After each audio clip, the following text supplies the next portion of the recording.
In brief, an electrical engineering specialist is reborn on a sky island, obtains the rumble fruit, develops its power through science, relies on two original companions to handle logistics and administration, unifies the three sky islands, completes large-scale infrastructure, acquires technological relics from the moon, and then sets out to advance toward the blue sea below. Amid the boundless sea of island clouds, a castle seemed to float in midair. Around it, buildings in the style of medieval Europe were scattered like stars, as though this were a heavenly kingdom from a Western fantasy realm. This place was none other than Sky Island Baika. Encircling the castle was a high wall built from piled clouds, isolating it from the surrounding cluster of buildings. Connecting the outer gate was a medieval-style portal equipped with a drawbridge and movable iron grill. Within, hedges trimmed into various shapes formed a garden laid out in precise geometric patterns. Directly opposite the main doors of the castle stood a mansion resembling a Blue Star-style cruciform church. Your Highness, Holy Son. Outside the door of a resting chamber within the castle, a girl's gentle inquiry sounded. Inside, a blonde youth sitting in a chair with eyes closed in repose slowly opened them. The room resembled a resting chamber in a Blue Star church. Enamel-stained glass windows, austere furniture, and a small prayer altar furnished the space. Yet upon the altar hung not the image of any deity, but a pattern of three tomo endlessly circling one another. Whenever he saw this so-called divine sigil, though its structure differed, the youth would involuntarily be reminded of a certain ninja tale. As a holy son with no backing, no real authority, and no illustrious bloodline, he diligently played his assigned role yet again today. Please come in. With the soft creak of hinges, the door opened, and a blue-haired nun with white wings stepped in carrying a tray. Her wings were not especially broad, extending only about 2 fists wider than her shoulders. Yet paired with her somewhat conservative black habit, the wings created a strikingly harmonious impression. Her expression held a trace of restraint. Even in front of a child, she regarded him with the reverence of a pilgrim, for before her stood the Holy Son. Upon that youthful face, already marked by hints of adult composure, a pair of crimson eyes left a vivid impression. Their gazes met for an instant, then parted. The slightly nervous nun pressed her lips together and set the tray down on the table. This is today's holy fruit, and your lunch, as well as the Blue Sea newspaper you requested. Head bowed, the nun glanced from the corner of her eye at the Holy Son's wings, which were clearly far larger than proportionate to his body. They unfurled from the back of his white toga-like robe, half encircling him, while mottled sunlight filtered through the stained glass to fall upon his figure. Setting those wings aside, judging by his looks alone, if he appeared on Blue Star cosplaying a certain golden child king from a popular game, he would be enough to make countless young ladies scream. Such a breathtakingly beautiful youth left the nun momentarily dazzled. Thank you, sister. Only after she bowed and withdrew did the boy pick up the newspaper from the tray and unfold it. The headline that met his eyes read, Fisher Tiger Rampages Through Mary Geos. Bounty set at 230 million berries. A glance at the date, see Circle Calendar, November 16th, 1507. His wynard eyes fixed on Fisher Tiger's wanted poster. The problem was it was now January 8th, 1508 of the C Circle Calendar. Tapping the newspaper lightly with a fingertip, he sighed that Baika was still far too isolated. Even a newspaper commissioned through the church could arrive this hopelessly out of date. It had been 12 years since the heavy truck Heavenly Venerable had sent this boy into this world. During the first 2.5 years, perhaps because he had been too young and his brain still developing, his memories of his previous life had returned only gradually. Before the age of 3, he had not yet realized he had crossed into the world of One Piece. He merely assumed the people around him, all bearing small wings, were some race from a Western fantasy realm. Only when he one day saw his parents using various shell-based devices did he sense that something was wrong. Learning that the sky island of his birth was called Baika made his heart clench even tighter. The foreseeable future, if he did nothing, promised a grim end. He had followed the original One Piece story up to the Dressrosa arc. Even for the parts he had not read, he had gleaned a general understanding through various channels. Yet the most immediate threat looming before him was Enel of the Sky Island arc. As an early iconic boss, the impression he left was particularly clear. Enel destroyed Baika 6 years before Luffy set sail. In other words, in C Circle Calendar 1514. That was only 7 years from now. By some small stroke of fortune, his own wings were remarkably large, and from childhood, he had been able to fly. If flapping a few meters off the ground could be called flight. Now that his body had grown, he truly could manage flight in the usual sense. Perhaps there was to some extent a hint of ancestral throwback in him. Baika was a theocratic nation akin to a Blue Star cross-bearing faith. The vast majority of its people were believers. Its doctrine included a tenet judged by body proportions: the larger one's wings, the more sacred one was. For this reason alone, he had been taken from his family at the age of 3, his parents offering him to the church as the Holy Son. They in turn were specially admitted into the clergy as deacons, rising from commoners in a single step yet forbidden ever to speak of their bond with the Holy Son. The entire approval process had been smooth and effortless. In religious terms, the youth was practically a Holy Son granted directly by the heavens. From his years of study, he had learned that in all of Baika's history, there had never been such a mutation. Wings so large they could even bear true flight. As he grew older, each time the blond youth looked into a mirror, he could not help but sigh, marveling that he resembled nothing so much as a child version of a certain angelic warlord. Unfortunately, that image was nothing more than his own fancy. Upon his induction into the church as Holy Son, the Pope had bestowed upon him a baptismal name, Sephiros. It meant in essence the outflow of divinity, which was not inaccurate. Still, Sephiros could not help wondering if the Pope was truly certain this was a wise choice. The youth, Sephiros, felt the name deeply inauspicious both for the church and for himself. He bit into an apple as he read the newspaper. Yes, it was an apple. On Baika, apples were deemed holy fruit, chiefly because the Sky Island lacked arable land. The bread at lunch was also a privilege reserved for the church's upper echelons, a white loaf made from crops grown in soil. Aside from that were several native Sky Island foods. For ordinary Sky Islanders' daily fare consisted largely of crops grown upon the island clouds themselves. Produce grown in actual soil, by contrast, was a luxury item. Only church members, depending on their rank, were allotted a fixed quota. Ordinary believers rarely had the chance to taste such things. As Holy Son, one of his privileges was that he could eat a single apple at lunch each day. After his midday rest, Sephiros made his way to the third-floor study of the cathedral. Everyone he passed in clerical garb bowed to him. Though the Holy Son held no real power, his religious status was second only to the Pope's, and the sheer span of his wings inspired sincere awe in all who saw him. The temple's public study was not a conventional social space. It served primarily for scholarly research. To describe it as a vast library would be far more accurate. The bookshelves rose nearly to the ceiling, every case crammed with volumes. Their bindings and ages varied tremendously, yet they shared one common trait: all dealt with religion or learning. Lord Safi, will you be continuing with revisions to the sacred canon today, as well? As Sephiros walked among the stacks, a voice with a slightly eccentric lilt drifted down from the ceiling above. A girl's head popped up at the top of a bookcase. Upon seeing the Holy Son, her face immediately brightened with joy, and her white wings, 3 or 4 times larger than those of ordinary Sky Islanders, fluttered playfully. Sister Bella, good day. Precisely as you say. Sliding down the side ladder of the towering shelf, the girl landed lightly on the floor. Her attire was rather peculiar. Though her petite frame looked only 12 or 13 years old, she wore a long-skirted, close-fitting white cloth armor, the classic guise of a knightly maiden. Her straight golden hair hung loose, cascading to her waist, and on her feet she wore thick, ankle-guarding combat boots. She looked nothing like a typical nun. Her name was Isabella, and they had known each other for 7 years, so in informal settings they addressed one another by shortened names. Mom, I truly admire you. Yet in my humble opinion, your highness would do well to devote a little more effort to the refinement of martial skills. Isabella's sigh was entirely heartfelt. As the granddaughter of a bishop, she lagged far behind this commoner-born Holy Son in the study of holy texts. She could not fathom how someone his age had managed to match, even surpass adult priests in learning. Sister Bella, thank you for your concern, but each person has his strengths and weaknesses. Perhaps I am simply more suited to the path of scroll and scripture. Within the church, duties were loosely divided into civil and martial, yet in truth many clergy pursued both paths at once. There were iron-fisted priests and plate-armored clerics, as well as knights who spent their days poring over sacred texts. Isabella's official role was that of a nun rather than a knight attendant, yet she possessed a certain gift for martial arts. By comparison, Sephiros' level in the martial disciplines was somewhat inferior to that of his peers in the church. Judged purely by martial standards, it was impossible to say how far he would be able to go. In his previous life, he had been nothing more than an ordinary person, no elite soldier. Even after arriving in this perilous world of pirates, even knowing that a threat like Enel awaited only a few years ahead, his efforts had their limits. Like a difficult math problem, some things simply would not yield to him. Could an average transmigrator, someone who had never stirred great waves in his original world, truly become strong through sheer hard work, alone, without any cheat-like aid? In a worldview governed by bloodlines, for someone with only middling physical talent, unless he mutated or obtained an animal-type devil fruit, mere physical training would do little. At best, he might reach the level of a nameless trainee in a Navy or Cypherpole training camp. Were they not trying? Or did they lack conditions?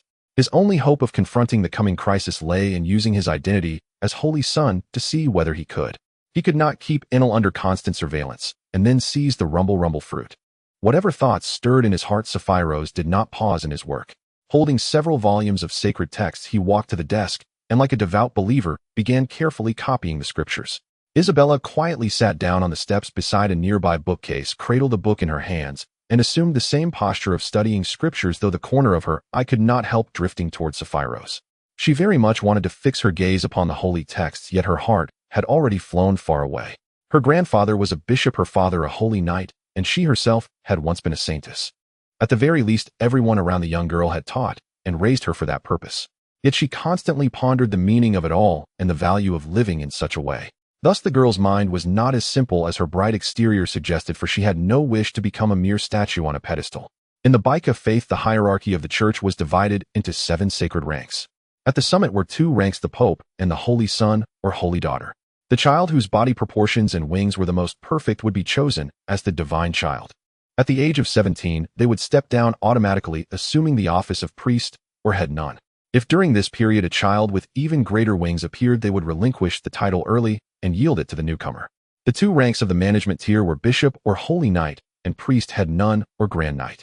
The 2 ranks of the lower clergy were deacon deaconess or knight and pastor nun or squire. At the very bottom were the faithful maids and servants who were not regarded as clergy at all. When the title of divine child was taken from her, Isabella did not feel as desolate as she had imagined she would. In private, she was very fond of knight novels, though she never imagined herself as the princess. On the contrary, she always pictured herself as a wandering knight roaming the outside world at will and displaying her prowess to her heart's content. Every such daydream filled the girl with yearning, until the appearance of Sapphirose, who seemed like a true holy sun, stepped out from ancient myth. Sapphirose could clearly feel Isabella's gaze drifting toward him from time to time. If he still looked as ordinary as in his past life, he could have reassured himself that it was all an illusion. After being stared at several times, he calmly turned his face toward the girl. She was seated on the end of a 4-legged ladder wedged between the bookcases. She swung her legs, reading by the light streaming in from the skylight above. Her childish gestures and innocent expression as she read made her look like any other child, yet the book in her hands was no picture book or novel, but a sacred text written in ancient Skyland script, the electrical scriptures. It was not the sort of book one would expect a girl with her outward appearance to read, yet she did not find it obscure or difficult, but calmly savored the passages, chewing over the knowledge within. From time to time, she picked up the notebook at her side, and with fluid strokes jotted down key points and annotations in a very professional manner. Reading while taking notes was entirely out of step with her age. The girl set down her pen and secretly glanced up at Sapphirose once more. Meeting his gaze, Isabella's face instantly flushed red. She snatched up the book, curled herself into a ball on the steps, and hid her face behind the wide volume, like someone covering their ears while stealing a bell. Her wings folded forward, forming yet another ring of shield on the outside. "Calm yourself, sister," he said softly, even as he thought to himself, "She is far too adorable." Sapphirose was no wooden-head boy from some frivolous tale who would remain oblivious to everything. Yet for now, the most important thing was to maintain his status as Holy Son, to secure as much real power as possible, and then attempt to monitor Enel around the clock. Otherwise, he would be in serious trouble. "What I wish to ask is, Bella, do you have any doubts you would like to raise?" "Yes, indeed, I do have questions to consult you." She shut the electrical scriptures with a soft snap, placed them atop the 4-legged stand, and then leapt down with a graceful motion. Partly to cover up her earlier loss of composure, and partly because she truly had things she did not understand, she simply sat down by Sapphirose's side. Sapphirose set aside the sacred text on mechanical automation that he had been reading and began resolving the girl's doubts one by one. Mechanical automation, indeed. In Baika's legends, God wielded the power of lightning and could lead the faithful back to their homeland, the Infinite Land. When Sapphirose first studied the core religious canon, he was utterly stunned to discover within it knowledge of machinery and electricity. It was crude and unlike modern science, with many parts that knew the what, but not the why, early exploratory empirical science. Yet on the level of practical application, it contained content of considerable sophistication, as though after a break in civilization, people had reconstructed it through archaeology and then transmitted it in the form of scripture to this day. It gave him a strange sense of déjà vu. In his previous life, when he was young and ignorant, he had, for the sake of entering a good university, obediently accepted a change in his major. He had originally applied for Chinese language, but was reassigned to religious studies because too few people enrolled in that program, and the school feared it would be cut. Pressured by the demands of life, he had no choice but to pursue an additional specialized degree. Prospective employers, looking at his resume, an undergraduate degree in religious studies and a second degree in electrical automation, could only fall silent, as though wondering if he had graduated from Mars. Never in his wildest dreams had he imagined that after crossing into this world, his academic background would finally align perfectly with his duties, earning him the Pope's high praise. In recent years, Sapphiros' research into the doctrines of the sacred texts had already rivaled that of a scripture priest, and reaching the level of a bishop was only a matter of time. In some areas of theoretical knowledge, he even surpassed the bishops, for he could put forward unprecedented theories. Thus a prodigious holy son who could fly with his wings and revise sacred texts descended upon the Baika church like a falling star. The Pope and the bishops could only exclaim that the true God had manifested. A deep, resonant bell pealed, its heavy sound seeming to shake the entire complex. Sapphiros had always treated that bell as the afternoon dismissal chime. When it rang, it meant that most clergy could prepare to head to the refectory for their meal. Heave, HM. The girl stretched her entire body, vigorously expelling, in one motion, all the stiffness that had accumulated while she studied. In that moment of relaxation, both comfortable and weary, she mustered her courage and invited Sapphiros. "Thank you for your instruction, Lord Sapphiros. Would I be fortunate enough to invite you to dine together?" "Of course, you read my mind," he replied. The two of them passed through the bright corridors of the archive, lightly descended the steps into the entrance hall, and walked straight toward the deep central passage that ran through the heart of the complex. Most of the people they met along the way bowed slightly in greeting, smiling politely, yet with decorum at the backs of the boy and girl. Naturally, there were also gazes of differing intent. After a pleasant supper, Sapphiros and Isabella took their leave of each other. At sunset, strolling through the church's courtyard, he gently stirred his wings. His posture, like that of a true angel from legend, drew looks of envy from the other believers. Sapphiros alighted upon a high branch in the courtyard. Surrounded by the breath of greenery, he basked in the warm sunlight, filtering through the leaves. This was part of the sanctum. In Baika, the so-called sanctum referred to the core area of the castle where the ground was laid with soil, and the precious plantations were also located there. Looking up from within the sanctum, one could see a hollow, bubble-like spherical shell overhead. It was the work of bubble shells and possessed properties somewhat similar to the bubbles of the Sabbatai archipelago. Carefully erecting such a vast structure provided a greenhouse covering for the land, allowing the precious soil to remain in perpetual spring. HMA. As he dozed, Sapphiros suddenly heard a girl's startled cry from the passage beneath the tree. A girl in a black long dress with a white headdress and apron, a maid at a glance, had fallen completely over and landed on her backside. Beside her lay an overturned bucket of water. Within Baika's church, she belonged to the 7th and lowest rank. Those of this rank were not counted as clergy, but merely as servants. She sat there for a moment stunned, then her face turned toward the assailant standing before her, showing a mixture of shock and unwillingness. "Lilith, it is already disrespectful to the sacred tree to fetch water so late, and yet you still clumsily overturn the bucket." As though she herself had not deliberately tripped the maid, the sharp-featured old matron spoke with biting sarcasm. She did not even lower her gaze to the girl on the ground, but stood there with the composure of a compass planted upright, as if the maid was unworthy even to enter her eyes. As expected, a naturally evil Blackwing cannot perform even the most basic task, she sneered. The girl called Lilith possessed wings no smaller than Isabella's and a beautiful face. But fate had dealt her a cruel hand. Her wings were pitch black. Shortly after the new year, at the age of 13, she had been sent from the church's orphanage to serve as a maid. As for her parents, she had been abandoned at the orphanage door at birth. From that perspective, she truly ought to feel grateful to the church for allowing such an inauspicious child to live until now. Life at the orphanage had been spent surrounded by others who took turns cursing and reviling her. Indeed, no matter where she went, she would be humiliated and rejected. Lilith lowered her head and let the matron scold her. Her silver-white hair fell forward, and her ruby-like eyes, now dim, were hidden behind the disheveled curtain of bangs. "Matron, that will be enough." A clear voice sounded from not far behind her, borne on a gentle pressure of wind from. She turned and saw standing there without anyone knowing when he had appeared a youth like an angel from a tale, exuding an awe-inspiring presence. His broad, pristine wings seemed at that moment to eclipse the sky. In the gently swaying grass under the apple trees, shade only a girl, her face flushed with humiliation, remained, along with an old matron who was struck dumb by the sight of it all. "Your Highness, the Holy Sun. Speaking with this calamity will only tarnish your eyes. If she disturbs you." After a few seconds, the old matron trembled as she explained.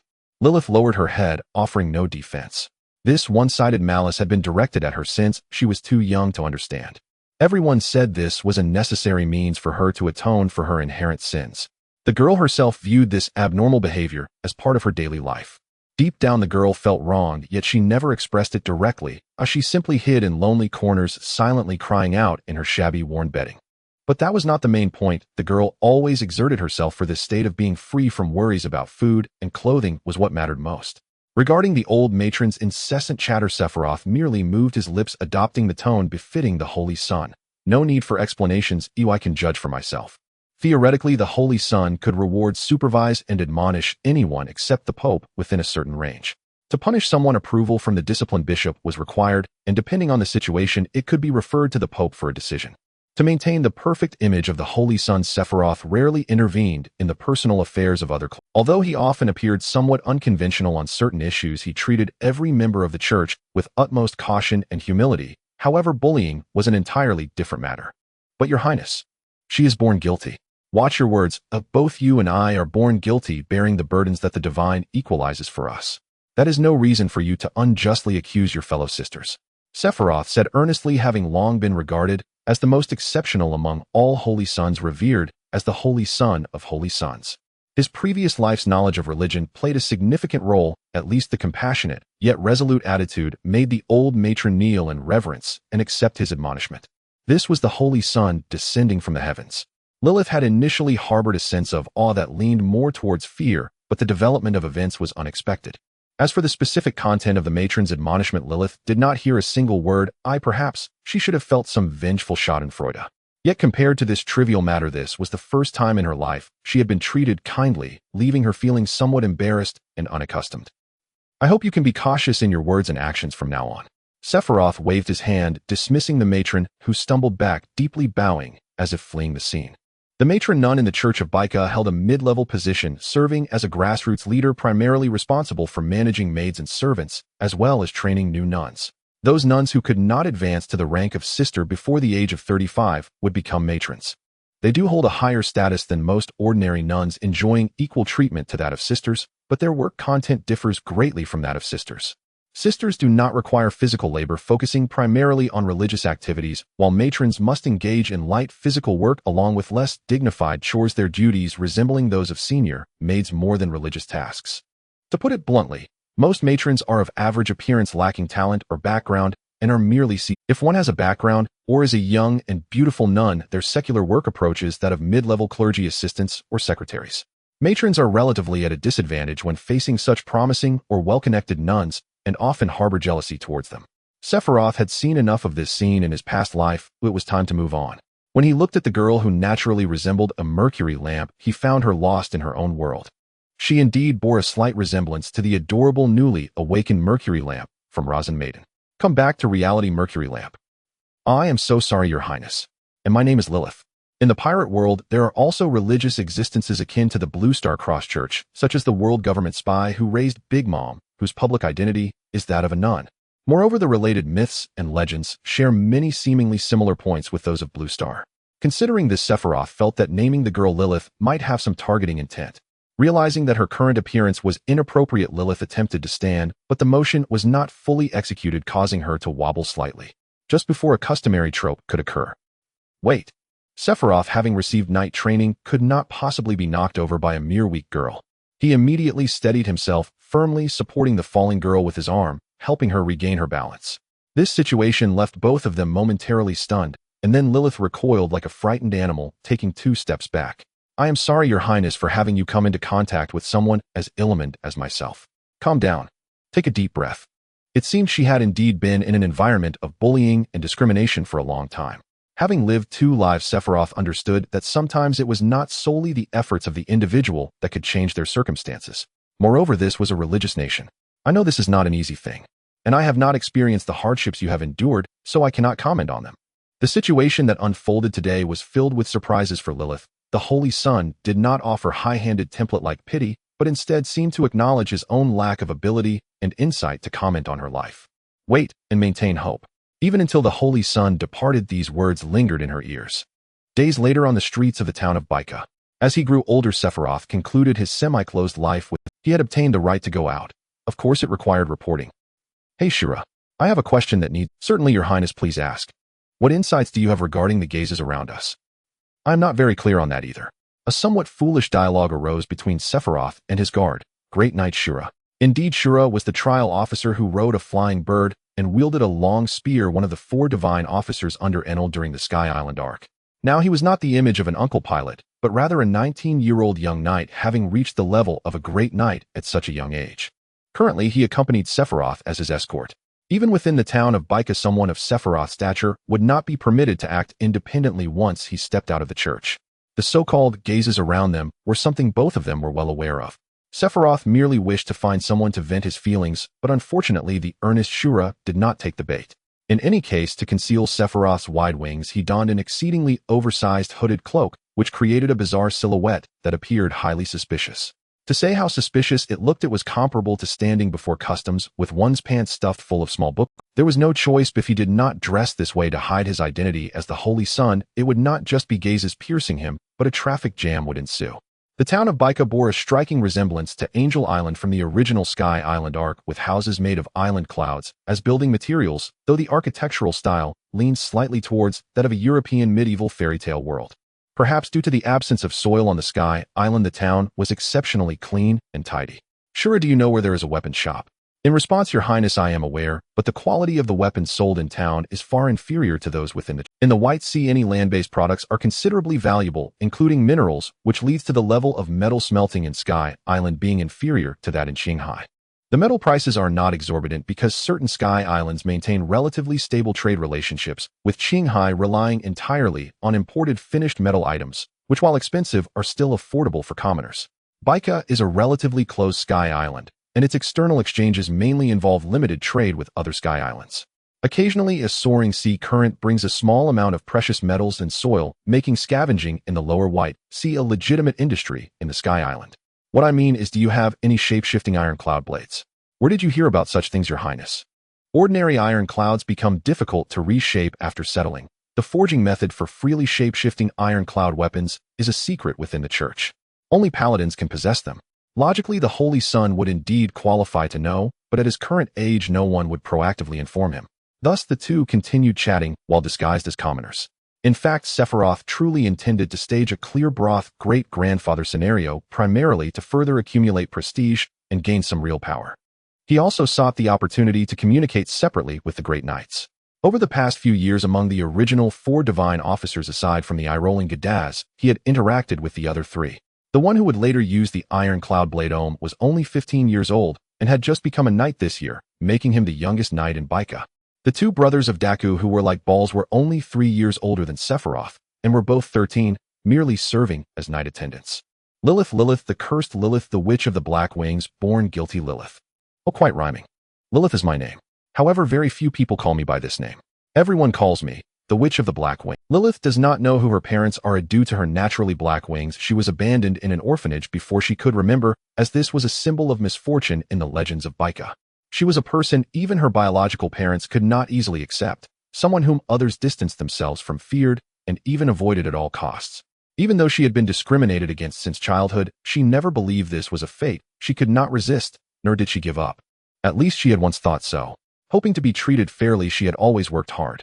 In the orphanage, she actively helped with chores, never complained stubbornly, and studied with all her might. Yet no matter how hard she tried, she remained an object of distance and fear. Each night of grievance in the dark room, curled up in her bedding, she shed tears like pearls.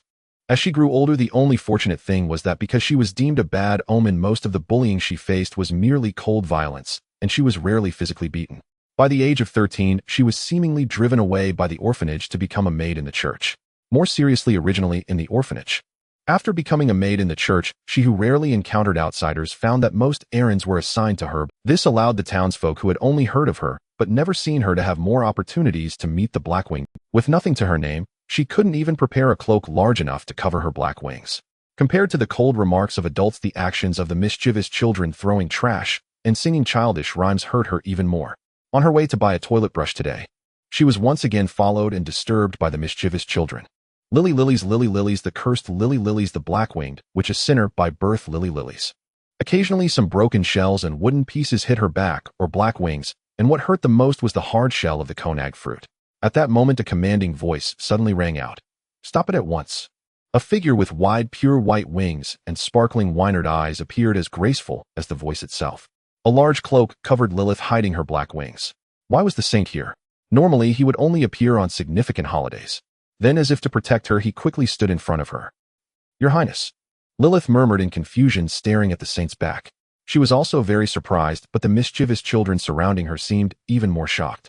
They stood frozen with their eyes wide open. Personally, I believe that the malicious behavior of children stems from the teachings and actions of their parents. Sephiroth's calm, yet slightly questioning words caused the parents of the children laughing nearby to turn pale. It was no wonder. He was the paragon of the clergy, the Saint Sephiroth, who was greatly valued by the Pope and the bishops, and because of his cheerful demeanor, many admired him in private. Once angered Sephiroth, even the townspeople would find it difficult to remain, and he might even lose his place on Baiko Island. Shouldn't you properly educate your children? I'm very sorry, Your Highness. The adults, as if granted a reprieve, bowed to Lilith, and then hurriedly grabbed their mischievous children, racing to flee the scene. Shura was utterly stunned. He had heard that the saint had astonishing wisdom, and today it was indeed to protect the ominous Blackwinged, which in public the essence of his astonishing wisdom lay in its astonishment. Due to their previous encounters, rumors had spread that she had seduced the saint, and now this was happening right in. Oh my goodness! This could impact his career. By Shura. After the chaos, it was clearly inappropriate to linger outside. So the three returned to the church together, during which Sephiroth and Lilith shared some interactions that made Shura, who followed behind, feel quite uncomfortable. Before going out with the saint, he had been warned by the Pope regarding the issues surrounding Lilith.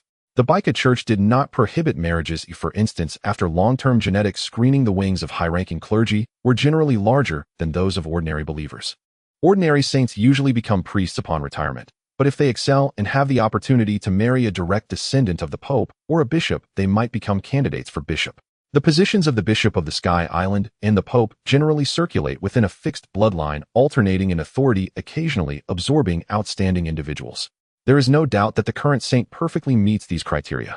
The higher-ups of the church currently favor Isabella, the granddaughter of the former saintess and the Bishop of Scrolls. The church hierarchy has a favorable attitude towards the two getting together. The higher-ups are not unaware of Isabella's little thoughts. Unlike the saint, who can elevate his status through marriage, the saintess has almost no chance of becoming a third-tier individual by marrying a direct descendant of the Pope, as there are no female exclusive positions in the third tier. However, the knightly path is not limited by gender. If one's martial prowess reaches a certain level, both the saint and saintess can bypass other promotion conditions and directly become holy knights upon retirement. Yet historically, female holy knights have been exceedingly rare. If Isabella could be a bit more pragmatic and help the church further bind the most qualified saint in a millennium, it would be a significant boon for the entire church. Only after parting ways with Lilith within the church gates did Shura muster the courage to ask, "Your Highness, why did you help her in public? She is very cute." "No, you misunderstood my meaning. I meant to ask if you had any considerations regarding faith, or if you intended to implement any reforms within the church. I simply think she is very cute." This is bad. The result of Shura's inner turmoil, resembling Edvard Munch's The Scream, was that this guy reported everything that happened to the Pope. Thus Sephiroth was summoned to the Pope's office as if he were a student being summoned by the principal. Passing through the massive wooden door crafted from ancient oak, he was greeted by towering ceilings and a long, deep space. This was a large temple lined with huge columns and 5 sections of arches. The arches connected in rows of columns extending straight from the ground to the ceiling, meeting at the highest point before flowing towards each other.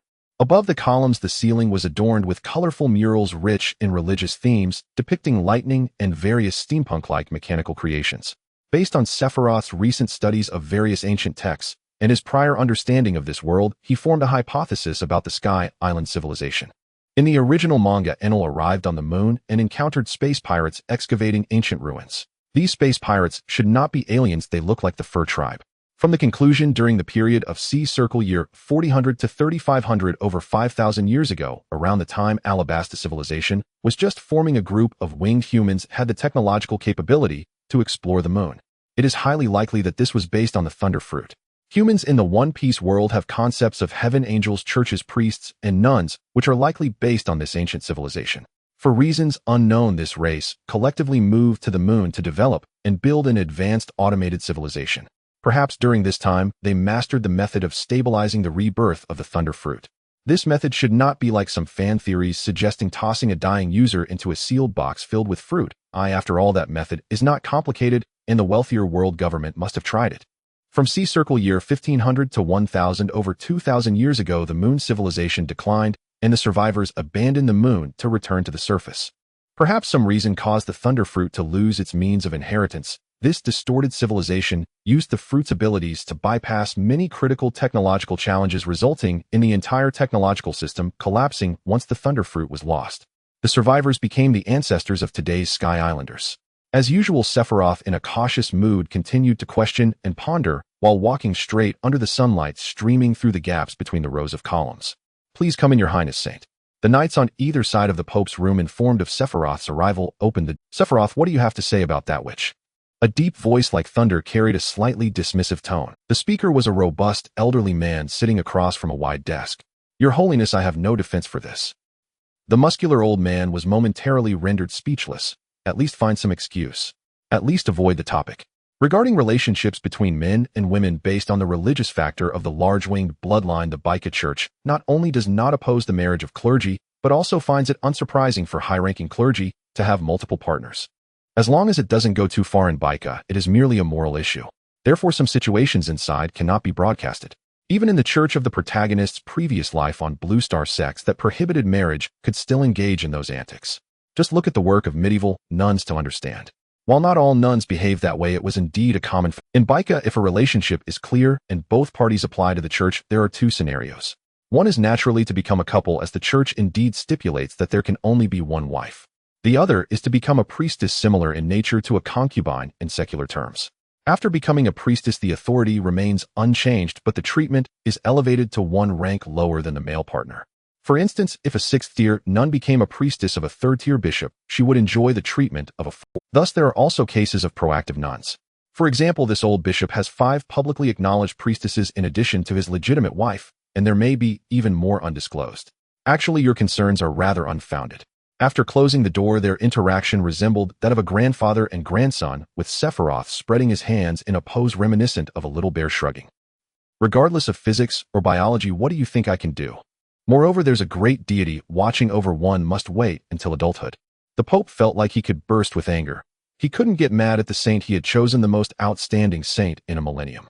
In his opinion, the core of the issue was not the saint's flirtations. After all, Isabella was not his granddaughter, but the granddaughter of that old scoundrel, the Bishop of Scrolls, so this matter was not his concern. The focus was on the little pig he had raised since childhood. Even if it could dig up cabbages, it should choose a good one.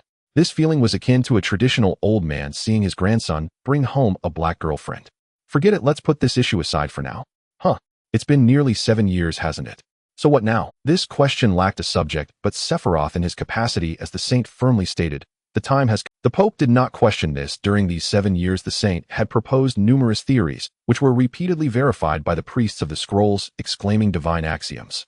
His observations were keen. He was intelligent, and not just a rote learner, diligent, and did not allow himself to be lazy. Moreover, what was most commendable was his rare ability to think, even surpassing some adults, a truly outstanding talent. If Sephiroth knew how the Pope viewed him, he might just dig a 3-bedroom apartment out of the ground. After all, he was truly standing on the shoulders of giants. Good. Today I will take you to see the Church's supreme scripture, the Ark of Proverbs. Revisions and explanations. Many contents were modified later. In the year 1510 of the Ocean Circle calendar, it felt as if the opening lines were etched in DNA. Time flows like water and years slip by like a shuttle. In the blink of an eye, it has already been 2 years since Sephiroth obtained the design blueprint for the Ark's revelation. He was now nearly as tall as the captain. If he were on Blue Star, such a growth rate would certainly be delightful, but in the world of pirates, it was clear that he was losing his chance to reach the height of a general. Of course, he himself was indifferent to such an unusual height. In his mind, his ideal height was around 1.90 meters. As for the reason, well, that was a secret he couldn't share. During the past 2 years, while studying the Ark's design blueprint, Sephiroth also established some interesting relationships. First was Isabella, the granddaughter of the Archbishop. After another 2 years of training, he became a knight at the age of 14, breaking the record for knights, and currently served as a direct guard for the Holy Son. On the surface, she was a golden-haired, blue-eyed, quintessential knightly lady, but inside, she had a rather simple-minded side. If, for instance, once she had an idea, she would rush straight towards it. Clearly, her personality was more akin to that of a noble girl from a church school, but under Sephiroth's intentional influence, she was increasingly resembling a certain monster. Your Highness," before she was seen, her voice arrived first. A white shadow darted in, catching the knights in the corridor off guard. "Hurry and come with me. Let's join the combat training." Her spirited voice, coupled with her rushing momentum, seemed to trigger the Doppler effect. The door was suddenly pushed open with a bang, and Isabella charged in like a cannonball, full of vitality, looking at Sephiroth, who was buried under a mountain of design blueprints and mechanical parts. Your Highness, if you keep this up, you won't even pass the knight attendant test." She wore an outfit reminiscent of FGO's wedding dress, Nero's first stage form, of course designed by Sephiroth. With your adorable self suddenly appearing demeanor, she approached. Sephiroth looked at the night girl who was half a head taller than him. He felt a slight responsibility for her growing up like this. She was leaning over the workbench, her upper body protruding with her face only about an arm's length away from Sephiroth. This caused him to lift his head, and a third of his view was filled with the face of the girl who leaned in from the lower right corner. A peep. Faced with the girl's sudden attack, Sephiroth widened his eyes in surprise, but quickly returned to his usual. He simply looked at the girl playing a game of eye contact. After all, the girl was very cute, and he loved watching her. Oh, you're actually playing this trick. You're actually doing this. Isabella, shy from the eye contact, squatted down at the workbench, wrapping her wings around herself to form a protective shield, indicating defensive posture. I haven't done anything yet. What would you do if I were to actually do something? This girl has increasingly turned herself into a walking meme, and after completely letting go of her duties as a saint, she has developed such a personality. I will do my best with the training. The Ark's revelation is indeed very important. The design blueprint for the Ark, if created according to the original version, would be no different from scrap. Most of the designs could only be realized based on the powers of the Thunder Fruit, and were designed to be immensely. Currently, Sephiroth was attempting to replace the unsolvable parts with empty island shells based on his knowledge, creating a version that did not require the Thunder Fruit. The main objective was to achieve such an accomplishment to gain authority in advance and become a priest or a candidate for bishop. Indeed, he had already found the whereabouts of the greatest crisis Enel in these 2 years. In fact, it was within the church, but as in Wingless, his situation was worse than that of the Black Wings. To draw a comparison with the system on the side of the third brother, the upper echelon of the clergy is equivalent to Brahmins, the middle tier, to Kshatriyas, the grassroots, to Vaishyas, and the servants to Shudras. Even if Lilith is discriminated against, she is only considered an unlucky person and is still seen as human. However, the Wingless are not even regarded as people in Baika, equivalent to Dalits. Their status is lower than that of servants, essentially akin to slaves. Due to being deemed humble, Wingless individuals are normally not allowed to appear before mid to high-ranking clergy. Only grassroots clergy are allowed to instruct them to perform dirty work and various heavy labor, as the Holy Son Sephiroth should not normally meet these individuals. After learning about this situation, he could not help but understand why Enel destroyed Baika after obtaining the Thunder Fruit. Why are you so obsessed with the scriptures? Isabella, hugging her knees and spreading her wings, said in a somewhat dazed voice. He couldn't just tell her it was to gain power to deal with Enel. If Sephiroth really wanted to execute a wingless individual directly, he could easily do so now, but it would be very abrupt. Moreover, doing so might jeopardize the acquisition of the Thunder Fruit. The ideal scenario would be to gain power, have the knights under his direct command who were highly indoctrinated by religion monitor Enel around the clock, and the moment the Thunder Fruit was discovered, shoot him dead from a distance. There are still about 4 years until the time of Enel's destruction of Baika in the original timeline. If he cannot achieve his goal by the 3rd year, executing him will be the final resort. When it comes to your family's bride price, Sephiroth blurted out another answer. Though it was a pity not to have the Thunder Fruit, it was nothing compared to his current life. What? What do you mean? Isabella's face instantly fogged up, and she hurriedly fled from the workbench. While running out the door, her voice resembled Zekong's speech to the villain. Next time I won't lose. I won't lose. You wait for me. It was as if seamlessly connected at the spot where Isabella burst through the door. Lilith appeared holding a tray of red tea. Your Highness, you wouldn't have been teasing Lady Bella again, would you? With silver-white hair and ruby-like eyes, she looked like a doll-like beauty. Also based on Sephiroth's personal interests, she wore a black gothic outfit resembling a mercury lamp. She just ran away with a very impressive momentum. Since Lilith had never seen a heavy truck dumper or locomotive, she could have provided a more precise analogy otherwise. When they first met, Lilith was timid and fearful, but over the past 2 years, she had completely transformed. As she grew older, at the age of 15, she was gradually shedding her childishness. The originally simple and cute girl was starting to develop a charming maid's demeanor. Of course, she was still quite a distance from the legendary perfect and charming headmaid. This was only natural. Under Sephiroth's care, she could not possibly develop a twisted personality like Mercury Lamp. If she were to evolve into that, it would indeed be quite troubling. Yes, I just want to say. Sephiroth shrugged and said, this is Isabella, she's very cute. As Lilith set down the tray of red tea and poured tea for her master with a clean and swift motion, smiling lightly.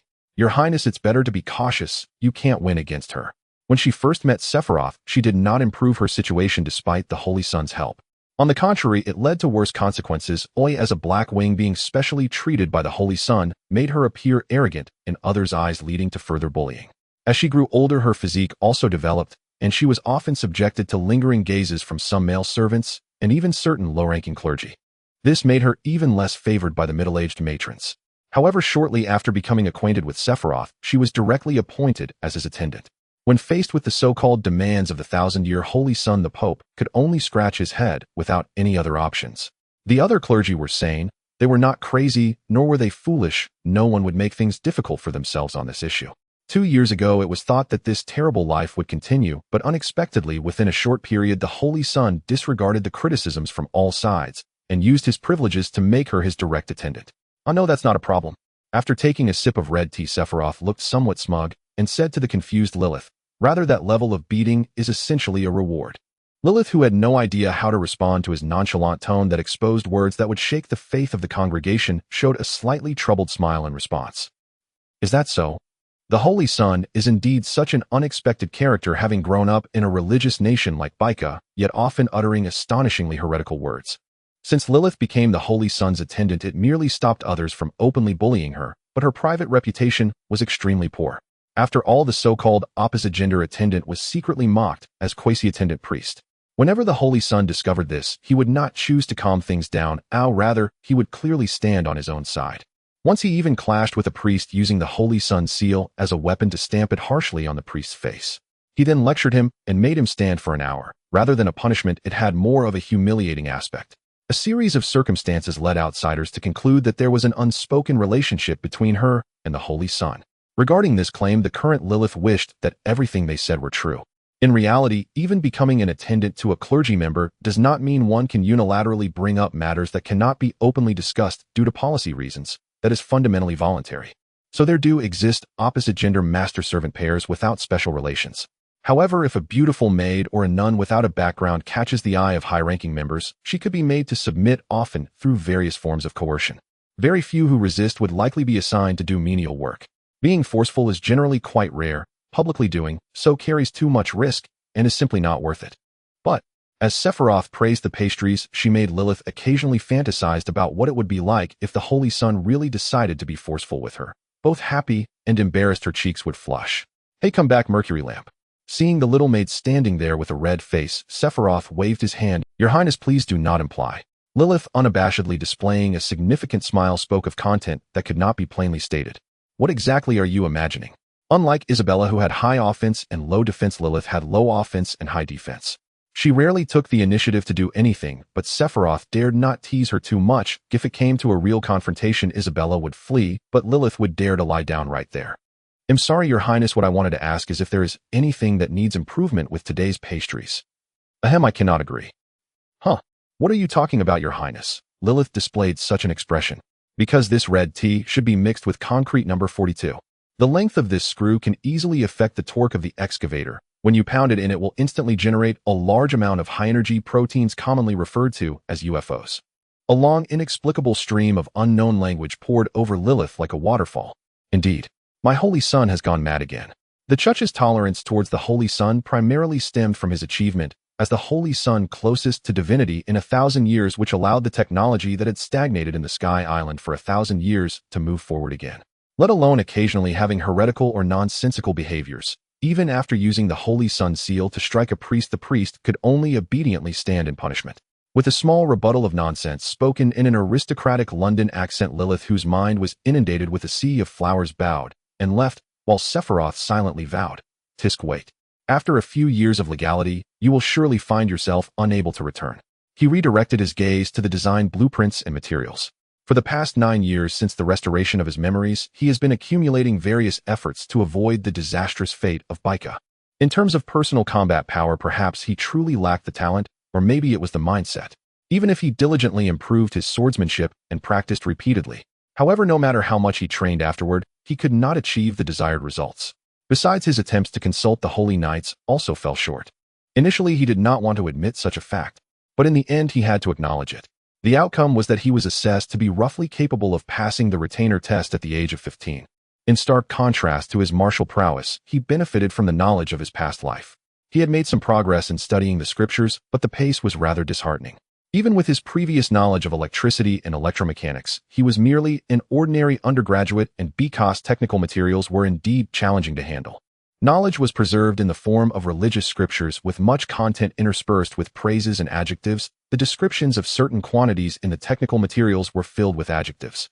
Other technical priests who only knew the how but not the why could support some traditional research, but their assistance on innovative redesign blueprints was extremely limited.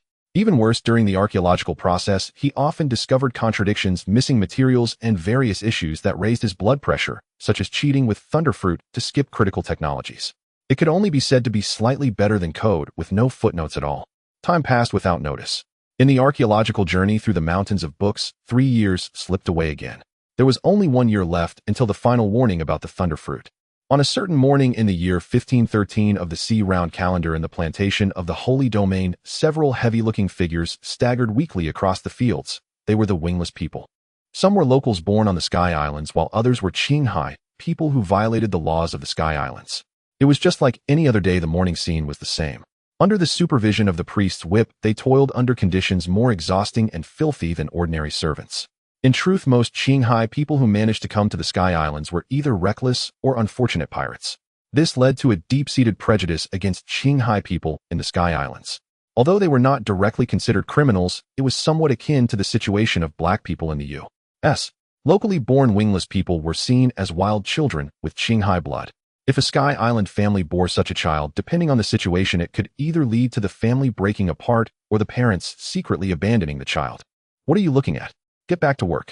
The Holy Prince passed by with his black-winged maid in the elevated corridor above the farmland. Because of their overwhelming presence, their rumors had even reached the ears of the lowest wingless. The consequence of merely looking up was the merciless whip.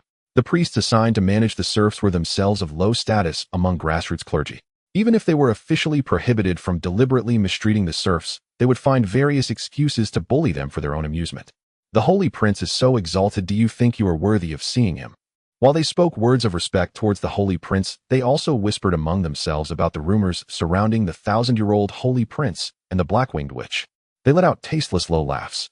Work hard, finish early, and they'll lecture you all. Don't be ungrateful, you lazy. Among them was a young man with particularly long earlobes.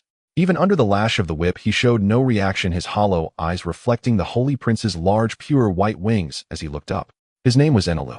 As the whip struck him, he lowered his head, and his previously expressionless face gradually twisted with resentment. A low, longing sound escaped his clenched teeth. Infinite Earth. Even for serfs, because religion demanded that they be taught scriptures. Although in practice low-ranking priests often treated it perfunctorily, yet they would still convey the most basic information. Thus the serfs also understood concepts related to the infinite earth and the divine. In reality, Enelu was unaware that the Holy Prince he occasionally glimpsed passing by was to some extent particularly coming to see him. He was 32 years old now, abandoned at the doorstep of the church orphanage as a baby. The reason he survived was that the doctrine included a tenet forbidding the killing of infants. Nominally a servant, he was essentially a serf. Besides agricultural labor, he was saddled with various dirty and exhausting tasks, such as heavy physical labor, cleaning toilets, and handling garbage. Even in agricultural work, serfs could only tend to ordinary crops. Places like orchards were off-limits to serfs. Only the matrons brought maids to care for them.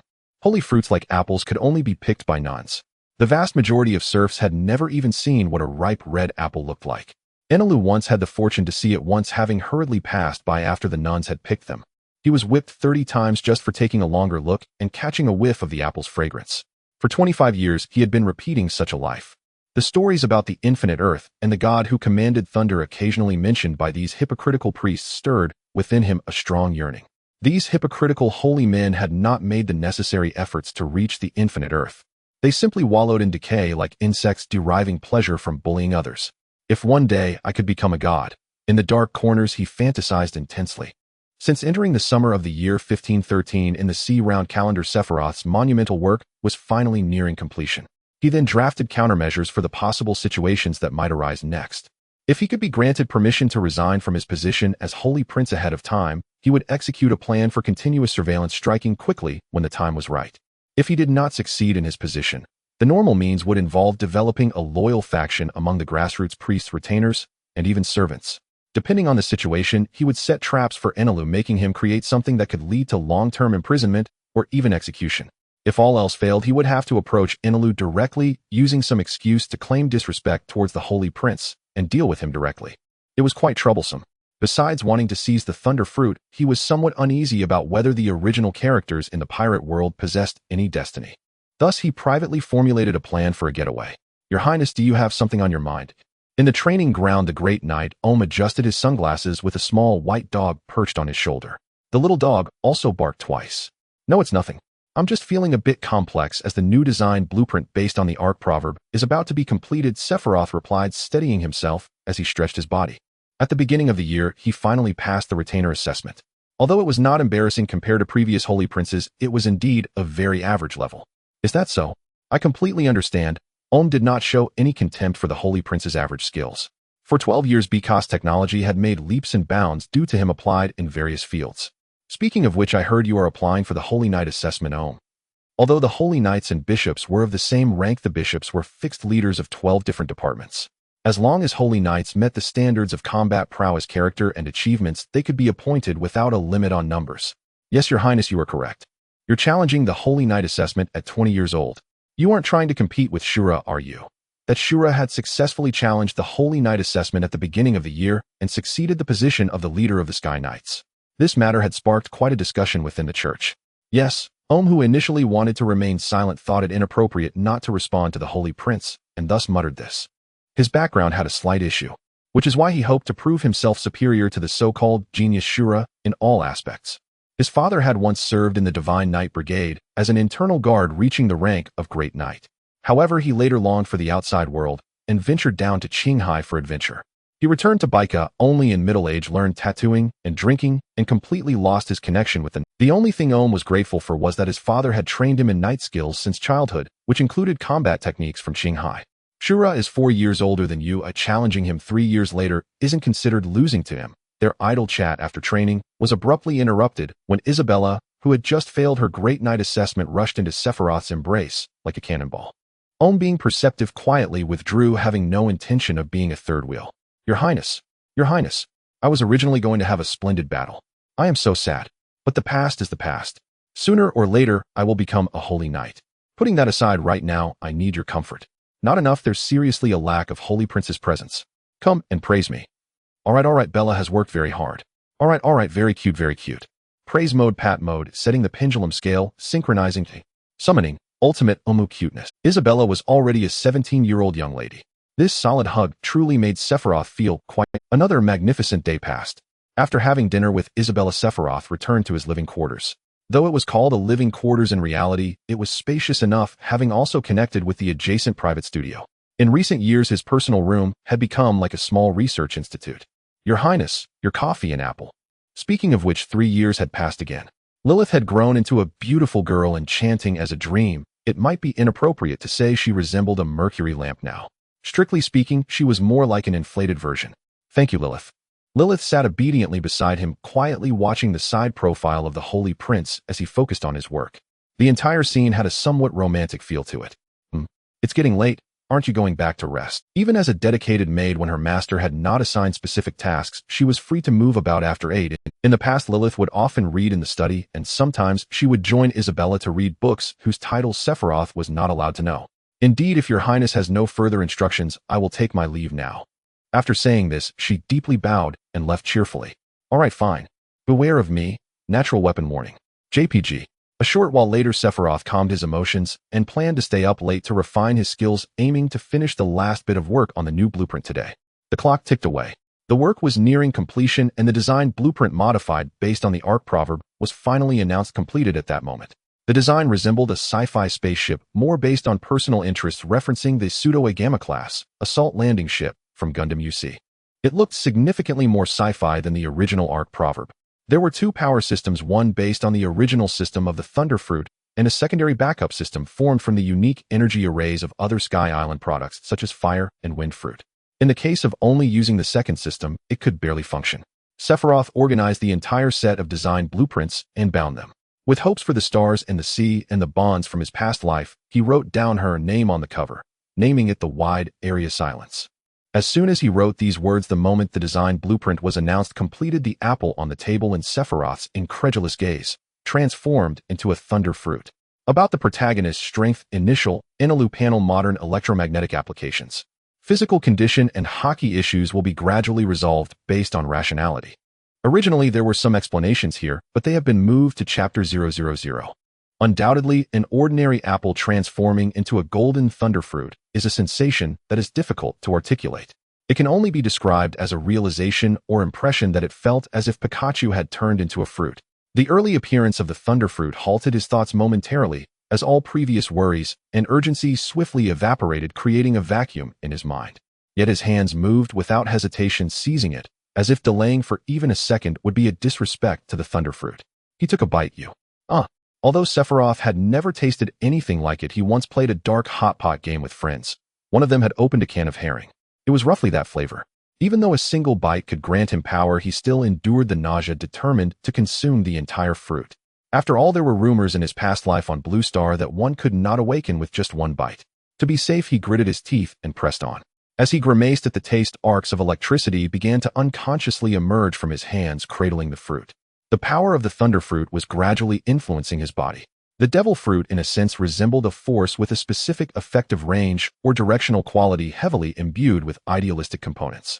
Regarding electricity, Sephiroth could only be considered an ordinary worker on Blue Star.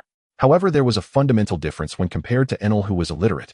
Static electricity, static magnetism, electromagnetic field circuits, electromagnetic effects, electromagnetic measurements, electromagnetic communications, and various related laws, all of which he had previously learned vaguely, were now coexisting with him in a way that felt as if formless knowledge was transforming into tangible understanding. In an instant, a faint static noise emerged in his mind, like the sound of a radio being interfered with. An extraordinary perception beyond the five senses, an invisible stance spreading with various information flowing into his brain, bringing forth a multidimensional, three-dimensional sound. He could tangibly touch the electromagnetic waves, magnetic lines rippling with the movement of his hands. Being able to see, hear, smell, and taste, his five senses were experiencing a shared phenomenon based on electromagnetic forces. The flames emitted by the Firestone lamp produced a slightly sharp beeping sound, a tactile sensation akin to a non-Newtonian fluid, and a mild spiciness. Other objects were similarly affected.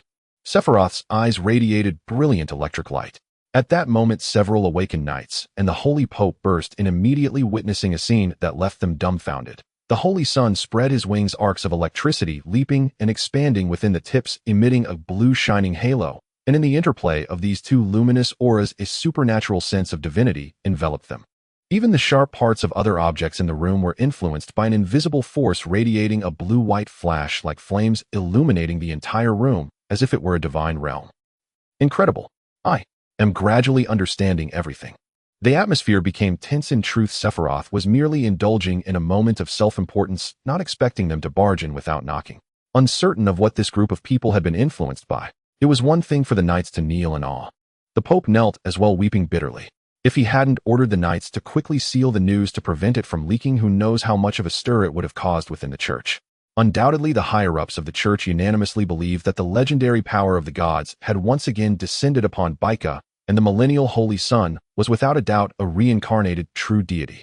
As it was late to avoid disturbing the gods' rest after burning incense and bowing to Sephiroth, these fellows hurried off to hold a small meeting. A rather turbulent night passed. After all, something significant had occurred the previous night. An emergency meeting was convened overnight. Many unaware bishops, when hauled out of their beds by high-ranking knights, even thought that the Qinghai people had created a sixth-generation fighter. The worst off was the logistics bishop, who was playing a silencing game with his attendant at the time, only to be swarmed by a knight leading 4 great knights. Later, it was said he wanted to emigrate to Qinghai. The next morning, in the stratosphere 36 kilometers above Baika, Sephiroth spread his wings, extending his body, facing the rising sun. After obtaining the Thunderfruit, his flight ability allowed him to easily reach heights of several dozen kilometers. Testing the Thunderfruit on Baika Island would undoubtedly cause great chaos, so he had only tested its properties slightly last night, not wanting to draw attention, and was now eager to ascend early in the morning. The special observation color he named the electromagnetic heart net spread recklessly in the high altitude. If precision was not considered, the maximum detection diameter of the electromagnetic heart net reached 2,500 kilometers. The cultivation of shellfish on the floating islands has been designated as a specialty industry. The largest project is the construction of the Wide Silence. Progress can be said to, subjectively speaking, his senses felt as if they had shifted from a narrow room to an expansive, boundless space. He could even clearly perceive the massive magnetic field of the planet beneath him, akin to a colossal breath. This sensation was not about listening to the voices of all things. Sephiroth attempted to eavesdrop on the sea creatures he sensed over Qinghai, discovering that he could only hear various forms of data, including biological signals, but could not understand their language. Interestingly, the sea creatures he targeted seemed to sense something fleeing madly into the depths of the ocean. The active detection mode of the electromagnetic heart net could not be used to monitor experts, as they would be discovered. According to the holy knights involved in the test, being locked on felt as if a massive invisible shadow had enveloped them, and the air seemed to thicken. Above the clouds, Sephiroth glided like a fighter jet. In a non-elemental state, while flying, he dealt with the high-altitude environment using an invisible composite electromagnetic barrier, including effects like electrolytic oxygen production, high-frequency electric field heating, and electromagnetic protective shields. He could even blend into the massive background magnetic field of the planet, achieving a degree of invisibility. At least the Holy Knights could only detect his presence within their line of sight. When they realized that Sephiroth could even deceive and interfere with others' heart nets in a manner similar to electronic warfare, their expressions gradually turned to doubt about their lives. This was why the power of the devil fruit was astonishing. He had only a rough understanding of these concepts, yet could achieve practical effects by directly bypassing key theoretical technologies using the power of the thunder fruit.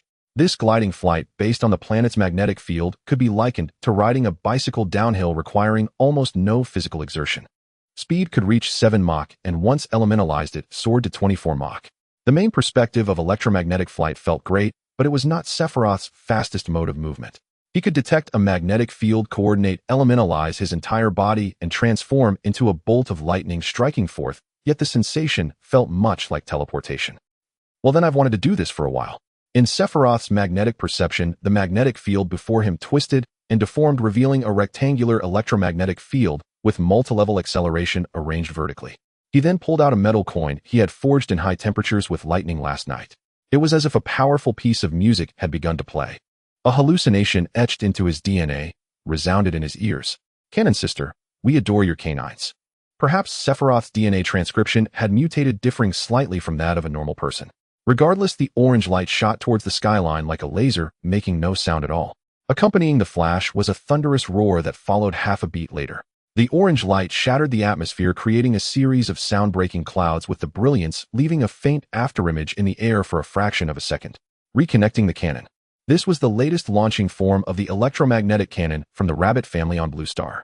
If the materials permitted, the range could reach 200 kilometers, but unfortunately, the hastily forged coin vaporized after flying just over 40 meters.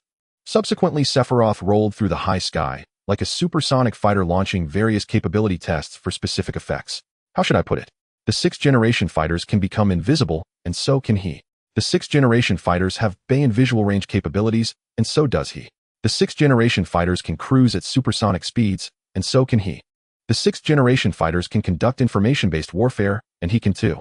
The 6th-generation fighters have no tail fins, and neither does he.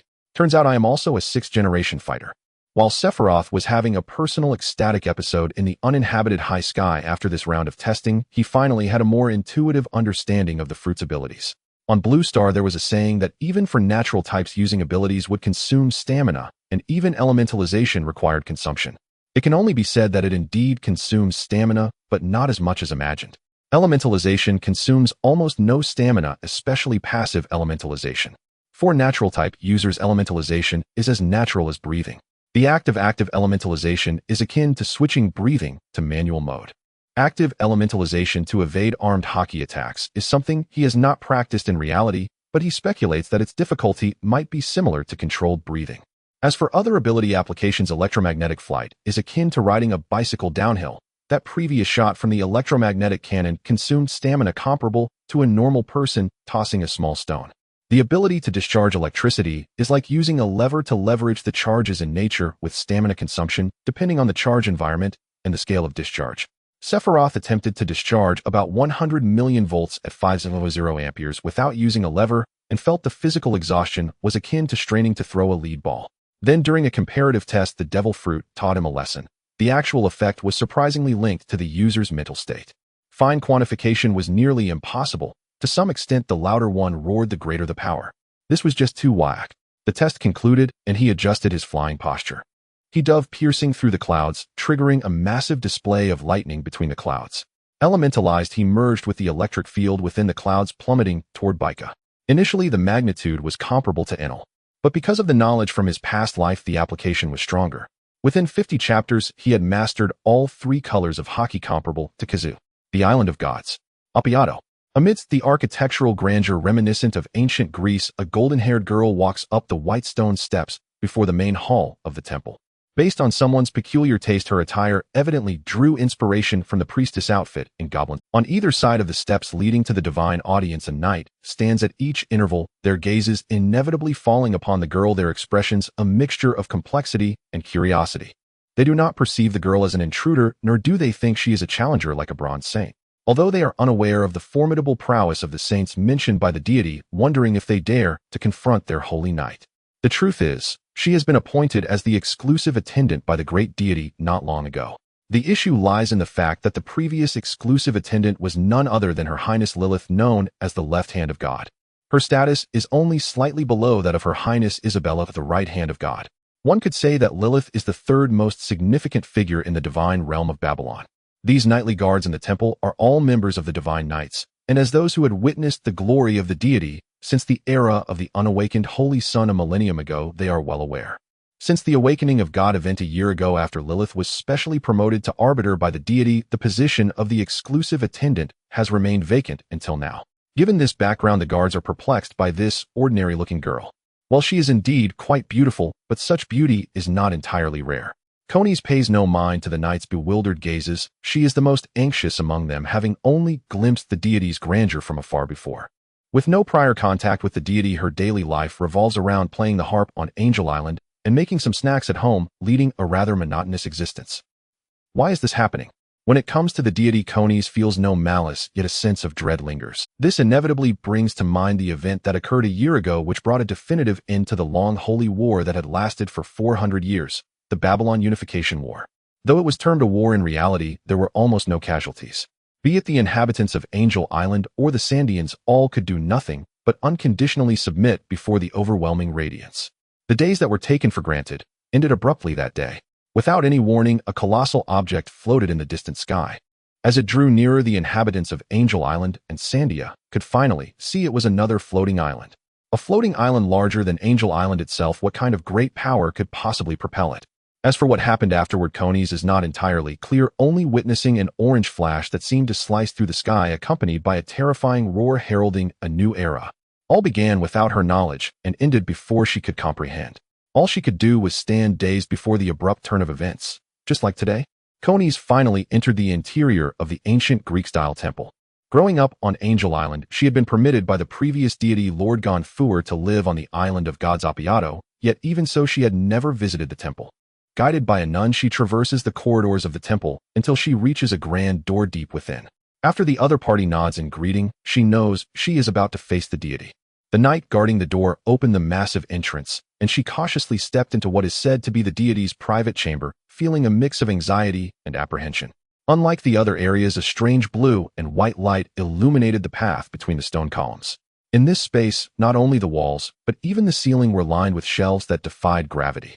Countless faint lights floated in the air, and shelves stretching for dozens of meters formed a maze-like space filled with an ethereal atmosphere. Is this truly a living room?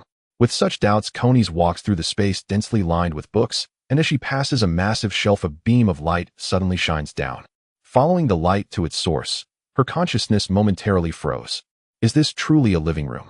With such doubts, Conies walks through the space densely lined with books, and as she passes a massive shelf, a beam of light suddenly every time the white feathers fluttered, they refracted light, like a prism appearing like a rainbow.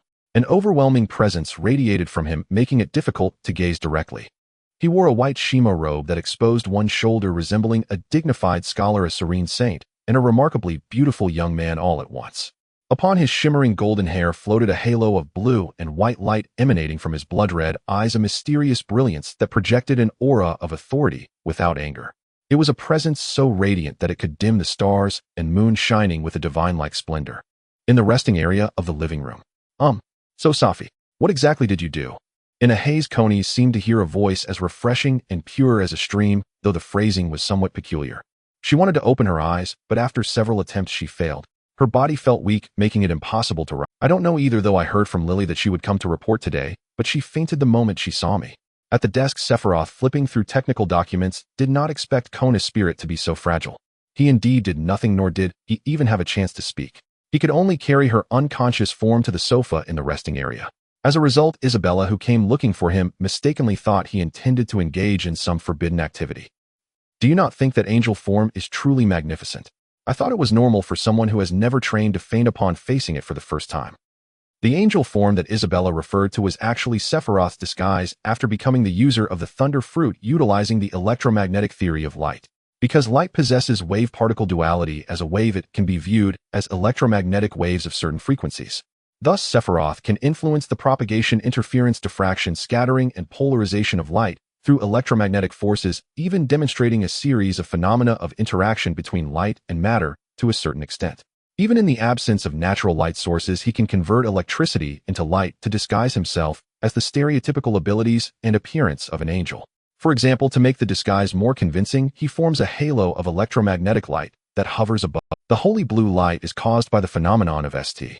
Elmo's fire due to charge fluctuations, while the divine might causes physiological discomfort in opponents' bioelectric fields due to electromagnetic field oppression, and so on. In addition, there are laser cannons, handheld electromagnetic swords, and even the ability to enhance self-healing by adjusting body currents, creating a facade of divine healing effects. Only the mid to high level of Baika knows he is the user of the natural thunder fruit. Ordinary Baika people regard him as the god from the scriptures. It is not strange for a god to possess anything. The people of Angel Island and the Sandians have never seen him use lightning abilities, and ordinary individuals, without any concept of the existence of devil fruits, regard him as the god of light, while those who know about the fruits have all been deceived by his disguise. While mainly considering the situation over in Qinghai, after becoming the user of the thunder fruit, Sephiroth also revealed a portion of the true state of this world to a select few high-ranking Baika, including Isabella and Lilith. Isabella and Lilith privately understood more truths of this world, and they could comprehend that having an additional identity was ultimately beneficial. According to Sephiroth's development plan, the technology and facilities on the moon must be acquired. However, Baika lacks sufficient metallic resources to manufacture spacecraft. As a result, the invasion of Appiato was put on the agenda. After all, that was the site of the former Golden Country on Gaia Island. For convenience, Sephiroth concentrated all the metallic reserves of Baika Island, turning them into metallic powder scattered throughout the clouds beneath the island, magnetizing the entire island further and bringing it under control. And thus they set sail from Baika Island, creating a spectacle. The people of Angel Island and the Sandians witnessed such grandeur for the second time in 400 years. Under Sephiroth's exceptional reasoning and technical guidance, the 400-year Holy War was brought to. He simply dragged all three islands together, forming a new nation called Heavenly Kingdom Babylon. But speaking of which, why did you directly command this girl to become an attendant?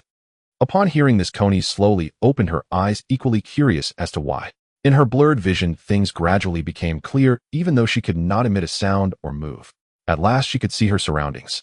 In her line of sight, besides the deity sitting across the table, the girl whose voice she had previously only heard also appeared before Coney's.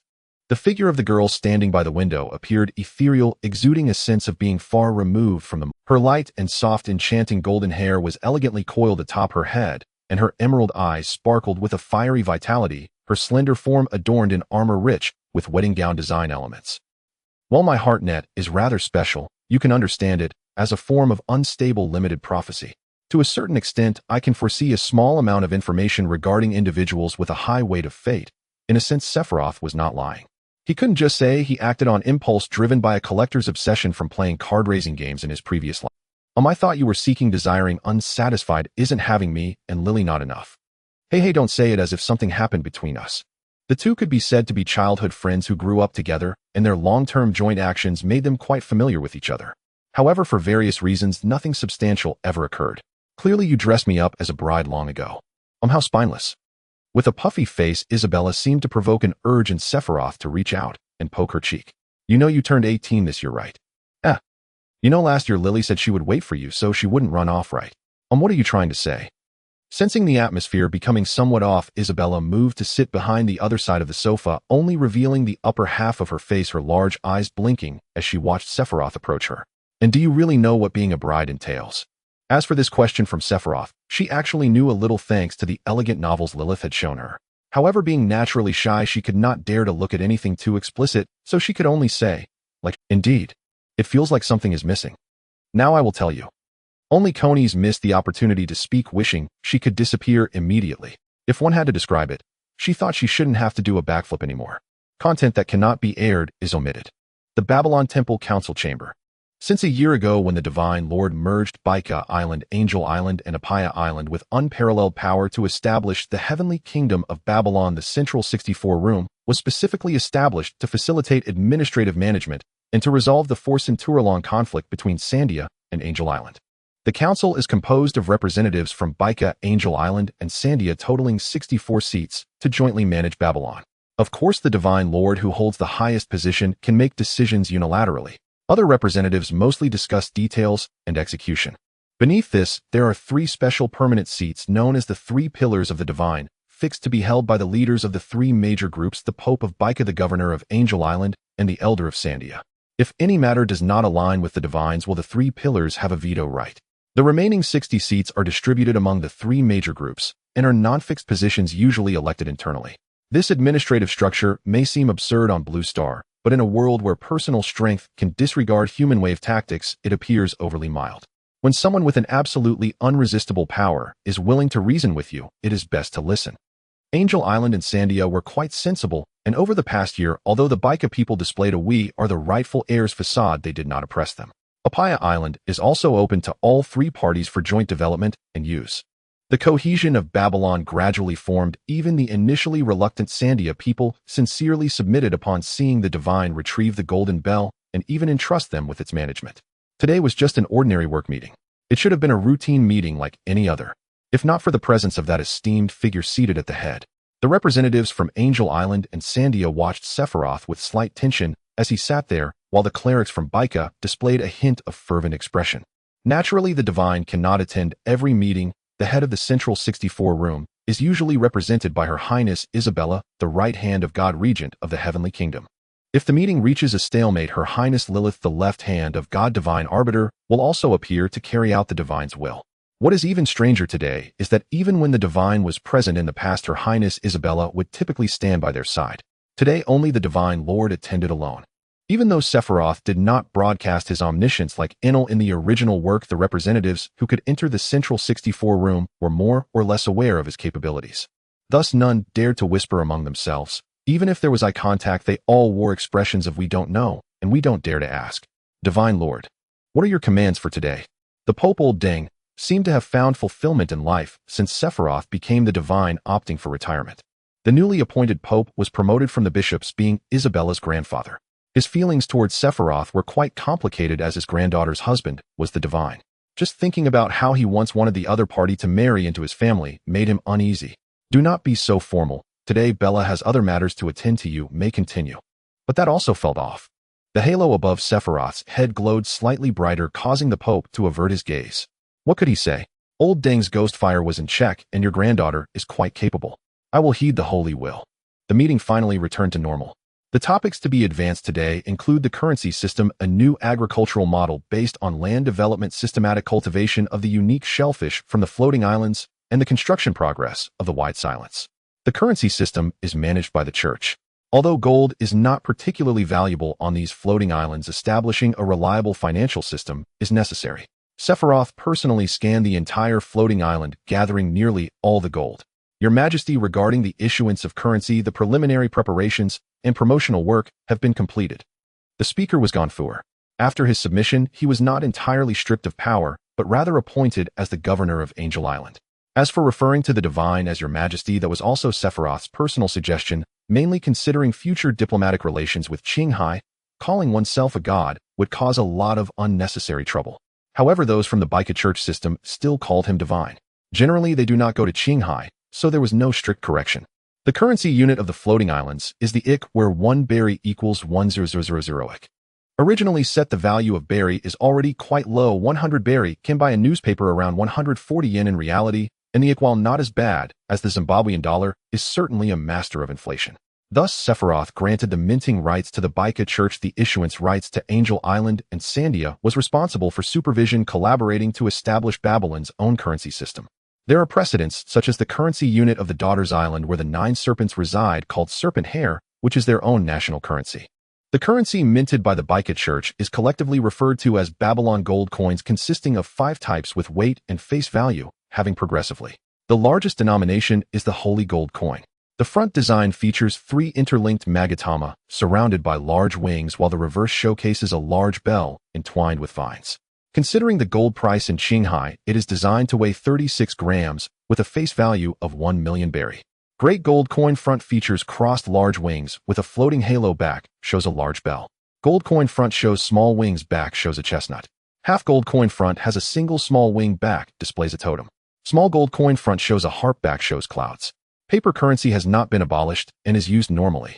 These gold coins primarily serve as the standard currency and are used alongside large denominations while also being a cultural symbol. The exchange with paper currency has corresponding restrictions depending on the situation. Mainly when reaching Qinghai, there are some things that cannot be bought with paper currency but can with gold coins. Each matter was implemented. The value of land on the floating islands is undoubtedly precious, and regarding agricultural technology, even if Sephiroth does not understand it well, after all, someone who has never done farm work on Blue Star can still express some ideas. The cultivation of shellfish on the floating islands has been designated as a specialty industry. The largest project is the construction of the Wide Silence. Progress can be said to be promising, with an estimated completion next year. In addition to Sephiroth personally guiding the project, his large-scale use of lightning metallurgy to solve material issues is also a key factor. The original arc took 6 years to build, not only because Enel was semi-illiterate, but perhaps because he thought of himself as a god and avoided manual labor. Relying solely on enslaving ordinary people to build it, slow production rates were to be expected. Speaking of Enel, this person had an accident on the construction site and died. Sephiroth claimed to be unaware. I did not, don't spread nonsense. The meeting gradually transitioned into a new proposal submission phase, during which the elder of Sandia looked a bit conflicted and shyly raised his hand. Your Majesty, we from Sandia have an unreasonable request and hope you can grant it. Sephiroth's gaze swept over the representatives from Sandia. Among the 60 seats present, excluding the clerics from Baika, including the Shura Om Geda and the Dawu, Sandia also had some acquaintances in a different sense. Given that Sandia's population was not large, the average age among these 20 seats was relatively low compared to the other 2 factions. The members of the Sandia guerrilla team, including Wei Bo, were also prominently present. To his knowledge, Wei Bo and his group were all around 18 or 19 years old. In the original work, Wei Bo appeared at 24 years old, and now he is just 18. According to the Heart Network's assessment, these youths displayed slightly unstable auras with mild negative emotions. Sephiroth could actively read minds through the Heart Network, but such actions would be very noticeable to the other party. Passive Heart Network could only sense emotions. You are permitted to speak. Since giving them the Golden Bell, the people of Sandia had basically submitted, and there had been no signs of dissatisfaction in the past year. How unreasonable could their so-called unreasonable request be? We hope you allow us to present our finest female warrior as your attendant. The elder respectfully bowed his head, presenting Sephiroth with a grand proposal. Gonfur, good heavens, this is simply remarkable. As the governor of Angel Island, Fuer really wanted to say that the girl named Coney was not one he had offered privately. How could such a thing be coerced? The problem was that Fuer did not dare to say it was all the Divine's unilateral decision. It was like stepping in yellow mud. He could only stare wide-eyed like a goldfish, so bad, glaring fiercely, wishing to stare the elder of Sandia to death. Over 60 people in such a sacred place as the Central 64 room. Instead of discussing national affairs, they brought this up. Ugh, disgusting. I was only secretly working on Connie's thoughts. Such matters could be discussed privately, even if submitting a written application wouldn't take much time. This is our finest female warrior, Lachi. Indeed, she was a beautiful girl with fair skin, dressed in traditional Sandia attire. Given this, Sephiroth certainly had no objections. He just didn't plan to pursue those who were already taken at this time, like Clar and Koya. If given the opportunity, he indeed had thoughts about females like the Empress Yamato Yuta, etc., stipulating that it is a multi-wife situation. In a world of slavery and a feudal divine nation, it fits the environment. It has nothing to do with gender. In the original work, the Celestial Dragon claimed to have several wives. The fiancée of that old Kai from the Flower Country stated she had several men. And there are situations like the older woman. Moreover, ask yourself, after arriving in this world and gaining power, what about this? Suddenly a sound like a loud bell piercing through the tranquil air echoed, Your Majesty. Suddenly appearing before everyone was the left hand of God, the arbiter of the black wings, Her Highness Lilith. Her flowing silver hair danced gently among the unique black wings, and her black silk Gothic attire accentuated her porcelain-like skin. If Lilith maintained a seated position with a smile, she could be said to possess an unparalleled artistry in her appearance. However, her sharp words could even make timid men faint, making her quite famous on the floating islands. After surveying the room, Lilith revealed a very cute smile towards Sephiroth. Did I come at the wrong My name is Conies, and I entered the divine temple yesterday, becoming a servant of the supreme god. Once she was merely an ordinary girl dreaming of opening a pastry shop, possessing no skills other than her talent for pastries, and the harp, living a tranquil life with her fisherman father. Until one day the former deity visited her home and spoke with her father for a long time. Now, Conies was brewing tea in the break room, her mind still reeling from yesterday's shocking experience. She truly knew little about such matters, instinctively understanding that she should not speak at that time. Hearing that embarrassing sound, she wrapped the blanket around her head and fell into a drowsy sleep. When she opened her eyes again, she found herself lying in bed, the sky already dark. Beside her was Lady Lilith, who was reading a book. Later she learned that the deity's living quarters rarely allowed outsiders. It was Lady Lilith who brought her to her room. After resting a night in Lady Lilith's chamber, she finally started her official duties as the deity's exclusive servant the next day. Not surprisingly, she was regarded with strange looks by the other maids and nuns. These girls from different regions formed their own small groups one after another. Originally, Conies wanted to kindly initiate conversation and asked to join their small groups, but she was truly not good at such communication. She had no idea how to start a conversation or how to join them.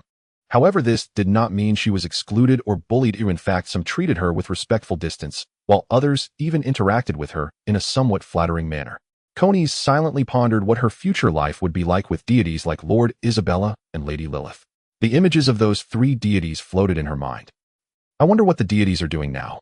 In the deity's bedroom, noon sunlight streamed through the enameled window into the room where Isabella lay lazily on the bed, slowly gazing around. The ceiling was a painted dome with a white theme, and white lace curtains swayed as she lay on a large, luxurious cloud bed. It just struck her that today was the day for the weekly meeting at the council hall. She grumbled as she punched Sephiroth lightly, wondering how she was supposed to attend the meeting like this. His physical condition should have been inferior to hers. How do you feel? Is your head dizzy? Does it hurt? A familiar voice came from the direction of the bedroom desk. It was Lilith, dressed in gothic black. She sat sideways on the chair at the bedroom desk, her arms crossed, and resting on the back of the chair, a smirk on her face. She curled back into a ball, the fluctuating waves and the sight of her long white beauty disappearing in an instant. Isabella wrapped herself in a pure white blanket, forming a shape resembling a glutinous rice dumpling, only her face with golden strands of hair exposed facing Lilith. It's not too painful. Isabella's face bore a shy grimace, her delicate features flushed, the tuft of hair on her head bobbing. When we were in the study, he and I, and her stammering caused Lilith to piece together the information from various sources, mainly on-site investigation and the testimony of an innocent girl. She learned that the two were merely in the preparatory phase of biological engineering while in the study. She did not expect the deity to be so knowledgeable, meticulously preparing the preliminary work for over half an hour. From Lilith's understanding, that process indeed wouldn't be too painful during the main stage. You don't need to mention what happened in the study. Uffed. Lilith, as a professional maid, initially did not intend to laugh unless she couldn't help it. Fortunately, the deity cherished Bella, and the main event took place in the bedroom very formally. Otherwise, that innocent girl would have suffered immensely. It was still kind-hearted Lilith who retrieved the unconscious Conies from the study. This girl was even more naive than Bella in this regard. It was clearly you, Lilith, who wanted me to say this. Upon hearing this response, Lilith revealed a smile reminiscent of the little magnetic demon that the deity teased her about. A mere preparatory phase, and someone took off once. No saying that.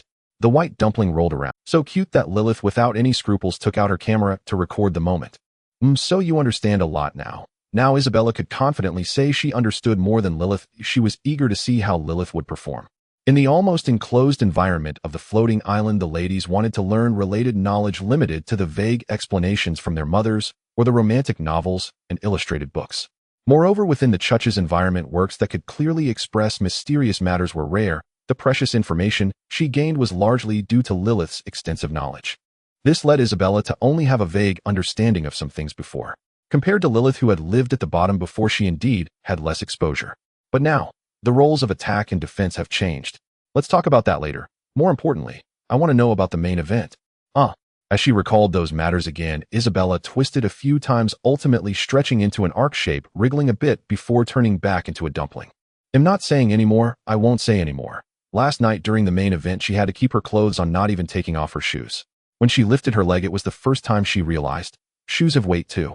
It wasn't until the phase of declaration that the two truly saw each other honestly. The second phase of the main event was the culprit that prevented her from attending the meeting. Let me say this, Bella. Lilith actually held great goodwill towards the two childhood friends who had known each other for 12 years, but what? Isabella followed Lilith's pointing finger and saw that because of her flailing, her once protective white dumpling now resembled a strawberry-flavored soup dumpling. In Lilith's view, the embarrassed Isabella threw the blanket at her, as if casting a fishing net, and immediately after she lunged at her, without caring that she was currently not wearing any artificial gear. 30 days later. During this month, the entire Babylon was busy preparing for the wedding. After all, it was the deity who was marrying two wives, and the entire floating island was enveloped in a joyful, yet somewhat chaotic atmosphere. Especially the Baika people who frantically rushed to work striving to secure a spot to participate in the wedding decorations and other preparations. Based on various considerations, Sephiroth decided to hold the wedding in the square outside the divine temple. Of course, the banquet would take place in the grand hall inside the temple. The reason for this plan was that the golden bell was placed at the center of the square in front of the temple. Indeed, the management rights of the golden bell were returned to the Sandia people, but the placement of the bell was still somewhat significant. Not only did it help people from 3 regions to have more cohesion, but there was also a physical consideration. The area where the golden bell was placed had many decorative multi-layered circular recesses. If we only look at the basic structure, it resembles the Tianyin super-large spherical radio telescope of the blue planet. As long as the force used to strike it is not excessive, the sound can only echo above the floating island and won't reach the ground. This was mainly to prevent the Qinghai people from becoming aware of its existence before preparations were complete. Sephiroth did not plan to contact them for the time being. Holding the wedding here symbolically reassured the Sandia people who had been slightly uneasy due to Kona's presence, although they still sent the female warrior Raki over. On the wedding day, many guests streamed into the square looking at the deity and his 2 wives with reverent eyes beneath the golden bell. To celebrate the deity's marriage, it was also scheduled to distribute meat and wine throughout Babylon, and many residents gathered in the streets to celebrate, as if it were a festival. Many people were already drunk. For the subjects of Babylon, the deity's wedding felt like a grand festival. Near the start of the wedding, there would be a grand fireworks display. Your Excellency, you seem quite stiff. The current pope, Isabella's grandfather, slightly tipsy, boldly teased Sephiroth.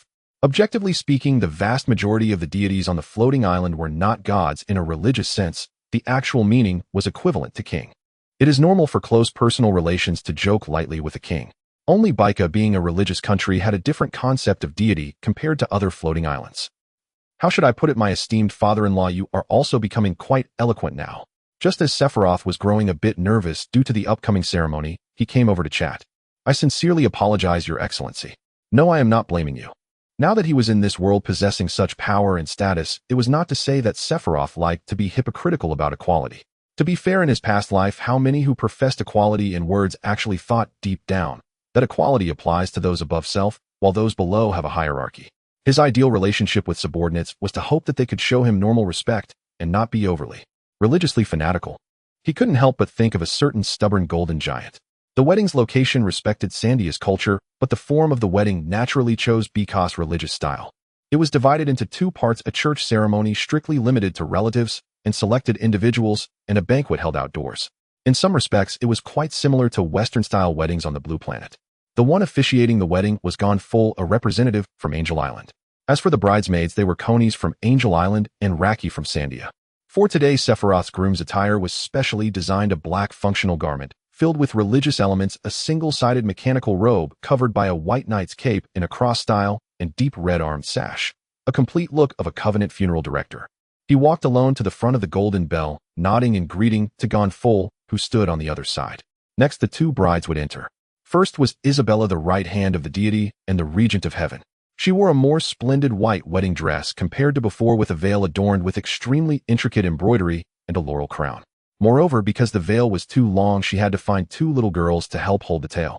This design was mainly inspired by the 3 stages of the bride Nero Lingji. Guided by her father, Isabella walked to Sephiroth's side. After receiving Isabella's hand from her father, Sephiroth led her. Next was Lilith's entrance, the left hand of the deity and the divine adjudicator. Her wedding dress today had purple and black as the main colors, designed to be both mysterious and noble. It included a bodysuit, black stockings, a short skirt, and knee-high boots, with the outer purple dress featuring a subtle shimmer effect. This design was mainly inspired by the black swan from the collapse of Iron.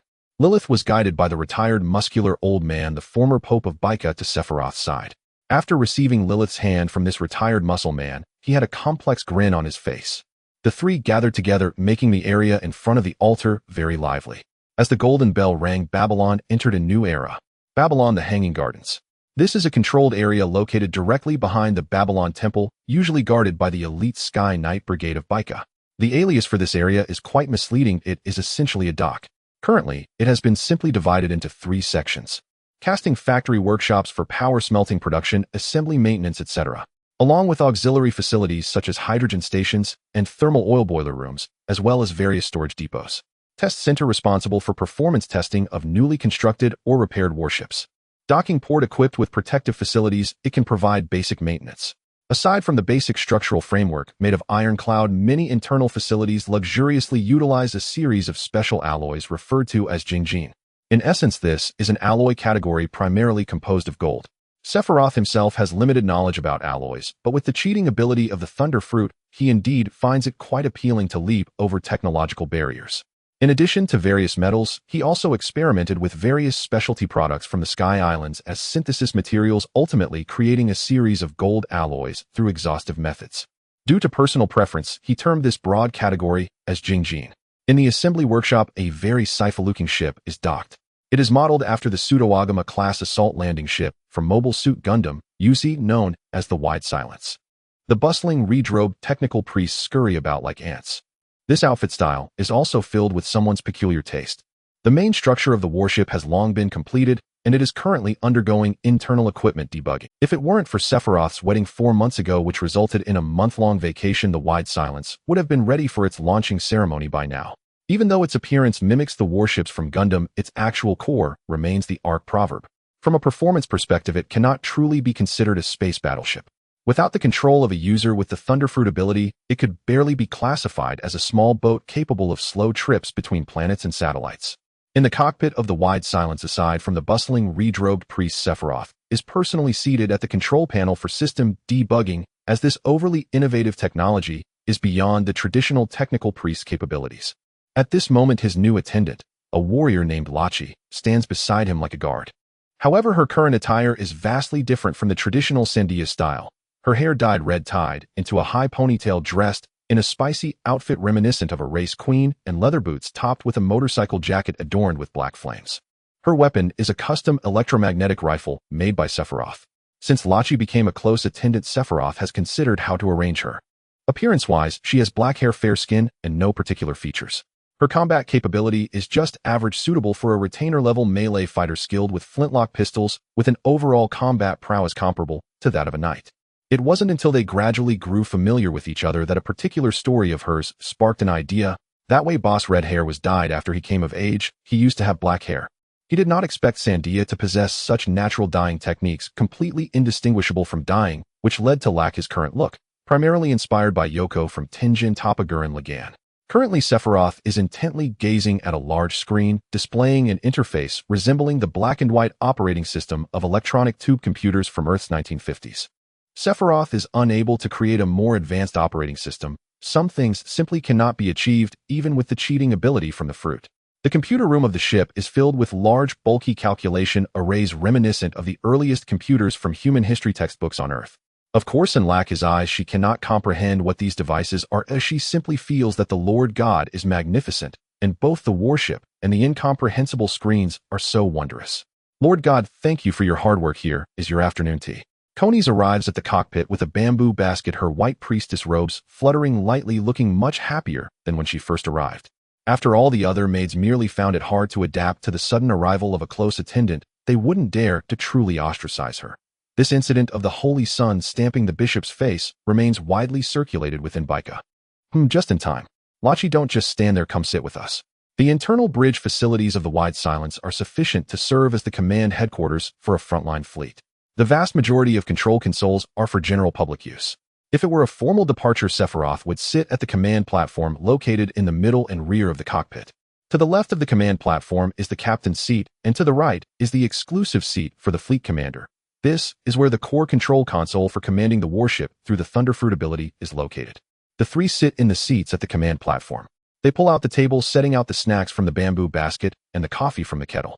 Since there are only 2 seats, Sephiroth, remaining true to his thoughts, has the smaller framed Konis sit on his lap. Konis, dressed in white priestess robes with her naturally blonde hair and delicate appearance, indeed resembles a little priestess cosplaying from Goblin Slayer.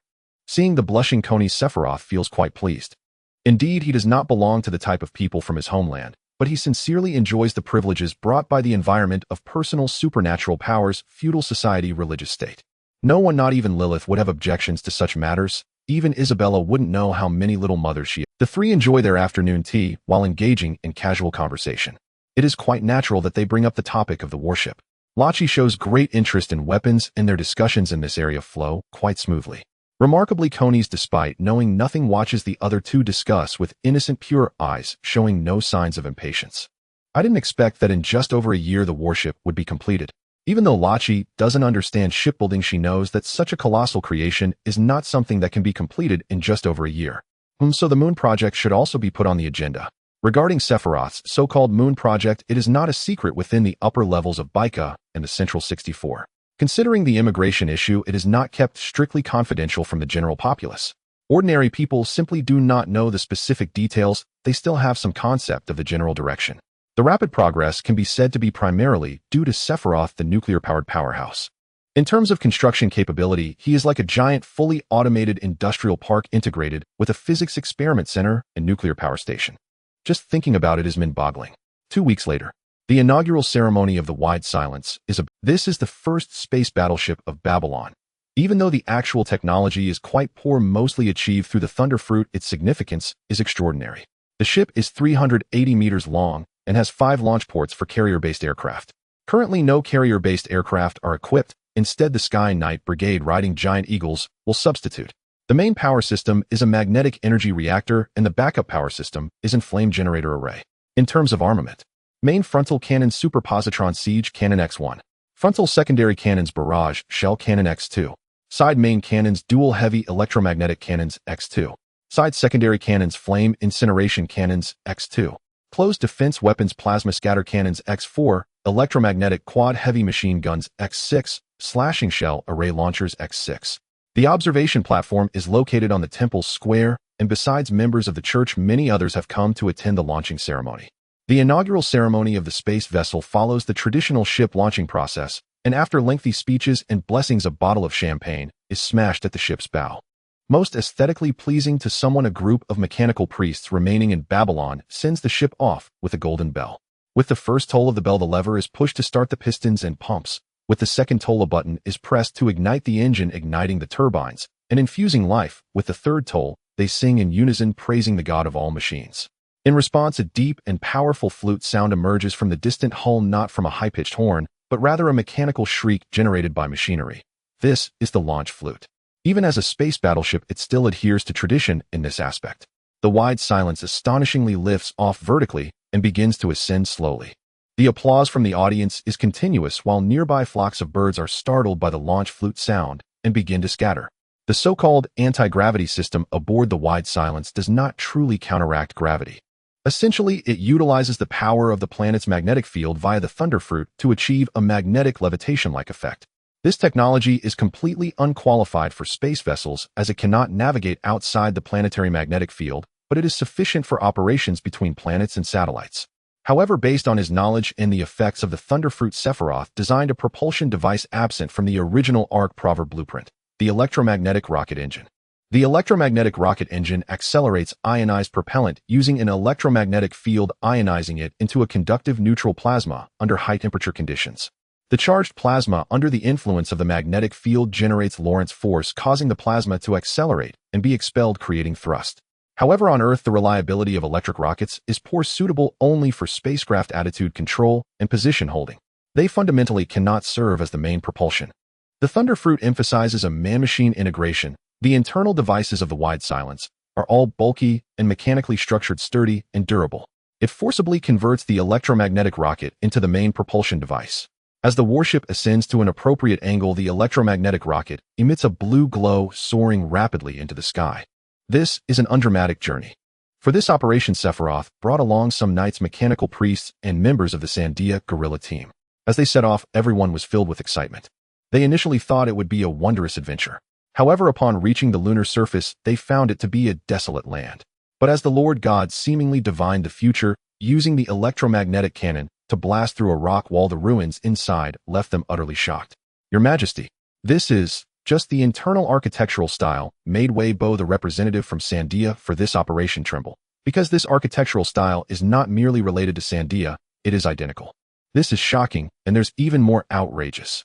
Sephiroth leads the group into the ruins until murals appear before everyone's eyes. The figures depicted wear traditional clothing of the Sky Islanders, but are adorned with traditional decorations of the Sandia people.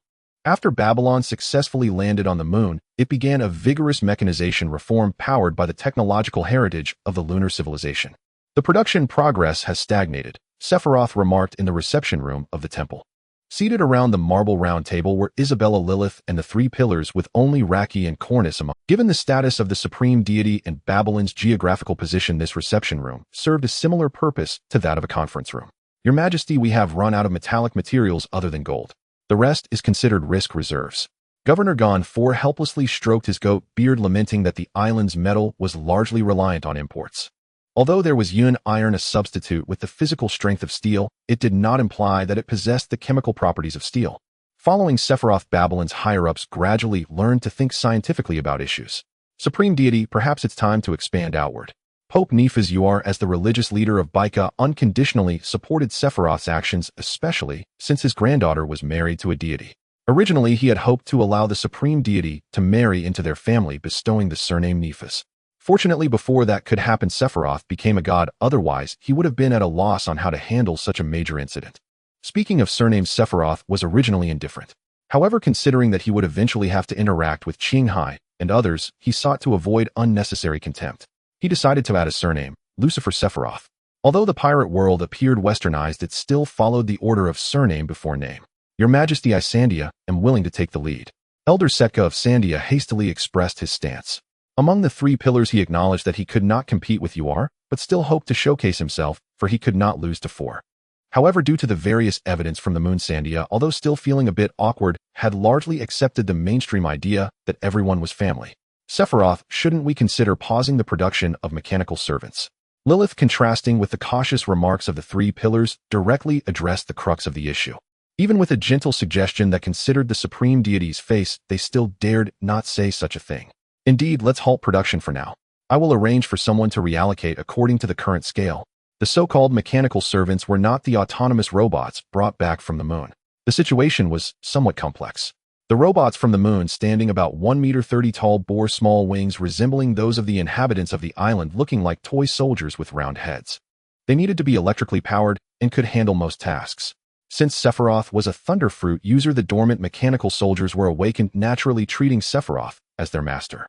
After some testing, it was discovered that their intelligence level was roughly equivalent to that of a 10-year-old human. Their personalities were hard to assess, gentle, strong, loyal, and possessing a certain moral standard.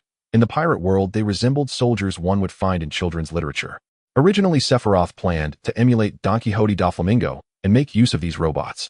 Dressrosa under Doflamingo's rule was prosperous, and its citizens had a high happiness index. In reality, this was achieved through the enslavement of the little people and toy soldiers. Whether one calls it hypocrisy or something else, it was discovered that these mechanical soldiers not only had a fairy tale aesthetic, but also similar personalities. How could he proceed? Psychologically, it was a bit hard to accept. Instead, he decided to let these fairy tale-like mechanical soldiers become companions of the islanders, stipulating that each family could voluntarily adopt one, and any abuse would result in criminal charges. Robots that were not adopted were assigned to various service positions or auxiliary roles within administrative agencies. Their formal title was defined as Servo Angels. As for the labor issue, there was another solution. Fortunately, after analyzing the technological heritage from the lunar capital, Sephiroth combined his knowledge to create a kind of emotionless artificial intelligence. This series of robots resembled the ancient mechanical decks from the game Yu-Gi-Oh! On Blue Star. Their formal title was defined as mechanical servants. At last, the islanders were liberated from physical labor. They merely needed to command the mechanical servants.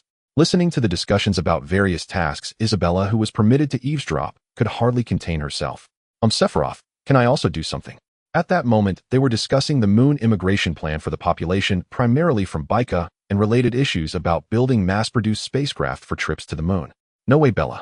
Lilith smiled at her good sister, gently poking Bella's puffed cheek.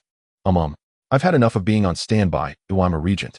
You all are workplace bullies. Isabella mumbled, lying on the table, with vacant eyes glaring at everyone present.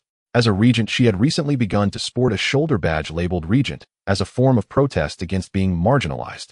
Where did she even learn that term? Even Isabella's grandfather merely twitched his lips. The other two pillars averted their eyes, pretending not to see such a dire issue. Hey, Bella. Sephiroth approached Isabella step by step, cornering her into the sofa. Gently poking her caused her to emit a rather cute sound. With you looking like this for 5 months, what else do you want to do? You were merely permitted to eavesdrop. How dare you? Forget it. I'll leave the rest to you. Let go of me. The remaining participants watched as the supreme deity ignored Isabella's small fists and took her away. That night, after lulling Isabella to sleep, Sephiroth approached Lilith. Have you changed your mind? Upon hearing Sephiroth's question, Lilith, who had just been tightly closing her eyes, mischievously peeked with her tongue. Is that not permissible? Originally, Lilith had stated that she had no such plans for the time being. She wasn't in a hurry. The issue was that it involved some religious significance. Thus, the two agreed to let things take their natural course without deliberately avoiding the situation. Lilith initially didn't want to, but witnessing Bella's situation ignited a sense of competition within her. Upon seeing the glimmer of hope in the girl's ruby-like eyes, Sephiroth found himself entangled in Lilith's playful tussles. Jokingly, he rolled her up into a spring roll shape. If you truly want it, I certainly won't oppose. But if it's just a momentary impulse, I advise you to consider it again. After tidying up, the room fell into complete silence. In the year 1515 of the Ocean Era, February, Gaia Island. This island, resembling a skeleton, missing a corner despite not considering the well-known tall tale of the Golden Land, still holds a subtle position in the first half of the Grand Line.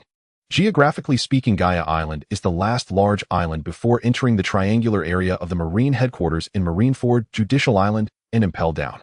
Moreover, Gaia Island is the closest large island to Water 7. The natural resources and specialties of Gaia Island are not worth the world government's investment, and there are no other nations nearby. These factors have led Gaia Island to gradually become a lawless pirate paradise, as well as a transit point for some black market industries under certain New World powers. Some pirates refer to Gaia Island as Turnaround Island, because continuing forward would lead into the sea, where the Navy's influence is most concentrated with 3 major organizations alongside the Holy Land Mary Geos.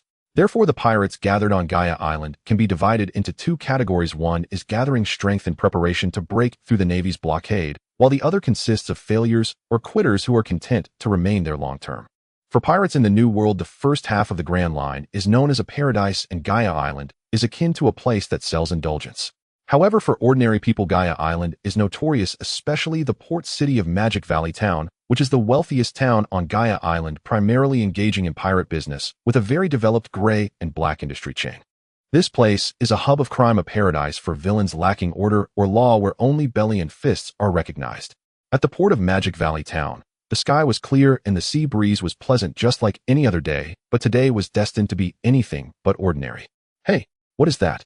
A dockworker waiting for work at the pier noticed a black spot in the sky gradually enlarging and couldn't help but ask, "Have you drunk too much? Isn't that a flock of birds?"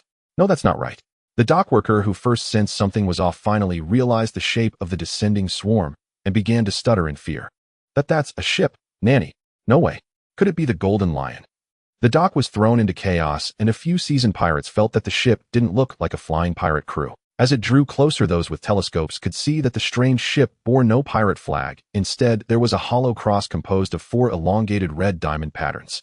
Indeed, ordinary pirates from Qinghai had never seen this style before. The warship was almost entirely metal, rugged with sparking coils and boiling steam pipes everywhere. This was a steampunk reformed airship based on the Arc Maxim, discarding its space travel capability to significantly enhance its combat ability within the atmosphere, the resplendent ashes. In the astonished gazes of the pirates, the massive steampunk warship opened fire. An unprecedented form of attack with multiple orange flashes was not heard until many pirate ships at the port were split in half and sunk, followed by a deafening roar that tore through the air. As if announcing its arrival, a massive steam whistle echoed throughout Magic Valley Town from the sky. Task Code: Operation Descent.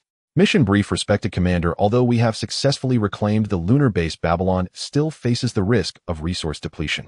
The Intelligence Department of Shandia has discovered a suitable island in Qinghai, reporting that a pirate fleet from Qinghai is currently entrenched there. Eliminating this fleet will put the foothold for our expansion into Qinghai firmly under our control. Mission Location: Gaia Island, the Great Sea Route of Qinghai, Magic Valley Town. Mission Objective 1: Destroy the pirate fleet. Mission Objective 2: Eliminate all resistance forces in Magic Valley Town. Mission Objective 3: seize control of Gaia Island to establish a permanent base. Optional mission objective: locate the descendants of Nolan. Stability 1, Sociology 1. In terms of battleship characteristics, the Brilliant Ashes is not only an airborne vessel, but also Babylon's first unmanned battleship. Aside from Sephiroth, there are no other living crew members on board. The crew in key control positions are all those servo angels disguised in fully covered power exoskeletons modeled after the T-60 power armor from the Fallout series. At this moment, these naive servo angels looking at the task briefing on the screen seem to form a question mark above their heads, even through the helmets of their power armor. CHHH, the sound of steam jetting. Don't mind it. The speaker looked nothing like a living being, it was entirely a robot. The voice was also played through the sound array system, a deep male synthetic electronic tone. The heavy gray armor brass steam pipes and gears looked like an oppressive steam-powered knight. It seemed to personify the term steampunk, materializing multi-riveted steam steel. Inside it was of course Sephiroth, and this time his design was still filled with his personal flair. Inspired by the fictional elements of science fiction known as the Lunar Gundam and Steam King, Charles Babbage FGO. Report: all pirate ships at the port have been sunk. With that, the vast majority of people could not escape. On the screen, a chaotic port was displayed from a bird's eye. As far as the eye could see, there were pirates fleeing in panic. Very well, let the Zaku's engage. Any pirate with some ambition would normally not choose to remain here. Just a bunch of rabble easily handled by the mechanical servants. Upon hearing Sephiroth's instructions, the battleship issued command signals to the waiting mechanical servants. On the launch platform, the mechanical servants modified to resemble Zaku's from UC Gundam took steps and stood on the maglev aircraft. The magnetic absorption device on the leg armor locked with a buzz. Though modeled after Zaku's, they were not 18 meters tall, standing at just 2 meters. Their weapons were electric axes and electromagnetic rotary guns. Such elaborate efforts were made to disguise themselves as another independent force. Essentially, they aimed to establish a certain cutoff from the Sky Islands within a few years. Sephiroth himself donned a disguise, the wielder of the Superman magnet fruit, Charles Babbage Mechanical King. He even considered how to avoid being unmasked by a master of observation hockey. If encountered thus, this Babbage armor routinely operated to create an electromagnetic field blocking various mental detections and interfering with observation hockey. Amidst electric sparks, the all-metal battleship descended from the sky. The massive gear assemblies emitted a metallic clank, and the brass pipe array sprayed boiling steam, with the shriek beams of destruction obliterating everything. To Bellamy, who had just led the pirate crew to confront the enemy, this sight seemed utterly absurd. Since joining Don Quixote Doflamingo, he prided himself on being the #1 figure in Magic Valley Town. With a bounty of 34 million berries, he had seen quite a bit. Yet this was something he had never witnessed. Just as he was losing his mind, the first mate Sachi raised his kukri and shouted at the bombarding Brilliant Ashes. What kind of skill is it to hide in the sky? Come down. Face me, Onionon. Whether it was coincidence or not, just after Sachi shouted, strange exits appeared on both sides of the ship, and a group of metal beings descended on ray-like mechanical flying devices. A series of silent projectiles struck, even without deliberately targeting the Bellamy pirate crew. Several of the small fry still fell. The gunner Libas, who attempted to counterattack, was struck down before he could fire, his skull shattered by that weapon. Those strange robots moved in groups of 4, dispersing towards the town, not attacking those who showed no obvious signs of resistance. More like an armed demonstration. Tisk. Bellamy glanced at the situation on the scene, feeling a bit like running away, but then he thought there was still Doflamingo's property here, and he was bearing his flag. To flee without a fight was simply a dead end. Crouching down, he acted like a spring, launching himself like a cannonball. Boom. The impact successfully destroyed one Zaku. The remaining 3 Zakus increased their speed, spreading out to encircle Bellamy. One facing him drew out an electric axe, jumped off the relatively slow maglev aircraft, and ignited the jetpack on its back. Facing the Zakus that had circled around him, Bellamy did not rashly attack, but maintained his speed to avoid being hit by that unknown ranged weapon. Engaging the approaching Zaka Hedon would inevitably lead to being flanked. Seeing the fierce opponent charging in, he drew out a glowing axe, clearly not an ordinary weapon. Relying on his ability to continuously launch himself to gain speed, Bellamy chose to evade combat. The technical prowess of the Zakus was merely average, and coupled with their low intelligence, they could handle ordinary pirates, but against fruit users they were truly outmatched. After about 10 minutes of maneuvering, Bellamy destroyed the Zaka squad. The electric axe and electromagnetic machine gun could undoubtedly inflict lethal damage on Bellamy, but the gap in mobility was hard to overcome. Well done, Captain Bellamy. As expected of our captain, the man bearing Lord Doflamingo's flag. Amid the cheers of the crew, Bellamy, standing in the wreckage of the Zakus, raised his fist triumphantly and shouted to the sky. Of course, I am the man who will help Lord Doflamingo become the Pirate King. Just as the atmosphere was right, a strange, buzzing sound rapidly approached. Bellamy looked up at the sky, shadows obscuring the sun. Due to the backlight, he could not see what exactly it was, but the scorching breath, terrifying pressure, and a slight tingling sensation that raised the hairs on his body informed him. It vaguely indicated to him the source of the silence that seemed to throttle his crew. Boom, boom, boom. Falling from the sky, crashing before Bellamy, was an unprecedented mechanical monstrosity. It was indeed tall compared to an average person, but not extraordinarily so. Yet the overwhelming sense of oppression felt as if he were facing a giant. His scalp tingled, and his legs trembled uncontrollably. A strange tingling sensation spread along his skin, penetrating his spine and entering his brain. It cloaked him in the possibilities of the future, an alien steel. It hid the dream of the future, an alien world within his heart. A dreamlike, illusory image flashed by. Struggling to regain control of his body, Bellamy seemed to want to bite his teeth and frantically launched himself between the buildings. Without any verbal communication, his instincts told him that if he did not give it his all, or even if he did, he stood no chance. Come on, big brother. Don't lose, Captain. Bellamy, Captain. We can win. We came from that boring place of Nadas to the Great Sea route to follow the pride of the North Sea, Lord Doflamingo, so as not to remain nameless, so as to make a name for ourselves. This strike has been charged to maximum power. How can one easily lose to a nonsensical robot? Bang, boom, vroom, vroom, vroom. The Steel Knight. No, the Steel King astonishingly raised its mechanical arm at incredible speed, completely contrary to its heavy design. As if swatting a fly, it sent Bellamy flying, even producing a sonic boom. Bellamy's body crashed through 5 buildings before coming to a stop, buried in the rubble. That slap was equivalent to 65000 horsepower. CHHH. Steam billowed from the iron monster. Its heavy footsteps felt like a hammer striking everyone's hearts. The red single eye radiating a chilling glow within the steam. What did you just say about a king? In the skies above the White Sea, a bizarre spindle-shaped hot air balloon adorned with strange shark patterns was gliding through the clouds. For those who have never seen an airship, this description is appropriate. However, the paint job on this airship could induce auditory hallucinations in those who understood its implications, triggering an instinctive urge for air defense. Kirov reporting. Kirov reporting. Without a doubt, this was also a grand creation by Sephiros. After all, the technological level was quite limited, whether as the near-Earth orbital assault landship, the Wide Area Silence, 380 meters, or the atmospheric floating cruiser, the Radiant Ash, 410 meters, these two massive toys, once out of the control of the Thunderfruit user, were not much different from scrap metal. To compensate for the aerial forces, vehicles known as Babylon airships, primarily powered by Rihibi and Fungbei, emerged.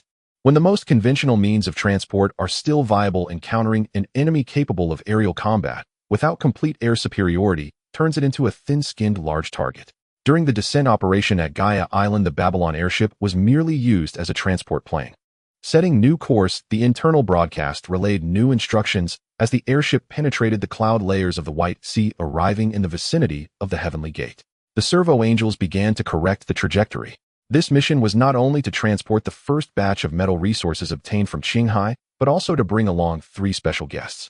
A burly man with a diamond-shaped face and a chestnut-style hat stood by the cabin window holding a manual about the Babylon kingdom, his face filled with shock as he gazed out at the view, a massive heavenly gate seemingly composed of white Greek-style pillars from a fairy tale, with a heavenly white cloud path, resembling an elevator descending from the White Sea.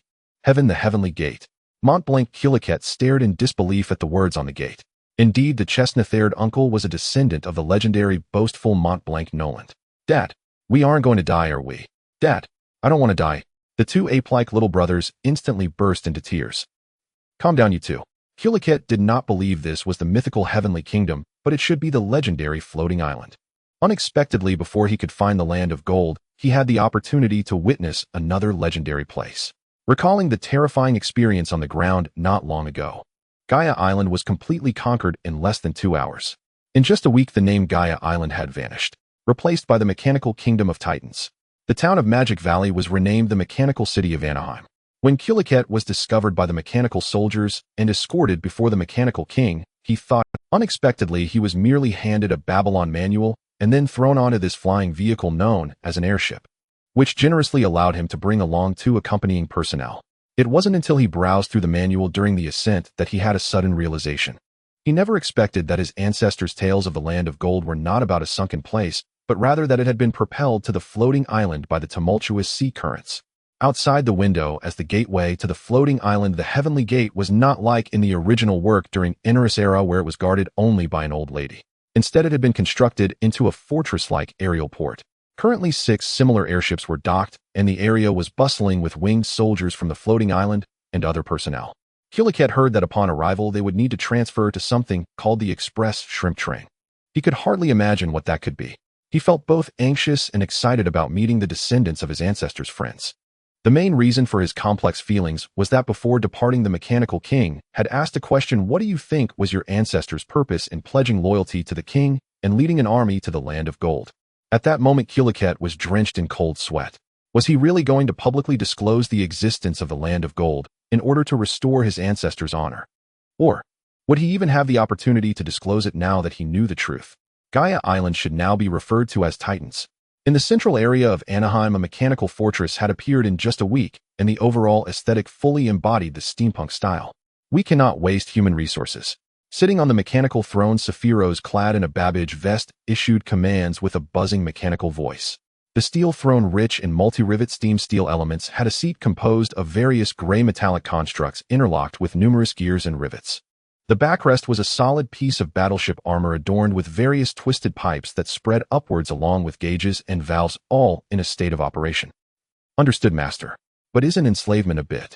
The servo angels would not betray the Thunderfruit user, yet they surprisingly exhibited a sense of justice. So what was the principle behind the black technology from the moon back then? Sephiroth could only use the ancient production lines still existing on the moon to create ready-made thinking modules. Any modifications and analyses were an enigma to him. He didn't even dare to dismantle them. If it weren't for the discovery that the thinking module itself was a unit that could only install basic logic and command modules, thus creating emotionless mechanical servants, he truly wouldn't know how to manage it. No need to worry. According to the reward, enslave those who regard life and death as trivial. Aside from that labor reform, the mechanical servants could only perform single tasks, and comprehensive work still relied on the servo angels. Just explaining a bit to them could lift their spirits, which wasn't a troublesome task. These guys didn't even want wages. Sephiroth felt it was quite inappropriate, so he decided to give them treatment according to the minimum standards for Babylon civil servants. Since occupying this place, the initial policy of the mechanical nation was ordinary people continued their previous lives. The black market was eradicated, the gray market was reformed, and minor pirate offenses were subjected to labor reform, while serious crimes were all packed off to the floating island as slaves. In reality, only a small number of pirates had not committed serious crimes such as murder or sexual assault. Most had, but to varying degrees. These so-called slaves, to put it bluntly, mainly served to increase a lower class, to provide a psychological advantage for the future residents of the floating island on the moon. Of course, in specific implementation, the basic human rights of the majority of people were preserved, such as not causing objective harm to them without reason. Those who could face the death penalty dozens of times had no human rights. For those who faced standard executions, the treatment was similar to labor reform. Those with skills lived restricted 996 or 007 lives, depending on the situation. Sephiroth knew this was not very humane. On one hand, these serious crime pirates were more brutal towards ordinary people, and from a perspective of mutual vengeance, one could claim it was justified. Before discussing the human rights issues of pirates, those who wish to debate should first consider what concept the majority of pirates in this world represent. Perhaps it's hypocritical. There is a provision regarding slaves that regardless of the circumstances, any offspring born to slaves would be sent to the orphanage in Anaheim upon reaching 1 year old, receiving normal civilian treatment. He did not wish for a situation where the offspring of slaves would also be slaves. After all, the parents' crimes had no direct relation to the newly born child. If the child were to inherit the so-called criminal genes and cause trouble in the future, it could be handled normally. After this matter was settled, Sephiroth began to connect the entire Anaheim within the Babbage mech. If the signal-based station plan could succeed, it would influence future strategic direction. After this matter was settled, Sephiroth began to connect the entire Anaheim within the Babbage mech. If the signal-based station plan could succeed, it would influence future strategic directions. Invisible radio waves resonated, spreading from the mechanical city to other signal nodes across the island. Ding ding ding. Before the phone bug could ring, Sephiroth had already captured the signal 2 seconds in it. Ding ding ding. This mechanical wall served as a storage wall, where various compartments contained not only books and writing materials, but also some phone bugs. Some were new, while others were confiscated from the black market. The one ringing now should be Bellamy's. Click. Speak. You bastard, who are you? Get Bellamy over here. The phone bug transformed into a figure with a top hat and round lens mask. This characteristic was quite interesting. Previously Sephiroth had tested it, and found that when using Babbage's electronic voice, the phone bug on the other end would actually don a helmet resembling Babbage's head armor. He will never be able to respond. For the users of the Devil Fruit, as a precaution, they were temporarily sealed with sea stone collars and detained in the dungeons on the moon, guarded around the clock by robots. Though he is garbage, he is our garbage. Do you realize who you have provoked? The phone bug suddenly exploded with hair. The top hat vanished, revealing a hairstyle reminiscent of a Super Saiyan, only in silver. Doflamingo. As Babbage's mechanical voice uttered the name of the sky demon, the other side fell silent for several seconds. Gladius, the Bomb Fruit user, a cadre of the Don Quixote family belonging to the Spade Pirates Special Operations Team. If this arrogant person even mentioned Joker, it would be acceptable. Unexpectedly, he directly pointed out the name of the young master. The young master is Joker. While this information isn't a secret among top-tier powers, at least it should be something only at the level of the 7 warlords of the Sea Dimension, and there are even a few among them who don't know. What was the sudden appearance of this person about? You know what this means, right? Come. You will regret it. Click. The call ended. In the mechanical palace, various mechanical structures emitted static spark. The slave issue, the amusement issue. Originally, there were already quotation marks. Later, additional explanations were added. Yet some still interpreted it as a celestial dragon version of slaves. I added explanations thinking it was verbose, though not adding them led to ongoing issues. I have no way around. Hee. A man with golden hair and sunglasses wore a black suit with a red tie paired with black trousers and shoes, but without the suit jacket. In its place was a pink feather coat reminiscent of a tasteless thug from the 1960s on the Blue Planet. The flagship of the Don Quixote family pirate crew appeared on the sea near Gaia Island, where Don Quixote himself lay on a beach chair looking relaxed and emitting his signature laughter. Young Master, Gaia Island is just ahead. A man dressed in a heavy yellow long coat wrapped in thick chains and sporting a peculiar hairstyle resembling propellers reported to Minga, who was enjoying a sunbath with a strange speech pattern. Should we prepare for battle? After speaking, he revealed a healthy smile, showing his neat teeth displaying the emblem of the Don Quixote pirate crew. Baharo, don't be so impatient. Don Quixote Minga crossed his legs, releasing a crude laugh. Moreover, didn't that place call itself Titans? We're just going there to celebrate for them. As a warlord, Don Quixote Minga acted quite freely. If he felt in the mood, he was willing to personally intervene, even in minor matters. According to various channels of information, there were many intriguing elements regarding this place, called Titan. For this operation, he only brought Baharo the Spin Fruit and Gladius the Boom Fruit, confident as a warlord, believing that aside from those at the royal level, others were merely insignificant in his eyes. The intel indicates that there's a 90 chance it's a magnet fruit user and likely a scientist. Gladius expressed some dissatisfaction. During the last phone call with the Mechanical King, he was indeed furious initially, but later investigations revealed that the other party couldn't be considered a pushover in the first half. It was estimated that they could have a strength level between 80 million to 120 million, possibly on par with the highest-ranking members of a family. If he's willing to accept my congratulations, then everything is negotiable. If he doesn't. Young master. Look, Gladius noticed an airship flying from the direction of Titans. At the same time, his snail phone received a report from the communication room crew. It was a guidance ship. Hoping they would follow. The visitor doesn't seem friendly, let's follow them. Don Quixote Minga was not afraid of traps. Crushing the plans of those self-important minor characters who thought too highly of themselves was quite entertaining. His favorite was to shatter the hope of others at the moment they felt most optimistic. Yes, Baharo had an urge to retort, but felt it was impolite to the young master, so he swallowed his words. In fact, the destination for the guided navigation didn't seem to have any traps. It appeared to be a normal private small port. According to reports, the public port of Gaia Island had been mostly destroyed and was currently undergoing reconstruction. Upon seeing this situation, many of the Don Quixote pirate crew's younger members laughed. Indeed, they were afraid of them. The hospitality was quite commendable. Coastal base now. Free of Titans. This is one of the military ports established by Sephiroth along the coastline of Gaia Island. Its main purpose is coastal defense and future docking for surface vessels. At this stage, Coastal Base No. 3 only had some basic infrastructure and was spacious enough with no nearby residential areas. It would serve as a decent battlefield if a fight broke out. Sephiroth was of course in his suit of Babakichi's armor, facing the grand Don Quixote pirate crew along with various robots to fill the scene. Facing a massive figure clad in steampunk armor, Don Quixote Ming's observation, Hockey surprisingly, facing a massive figure clad in steampunk armor, Don Quixote Ming's observation, Hockey surprisingly, could not ascertain the approximate situation inside. He could only tell there was someone inside, but could not discern details like gender or age. If likened to a visual effect, it was as if he were looking at a person through frosted glass. No need for small talk, what you seek, no surprises. planning to skip meaningless pleasantries, or rather the other party had no intention of engaging in the so-called upper-class banter. Instantly realizing this, Don Quixote Minga revealed a smile, filled with appreciation, yet extreme. If we're going to talk, it's better to fight first than talk. As a heavy presence emanated from Babakichi, a chilling activation sound echoed, and he took a battle stance. Meanwhile, from his metallic sound system came the chilling proclamation: dignity lies only on the blade's edge, truth lies only within cannon range. Ha ha ha. Don Quixote Minga laughed heartily, slightly revealing the joy in his eyes behind his sunglasses. In that moment his gaze was sharp and bright. A sinister smile crept across his lips. Very good, I like you a lot. Hee.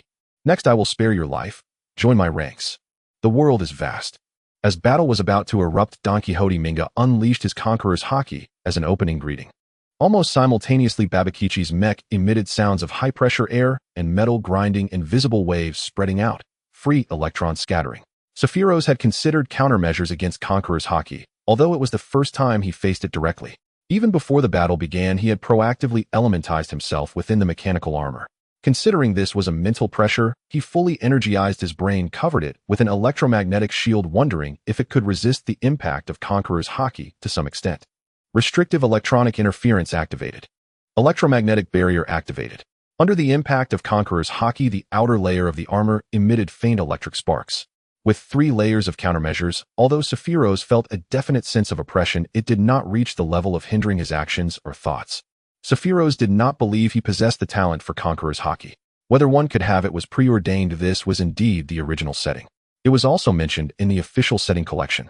Oda's original words in Volume 70 SBS, where it is determined at birth. The later stages can only determine strength, not whether or not one has it. Moreover, at present he had no thoughts of altering the world. Even regarding the world government issue, he was merely a speculator. He viewed himself as someone who leveraged the advantages of the plot to gain benefits loyal to personal enjoyment, with a slight moral baseline. Although Sephiroth thought this way, the performance of Babakichi greatly pleased Don Quixote Minga, who was itching to recruit him immediately.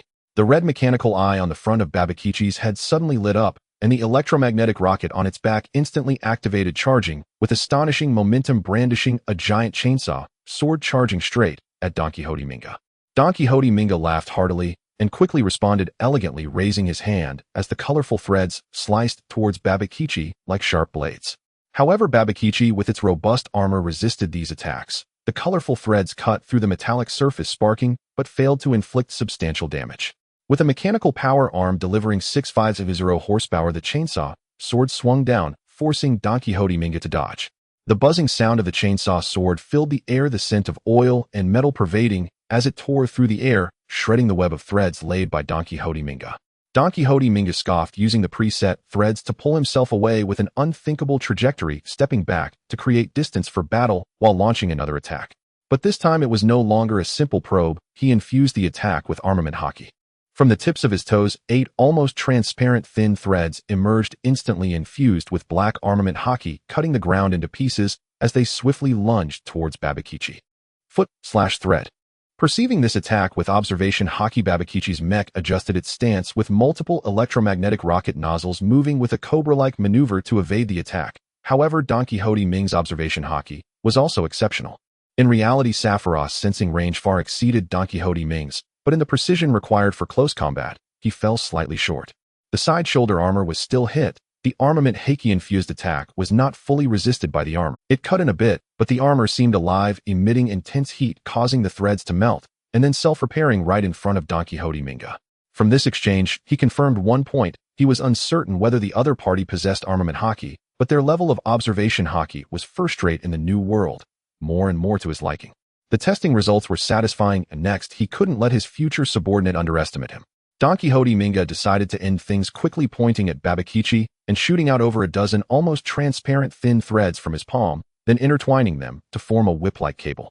Don't die now, overwhelming whip. The destructive power of the overwhelming whip was inferior to the super strike whip, but it was more flexible. Don Quixote Minga only intended to capture Babakichi, not kill him. However, things didn't go as he wished. Function enhanced, transforming into second form. Babakichi's mech underwent a more flamboyant transformation, followed by a cloud of black dust. The black dust quickly gathered into a heavy black wall. The overwhelming whip left terrifying gashes on it, but could not penetrate such a thick defense. Don Quixote Minga cautiously retreated. The strange black dust carried a distinct weight in his observation. Upon careful discernment, he confirmed it was some kind of metallic dust.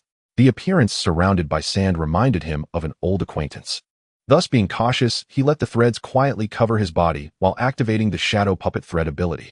He intertwined and tightly bound the threads to create a puppet that resembled the user. The puppet controlled by the threads looked exactly like the user, capable of freely using any technique, and even able to speak under manipulation. Meanwhile, he utilized the color disguising capability of the shadow puppet thread to cover himself with optical camouflage and instantly bound the clouds in the sky with sky path thread, taking off into the air at the moment of switching with the puppet. Sephiros's heart network sensed some abnormalities, knowing that Don Quixote Minga must have launched something into the sky. He could sense that thing lingering in the sky motionless. Maintaining vigilance, he normally maneuvered Babakichi to attack, creating an attack formation akin to a certain strongest third Kazakage, sand iron ring. Like waves, the sand iron formed countless fine needles rapidly launching towards Don Quixote Minga. This was indeed troublesome. He was well aware that such an all-pervasive attack was quite difficult to deal with. He first swung his arm sideways, then shot out a massive spider web made of hundreds and thousands of transparent threads, intricately weaving a sphere that completely enveloped himself.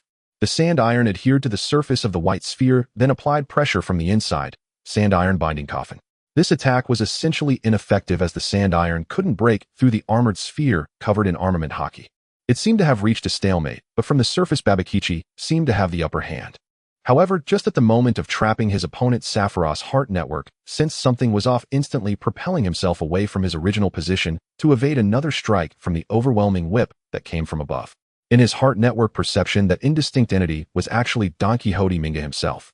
On the other side, the sand iron withdrew from the thread ball, revealing the line ball, which then disintegrated, exposing the Don Quixote Minga inside. This Minga began to gradually disintegrate from the head, turning into a pile of white threads and vanishing. Being able to take the upper hand in a fight against my puppet, you truly are a talent. Don Quixote Minga had an expression that seemed to say, what you just faced was merely a show against my puppet. Sephiroth felt like retorting, if it weren't for my high heart network level, I would have fallen for your trick. Showing off? I'm the professional here. Battle data collection complete, a logical model established. Before attacking Gaia Island, Sephiroth was well aware that he would likely provoke Don Quixote Minga. So before descending to combat, he had prepared a grand surprise for the other party, certain to give Minga an endless surprise. Activating artificial angel Late's model. Boom. From the sky descended a mechanical entity resembling some high-tech coffin, abruptly crashing down before Babakichi's mech. Don Quixote Minga furrowed his brows, but soon relaxed. In truth, up to this point, he hadn't been going all out. Ever since he took control of Dressrosa, it felt as if he had gained clarity, even reaching the verge of awakening his fruit not long ago. He wanted to see what other tricks this intriguing mechanical king could pull. Confirming workflow, beginning comprehensive analysis, analyzing external cognition, analyzing existential cognition. Babakichi's mech placed its mechanical hand on the coffin, popping out interfaces to connect with it, followed by a series of mechanical announcements from its sound system. Analyzing behavioral patterns, analyzing psychological and physical isomorphism, observing various phenomena, testing thinking ability, testing thought processes, testing problem-solving ability, monitoring the Gosted index, checking growth speed, checking knowledge demands, checking internal motivations, checking visual environment, confirming that the system is operating normally, confirming perception and memory. Battle parameters embedded, confirmed. Awakening ritual, confirmed. As a series of processes that were practically meaningless merely for show came to an end, the metallic coffin opened with the sounds of metal and steam, revealing a petite figure. It was a girl with long black hair and crimson eyes, fair skin. Dressed in a white training outfit, wearing a black cloth hat adorned with a silver pentagram and a black qipao with golden dragon patterns. She possessed an appearance leaning towards aggression and distance. The moment she opened her eyes, she displayed a fierce or sinister aura, yet paradoxically, she also exuded an otherworldly, mysterious aura. This was a puppet meticulously crafted by Sephiroth using lunar technology, expending a great deal of energy with the mindset of molding a character from a scroll, dark enchantment spirit. In reality, due to her intelligence level being no different from that of other servo angels, she was not very intelligent, but fortunately could also be manually controlled, which was enough for intimidation. If it weren't for maintaining an air of sophistication, Sephiroth almost wanted to say, Dark Enchantment Spirit, go and do something. Thus, the Dark Enchantment Spirit, resembling an expert martial artist, took a light step and faced Don Quixote Minga, assuming his starting position. From her palms, more than a dozen streams of high-temperature metal flowed, forming brilliant threads, which she intertwined. Don Quixote Ming's expression froze. Wait a moment. Overwhelming whip. The ultra-high temperature metal jet constrained by the electromagnetic field struck back in a similar manner to Don Quixote Minga. I want to call the police. Don Quixote Minga had a twitch in the corner of his eye under his sunglasses due to this. Meanwhile, Babakichi's mechanical right arm transformed, and the single-unit electromagnetic cannon began to charge. As the dark enchantment spirit aggressively engaged in close combat, Don Quixote Minga found it difficult to escape the battle. In the mechanical city of Anaheim, this place viewed through the lens of modern Blue Star inhabitants appears as if it has leaped straight out of an old sci-fi film. It blends the elegance of the Victorian era with the wildness of steampunk. The scent of steam and oil intertwines in the air, while massive gears slowly turn, driving the very heart of the city. Originally, Magic Valley Town had been thoroughly transformed into a steampunk setting, and considering the residents' health, not only are there green plants in the urban area, but most of the energy is generated by wind or tidal power. Facilities that impact daily life are mostly located in the suburbs. Thus, the overall atmosphere cannot be described as dark, and it even carries a slight fairy tale quality. The people coming and going under the rule of the Mechanical King have experienced considerable changes in their living environment and regulations, yet overall, they still enjoy a peaceful and prosperous life. At least the crime rate is astonishingly low, which leaves many elderly residents feeling somewhat unaccustomed. On both sides of the central street, in Anaheim, the sound of interlocking gears can be faintly heard, and valves and instruments are artfully arranged on the facades with complex pipelines that perhaps only the Mechanical King knows the true purpose of. Around 8 o'clock in the morning, the shops along the street gradually opened for business. On this street, where steampunk and mechanical fairy tale aesthetics intertwine, a young woman with wavy light green hair strolled through, her golden eyes framed by thick-bottomed milk bottle glasses, curiously examining the oddly shaped town. With a beautiful face and tall stature, she caught the attention of passers-by who couldn't help but glance her way. As she walked, her movements swayed gently. And with this sway, her left eye was occasionally covered by her bangs, enhancing the introspective beauty of her thick glasses. As she continued walking, the surroundings gradually became more bustling until she arrived at the enormous clock tower. This was her destination, the Anaheim Comprehensive Affairs Hall, simply known as the Clock Tower. Hello. I'm Monet, the one I mentioned in our phone call, who is here for the interview today. The green-haired woman expressed her intention at the reception, and the receptionist asked her to wait a moment before directing a small robotic toy soldier to guide her to a small reception room. Thank you. The robot did not seem to be of the intelligent type, as rumored. It merely made clattering sounds and returned to the front hall on its own. Knocking on the door and receiving permission, Monet entered a simple interview room. A female staff member sat behind a large desk wearing a warm and professional smile. At the other's gesture, Monet sat across from the interviewer, her light green wavy hair gently falling on her shoulders. She maintained an elegant posture with her hands neatly folded on her knees. Miss Monet, 23 years old. Skilled in bartending and painting, is that all right? Yes, indeed. The interview itself went smoothly, presenting no difficulty for her. After all, she was an officer of the Don Quixote family's Red Heart Corps, and intelligence and espionage work were her specialties. Over a month ago, Doflamingo had been somewhat startled here. He might not have considered Babidi to be his opponent in a direct conflict, but he wouldn't necessarily be able to handle him either. If things escalated, it would only establish a stronger adversary. Recalling the precedent of Guild Tesoro, the conflicts between him and Babidi were trivial compared to those with the Golden Emperor. Moreover, Doflamingo was genuinely somewhat intimidated by the artificial angel. Its combat power was comparable to a bounty of about 80 million, the biggest issue being that this thing was artificially created. After some simple negotiations, Doflamingo and Babidi officially became partners. A stable trade route was also established between Dressrosa and Titans.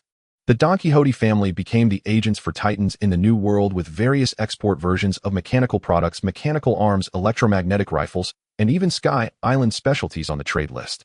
Returning to Dressrosa, Doflamingo unhesitatingly ordered Monet to infiltrate as a spy, hoping she could blend in beside Babidi and take on a secretarial role.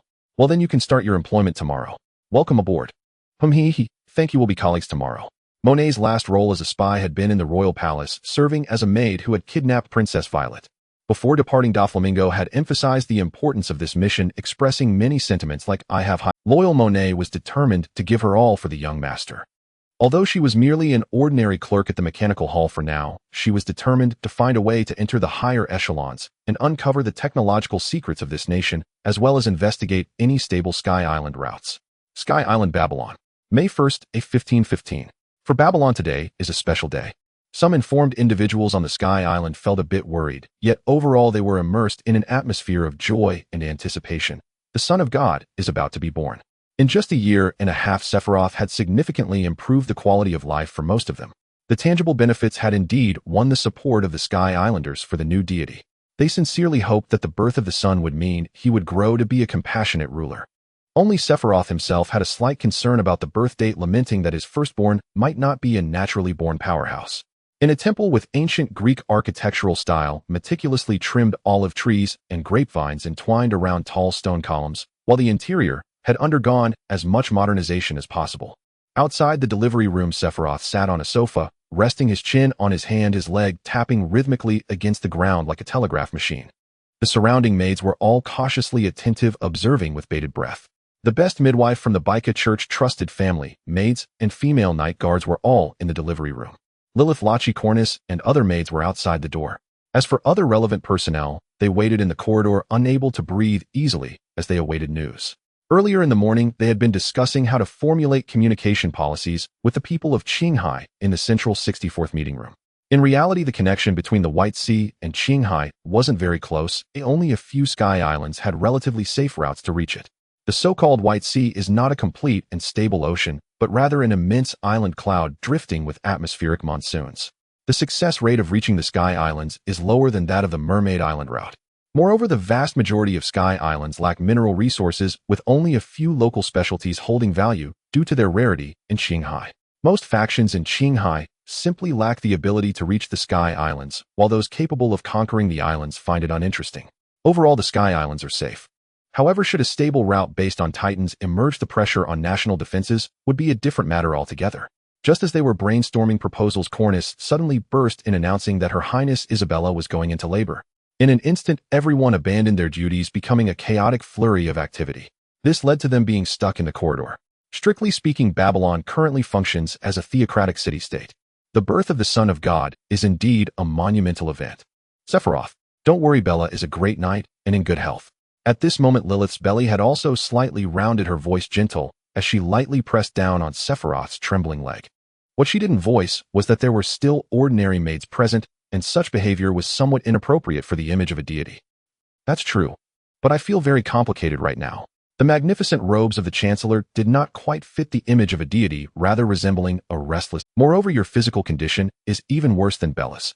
Now that you've said that, I'm even more worried about it happening early. Lilith, who was generally somewhat dark-hearted, underwent a peculiar change after becoming pregnant. Upon hearing Sephiroth's words, her cheeks flushed, and her black wings gently shielded only the upper half of her face, blocking his line of sight with a delicate touch, revealing a slightly proud pout. You are too good at this. The little angel Cornice was unaware of what she had imagined transforming into a steam engine. The female warrior Lachi observed the three with a clear, yet somewhat foolish expression, confused. The maids all lowered their heads, looking at their toes, internally screaming. Some were indulging in thoughts, some were rolling in their hearts, and others were eager to escape. The awkward moment did not last long before the delivery room was filled with the loud cries of a newborn. What a strong voice. Sephiroth smacked his lips. Having experienced 2 lifetimes, he never expected that shortly after turning 18, he would accomplish something that even a wizard in his previous life had not achieved. After a while, a midwife came out respectfully, announcing, Your Grace, both mother and child are safe. It's a boy. As the news spread, the quiet corridor was filled with joyful conversations. The news also continued to spread throughout the entire Sky Island.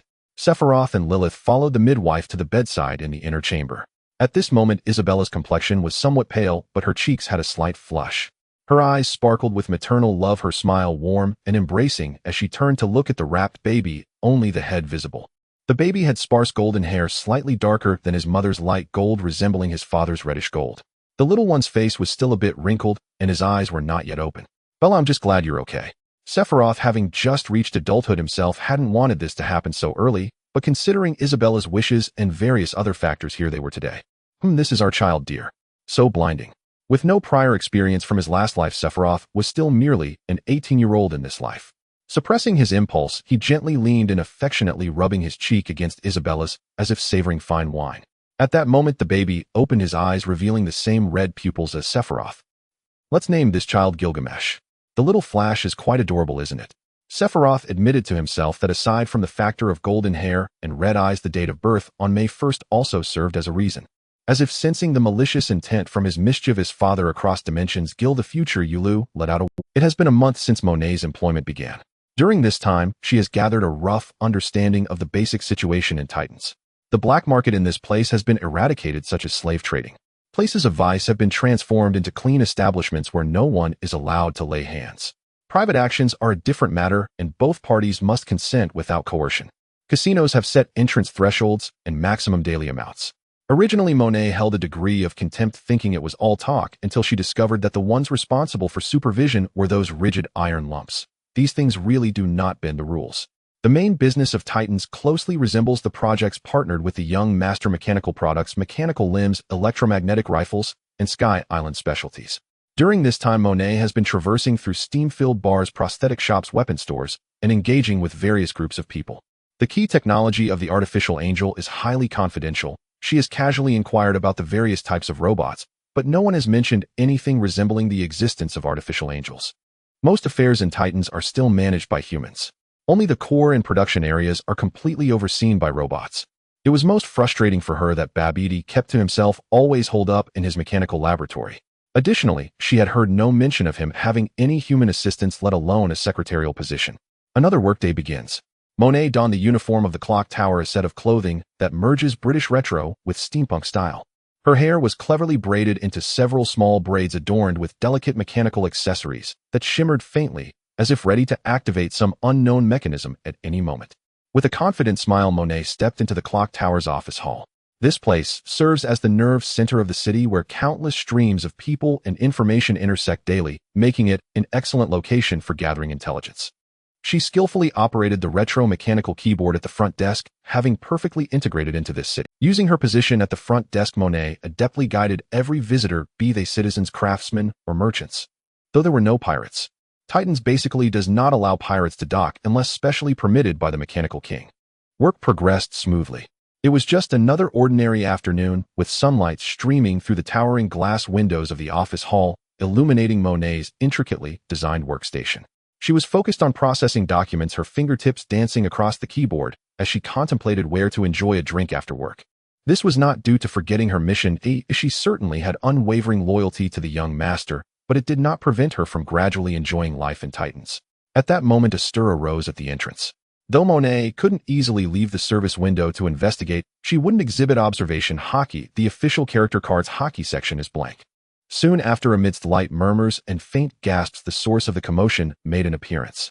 Mechanical soldiers lined up like ceremonial guards, parting to reveal 7 Sky Islanders. Compared to those ordinary people who gasped at the sight of wings, Monet certainly recognized that these individuals hailed from the Sky Islands. Among the 6 in medieval knight attire, it was evident they were attendants, while the one leading made Monet hold her breath. A young man with golden hair and red pupils, strikingly handsome. As a man, his appearance could even be described as almost eerily beautiful. Dressed in a black functional outfit filled with religious elements, a single-sided mechanical robe, and draped in a white knight's cape adorned with a cross complemented by a deep red armed sash. Behind him were the pure white broad wings that surpassed the average Sky Islanders, and his crystal-clear wynard eyes were captivating. Regarding original characters and children, my personal logic is as follows. Abilities and identity. To use thunder, the protagonist's birthplace must be Baika Island. Not going for a tragic beginning. Requires a sufficiently suitable identity. From the original work, Baika should be a theocratic nation. Let the protagonist become the religious holy child. Original female character. Who are the named characters in the Sky Island arc? 4 gods. Enel Gamfer Weber Cornus. Enel has an unstable personality. Simply ban him. Who has administrative capability? Gonfer. The main base needs to drive the plot. The protagonist returning to the base facing Gonfer. Not suitable. What about recruiting others? The timing is off. Either the age is unsuitable or the situation at the time makes it impossible to recruit, or there are no conditions. Can only be original. Since it's all original, let's go with a female character, otherwise it would be even more awkward. Children not recruiting a female character by their side would certainly be criticized. Must recruit. As a king, rationally speaking, need children. But there will inevitably be objections, which is also difficult to write. So can we temporarily avoid having children? For example, delaying until the conclusion. Officially starting in 1514, spanning about 8 years until 1522. Too long. Not having children would definitely lead to some people criticizing incompetence, which is also unreasonable. Having fewer viewers is still better than being criticized for incompetence. Could we allow the protagonist to time travel later, thereby shortening the time span and avoiding the child issue? More than 3 months have passed since the Mechanical King renamed Jaya Island to Titans, but to those in the know, it seems merely a new small nation called Titans has emerged with its capital in Anaheim. For those familiar with these names, there was a misconception that it had something to do with the Kingdom of Giants. In fact, the initial plan by Sephiroth referred to this place as Cyberton. Regardless, this newly established nation, having existed for just over 3 months, is defined as a technological country due to its technological standards surpassing those of over 90 of the world's nations. Inevitably, various factions have come to probe the situation, hoping to reap some benefits. In the clock tower within the Comprehensive Administrative Office, several female office workers in clock tower uniforms are organizing various documents in front of a filing cabinet. These Victorian-style steampunk outfits indeed have a certain charm. The different insignias and mechanical accessories on the uniforms represent various positions and ranks. Although there are no strict regulations regarding jewelry, it is generally expected not to be too ostentatious. Ms. Alpha, the personnel files for the foundry have been organized. Please sign to confirm. A tomboy in steampunk work attire hurriedly approached the office carrying a file bag. Her collar featured a brass nut insignia indicating she was a grassroots logistics personnel. All right, thank you for your hard work. The young woman known as Alpha exuded the aura of a capable woman engaging in brief pleasantries before taking the file bag. Her collar bore an exquisite silver valve insignia signifying her administrative role. Watching the vibrant smile of her colleague, she gently adjusted her tinted glasses, her golden hair swaying lightly as her purple eyes lingered on the other's silhouette for a few seconds. Titans appeared to be thriving, but in reality this nascent nation was completing its industrialization at an astonishing speed. Everywhere there was a need for manpower, and locals hardly worried about finding jobs. Many things could be described as chaotic. The rapid development was somewhat disconnected from the available human resources, which made it almost effortless for Alpha to infiltrate the administrative body of Titans, the clock tower. Alpha, at the age of 20, is an agent of the world government CP8. Initially, the world government did not care about such a newly established small nation, yet it unexpectedly forced the 7 warlords to compromise and later brazenly showcased extraordinary technological standards. They even considered sending CP9 to investigate, but not long ago the main members of CP9 were suddenly assigned to other infiltration tasks. The specifics were beyond Alpha's knowledge. Coffee, juice, black tea. Inside the office, a service robot resembling a small cart was distributing drinks to the employees. Alpha skillfully organized the documents, casually grabbing a cup of black tea from the cart. The prosperity here was built on mechanical automation with low-cost industrial products. Grassroots labor was almost entirely replaced by various robots, liberating ordinary people from tedious and heavy work. During her days of infiltration, Alpha found this lifestyle quite agreeable. However, as a government agent, her professional sensibilities gradually unveiled various inconsistencies within Titans. In this country, the true core was devoid of humanity. Here, humans seemed to exist merely for the sake of appearing as a normal nation. One significant reflection of this was that outside the controlled areas, counterespionage efforts were virtually non-existent.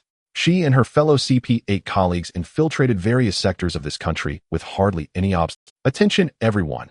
An important guest is visiting Alpha. Come with me to Reception Room 0. This room, constructed from brass, steel, and dark wood, was a special reception room adorned with intricate gear patterns and exquisite carvings, activated only when the Mechanical King personally hosted important guests. At this moment, Sephiroth, resembling a character from Arknights, arrived at the reception room's entrance, accompanied by 6 attendants led by mechanical soldiers and staff. The mechanical soldier pushed open the heavy oak door, revealing a round reception table in the center of the room, made of polished marble, its edges inlaid with finely carved brass strips, and cleverly embedded with a small steam-powered rotating device that occasionally emitted a faint buzzing sound and warm steam. Across from the reception table, Babeki sat in a giant mechanical chair flanked by a black charm spirit dressed in a white training outfit complemented by a black chipao. A short distance away, 4 mechanical soldiers stood in the corners. Welcome, my ally. Babeki raised his mechanical arm, gesturing for Sephiroth to take a seat. Out of respect for the important guest, the chair directly opposite was a retro and luxurious wrought iron mechanical seat, with the cushion and backrest made of deep purple velvet padded with springs and sponge, considering that the guest likely had a physical body. Indeed, but what about these ordinary employees? Sephiroth maintained a calm expression, revealing no particular emotional inclination. Seating himself in the chair directly opposite, 6 knights stood in a row behind him. No need to worry. With a faint steam sound, Babeki spoke. I see. Sephiroth, controlling Babeki's mech through Titan's ubiquitous signal towers, engaged in a riddle-like conversation. Focusing on a level 8 Eagle language, various seemingly ambiguous bits of information inadvertently surfaced. In one corner of the room, a small bar set up made 4 female clerks breathe a sigh of relief. As outstanding members of their respective departments, they were summoned by their direct superiors. Each was a beautiful and talented young female office worker. On the way here, they were informed of the basic background of the visitor, a partner of significant importance to Titans comparable to the 7 warlords, the king of Sky Island Babylon. For most people from Qinghai, the existence of Sky Island was merely a legend, and they were quite curious. Upon seeing Sephiroth with his massive white wings and halo resembling a true angel from mythology, they felt their journey was worthwhile. About Doflamingo, understood no objections. According to calculations, their conversation revealed plenty of information but did not involve core secrets. Alpha ordered to sit at a side seat of the reception table leaning toward Babeki at the start of the meeting. Compared to her colleagues from 3 other departments, she, hailing from the comprehensive administrative department, was more suited for this task. Though she had some doubts about this too smooth situation considering Titan's virtually non-existent counter-espionage efforts, and the fact that this city had only recently become operational for 2 or 3 months. She somewhat set aside her worries, diligently taking notes while paying attention to and analyzing the valuable information in their conversation.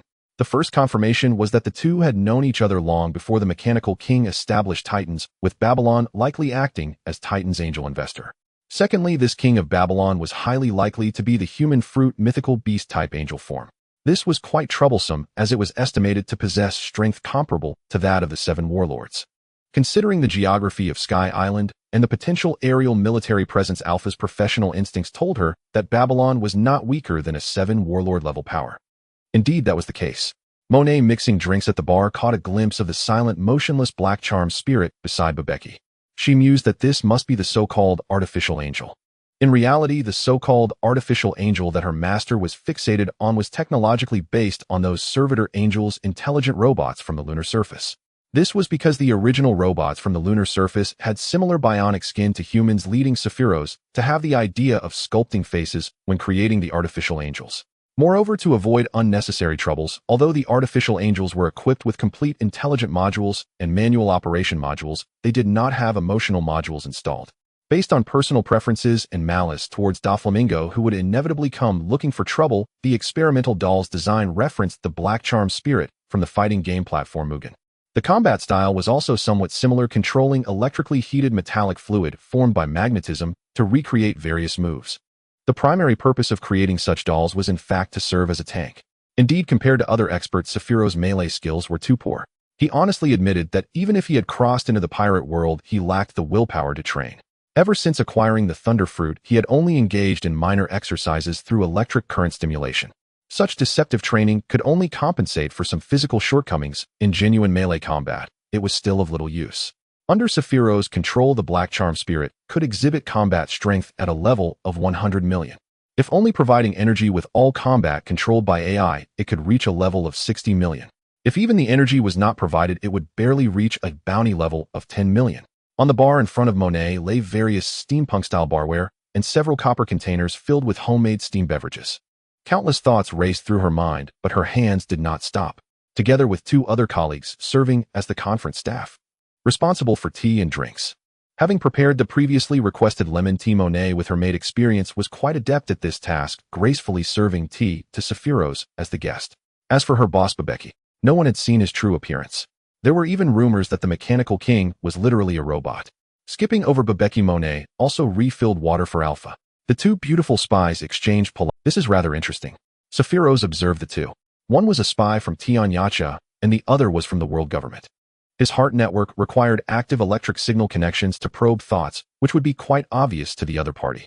If only passively receiving the faint brain waves emitted by the other person's brain, he would not be able to discern their specific thoughts.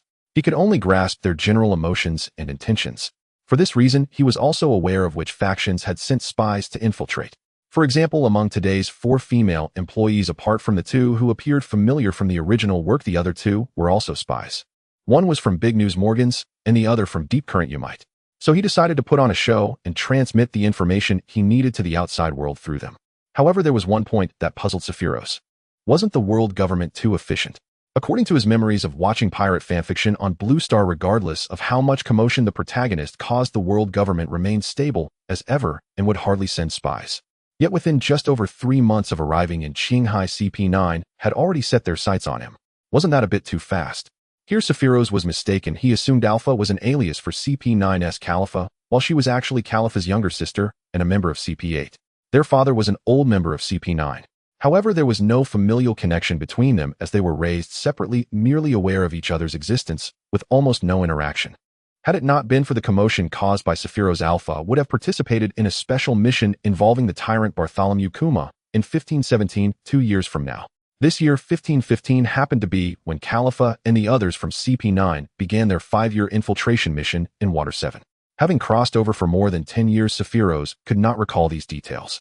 Sephiroth on the 11th of this month at 143755, a world government official who had previously spoken with me expressed a desire for Titans to become a member nation of the world conqueror. Oh, what are your plans? Hearing their discussion on this matter, Alpha's hand paused imperceptibly, her expression unchanged, and her body showed no extra movements. I have decided to agree. Upon hearing Bebeki's response, Sephiroth lightly tapped the table. I have no objections, but you know Babylon is not suitable to become a member nation of the world government. What if the celestial dragons hear about Sky Island and insist on visiting? Generally, celestial dragons do not visit non-member nations except for certain collective spring outing activities. As for this spring outing issue, Sephiroth planned to use the angel disguise to make a strong presence in Qinghai, especially to showcase mobility and destructive power. No need to say much, they just make the world government feel that it isn't worthwhile. The reason for making Titans a member nation was also to consider global base station construction, or to say a global strike system. Nominally a commercial cooperation outpost of the Mechanical King, the internal construction signal base stations would prepare for future surveillance satellites and space-based weapon platforms. Moreover, it would facilitate Sephiroth's elementalization to perform sub-light-speed movement between signal nodes based on the current technology. The so-called surveillance satellites do not count as satellites at all. They are merely monitoring devices floating in the stratosphere created through cheating with the Thunder Fruit with a rather crude technological level. As for the so-called space-based weapon platforms, they are equally makeshift stratospheric magnetic levitation platforms that can serve as launching devices, allowing him to initiate thunder attacks from a distance. Regarding technical issues, he could only hope to recruit serious scientists in the future. Achieving such global deployment without a member nation status was essentially a pipe dream. This grand plan was also personally named by Sephiroth according to his preferences. The artificial select. After Alpha woke up and opened her eyes, she immediately wanted to restore the lighting in the room. The morning sun pouring in through the open shutters made it difficult for her to keep her eyes open. This is Mariehua. Strictly speaking, it is the location of the government agency beneath the Red Earth continent where Mariehua is situated. In the year 1515 of the Sea Circle calendar, after more than a month of negotiations and coordination, the Mechanical Kingdom Titans officially declared its accession to the world government, becoming a member state. Since the true high-level of the Mechanical Kingdom is only Babbage himself, the Mechanical Army acts like the nervous system controlling the nation. Thus, the delegation handling the relevant procedures is led by Alpha. It is somewhat inappropriate for the king himself not to attend. However, after reviewing the delegation list, the officials responsible for this matter stamped their approval with a mocking attitude. Those in the know within the world government couldn't help but chuckle. Not only was the leader of this delegation one of their own, but half of the members were also from their ranks. It's safe to say that CP8's infiltrators within the Mechanical Kingdom's administration were all present on the list. What was supposed to be a formal membership meeting turned out to resemble an agent's performance review. Only a few seasoned agents sensed something was amiss, but they dared not speak up in the presence of the wildly grinning second-generation officials. In reality, Sephiroth, after interacting with these agents for a while, discovered that perhaps because this is a world where strength is paramount, both politics and conspiracies here exhibit a rather crude level of cunning, resulting in an overall low standard. It was like throwing a wink at a blind person. Mariehua is the headquarters of the world government, located at the top of the Red Earth continent, with the central location being Panga City. The towns surrounding Panga City are the residences of the celestial dragons, referred to as the Land of the Gods. Aside from the World Conference, outsiders are rarely allowed into Mariehua. The routine exchanges between member states and the world government take place at various offices located beneath the Holy Land. The membership talks are held here. If everything proceeds smoothly, the world government representatives can simply take the treaty to Titans for the king's signature afterward. Alpha and her entourage as the Titans delegation were arranged by the world government for their accommodations here. Director Alpha, here are the documents needed for the talks. A CP8 member came to the office and respectfully handed the documents to Alpha. Even here, one must fulfill their duties. Alpha adjusted her glasses and touched the golden crown insignia on her uniform, revealing a serious expression as she stared at her colleague. I misspoke, Secretary Alpha. The CP-8 member dressed in a suit apologized nervously to Alpha, who was in the Titan's clock tower uniform. She waved her hand, shifting her gaze to the piles of documents on the desk. These were the intelligence and related analysis files she had gathered over the past 6 months in Titans. What did the Council say about today's matters? Secretary Alpha regarding today's itinerary. The respect that CP-8 members had for Alpha was justified as she had recently accomplished a significant feat, facilitating Titans membership. Moreover, the bureaucratic system within Titans could be said to have been thoroughly infiltrated by CP-8. In fact, when the officials of CP-8 learned from Alpha that the Mechanical King intended to join the world government and that the nascent Titans had no actual human leadership, they immediately deployed their extraordinary intellect, planning to package this event as a success of CP-8. They provided Alpha with various business conveniences using the world government's public resources while deliberately delaying the progress of Titans membership discussions. This ultimately led to Alpha continuously achieving impressive results within Titans, whether it was external orders, new trade routes, or the imports of various metals the Mechanical King needed most. All of this was accomplished under Alpha's strong business capabilities, allowing her to rise to the position of Secretary General, the top civil service role in Titans within just 6 months. Having obtained such encouraging results, the officials of CP-8 wore expressions that suggested it was only under our arduous behind-the-scenes influence that Titans finally agreed to become a member state of the world government. Even Alpha, a beneficiary of this situation, frowned in confusion. They were going to join anyway, why drag it out for so long? Membership talks. The talks were beneficial with both sides exchanging opinions. Adhering to the principles of open cooperation and mutual benefit, they enhanced their understanding on various constructive issues. Membership talks. The talks were beneficial with both sides exchanging opinions. Adhering to the principles of open cooperation and mutual benefit, they enhanced their understanding on various constructive issues. During the dialogue, both sides engaged in frank discussions on core topics such as gold in the sky tariffs and technological cooperation. Based on a positive attitude combining flexibility and principles through a series of intensive negotiations and technical discussions, they gradually narrowed their differences and enhanced understanding. Ultimately, the representatives from both sides expressed appreciation for the results of this talk. As expected of Secretary Alpha holding her ground against world government officials in debate, this was a sentiment expressed by an ordinary accompanying member from Titans. Meanwhile, some individuals in the group could not contain their expressions, revealing strange smiles, but they were immediately drenched in cold sweat under Alpha's knife-like gaze. This is my duty. I cannot betray His Majesty Babbage's trust, and this is also the result of our collective efforts. After returning home, I will seek commendation for everyone. With a perfectly humble and professional service smile, Alpha nodded at the other delegation members. Next, there are some follow-up details that need to be discussed in detail with the government officials. You may all return to rest for now. After dismissing the team, Alpha adjusted her glasses and walked toward another corner. The road ahead grew darker until she reached an inconspicuous wooden door and pushed it open. Inside the dimly lit room, there was merely an ordinary chair, a stone wall, and a square window covered with black cloth on the wall. Director. Alpha sat down in the chair and tentatively spoke. I have already reviewed the intelligence. Now I would like to ask for your subjective judgment. Yes. Now Alpha appeared to be not the professional woman she was before, but rather exuded the qualities of a stereotypical female agent. Regarding the technology of the Mechanical Kingdom, that kind of extraordinary productivity can only be achieved due to the magnetic fruit ability of the Mechanical King. So it turns out that it is not because of some revolutionary production technology. The world government was interested in Babbage's technological creations, so the agents also managed to bring back various mechanical products. Not only general technological products, but CP-8 had also lured pirates with bounties over 50 million to invade Titans multiple times. Even though they were easily dealt with by the Mechanical King, with Alpha's coordination, they obtained some samples of robots. After researching these technological creations, they found that the technological level of the vast majority of items was not high, with only the logic cores of the robots appearing somewhat interesting. Once sent to Vegapunk, the great scientist's opinion was that it was very similar to the technology originating from Dr. Vegapunk of the Island of Machines. Initially, upon observing the abnormal productivity there, the world government thought Babbage had some special breakthrough in production technology, only to find that it relied on a devil fruit. So do we need to continue investigating Babbage's identity? Alpha asked softly. Currently, CP-8 speculated that the true identity of the Mechanical King Babbage might originate from the Island of Machines. Continue, but lower the priority. It's a pity that this way the value of being infiltrated beside Babbage becomes quite limited. Withdraw most CP8 members. Of course, you will continue to remain there.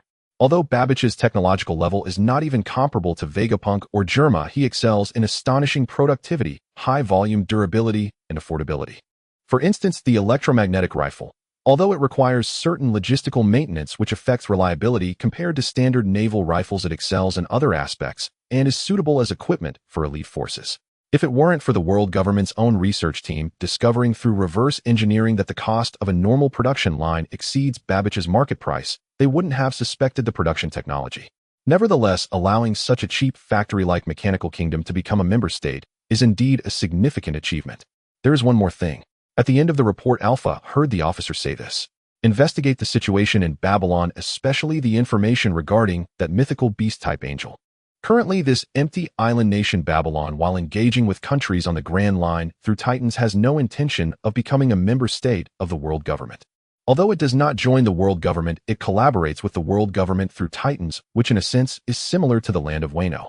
The specialty of the empty island, the Mechanical Kingdom Titans, is merely a transit station. Dressrosa serves as the new world agent, transferring all shares of the Paradise and the Four Seas to the world government. Over the past 2 months, the reputation of the King of Babylon on the empty island has gradually spread across the Grand Line. The angel mythical beast is indeed powerful, having defeated over 10 pirate crews with the highest single bounty, reaching 174 million, totaling 139 billion for those captured and handed over to the Navy. What is most concerning is that all captures were alive, with combat power estimated to be at the level of the 7 warlords. Yes, sir. Alpha recalled Sephiroth's appearance and did not reject this task. The only trouble is that the other party is too elusive. Babbage is also a reclusive individual. These two truly deserve to be best friends. The angel that CP8's agents kept in mind had just returned from a vacation on the azure shores of the East Sea. Originally, when he first came down from the empty island, Sephiroth didn't even have a decent world map. Sea charts in this world are relatively precious, and each island usually only has sea charts of the surroundings. Otherwise, it wouldn't be said that one should thank the big brother CP8 of the world government for the rewards. Originally, it took him 3 months to acquire a portion of the sea charts for the first half of the Grand Line. CP8 managed to provide him with almost a complete world map in just a month. It's not that the sea charts of the Four Seas are classified. The problem is that obtaining sea charts for the Four Seas on the Grand Line is indeed difficult. Mainly because no one buys them on the Grand Line. Ordinary shops simply do not have stock. Once he figured out the direction, Sephiroth immediately set off for the East Sea Konomi Islands, where Nami's hometown Cocoa Village is located. From an environmental perspective alone, this place is lush with green trees, fragrant flowers, and the villagers live simply and happily, waking up with the sun and resting with the sunset. It used to be like this. Later, the Fishman pirate crew from the Grand Line, led by the Sawtooth Shark Fishman Dunkixote, occupied more than 20 villages, including Cocoa Village. They forced the villagers to pay a head tax every month, 100 for adults and 500 for children. Those who couldn't pay would lose their lives. Cocoa Island. Since Konomi is an archipelago, individual small islands do not have specific names and are usually named after the villages above, so this place can also be referred to as Cocoa Island. At this moment, Cocoa Island was not obediently staying within the Konomi Islands, but was playfully flying in the sky. In the gentle dusk, the sunset on the horizon poured down like molten gold onto Belmer's tombstone as Nami quietly knelt there. A gentle breeze brushed against her smooth hair, carrying a barely perceptible hint of saltiness. In her sorrowful eyes, there was a glimmer of hope for the future. Belmer. Nami's voice was soft, as if afraid to disturb this tranquility. I've come to see you again. Today, Cocoa Village has been saved. She gently touched the cold stone tablet, as if this could help her feel that long-lost warmth. The dragon has died. He has finally died. Tears welled in her eyes, but Nami tried hard not to let them fall, as she remembered Belmer always telling her to be strong. Belmer, I really want to eat your orange pie. At this point, Nami could no longer hold back, and tears silently fell, dropping onto the soil in front of the tombstone, as if holding a silent conversation with this land and with Belmer's spirit.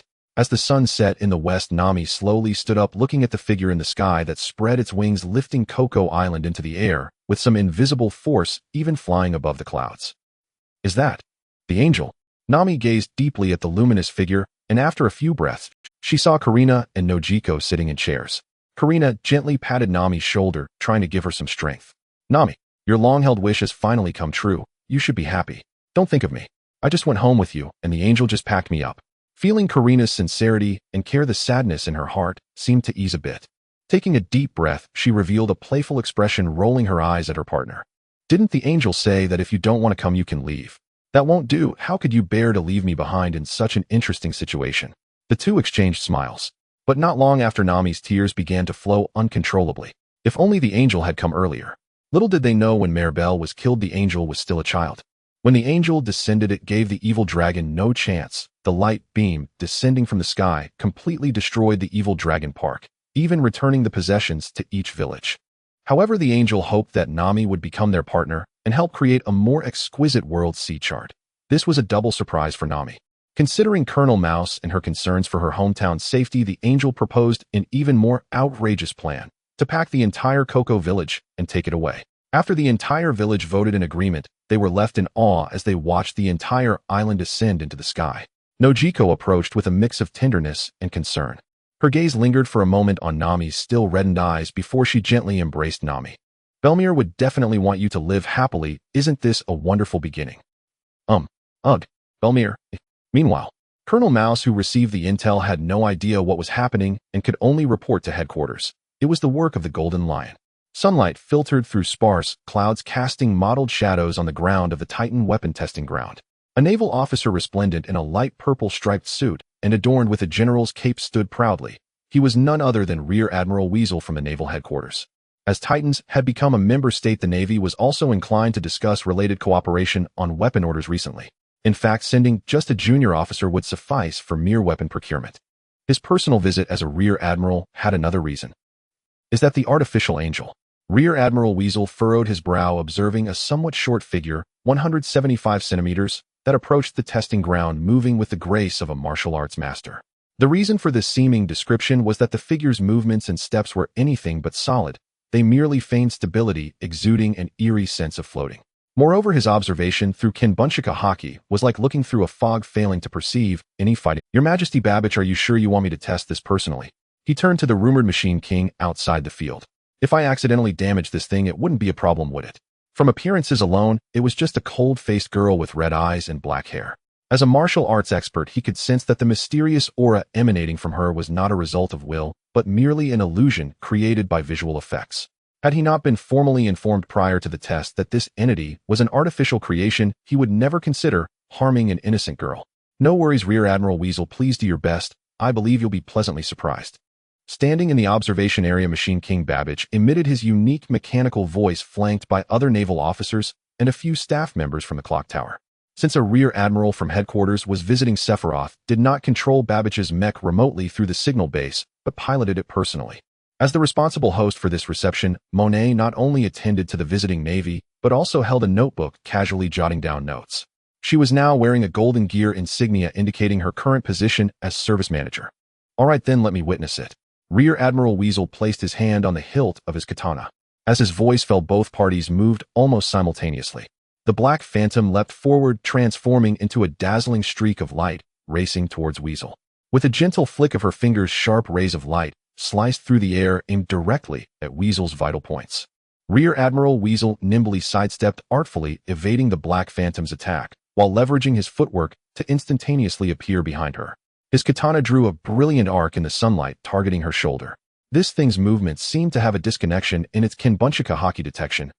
In the midst of battle, the Black Phantom exhibited an emotionless expression. The moment the blade approached her body, defied the laws of physics, gliding effortlessly away from Weasel's strike with just the slightest touch of her toes. Such a degree of footwork could produce such immense counterforce. As Rear Admiral Weasel marveled at how his senses felt like they were rebelling, each of them seemed to develop their own ideas. The Black Phantom, having created distance, waved her hand, and a thick beam of light shot forth from her palm, a light whip that struck swiftly. It resembled a move from one of the 7 warlords, directly targeting Weasel's chest. He flickered again, using Moonwalk to step several times in the air, skillfully evading the light whip's attack range. The air has grown hotter, that beam of light seems like molten iron. Taking a deep breath, Rear Admiral Weasel shouted from midair, his katana enveloped in haki, slicing towards the Black Phantom. Moonwalk, waterfall slash. A wave of slashing energy shot forth towards the Black Phantom. She immediately punched the ground, causing 3 beams of light to erupt like a fountain, heaven's destruction. The two forces collided in midair, resulting in a deafening explosion. It was as if a grand display of fireworks had erupted, dense beams of light spreading out, and covering nearly 100 meters, a breathtaking sight, like blossoms in the night. The Black Phantom struck a pose resembling the horse stance punch from Bajiquan. This was meaningless within Rear Admiral Weasel's Kinbunchika hockey perception, yet it seemed to have a real connection as the countless scattered light points converged under some unseen force, forming several searing orbs that flew toward him like cannonballs. The Black Phantom's barrage wave, fireworks. There was no more room to retreat. Weasel realized that the opponent was likely better at long-range attacks, so he rushed forward using shave, dodging the barrage whenever possible, encountering the unavoidable ones with slashes, determined to close the distance. With both hands gripping his sword, he swung with all his might, seeking backbreaker slash. The Black Phantom's movements were both fierce and graceful. Light whips danced. The two exchanged blows, the battle growing more intense. The problem was that Weasel's combat instincts were always at odds with his Kinbunchika hockey. The Black Phantom's movements were stunning, akin to a dance of light. Yet Weasel's extensive combat experience continually told him, this is not scientific. Such movements should not produce the effects displayed, yet the opponent had achieved it. Kinbunchika hockey was always giving false alarms. The opponent exhibited no fighting spirit, yet their actions were incredibly sharp. His perception conflicted with his five senses, causing him great discomfort. If Weasel knew a term like frame drop warrior, he might wholeheartedly agree. Essentially, the Black Phantom's movements were all for aesthetics. The so-called force relied 95 on the magnetic field manipulation provided by Sephiroth. The Black Phantom's light attacks fell like a torrential storm, while Rear Admiral Weasel's swordplay grew fiercer. Their figures darted across the testing ground with beams of light and sword flashes intertwining into a splendid tableau. The onlookers outside held their breath, fearing they might miss even a single detail. Being able to witness a battle of strong warriors was worth any price. Monet's eyes flickered, her hand gripping the pen tightened unconsciously. In the midst of an intense clash, the Black Phantom suddenly spoke. Please be careful next. The cold voice stunned Rear Admiral Weasel for a moment, but his years of battle experience prevented him from zoning. Yet he couldn't help but think this thing can actually speak.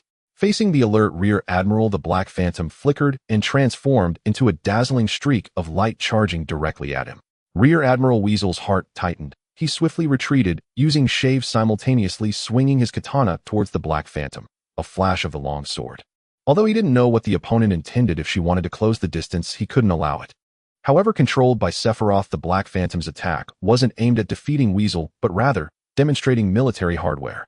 It is for this move that I am called the God of War. I can hardly believe that aside from looking good, how on earth is she like a martial arts master?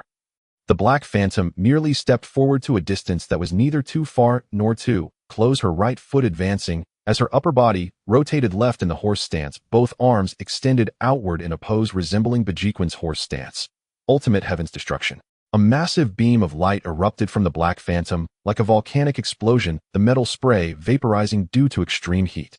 Rear Admiral Weasel, protected by Haki, instantly felt a temperature comparable to that of Admiral Akina's attack. As Haki was depleted, he was also blown away by the shockwave, stabilizing his stance only after 7 steps of moonwalk. This was just a hit from the residual wave if he had been directly struck.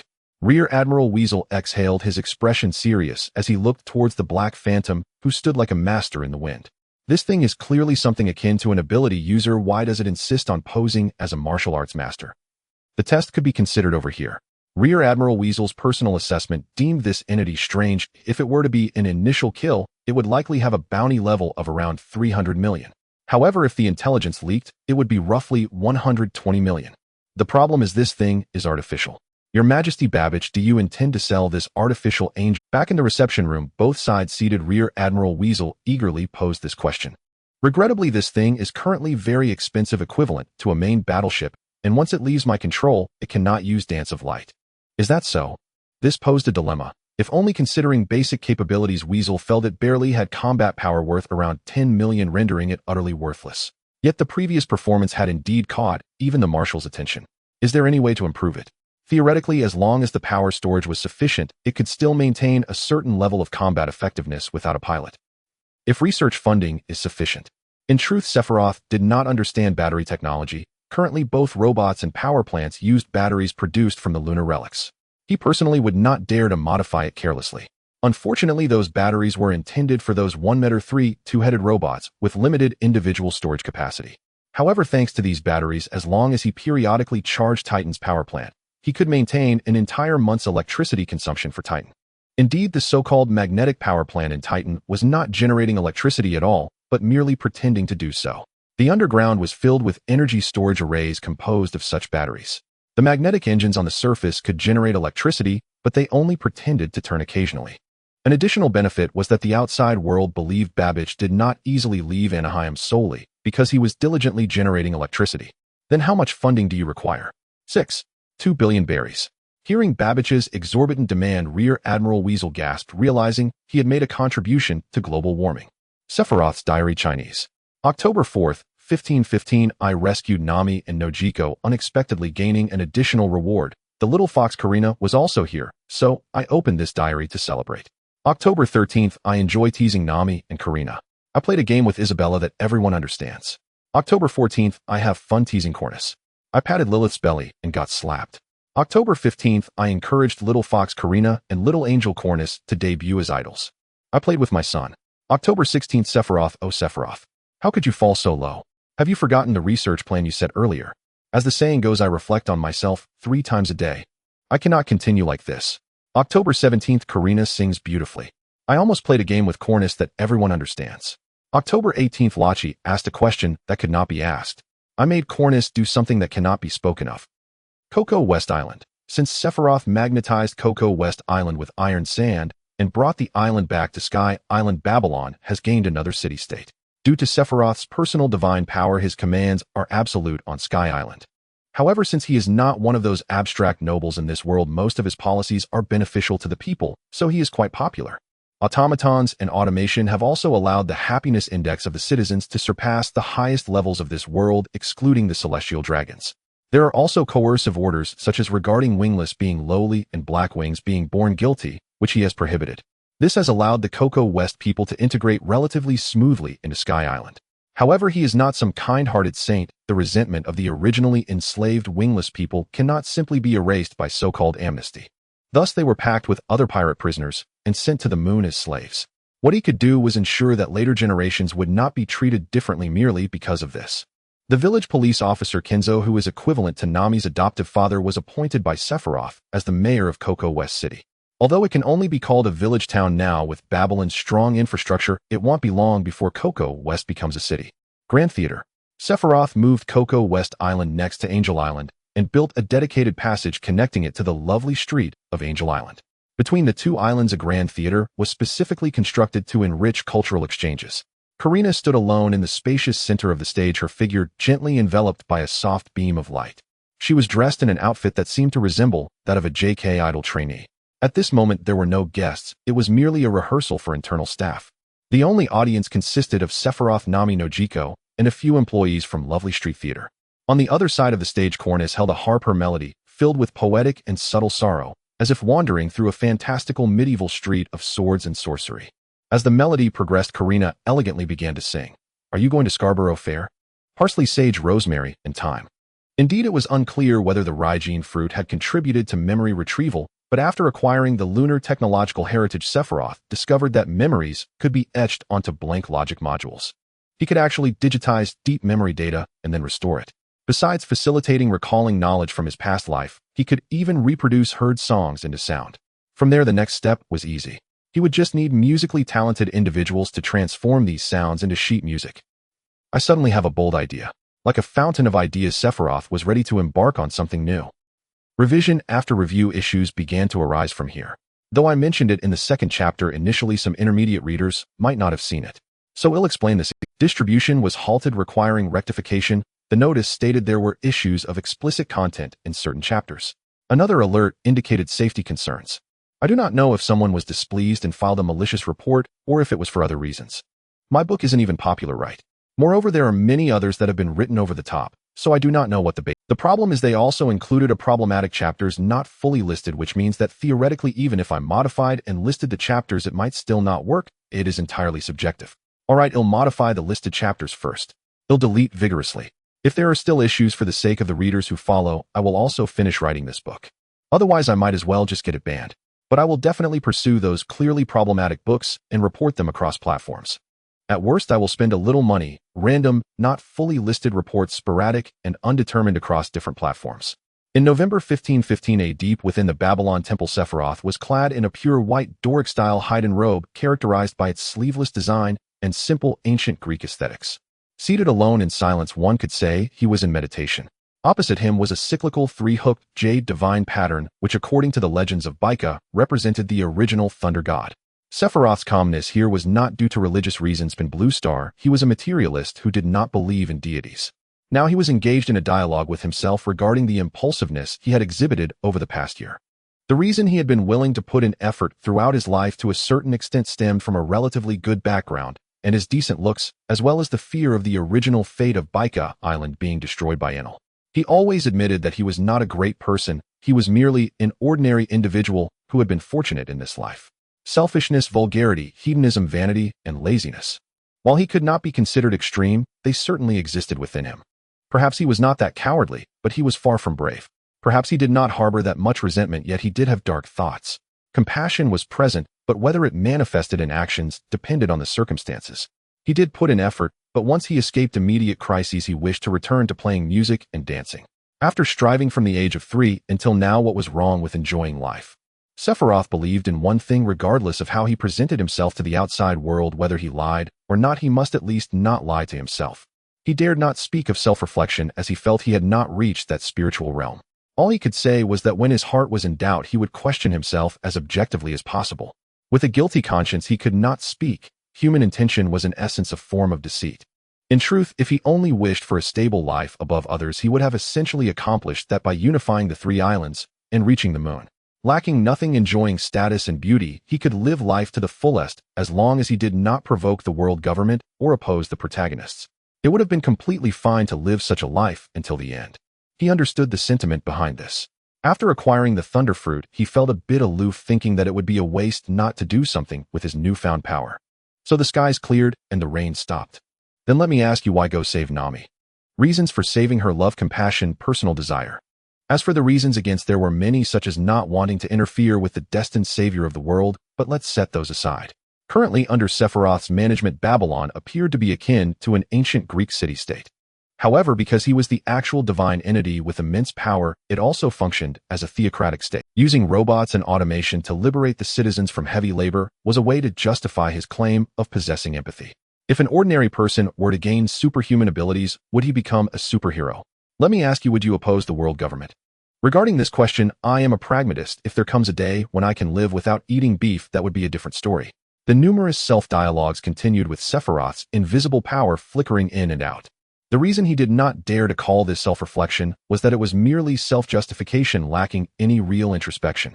This person did not believe he was wrong, or rather, even if he knew he was incorrect, he intended to live this way. So I ask you, what kind of person are you? His self-questioning served merely as a reminder to himself. What he projected outward was one thing: he should not deceive himself. I am neither a good person nor a bad one. As long as it does not affect those or things Sephiroth cares about, he might as well do some good where he can. The repeated dialogues calmed his somewhat restless mood and stabilized his spirit. Though the effect could not be called a profound enlightenment, it could only be described as a self-unification. Dressed in a pure white priestess robe, Cornus stood before the sanctuary door, bathed in the lights streaming through the stained glass windows like a small angel.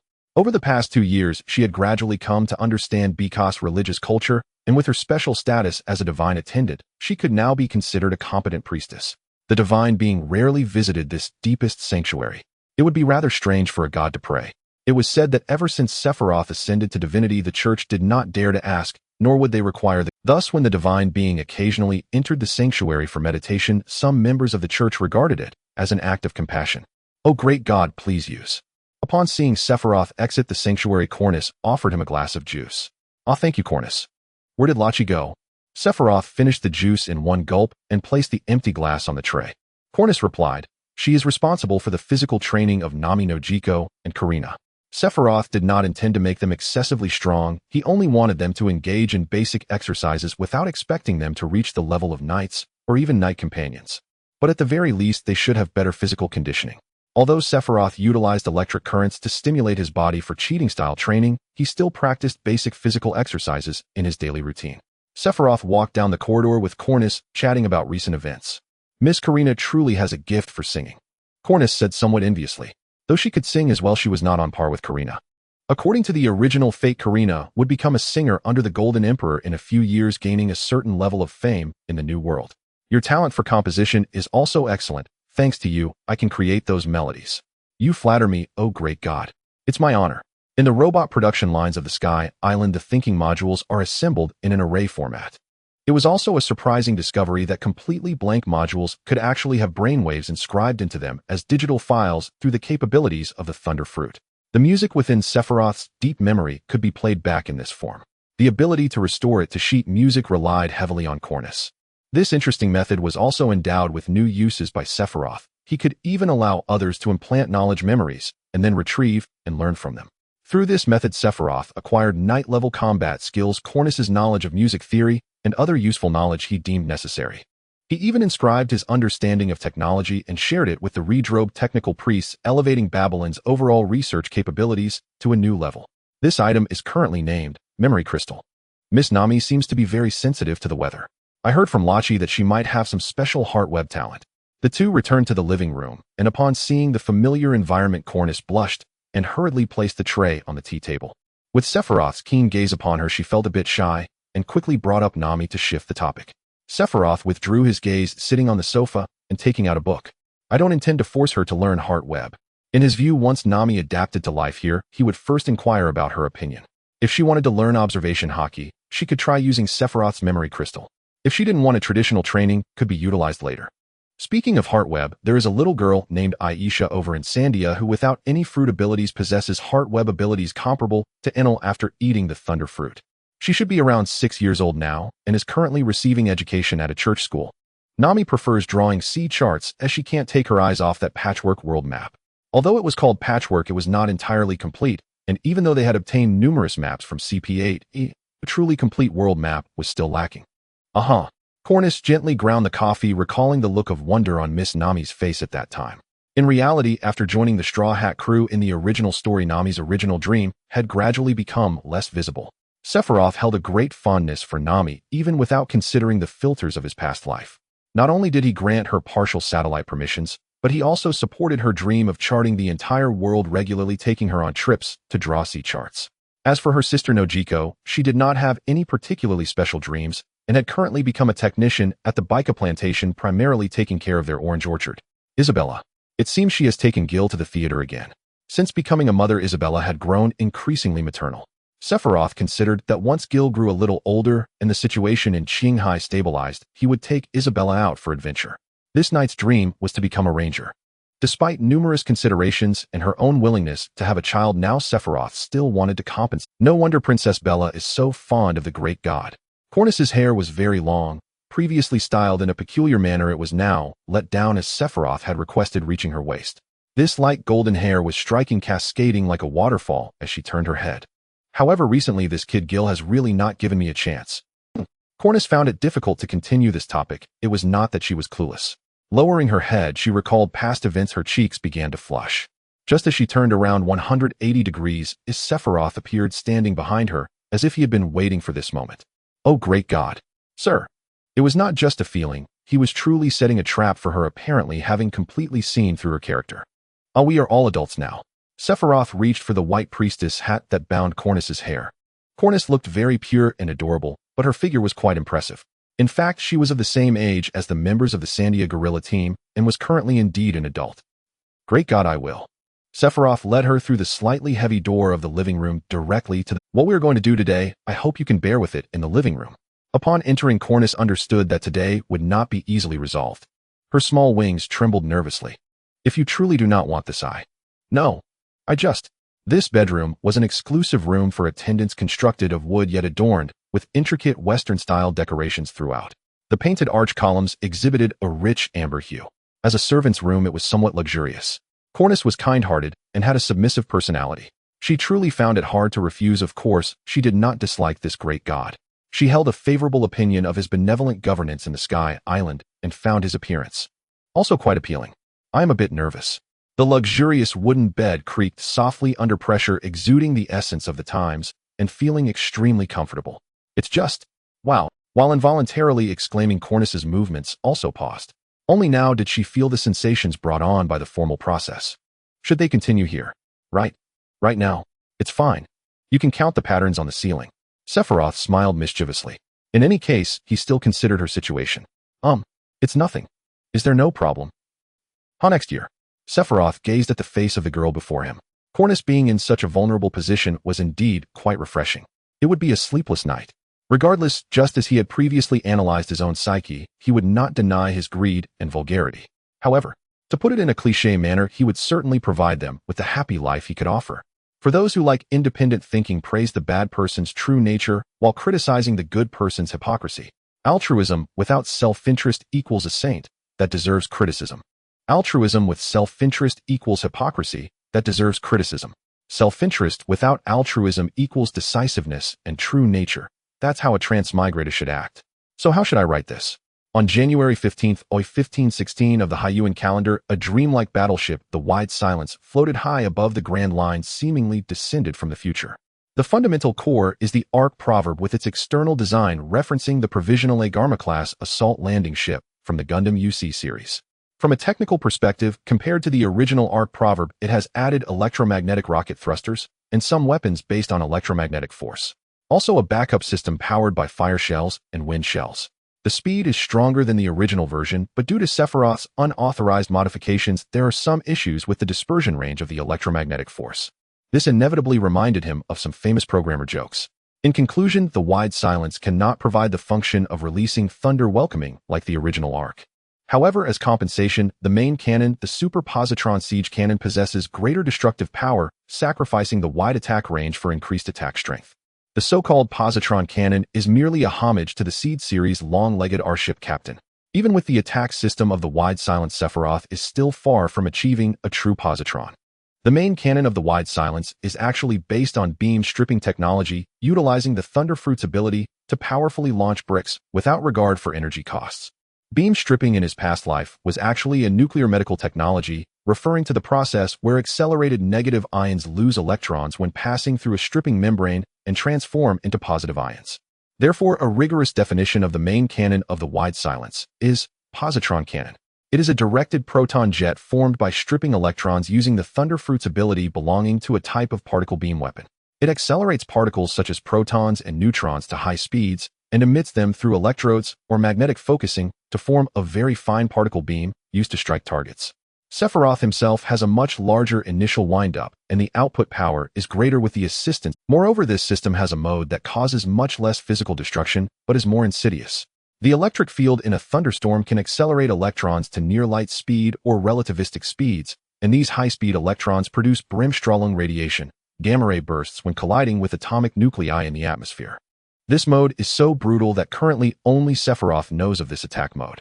At present, this cruel battleship is cruising high above the Grand Line. The crew members are also unaware that as long as their captain is willing, they could initiate a small-scale biological extermination on the ground. Setting aside these factors, the Wide Silence resembles a brave knight clad in silver-white armor, silently standing amidst the sea of clouds. On either side of the bow, two pairs of enormous leaf-like structures resemble angel wings, while the main body features a typical red and white color scheme of a 1P protagonist ship. Compared to the vast majority of vehicles in this era, it at least appears technologically advanced.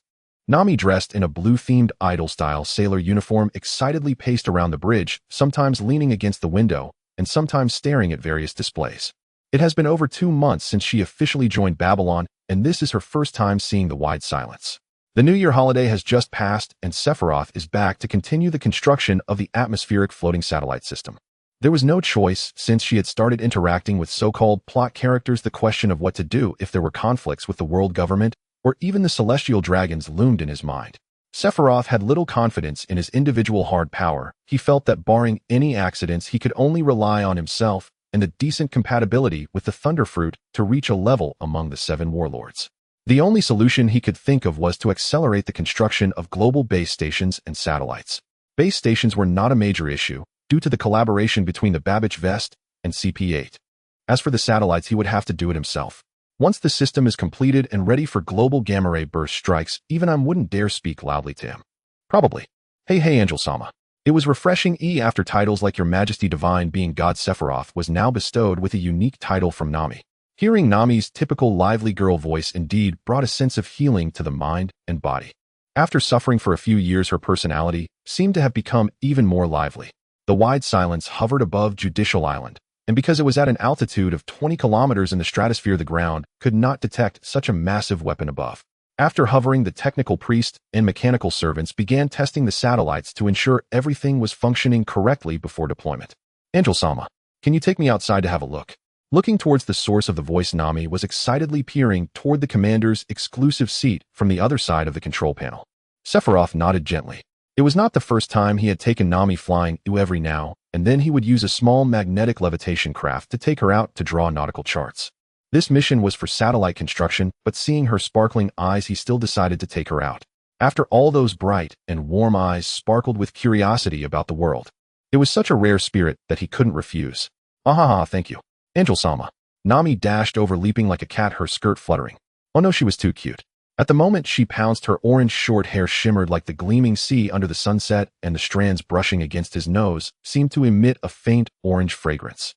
Nami's smile, her large eyes curving into crescents, was so youthful, full of vitality and life. Just looking at her felt like facing a modern girl who would only exist in dreams. Moreover, her character encompassed both the innocence and kindness of a girl, as well as the tenacity and bravery of an indomitable spirit. This was no longer an ideal type, or it should be called a dream type. He silently reminded himself to wait a bit longer. Although her age wasn't directly 3 years younger, it still didn't comply with the relevant regulations. Sephiroth stretched his head back to create some distance between his face and Nami's. Out of the corner of his eye, he caught sight of Nami's sparkling eyes, then extended his hand to press against her forehead, gently pushing her back. Now go change your clothes, and we'll meet in hangar no. 1. Oh, that little thief cat scampered away with a patter. The hangar. The wide silence hadn't considered the possibility of having manned aircraft engage in battle. Most of the magnetic levitation crafts here were designed solely for mechanical soldiers, resembling airborne gliding boards that required foot control. Although there was one-man type for emergency escape, a shuttle-style magnetic levitation craft, it felt inappropriate to use it just to take Nami out for fun. Preparation complete. Nami was dressed in a cyberpunk sniper outfit similar to Shino from the Sword Art Online Phantom Bullet arc. She looked energetic, raising both hands high in a V for victory pose. In terms of clothing design, Sephiroth had truly let himself go. In his past life, it wasn't easy to see high-quality cosplay in person. Now he could have it however he wanted. Today's situation is a bit special. It's not a shuttle. Seeing the gliding board-like magnetic levitation craft, Nami curiously stood on it under Sephiroth's guidance. The magnetic locks on the soles of her shoes emitted a hum as they locked in place. After all, they were at an altitude of 20 kilometers, and the external environment did not allow Nami to go out directly. At the moment the hatch was opened, Sephiroth deployed the electromagnetic shield, protecting Nami inside. Meanwhile, he controlled the Stingray-type magnetic levitation craft to launch from the hatch. Wah! Nami let out a scream like she was on a roller coaster, but the airflow hitting her was not as intense as oxygen was supplied through electrolysis. Temperature was managed by high-frequency electric field heating, and wind pressure was blocked by the electromagnetic shield. The electromagnetic shield defends against external attacks by generating an electromagnetic field. The basic principle is that when charged particles or other forms of energy enter the electromagnetic field, they are deflected or absorbed due to electromagnetic forces, thus achieving defensive purposes. It mainly targets charged particles or energy attacks, and also has a deflective effect on most metal. The electromagnetic field itself possesses a certain rigidity and stability characteristics that provide the electromagnetic shield with some resistance against physical impacts such as wind pressure. This means that physical defense is quite poor compared to the energy loss costs. It could even be said to be very poor. But as long as the output is large enough, it still possesses a certain level of physical defense. Naturally, resisting the shockwave effects caused by supersonic speeds is also no problem. Of course, while with Nami, Sephiroth had not gone so crazy as to attempt supersonic flight. As the altitude descended to around 100 meters, Sephiroth released his control over the Stingray type, allowing Nami to adapt to piloting. Wah! Ha! Facing the wind, Nami's shouts transformed from initial panic to excitement. She really had a talent for this. When she first encountered the Weiba, a type of water scooter in the Sky Islands, she also picked it up quickly. The speed was average. It was merely an aerial transportation tool lacking the explosive power of mechanical soldier thrusters equipped with electromagnetic rockets. The advantage was its long endurance. The single-soldier magnetic levitation craft was about this level. Without the direct control of the Thunder Fruit, it wasn't particularly fast. Sephiroth spread his wings, escorting Nami at his side. Before departing, he fully charged the wide silence as a precaution. Running in regular mode for over 10 hours was not an issue. Hey, Angel-sama. Aren't we very close to Water 7? Under the midday sun, Nami gradually learned how to use the magnetic levitation craft, looking like a child who had just learned to ride a balance bike, filled with excitement. From the nautical chart, yes. However, at the speed of the Stingray, we won't reach there before dark. Sephiroth did not want to fly at supersonic speeds with Nami. Even if the electromagnetic shield could protect her, that experience probably wouldn't be pleasant. Next time, when setting up the satellite, there'll take you. Oh, okay, the ultimate goal of constructing the satellite cluster was of course a global strike system, but there were still priorities. In addition to important locations, some were to monitor those who would eat devil fruits in the future, as well as potential ability users who might not have consumed them, yet due to age issues in 1516. Sephiroth certainly didn't remember the exact ages of these side characters, but knew they were all around 20 years old in the original plot. For example, Bartolomeo from the East Blue, who ate the barrier fruit in the original plot during the New World arc, he is 24 years old. In 1516, he is only 18 years old. Given his admiration for Luffy, he would have already followed him. The reason he only caught up in the New World arc is likely that he only determined to set sail after eating the fruit. Therefore, the time he consumed the fruit would likely be between 1520-1521. Of course, this is just Sephiroth's personal estimate, which is why the satellite over Lowtown was among the first targets. February 2nd, 1516. For Babylon, today is a special day. That being said, it is not the first time. The daughter of God is about to be born. Before birth, the gender can be discerned using the heart network. However, the feelings of the people of Babylon, particularly the Baika people who in a sense embody the spirit of the old yellow flag, are quite complex regarding the birth of this long princess. This is the child of Her Highness Lilith, the Blackwing Arbiter, the left hand of God. Ever since the Lord God ascended, he has strictly prohibited discrimination against those without wings and black wings. Not even in private does anyone dare to utter foolish words like Blackwinged Witch. It's not that they were unwilling, they had long accepted it. With a 100 million volt iron fist of divine judgment, they had no choice but to comply, truly complied. The old Baika people truly revered Lilith almost to the point of brainwashing themselves, especially since this highness is not only favored, but also the highest judicial officer of Babylon. Yet the cultural habits built over 1,000 years create a certain mental inertia. Even if they genuinely accept it, there is always a tiny bit of. It was a sunny afternoon with a gentle breeze. Because it wasn't their first experience, having some familiarity helped immensely, unlike the chaotic situation during Isabella's birth. Inside the delivery room, there were still the Baika church midwife, a maid, and a female knight. Outside the delivery room, in addition to Sephiroth, there were also close friends and family of Lilith waiting for news. Sephiroth sat on the sofa, slightly anxious, looking at a book he couldn't actually focus on. However, his behavior was much better than last time. At least, he wasn't sending out telegrams. Isabella sat beside him holding the 1-year-old Gil, happily preparing some gifts. Having frequently discussed childcare with Lilith, she was eager to exchange practical tips with her. Looking at the 1-year-old Gil, who had the semblance of a 3-year-old with just a hint of wear and tear, it was evident that his night mother's educational philosophy might have some issues. Actually, Sephiroth had some responsibility as well. Occasionally telling bedtime stories to put his son to sleep included reading The Prince. He had high expectations for Gil. At this moment, Isabella was dressed in the white knight outfit of Jeanne d'Arc from FGO with golden hair and blue eyes. Her fair and beautiful appearance was striking from a cosplay perspective. However, Bella's personality was indeed more akin to Nero's quirky nature. Moreover, ever since Karina and Cornus began their idol project under Sephiroth's arrangement, Bella also wanted to actively participate. One could only say that it was an art enjoyed privately in a small circle. On December 24th, they truly put on a grand performance for everyone. Cornus, dressed in a saint's outfit, sat on the other side. Although her position as a close attendant remained unchanged for the time being, after her relationship with Sephiroth reached its final stage, she became a priestess of the Lord in the Church's internal system. The ordinary priestess uniform was no longer sufficient to showcase her status. Normally, she should wear a plain, unadorned bishop's robe. Yet Sephiroth had her changed into the Cecilia White Saint's outfit from the White Saint and the Black Priest based on personal preference. Sephiroth did not impose what others should wear. To be precise, he only stipulated the style of working attire, while casual clothes were worn freely. However, he designed many outfits that suited his preferences and gifted them to girls he thought were suitable. This included interchangeable styles. For example, Isabella received a variety of female knight-themed outfits, Cornus received female cleric outfits, and Lilith received goth-inspired outfits. Lachi stood by the window, always appearing dutiful as a guard. As a Sandia gunslinger, her attire resembled that of a Western female gunslinger cowgirl, complete with a motorcycle outfit. However, she wasn't the type to enjoy changing clothes much, still wearing the kind of racing girl motorcycle outfit that Yuko had, which was difficult to reveal according to regulations. In reality, her clothing coverage was limited compared to Yuko, and she seemed quite accustomed to such attire. No Kigo, Karina, and Nami had also arrived. During this time, they had also gotten familiar with Bella through Cornus. Unable to contain their strong curiosity, they quietly sat in a row on the sofa waiting for the arrival of new life. Karina and Nami were at a stage of youthful growth filled with curiosity about such matters. Karina, with great singing and dancing talent, was gifted various Jake-style, idol-style, and model-style outfits. Nami's outfits mostly leaned towards JK-style functional wear and sportswear. Now both of them wore blue JK uniforms, exchanging curious glances with Gil in Isabella's arms, making various silent faces at the child to avoid disturbing the delivery room. Bella quite enjoyed this adorable interaction, but Gil's ruby-like eyes were filled with big question marks. Nokigo was 2 years older than the other two, having likely grown up caring for Nami, appearing more mature than her actual age, calling her a young woman would be appropriate.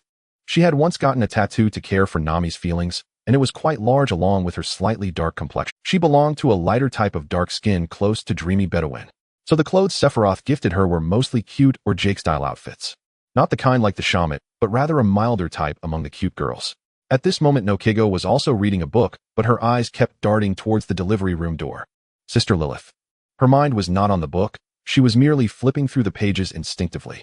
For many years the maid group in the sanctuary had grown accustomed to Lilith being in charge. Although Cornice could also mobilize the maids, and they wouldn't dare to go against her, Cornice's personality was too soft to manage everything, often finding herself just revolving around Sephiroth. As a regent, Isabella could not spare time to manage the internal affairs. As a result, Lilith, aside from being Babylon's highest arbiter, also effectively became the internal manager. Thus, the newly arrived Coco and her two companions received much care from Lilith during this period.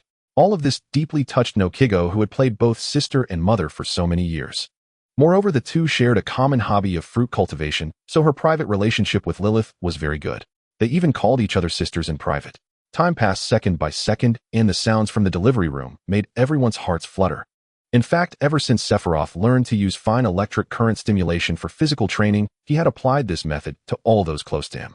Of course, Isabella and Lilith had stopped this practice once they showed signs of it. In this world, even ordinary people have quite remarkable physical qualities.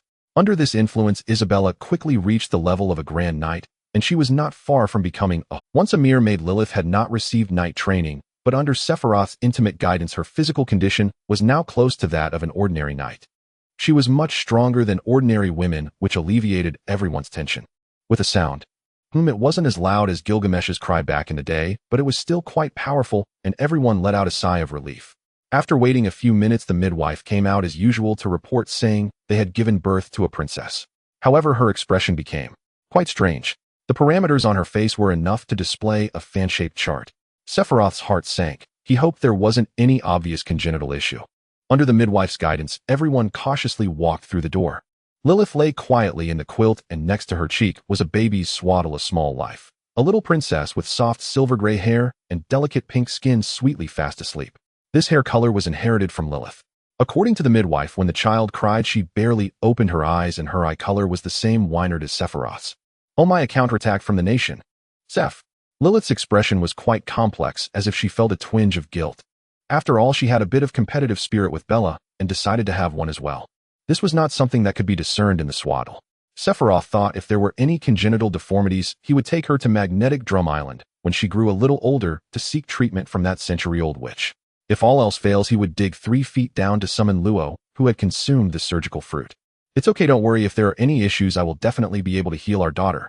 Sephiroth leaned close to Lilith, gently nudging her ear with his nose.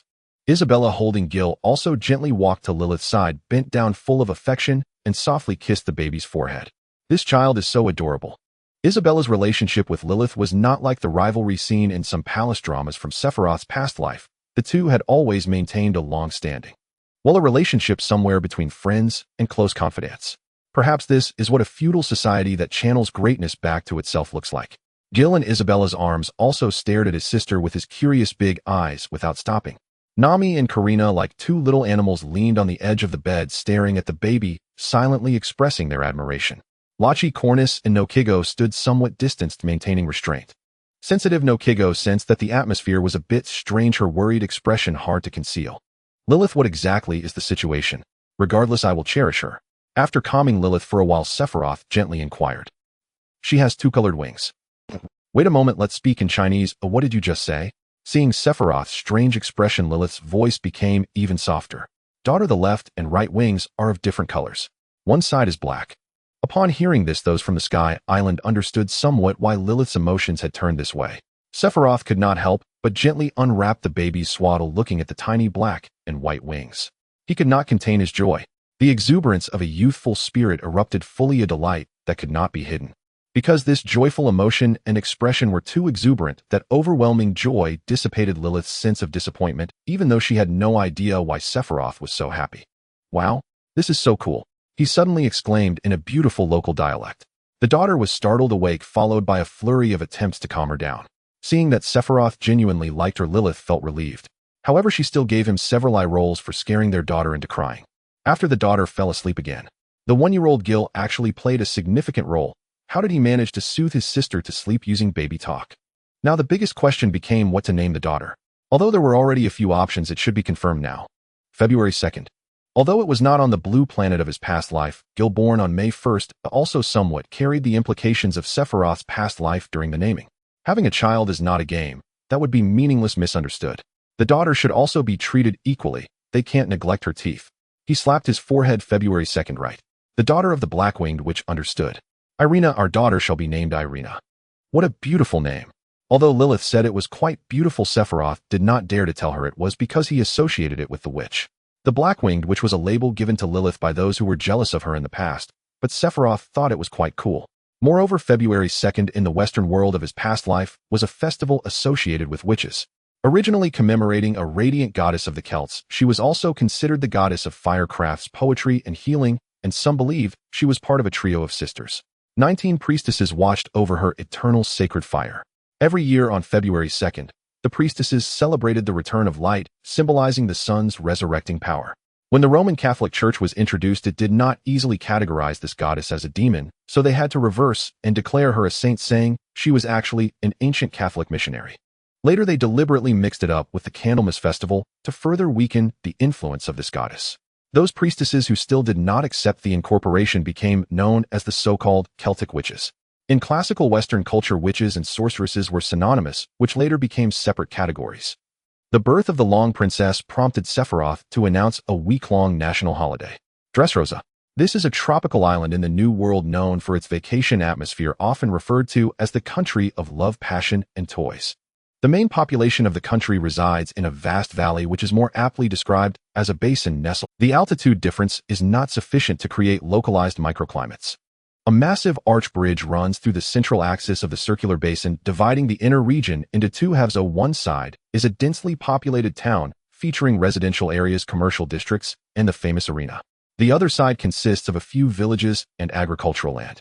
The royal city is located on a cylindrical giant platform in the center of the basin, also positioned at the heart of the massive arch bridge. Today, at the entrance of Dressrosa's royal city, the situation is quite special. The soldiers, or rather the underlings of the Don Quixote family, stand guard with a noticeably more spirited posture than usual. With a tense demeanor, a few beads of cold sweat trickle down their necks. Don Quixote da Flamingo, clad in a black suit and draped in a pink feathered cape, astonishingly comes personally to greet the guests outside the city walls. Although he had just been lying in the lounge upon hearing Gladius receive a call saying the guests were on their way, he still wore a cheerful smile as he exited the lounge to wait at the city gate. Standing beside him on either side are Gladius and Baby 5. "Young master, is it appropriate for you to welcome them personally?" Gladius, unable to tolerate any disrespect towards the young master, nonetheless held back his anxious feelings and quietly inquired. However, his body language betrayed him as his heavily swaying form caused his black trench coat to rustle. "Have a little patience, Gladius. The other party is quite an important figure. I wish he needed me," the girl with long black curls remarked, gazing at the horizon across the bridge. "Baby 5. Shut up," Gladius retorted sharply to the seemingly infatuated maid. In truth, Baby 5 acted this way towards anyone, but Gladius simply could not accept her tendency to create trouble for the young master. At 19, a Baby 5 has been scammed and pressured into sales over 1,000 times, and in recent years many unscrupulous men have proposed to her, to which she always agreed. If not for the fact that the young master always killed them beforehand, one could only wonder what would become of this foolish girl. Though referred to as a maid, Baby 5 does not wear a maid outfit, but rather a short red dress with white lace trim. It features small maid-style decorations such as a maid headdress and a small white apron tied at her waist. Her look is further mismatched by protective goggles on her face and a large pink sword sheathed at her waist. "Gladius, you don't need to concern yourself with my affairs.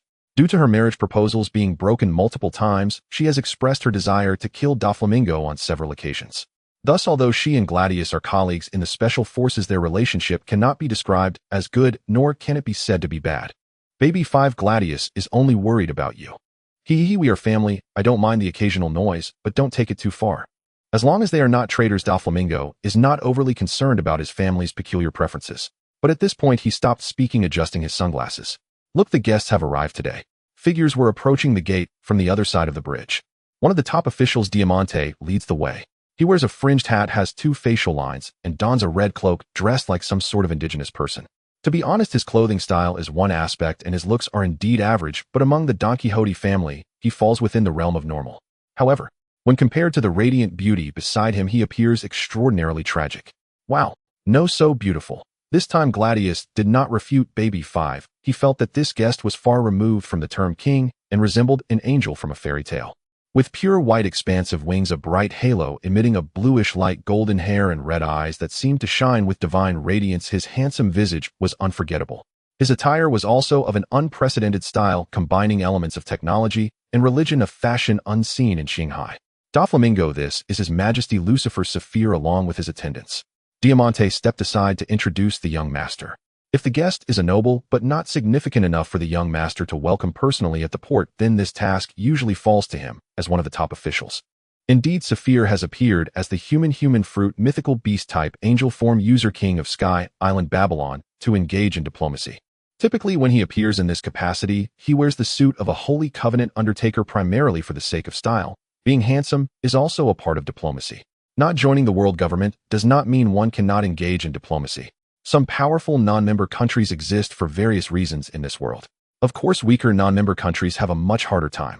Currently, Babylon is generally considered a nation not to be trifled with due to the existence of Air Force and Archangel, coupled with the understanding that those familiar with Sky Island know there are no mineral resources in such an environment. Putting aside whether there are capabilities for conflict, most of the time it is simply not worth it. Thus, Babylon's international status is subtly similar to a deeply cultured nation on Blue Star. Welcome to Dressrosa, Your Excellency Archangel. Doflamingo's voice carried a hint of a sly smile. He had long been familiar with this partner whom he had never met. In any case, this Archangel has been frequently visiting well-regarded countries since his debut a year ago, conducting free medical consultations and disaster relief activities, while also dealing with pirates he encounters. This is why he is referred to as the Archangel. Additionally, he often captures pirates with bounties over 100 million seemingly to showcase his might. However, he has not targeted pirates under the 4 Emperors, so the 4 Emperors' crews observe him with only heightened concern. Various battle intelligence has been largely understood by most factions, indicating he is likely at the level of a warlord. Rumors suggest that Kaido of the 100 Beasts and Charlotte Linlin are both interested in contacting the Archangel, but as of now there is no evidence. Pleased to meet you, Lord Tenyasha. Saphir displayed a business smile, appearing much less aloof than his looks and attire suggested. The 2 scheming individuals walked amicably down the corridor of the castle. As a top official, Diamante had other duties to attend to, so he chatted for a bit and did not follow along. Along the way, Doflamingo briefly introduced him to the country and discussed how their business collaboration was faring in the new world. Their attendants followed a few steps behind, also sizing each other up. Baby 5's mind was entirely focused on the Archangel, completely ignoring the 2 attendants. Gladius, however, remained vigilant, wary of the 2 Sky Island individuals. Even if the young master is strong, what if they have some ulterior motive? The 2 attendants wore splendid white knight armor adorned with religious elements, based solely on their aura. He felt they were on a comparable level to himself. The group arrived at a luxurious reception room. After Doflamingo and Saphir took their seats, Baby 5 eagerly went to prepare tea without waiting for instructions. Gladius twitched at the corner of his mouth, seeing the 2 Sky Island knights standing behind Saphir, enhancing his boss image. He stood at the young master's right rear, holding his head high as if in competition. Doflamingo outwardly appeared warm, yet his mind was filled with various thoughts, even though this diplomatic event was indeed initiated by him. In reality, when Saphir disguised himself as Babakichi, hearing him mention wanting Babakichi to introduce him to the Archangel made his mood somewhat complex. After giving it some thought, since he had already rescued Nami, it could be considered involvement, so there was no need to keep second-guessing. He brought along 2 ostentatious Holy Knight subordinates. They were Shuro wielding a flame lance, and Om using an iron cloud katana. This was a matter of personal preference. Currently, the Holy Knights of Babylon had outfitted themselves based on the design of the knights from the Ratland Church in the Ark. Though these two were originally on par with the Sky Island priests in the original work, Saphir had enhanced them using memory crystals. Ever since discovering that the blank logic module from lunar technology could be utilized in this manner, he delved deeply into his past life memories, not just music and literature, but also various martial arts materials that seemed relevant. After synthesizing various references, the combat power of the Sky Island has seen a certain improvement. Even so, these two currently seem to be around the level of 50 to 60 million and do not possess Busashoka Haki. However, considering their various special equipment, they can still barely hold their own against the ordinary subordinates under Doflamingo. Thus, they are merely for show. After all, he is the only one with high-end combat power. If Babylon truly enters war mode, it would primarily rely on aerial ships and air forces for saturation strikes, followed by an endless stream of drones and robots to execute swarm tactics. We have mutual friends, Babakichi. Thanks to his goodwill, our business has been progressing well. If you don't mind, you can call me Doflamingo. Outside, people say the Archangel is so kind, but Doflamingo does not buy into that. Who in their right mind would do arms dealing while being a good person? His intuition told him that there were interesting secrets hidden within Saphir. No problem, Doflamingo, you can also call me Saphir. The two shared smiles that hinted at a mutual understanding regarding their interests.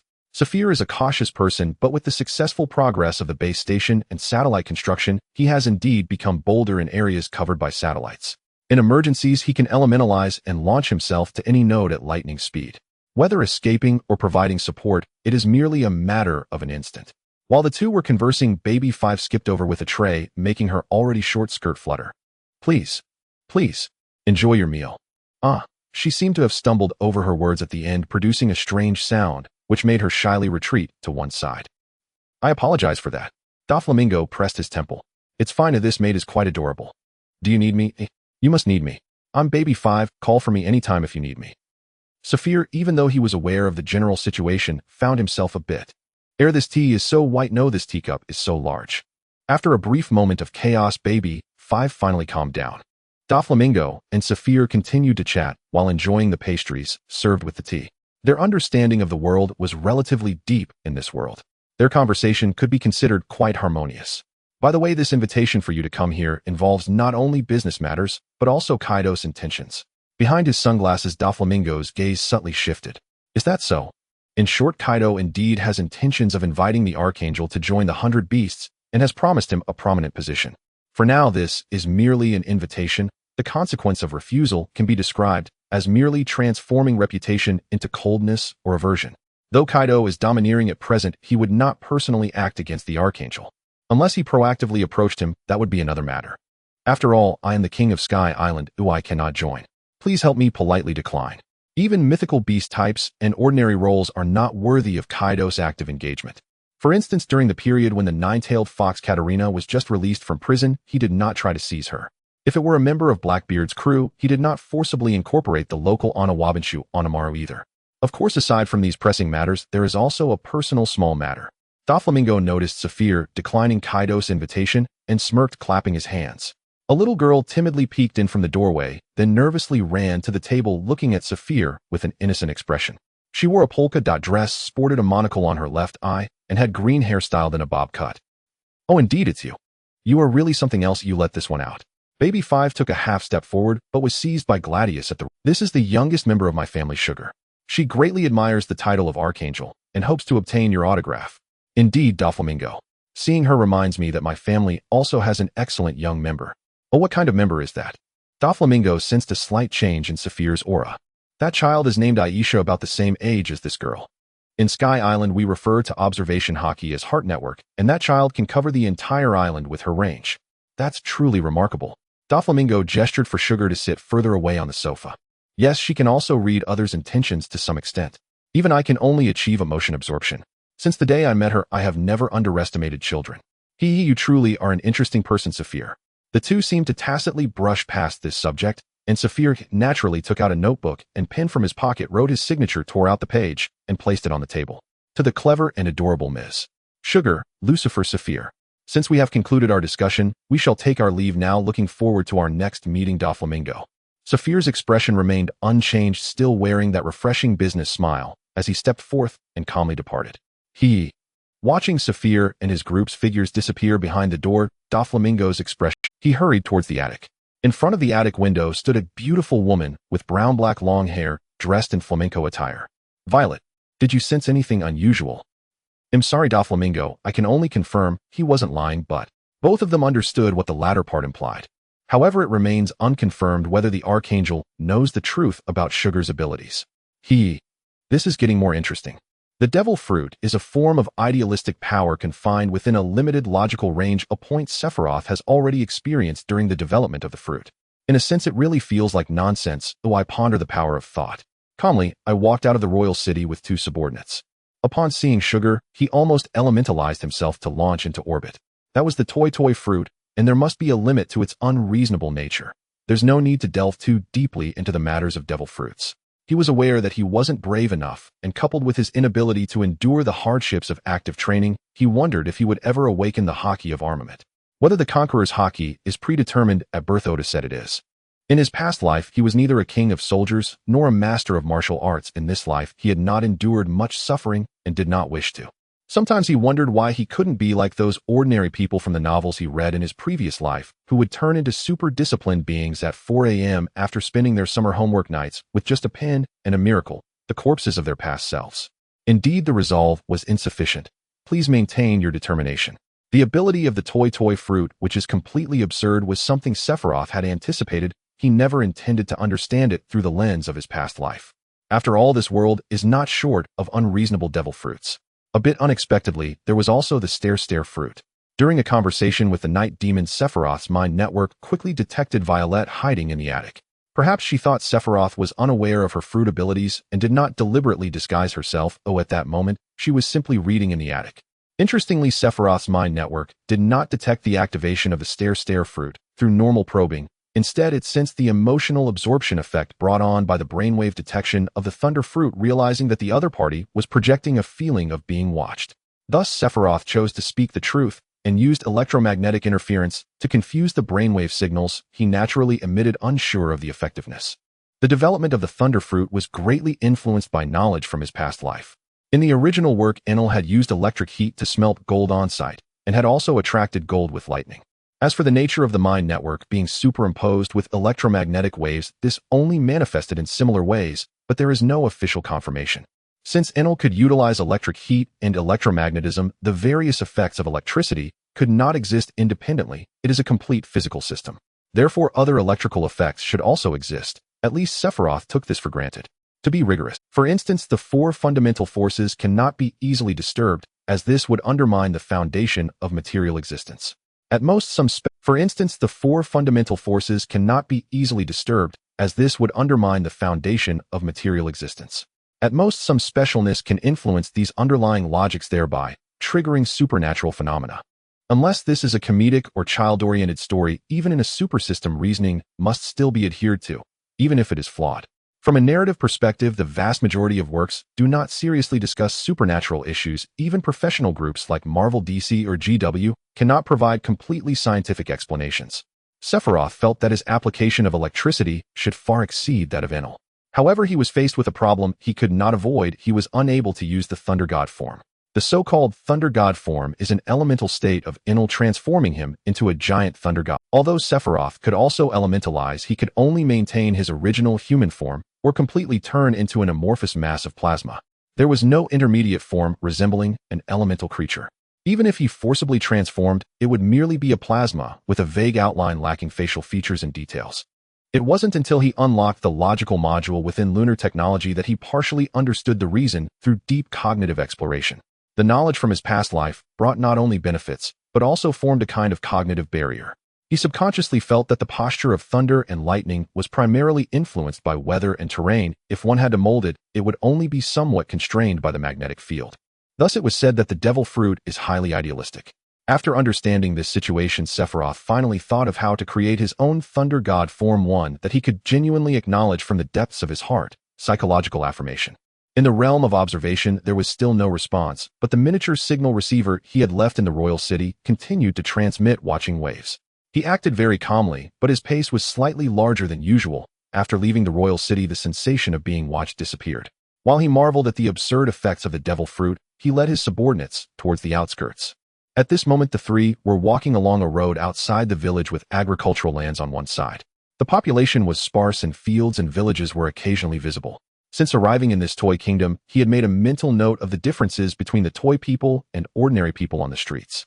From the perspective of his observation capabilities, Sephiroth's range was currently at the utmost level within the entire world of One Piece. So, the only toy person appearing in the suburbs was quite intriguing. Upon careful differentiation, the only response in that area apart from the toy person was that of a weak human biological magnetic field located quite a distance from a nearby village. Very well, it's a delicious little cough. The two companions Shura and Ohm who flanked Sephiroth felt that ever since they arrived in this country their master's mental state had become somewhat strange. Even if it wasn't visibly apparent, they had known their master since childhood for over a decade and had witnessed his abstract side. The two exchanged glances and in tacit understanding removed their helmets and hung them at their waists. Do you know what's wrong with our master? Ohm began to send a telegraph to Shura with his eyes. How would I know? Wait. I seem to actually know. Shura raised an eyebrow, recalling experiences from his youth that impacted his career. The master's business mode looked very normal, yet at times was truly eccentric. Holy son, oh no. The corners of the master's eyebrows lifted 5 degrees, the corners of his mouth raised 3 degrees, and I calculated with my fingers. Guess what? There must be a little girl ahead. MD, this is too complex for me to understand. Emotional telegraphs have their limits. Bang, bang. Sephiroth used his wings to give both fools a smack on the back of their heads. Although I can't read minds, I can sense emotions. Why do you have such a vivid imagination? That's right, Sephiroth's target for this trip was Rebecca, the granddaughter of the former king of Dressrosa. In terms of destiny weight, she was far inferior to Nami. Sephiroth had already brought Nami back. Did he still need to bother with Rebecca? Aside from being startled by Sugar, the most displeased aspect was that the fixed plot point in Dressrosa, which he had seen in his past life novels, Night Demon sending Baby 5, had not occurred. Even the subplot of sending her out as a spy would have sufficed. It seemed that Doflamingo did not understand the situation. Sooner or later, he would be robbed towards the sunflower garden. As the distance drew closer, Sephiroth and his companions arrived in a sea of sunflowers. It was now about an hour past noon.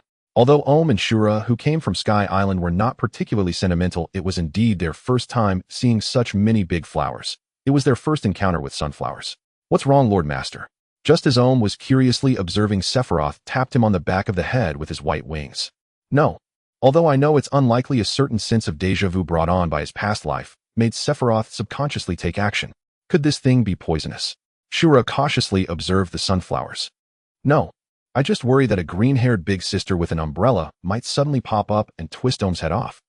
X2 got it, the master is just being eccentric. Who are you?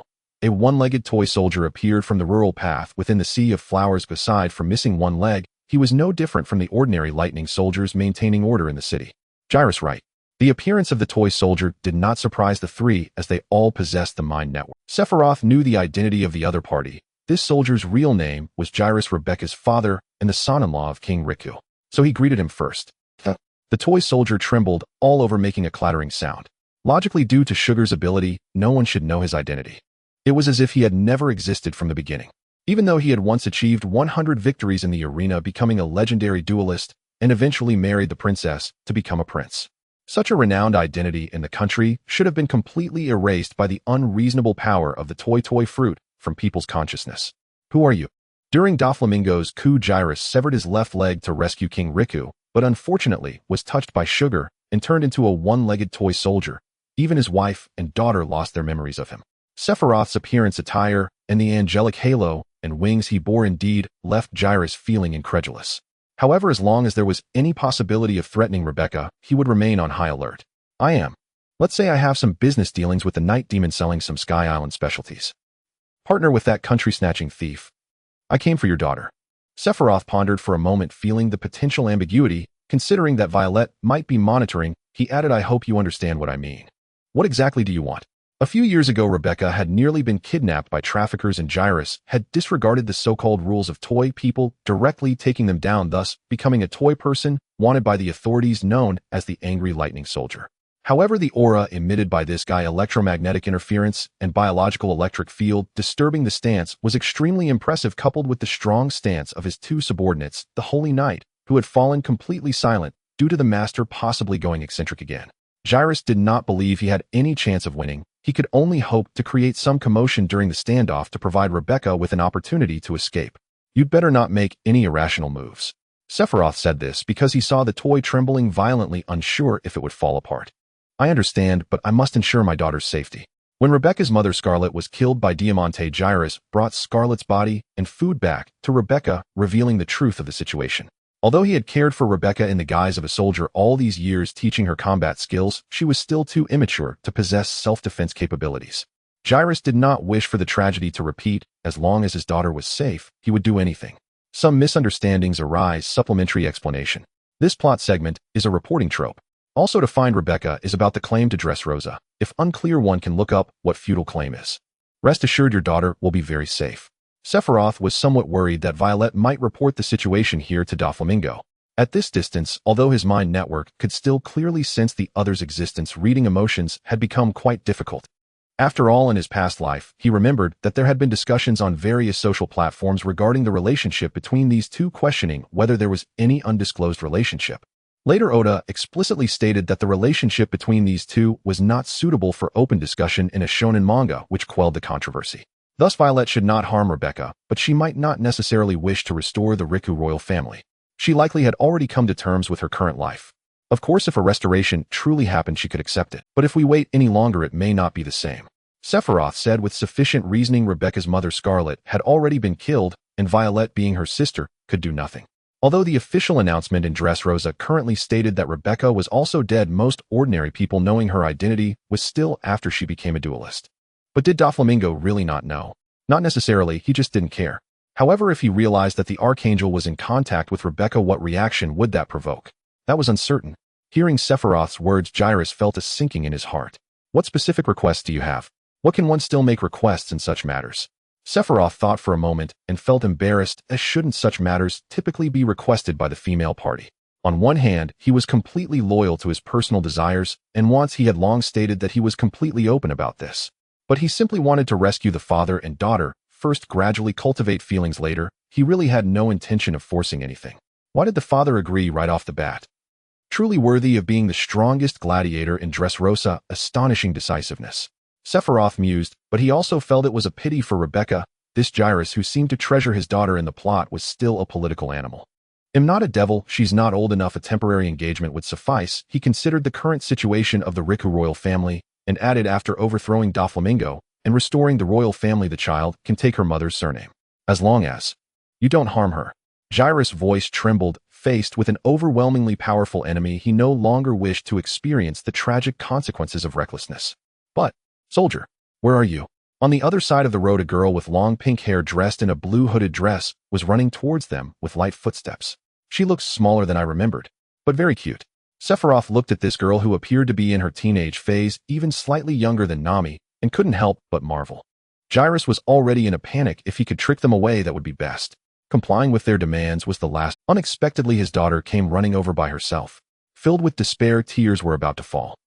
Even without deliberately using emotional perception, Sephiroth could sense the aura of despair emanating from Jairus. Wait a minute, is there some misunderstanding? Uffed, Shura couldn't hold back. The atmosphere seemed to freeze for a moment. Little Rebecca also sensed that the atmosphere was off. Although the handsome big brother, who looked like an angel, was very good-looking, she still hid behind the soldier and peered at him. Ha ha, chuckled silently. What are you laughing at? Sephiroth's gaze shifted between the two, landing primarily on the laughing Shura. I remembered something happy. What happy thing? Simple-minded Shura did not possess the talent for fabricating lies and fell silent. Ha ha, Biome, what are you laughing at again? My dog gave birth to puppies. Fabricated a seemingly plausible excuse. Your dog is a male. Did you take him to Thailand for training? Today, Sephiroth used his wings to give both of them a well-deserved smack on the back of their heads. So amazing. Soldier, the scenery here is so beautiful. The snacks are delicious too. In a luxurious guest room decorated in a Gothic church style, Rebecca sat on a sofa by the window, excitedly watching the splendid sea of clouds illuminated by the sunset. In the middle of the ushaped sectional sofa was a rectangular table filled with various snacks and drinks. Ah, it really is beautiful. Now Cyrus, although still looking like a toy soldier, had been equipped with mechanical legs that adapted to his shape, allowing for much easier movement. However, although the misunderstanding was resolved when it came to the engagement issue caused by the misunderstanding, that despicable guy pretended to be clueless and even had the audacity to call him father-in-law. If it weren't for the toy's lack of that capability, Cyrus would have already turned red with embarrassment. Soldier, I have a question. The ability of the childlike fruit was almost completely unreasonable. Even when Sephiroth attempted to tell Rebecca the truth, her response was as if she didn't understand. and continued to address Cyrus as soldier. Even though there were tangible records like photos, written words, and statues that would not disappear in the eyes of those affected by the fruit, these things were mere fairy tales and not real, and those directly related to the incident would enter a state of not understanding. Thus, no matter how Sephiroth tried, Rebecca interpreted it as him telling fairy tales to comfort her. What is it, Rebecca? What does engagement mean? Ahem. Rebecca lost her mother at a very young age, and with Cyrus having raised her in a secluded lifestyle, she had little exposure to outsiders. Logically, at her age, she shouldn't be completely ignorant of the meaning of engagement. The problem was that throughout her growth the term had never appeared. Even in the fairy tales Cyrus brought back for her, it always ended with marriage, and the term engagement was never mentioned. Well, it means that when you grow up you will become family. With no other options, the disheartened old man could only explain it this way. It seems you are quite adapted to the aircraft. Even though it was his own aircraft, Sephiroth also entered after knocking. Then he saw. How to say it, although he appeared to be a toy soldier, Cyrus displayed an expression akin to the crashing waves. It's all your fault, angel brother. You're here. Sephiroth realized that in the past 2 years, every time he encountered a girl, he would unlock a new type. Yes, just as promised, once we leave the territorial waters of Dressrosa we can go. Alright. Rebecca suddenly sprang from the sofa to Sephiroth's side. This little pink-haired girl had a very interesting personality. Based on Sephiroth's subjective feeling, she was somewhat like Nami, but much more naive, lacking the cunning of that little thief cat. But being naive was also charming. Wait a minute. Watching the smooth conversation between the two, Cyrus felt he had missed something. Alright, father-in-law, we agreed earlier that I would personally take her for a flight. What? In Cyrus' astonishment, the large skylight in the center of the reception room unexpectedly folded open. Sephiroth picked up Rebecca in a princess carry, spread his wings, and took to the sky. Wah! Ha ha! As the speed of the ship was not very fast, opening the skylight did not cause any adverse consequences. It just broke someone's heart. Looking at the two flying away through the skylight, Cyrus, although unaware of the terms old ding and ghost fire, felt an emotional resonance. In the brilliant red light of the setting sun, Sephiroth, flying with his wings spread, appeared to be enveloped in a gentle golden glow. Rebecca tightly hugged her angel brother, delighting in the fairy tale-like spectacle unfolding before her. Looking down, she saw the Lucifield's radiance sailing through the golden red sea of clouds. This scene was an unprecedentedly magnificent sight for Rebecca. The Lucifield's radiance was the vehicle publicly displayed by the Archangel, as well as the latest warship launched by the Babylon Sky Garden shipyard. Though it was called the latest, the technology of this ship was actually far inferior to the other two. It was merely a ship used to showcase the identity of the Archangel. Its maximum speed was only 120 kilometers per hour, comparable to a heavy bomber from the wartime of the Blue Planet in his past life. Although this was considered very fast by the standards of this world, it was still significantly slower compared to the other two ships. The vast silence was an electromagnetic-powered spacecraft, while the resplendent ashes was a magnetic levitation aerial ship. The Lucifield's radiance, while it also had electromagnetic devices, primarily relied on fire pearls and wind pearls for propulsion, and in terms of appearance it resembled a wind sail magic ship from D&D. Overall, it looked somewhat like a sail battleship, but featured a multi-layered structure. Apart from the regular sails, there were guide sails extending from various parts of the hull resembling bat wings. In the reception room, Cyrus gazed through the window at the two flying around the ship, slumped on the sofa, as the reason for his resignation was not only the vast difference in strength, but also the fact that at least for now the other party treated Rebecca well, which indeed gave him hope for revenge. When he first boarded the ship, Sephiroth had a private conversation with him about some matters related to Don Quixote da Flamingo, including information about the surgery fruit user, the Marine Admiral's adopted son, and undercover operations in the Navy. As long as the timing was right, not only could he topple da Flamingo, but also clear the name of King Liku. Now can I only trust him? The Babylon Temple. The next morning at 10, in the gods' living quarters, not only was the space large and well-equipped, but it was also divided into many areas. Among them, the newest viewing area was particularly popular with the whole family. The only and a half-year-old Lucifiel Gilgamesh was watching an animated show with his younger sister, who was less than a year old. Yes, it was an animation, Tom and Jerry. Most of Tom and Jerry had no dialogue, and was produced beautifully, making it very suitable for children. Sephiroth had excavated various memories from his mind using lunar technology, which included an array of works he had seen in his past life, not limited to books and music, but also comics, animations, movies, and games, etc. By connecting the recorded memory crystals to the imaging shells, he could project the contents like watching a movie. As for games, to some extent, they were mentally filled in to resemble a movie format. This technology could also achieve similar effects on others, allowing fantasies to be recorded in memory crystals in the form of videos or images. Thus those in the Sky Island who were informed believed that it was fitting of a god, his spiritual world was indeed richer than ordinary people, thinking it was his original work. Since explaining it was also a troublesome matter, Sephiroth tacitly accepted it, subtly gaining considerable prestige. Watching over the two siblings were the god's close attendant Cornus and the god's guard Loki. The two children's biological mothers, Isabella and Lilith, due to their high status, could not always be by their side. Not only in the film industry, but Sephiroth was also more famous in the fashion design industry. At least in the film industry, the core technologies involving lunar robots could only be used in a limited manner within the temple and had not been publicly disclosed. However, in terms of clothing, apart from some styles that were inconvenient to share or those exclusive to Bella, Lilith, and others, the various outfits he designed had become a clothing brand called Archangel. Through the Titan's trade route of Qinghai, it gradually gained fame in the Grand Line and even spread across the four seas. For example, the outfit Cornus was wearing today was also a product from Sephiroth's special wardrobe, the default style of the DNF female paladin. Loki was wearing a rare black nun's outfit which was actually inspired by the battle made from the Great Tomb of Nazarick in Overlord, Lupus Regina Beta. Having dyed her hair a natural red at Sephiroth's suggestion, Lake's current appearance was quite expressive and watching Jerry's big cousin punch down a little kid, the less than a-year-old Elena clapped her hands in laughter. Meanwhile, the only and a half-year-old Gil looked like a little adult, actually displaying a critical expression. Who knows where he learned that? Upon discovering this, if it weren't for Sephiroth's ability to read minds to some extent, he would have suspected his eldest son was also a transmigrator. Who exactly did he learn it from? Regardless, the siblings were filled with vitality at this moment. Just as they were enjoying themselves, the phone bug on the other side of the desk suddenly rang. Cornus, I'll take this call. Loki stood up and left, and shortly after she returned saying Lord Sephiroth is back and has brought important guests. Could it be that Nami and the others are in that kind of situation? The reason Nami and the others weren't here to watch the animation was not because they were being excluded, but simply because their schedules were different. After all, for their age, learning and exercising required certain time arrangements. They couldn't be as free as Gil and his sister. Although whether Gil's life at his age could be considered free was still debatable. No, it's just a special father and daughter who have already arrived at the temple's front hall. This call wasn't summoned by Sephiroth to Cornus and Loki, it was merely an internal knight reporting the situation to them. As attendants and guards, they were theoretically expected to serve him at the temple as quickly as possible unless there was a special situation or they received a task arranged by the god. Then I'll go first. Cornus stood up and said to Loki's sister, Loki, please take care of the two young ones. Although it felt somewhat improper to say Loki as a guard was essentially just a decoration and couldn't play a practical role, Cornus as an attendant was still able to play a practical role. Therefore, she decided to go ahead. By the way, Sister Loki, Princess Lilith will be coming over soon, and when she arrives you can join us. And if the crystals run out, the rest are in that drawer. Cornus pointed vaguely to a location and quickly left. Don't worry, leave it to me, no problem. Loki assured that she could handle such matters without issue. So, along this journey, Rebecca was completely captivated by the culture and humanity of Babylon. This fairy tale kingdom was far more fairy tale than the toy-filled nation of Dressrosa.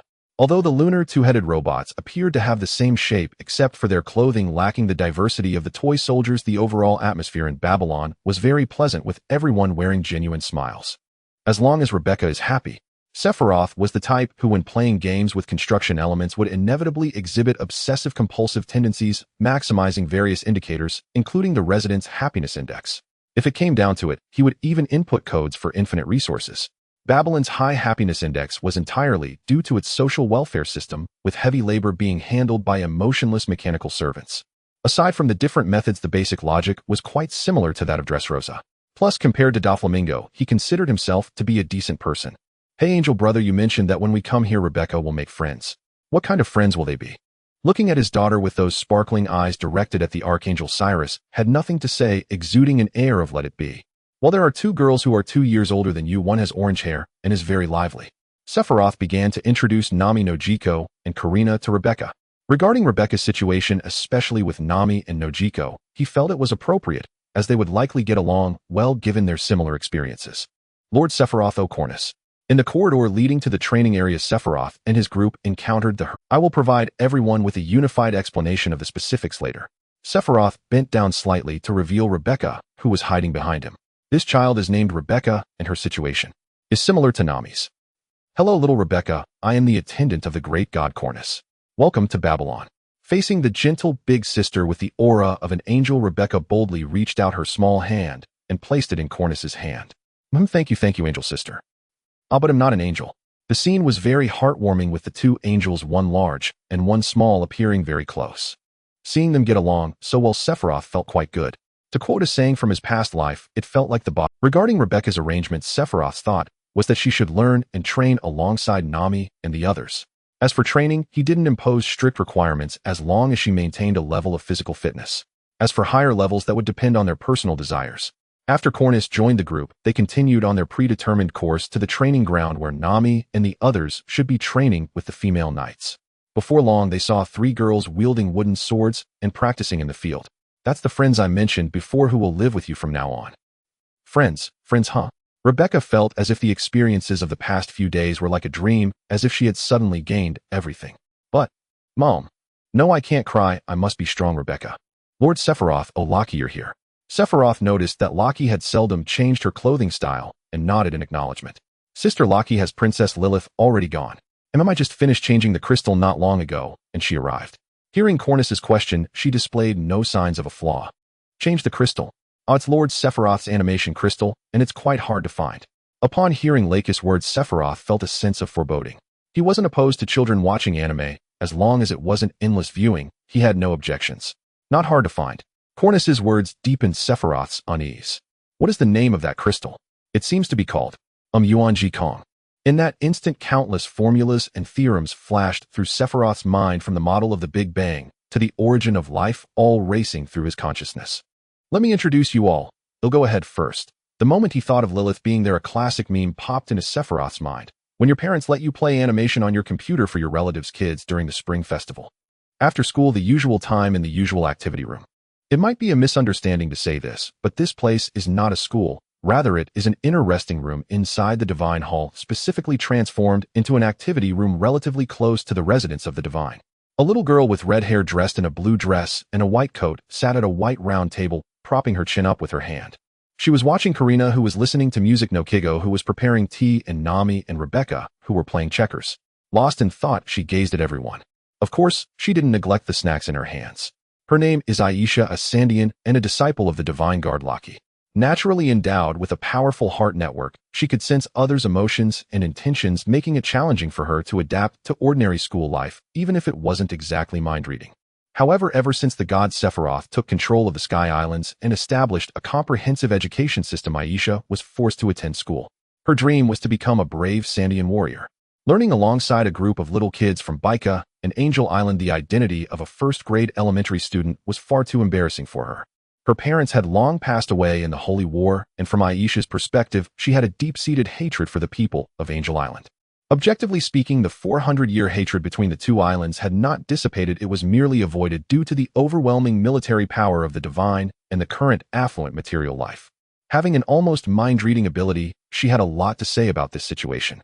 It's precisely because of this talent that her psychological age was much more mature than her actual age.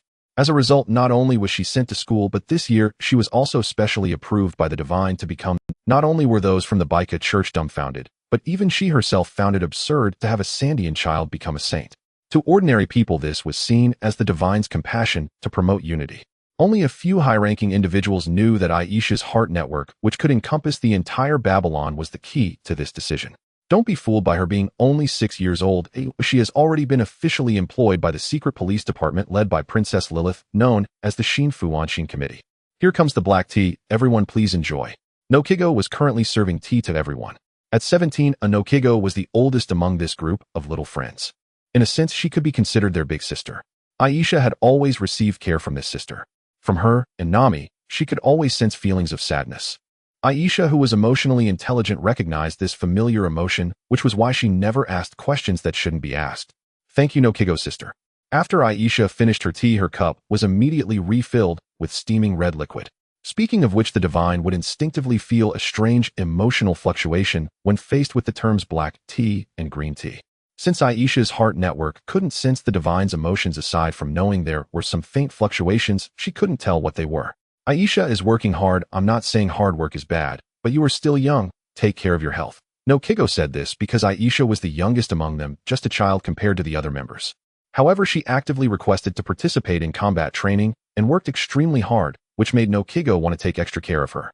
No one asked Nokigo to do this, yet she took the initiative to care for everyone, seeming to enjoy it.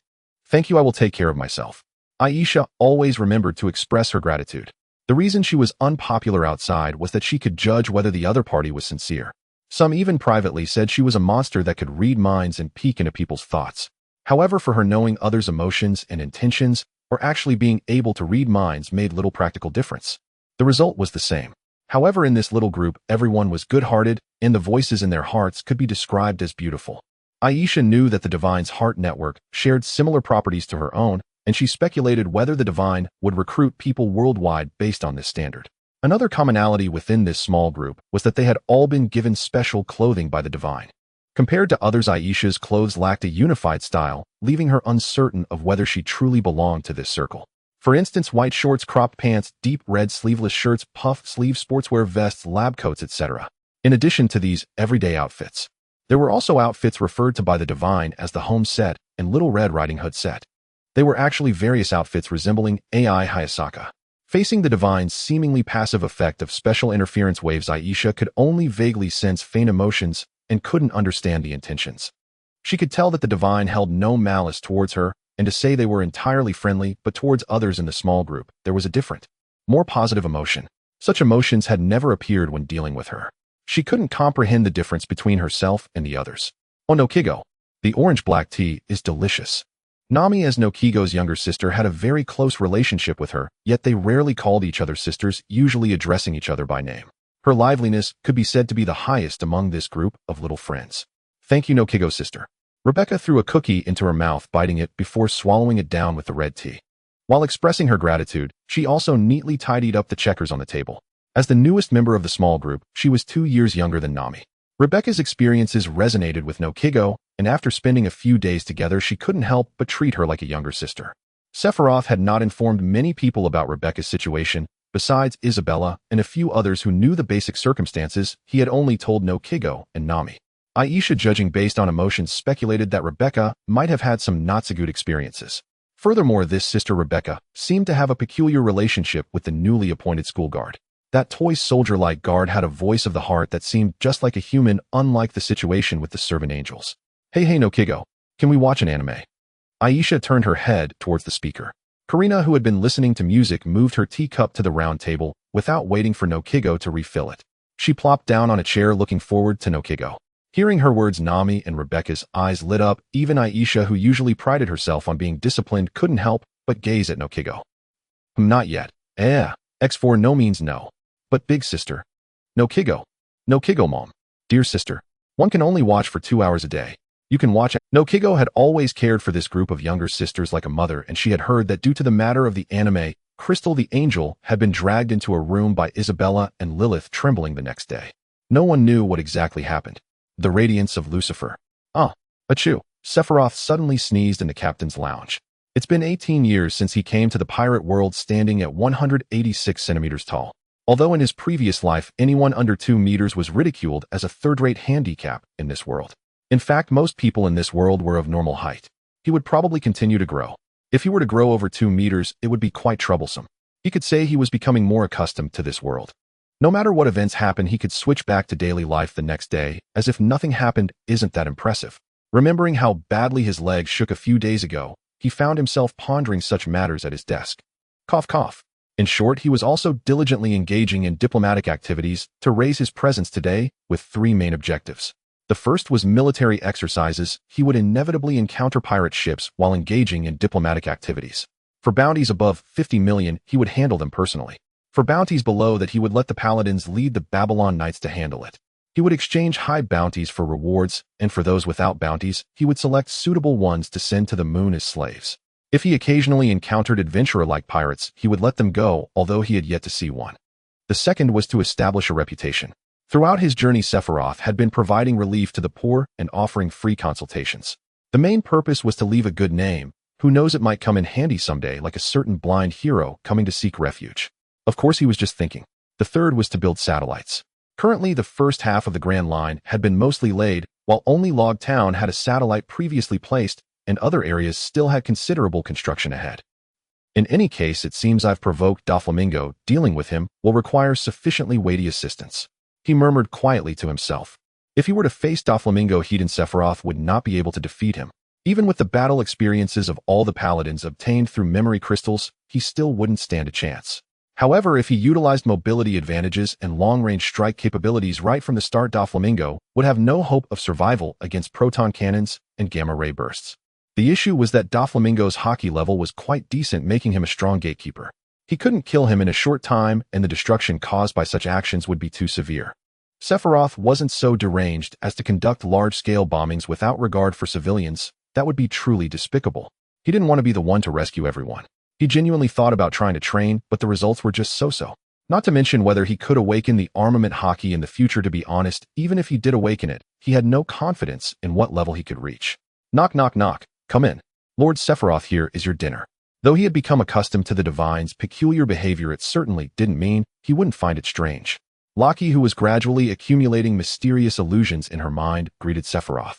After all, at this moment the divine was supporting his entire body, with one finger performing a handstand, and the finger was balancing on a nail with electrical sparks flickering between the fingertip and the nail. Was this some kind of special training method? Oh, Laki, sit down and have a bite together. As he spoke, the electric light flickered at his fingertip, and while flipping his body midair, his wings spread open, landing gracefully and firmly. He said this because he had informed Laki in advance to bring more food. Lord Sephiroth, though it feels a bit strange for me to say this, but you are indeed a divine being. As she was out and about, Laki as a guard was in her armor, and under Sephiroth's encouragement her outfit was quite similar to Urza from Fairy Tail. Laki, if it refers to the divine in the sense of a king, I can somewhat accept that. However, I am not a divine being.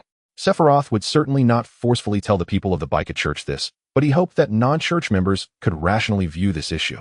A being that can move 3 islands together, easily destroy an island, cause ecological extinction, travel to the moon, liberate productivity, slice through clouds in an instant, and transport another island halfway across the world. Laki placed the food and red wine on the table opposite Sephiroth, looking at him with a mix of respect and emotion. And then this being tells me he is not a divine being. Tisk, such a familiar dialogue. Sephiroth, sitting on the sofa, gestured for Laki to sit opposite him, giving her the same extremely enlightened attitude as seen by his subordinates. Let's put that question aside for now. I want to ask, what's the deal with this red wine? I heard that this red wine is favored even by one of the 7 warlords, Dracul Myhawk. Does the divine not like it? No, what I mean is, why is there red? Sephiroth's gaze fixed on the object Laki pulled out. If he wasn't mistaken, that thing should be an adult balloon. Always full of energy, Laki indeed looked mature and was actually older than Cornus. However, this warrior type didn't seem to understand adult matters very well. Do you know what this thing is? After all, with the industrial foundation and natural resources of Sky Island, it was impossible to produce such items. He had originally thought such products didn't exist in this world, but after the Titans' trade commenced, he realized they only recently did he start using them with Bella and others. I don't know, Cornus just asked me to bring it. Laki presented this dangerously. No, it should be said safely. Item on the table, genuinely startling Sephiroth. You took that out without knowing what it is, eh? Cornus said to take it out. You should know then. Can I ask why? After Laki's explanation, he understood that Cornus's matter couldn't possibly be kept hidden, and the Sandian Elder had found out. He had to ask Laki to speed up. Laki, this fool, really went to ask Cornus. Then Cornus asked Laki whether she wanted to speed up or wanted a child. Laki replied that she didn't want a child for now. And then it turned into this situation. Hey Laki, you don't have Lucifer's Radiance Upper Path. At dinner time, Laki, with a basket on her arm and a pensive expression, arrived at Sephiroth's door and slowly reached out to knock. Due to her overwhelming nervousness, it would be more accurate to say she lightly brushed the door rather than knocked. Laki knew Sephiroth was inside the room. At the same time, Sephiroth was indeed aware that she was outside. The awkwardness between the two, separated by a door, lay in the fact that Sephiroth usually wouldn't use emotional absorption on his own people. Unlike that little girl Aisha, his skill was not passive. Even the heart network observation hockey was not always active. The active effect of observation hockey does not target, while the passive effect does. Passive activation occurs only when an attack declaration is made. Sephiroth believed Laki needed to prepare mentally, though that was indeed the case, so he kindly remained silent, intending to let her organize her feelings outside before entering. He pretended not to know and continued practicing the single-finger training method passed down by Master Huanhai mistakenly. Worried about whether anyone was passing by, Laki turned her head to look around. After taking a deep breath to relieve her tension, she exhaled deeply. Even so, her hands gripping the doorknob lacked the courage to open it. The Elder's command of no matter what do not fall behind those from Angel Island was not a major issue for Laki. As a Sandia warrior, she had long been mentally prepared. After 400 years of holy war, the Sandia population was sparse, and one day, she would need to choose a partner to continue her race. Laki did not claim to be completely ignorant of adult matters. However, her understanding was limited to vague theoretical knowledge. From her perspective, Sephiros was strong and quite handsome. The Sandia had a tribal-like view on gender issues, so she did not oppose the elder's request. The crux of the matter was, the old woman in the tribe said that as long as one drinks with the partner, the rest could be left to the man. The crucial part was completely unaddressed. This left Laki no choice but to seek help from Conies. She felt that as someone who had experienced, Conies would surely tell her what to do. If possible, Laki hoped not to embarrass herself in front of Sephiros. Feeling shy to the point of becoming a steam girl, Conies calmed down and understood Laki's intentions, feeling a mix of embarrassment and a desire not to let the other party escape with her adult balloons. The old woman said to use sweet body language to entice and intoxicate with alcohol. Conies suggested passing the balloon to her. Thus, the genius Laki seemed to be possessed by some concept and had an idea she could just hand it to Sephiros. Laki finally organized her emotions, returning to her usual demeanor as a spirited warrior, and resolved to push open the door, only to find Sephiros balancing on a single finger in a handstand. Seeing the supreme god displaying his usual peculiar behavior in front of her, Laki's nervousness suddenly. Then came the usual daily conversation. Maintaining the proud demeanor of a Sandia warrior, Laki pulled a balloon from under her armor and slapped it down on the table with a strange momentum. To be honest, it was her first time seeing the supreme god display a look of shock. From Sephiros' perspective, he never expected Laki to be more vigorous than Lilith. Isabella was high attack, low defense, always actively approaching. The moment he attacked, she instantly became a delicate wife. Although 2 years older than Sephiros in private, they interacted more like a younger partner. Lilith, on the other hand, never took the initiative, but once he attacked, the situation would be out of Sephiros' control. Fortunately, though Lilith was older by 3 years, she was not as physically strong as Sephiros. Among the four, it seemed only Conies could be considered a normal soft girl. "Hey Laki, you don't have to leave tonight." After dinner, the temperature between the two, who had shared red wine, seemed to start rising. It wasn't that they were drunk from the wine, the main issue lay ahead. In terms of appearance, Laki indeed could not compare to Bella and the others, but as a warrior she had her own charm. Isabella exuded the aura of a noble knight, while Laki had a more wild beauty. If one had to describe it, Bella was like a unicorn, while Laki resembled a female leopard. As a fellow warrior, Laki's physique appeared more robust and taller compared to the slightly petite Isabella. Her long, alluring legs were very enticing. Thus, rather than eliciting a protective instinct, she aroused more of a desire to conquer. Laki wore a costume today inspired by Urza from Fairy Tale, in a white samurai outfit, with a sea blue mini-skirt complemented by lightweight knight armor on the outside. Before she even had time to remove her armor, Sephiros had pinned Laki down. "Lord Sephiros, what is that?" Laki, lying on the sofa, felt an odd itch in her ears, but she soon realized something strange was happening below. That is, for inflating balloons. Sephiros' turn. Main Phase 1, set 5 cards. An unprincipled attack declaration engaged directly with armored Laki, dealing damage. Main Phase 2, skip and turn. Laki's turn. Main Phase 1, set 2 cards. Attack declaration, a snake-like attack, ensnared, dealing damage. Main Phase 2, an unprincipled trap, card activated from hand swap. Sephiros' turn 2. Main Phase 1, activate the trap card, armor destruction.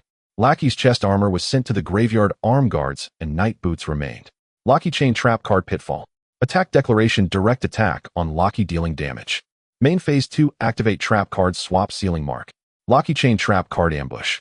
The two played Yu-Gi-Oh! All night long. Long Chain Island.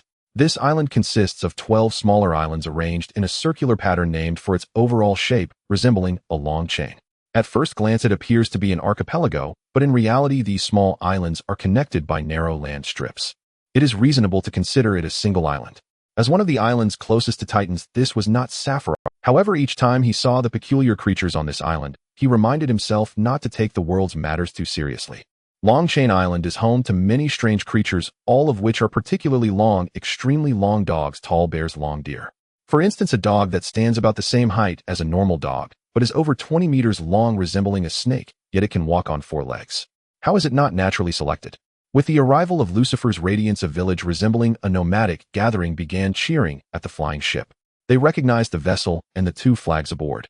There were 2 flags. One represented Babylon, based on Sephiros' personal preferences and practical considerations, using the symbol of the celestial being organization from Gundam 00, which symbolizes angels.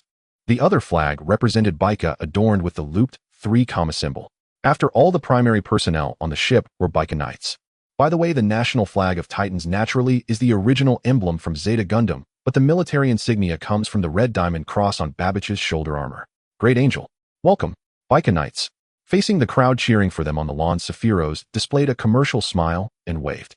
As Lucifer's radiance lowered its altitude, lowered its landing gear, and docked on the ground, Sephiroth also led the members of the night group to the villagers. Great Angel, thank you for your continued help. An elderly man with white beard and hair amidst the girls' expressions of "Hey, old man," stepped aside, bowed shakily to Sephiroth. Thanking me for receiving, we benefit each other.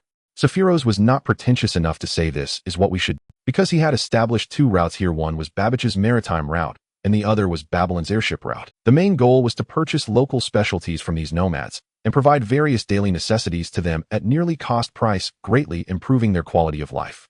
Moreover, every time Sephiroth passed by, he would provide them with a free medical consultation. To the local nomads, the Great Angel and his subordinates were genuine benefactors. After all, the living conditions on Longchain Island were even worse than those on Gaia Island where Titans were located. There was hardly anything valuable, and the local residents lived in a nomadic manner, making it a no man's land. Pirates with no big ambitions had built an alternative pirate paradise here. Thus, locals faced relatively fewer pirate attacks, mostly being bullied by the station pirate groups. Unlike Gaia Island, where various black and gray businesses thrived, the pirates residing on Longchain Island preferred to prey on weaker peers. Later, the Foxy Pirates gradually unified through the pirate games to form a somewhat unified pirate force. The original work consists of 920 games, and with that level of infrastructure, they likely occupied this place for many years. After arriving here, Sephiroth indeed remembered these people. Captain Silver Fox Foxy is a dullard who ate the slow fruit with a bounty of 24 million berries. He has a forked broomstick hairstyle, a red long nose, and a stout appearance. His fruit ability is quite impressive. It can emit a slowing light that causes time to stagnate upon hitting a target. A pirate crew of over 400, they couldn't hold out for long against the Biker Knights. Against the Holy Knights who possessed the Heart Network, Foxy's light was meaningless if it couldn't hit. After capturing these people, Sephiroth used emotional absorption to investigate. For the first time, he was a bit taken aback. It wasn't that they were good people, but compared to other pirates, they weren't that. Aside from preying on their peers, their main crimes involved opening overpriced amusement parks, extortion, fraud, blackmail, and occasional robbery. They had indeed killed before, but they did not deliberately seek murder and had never engaged in slave trade or kidnapping. It was the first time Sephiroth encountered such a personified pirate crew, leaving him momentarily at a loss. He simply packaged the main members involved in killing and sent them to the moon, leaving the rest to be managed by the nearby Navy base. As for Silver Fox Foxy, due to his fruit ability being rather unique, he thought it might be useful in the future. Thus, he brought him along with a sea stone collar and imprisoned him in the lunar prison. Based on this situation, the local people's gratitude towards Sephiroth mainly stemmed from the improvement of their living standards. They didn't pay much attention to the pirate problem. However, what these people did not know was that it was fortunate that Titans had started their fixed patrol ships and outposts nearby. Otherwise, without the Foxy Pirates, who knew what less personified pirate crew might come next. Great Angel, can you treat me? Great Angel, my heart hurts. My stomach hurts. A group of young nomadic girls surrounded Sephiroth. Yet due to the strange dignity of the Great Angel, they didn't dare to reach out and touch him. Moreover, Laki standing beside Sephiroth, her dark complexion also deterred them. If it's not an external injury, please find our doctor. Within the nomad settlement, it was lively like a temporary. The locals and Sky Islanders were trading specialties and other daily necessities with each other. At that moment, Sephiroth felt something coming at an extremely fast speed. Everyone be alert. Something is coming. A white glowing sphere several meters wide fell towards the ground, creating a massive paw print upon impact. It's actually this one. Before everyone from the dust emerged a giant nearly 7 meters tall, the future warlord Bartholomew Kuma. With black woolly curly hair, wearing a trapezoidal white hat adorned with scattered brown spots and 2 bare ears, he wore frameless glasses. His towering stature, dressed in a black coat, resembled a walking mountain, giving off an unshakable sense of stability. Hello, may I ask if you are the Great Angel, Lucifer Sephiroth? His voice was extremely gentle, almost like that of a teacher. This was quite different from the stern appearance Sephiroth remembered from his past life. So this is the Kuma from 4 years ago, 1516. That is me. May I ask what you need, Mr. Kuma? Dressed in the burial attire of the Covenant, Sephiroth unfurled his wings, shining faintly. To be honest, if it came to a fight, Kuma would be a troublesome opponent. Though his mobility was not on par with the Rumble fruit, it was still formidable. Sephiroth, if he disregarded everything, had the confidence to defeat Doflamingo, but a battle with Kuma would inevitably yield no outcome. Sometimes when I reply to comments, they get swallowed by the system without any indication of why they can't be posted. It's just silently consumed. In fact, comments from readers are also swallowed, and some I genuinely cannot see. I haven't deleted anything. You can check the comments section. Many negative reviews still exist, some quite harsh. Let's leave it at that. After all, this is free of HX fees, so I shamelessly post an announcement in the main text. This serves as a unified response to various issues. Firstly, a premise: readers can choose what books to read and authors can choose what books to write. This is a two-way selection process. I am very willing to discuss comments on the specific content of the book. I am happy to see someone commenting. Especially those who have high expectations of the content usually have good books on their shelves that help me solve my reading drought. However, if it's merely a comment about a genre that doesn't align with personal preference, I have nothing to say. Everything here is free. I haven't charged anything. It's like entering a Shandong cuisine restaurant, but insisting on eating Sichuan cuisine. Then you complain about the poor cooking. Why not go to a Sichuan restaurant instead? I can understand those who say they don't comprehend. This book has a high density of references, and indeed it has a higher threshold. Here, stacking layers means that a higher threshold does not imply a higher level or prestige. It simply means that understanding requires some prior knowledge. This is a typical fan fiction. Considering the censorship factor, I haven't mentioned the inclusion of certain elements in the synopsis. If you cannot accept it, you can choose to give up. Sometimes when I post certain comments or images, there truly is no problem, but at times they just get swallowed. I can only avoid it as much as possible. 1. Female characters. Stories without a female lead are labeled as monk stories, while those with multiple female leads are criticized as having excessive elements. I've called it typical. What more can I say before it becomes discordant? In stories with a single female lead, if she doesn't save other female characters, it's said, what's the point of coming to this world if nothing changes? If she saves them and doesn't marry, it's criticized as not being romantic. If she marries, isn't that also excessive? What should I do?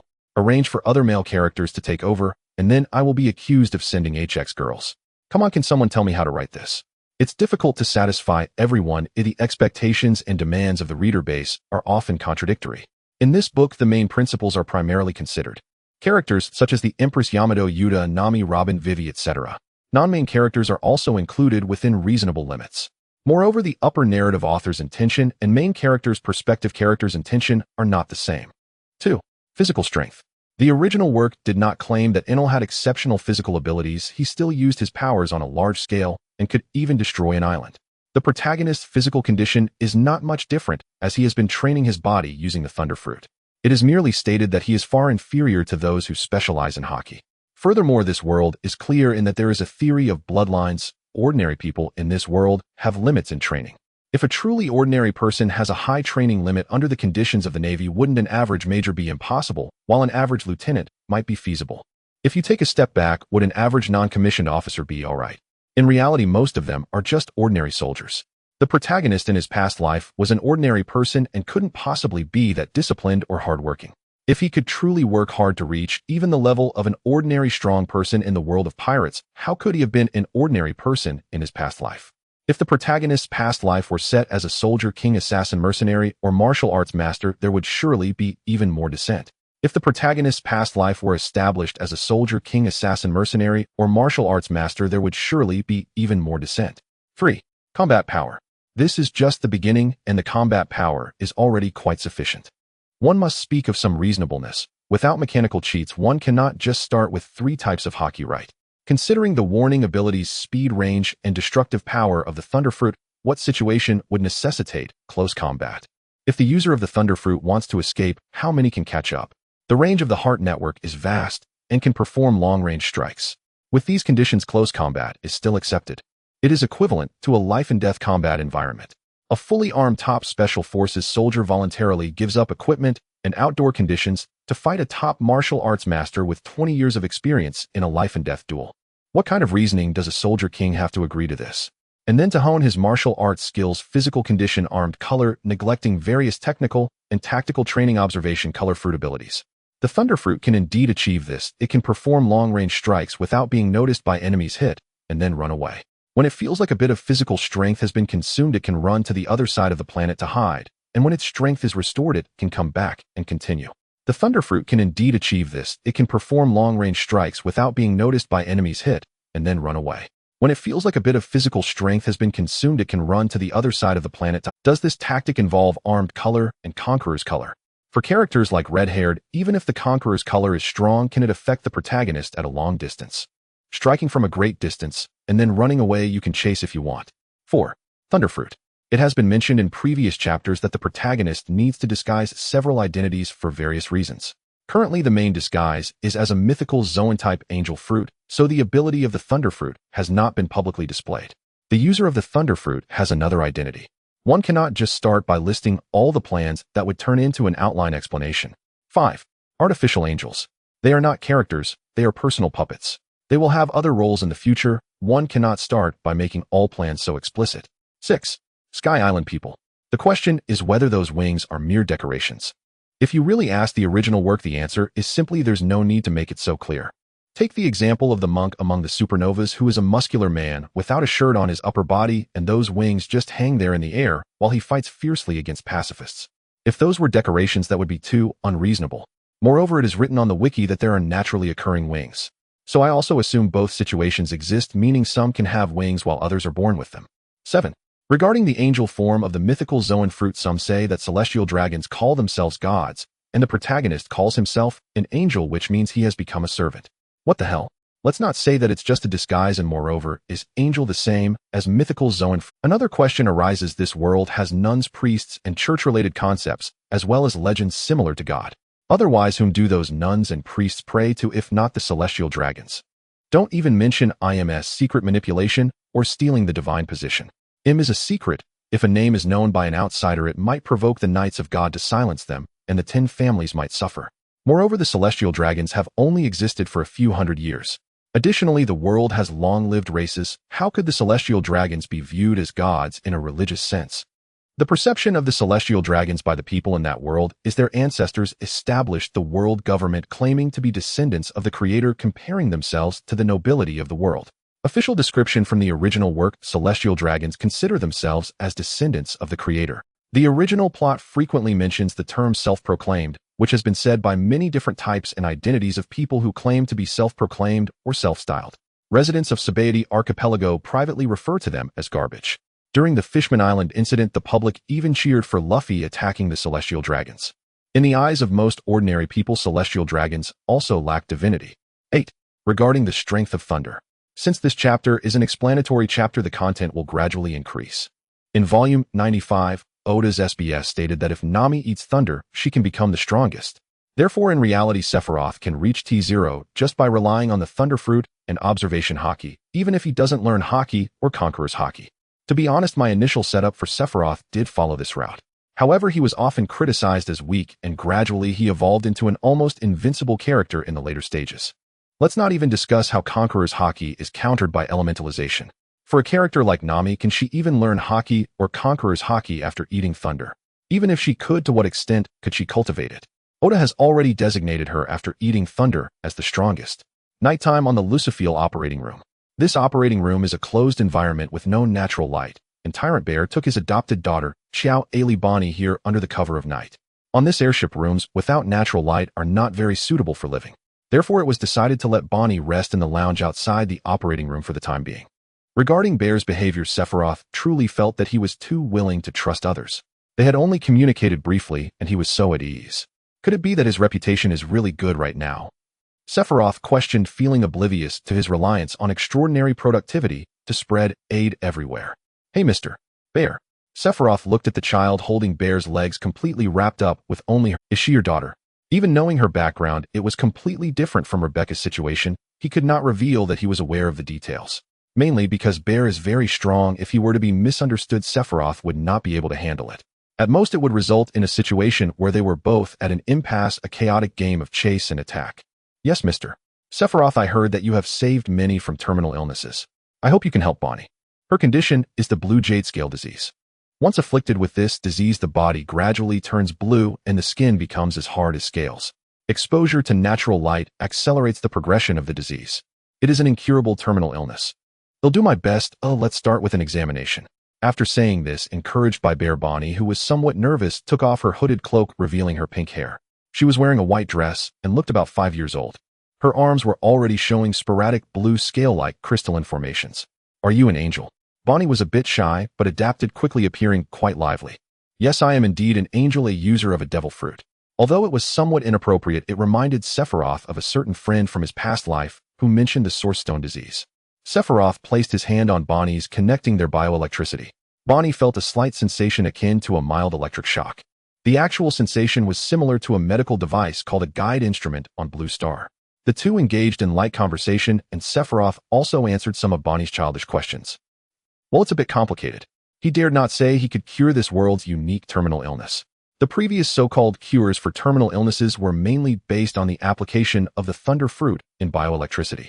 To achieve this, it was somewhat cruel, as it involved using some of the most heinous pirate criminals for live experiments. Sephiroth's fruit development was primarily based on knowledge from his past life, and over a decade of learning practically applied in replicating the technology of this world. Live experimentation can also be considered a method of development. However, even if what these guys did was no different from the Anglo-Saxon pirates of the Age of Exploration on Blue Star, it was even worse in some ways. One cannot deny that Sephiroth's actions are quite inhumane. He was not deceiving himself. From a personal perspective, he did feel a bit uncomfortable, but he was indifferent, thinking he would just do as he pleased. This guy used these individuals as a method of exhaustive experimentation on the various responses of the human body to bioelectric stimulation. One of the results achieved through human lives is activating the immune system within a safe range, even triggering a controllable cytokine storm. Some terminal illnesses were self-healed under the chaotic assault of the immune system. In this case, Sephiroth only provided a bit of targeted assistance. Very well, it can be treated, but it will take time. Lachi, you can take her to eat. After the examination concluded, which also counted as the end of the treatment, Bonnie said she felt a bit itchy, and some of the crystals on her body shed a little powder. Before Bear could rejoice upon seeing Sephiroth's signaling gaze, he felt a tightness in his chest. This was not the first time he had seen a doctor with such an expression. Once Lachi took Bonnie away, Sephiroth finally spoke to Bear. As expected, it resembles a congenital hereditary disease. For such terminal illnesses, the known situation is that only Vegapunk can treat them through genetic factor technology. In fact, a year later, Bear would also find himself in a predicament, seeking Vegapunk's help, but being monitored by the Gorosei, and thus coerced into joining the Seven Warlords. Ironically, it was because of meeting Bear today that Sephiroth recalled that the world government agent from the Mechanical Nation was not the disguised Califa he suspected, but rather named Alpha. They are twin sisters. Mainly, Alpha only appeared for a short time in the original work, tasked with guarding Xiao Ailey Bonnie and preventing her from meeting Bear. For a moment, he couldn't recall such a person. Not to mention, do agents prefer to infiltrate under their real names? Aren't they afraid of encountering a failed infiltration scenario? Mr. Sephiroth, are you also powerless? Mainly, I am powerless on a genetic level. However, by manipulating metabolism, I can significantly slow the rate of deterioration. However, based on Sephiroth's speculation, there might still be ways to save Bonnie aside from Vegapunk. But it may require a lot of cooperation. Can we, with all of us working together, really outmatch one Vegapunk? That's still good. Thank you very much, Your Majesty Sephiroth. After saying this, Bear suddenly knelt on the ground, tears in his eyes. No, Mr. Bear is also a majesty, and the fee I require is not low. Regarding Bear, although Sephiroth says it bluntly, he feels he has a bit of a weak side, but he is indeed a good person on a moral level. Currently, Sephiroth, due to using the Thunder Fruit to cheat and enhance his body, has physical qualities comparable to that of a holy knight, which is like the level of the 4 divine officers of the original Sky Island. Since they were not in a wrestling match, he still helped Bear back up. However, the height difference was too outrageous, so the effect was limited. Mainly seeing Sephiroth's actions, Bear felt embarrassed to stand up. Regarding his height, Sephiroth was quite satisfied. Most people in this world are actually of normal height. He was quite happy with his height of 186 centimeters. To put it bluntly, aside from the giant type, there's Yamato at 263 centimeters, Hancock at 191 centimeters, Robin at 188 centimeters, and other major female characters are all below 174 centimeters. If only to exceed Yamato and reach 270 centimeters. And I ask you, how can someone so tall drive a big vehicle? By the way, was Bear really this soft-hearted 4 years ago? Sephiroth's memories only retain some basic impressions. He truly cannot recall the details. How much is the fee you mentioned? I will certainly gather it. No, in fact, I need your combat strength. And if everything goes smoothly, perhaps Bonnie's illness could be completely cured. Is what you said true? Bear was truly excited and wanted to shake Sephiroth's hand, but considering the size difference, he had a somewhat hesitant motion, yet his eager gaze lingered. First and foremost, the target is Don Quixote Doflamingo. After explaining the details of Dressrosa to Bear, the kind Bear did not oppose being enemies with Doflamingo. But what does this have to do with Bonnie's illness? This involves the people Doflamingo has persecuted. Doflamingo has always enslaved the dwarves of the Tontata Kingdom, and the princess of the dwarves, Mancheri, is a user of the healing fruit. The one who has a blood feud with Doflamingo, the Death Surgeon. Trafalgar Law is the captain of the Heart Pirates, and also a user of the surgery fruit. By eliminating Doflamingo, we can gain the assistance of these two. Of course, I do not deny that this also benefits me. I now nominally possess the claim to Dressrosa. I see Bear, who understood the sequence of events, thought for a moment, and felt that although the Archangel had selfish motives, he did not seem like a bad person. Once the dwarves are liberated, they will likely help us, but the problem is that Law is hard to find. Sephiroth stated that this guy uses a submarine. Currently, the only information gathered through limited intelligence networks is that he is 20 years old this year and established his pirate crew 4 years ago. His whereabouts are unpredictable. If you have a better intelligence network and find him, as long as it involves taking action against Doflamingo, he is very likely to cooperate. I will also have my subordinates keep an eye out. Although one cannot expect Law at this age to have much combat strength, mainly because after Doflamingo is dealt with, he may not proactively reveal himself, though finding him in advance is safer. Understood, I will find a way to locate him. There are others who can get involved. I must clarify in advance, do not seek Vegapunk unless absolutely necessary.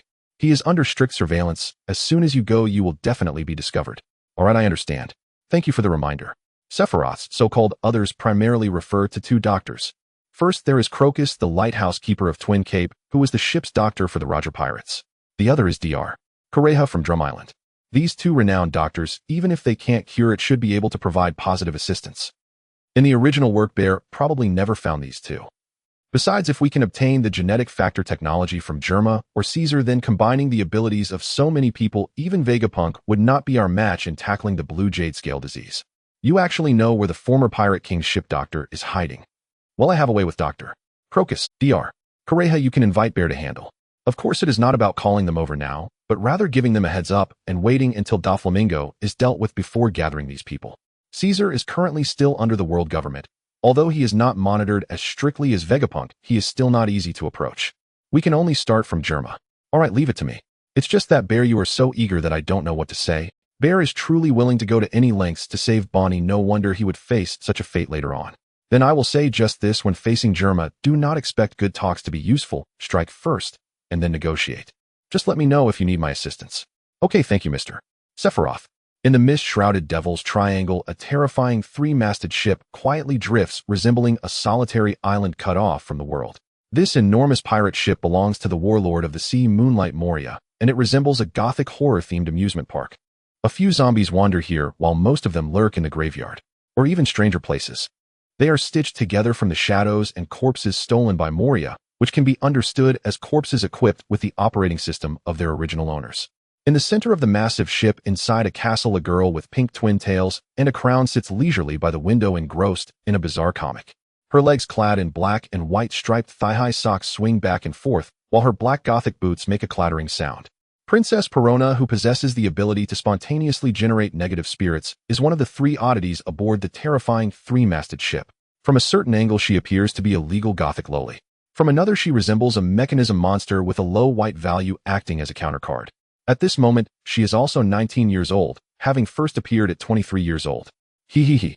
Upon seeing a favorite scene, she lets out her distinctive laugh, enjoying her leisurely time when, boom, a thunderclap startled her, causing her soul to momentarily leave her body. It truly did. The soul flailed in the air for a moment before swiftly returning to her body.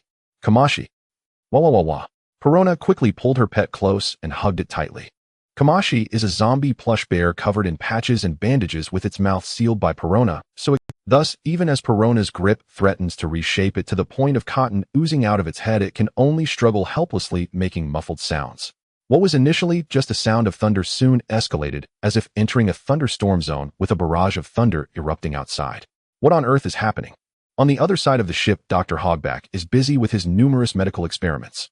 The laboratory is filled with various strange instruments and test tubes containing unknown liquids and biological samples. The singer zombie Sindori stands respectfully beside him like an assistant. The sound of thunder startled him as well. Lightning in the Devil's Triangle is not a new phenomenon, but experiencing such a density of thunder is indeed a first. Outside the castle. Ho. Lightning dude, you are too brutal. You scared me so much I wet my pants. Although I don't have that capability right now. Wah. A skeleton dressed in a gentleman's outfit with an explosive hairstyle lay at a 45-degree angle against the castle wall, making a shameful crying sound. He is Brook, the user of the Yomi no Mi, who after having his shadow taken by Moria is trapped in the Devil's Triangle, a musician and swordsman. According to fate, he will become the 9th member of the Straw Hat crew 4 years later.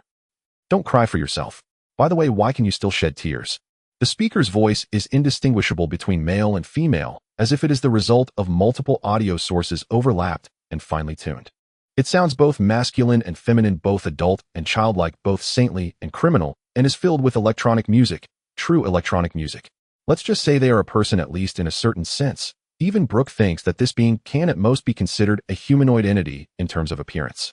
I simply feel a sorrow in my heart akin to a serenade, even though I have no heart, ho ho ho. Brooke adjusted his hat. This temporary companion who calls themselves the satellite spirit is undoubtedly a user of the Goro Goro no Mi. Since their meeting, they have maintained an active elemental form with frenzied intensity. Like a true elemental being, their human form is entirely obscured. If one were to describe this person, like a lightning bolt slicing through the long night, with astonishing speed and power, they capture the focus of all gazes. Draped in a silver-gray hooded cloak and wearing lightweight technological armor components, there is a sharpness reminiscent of a futuristic warrior. The parts that should expose human skin are replaced by a body of crackling elemental energy. Beneath the silver-gray cloak are wings composed of densely arranged tree-like lightning. Even their head is a black spherical lightning with two glowing eyes, truly captivating.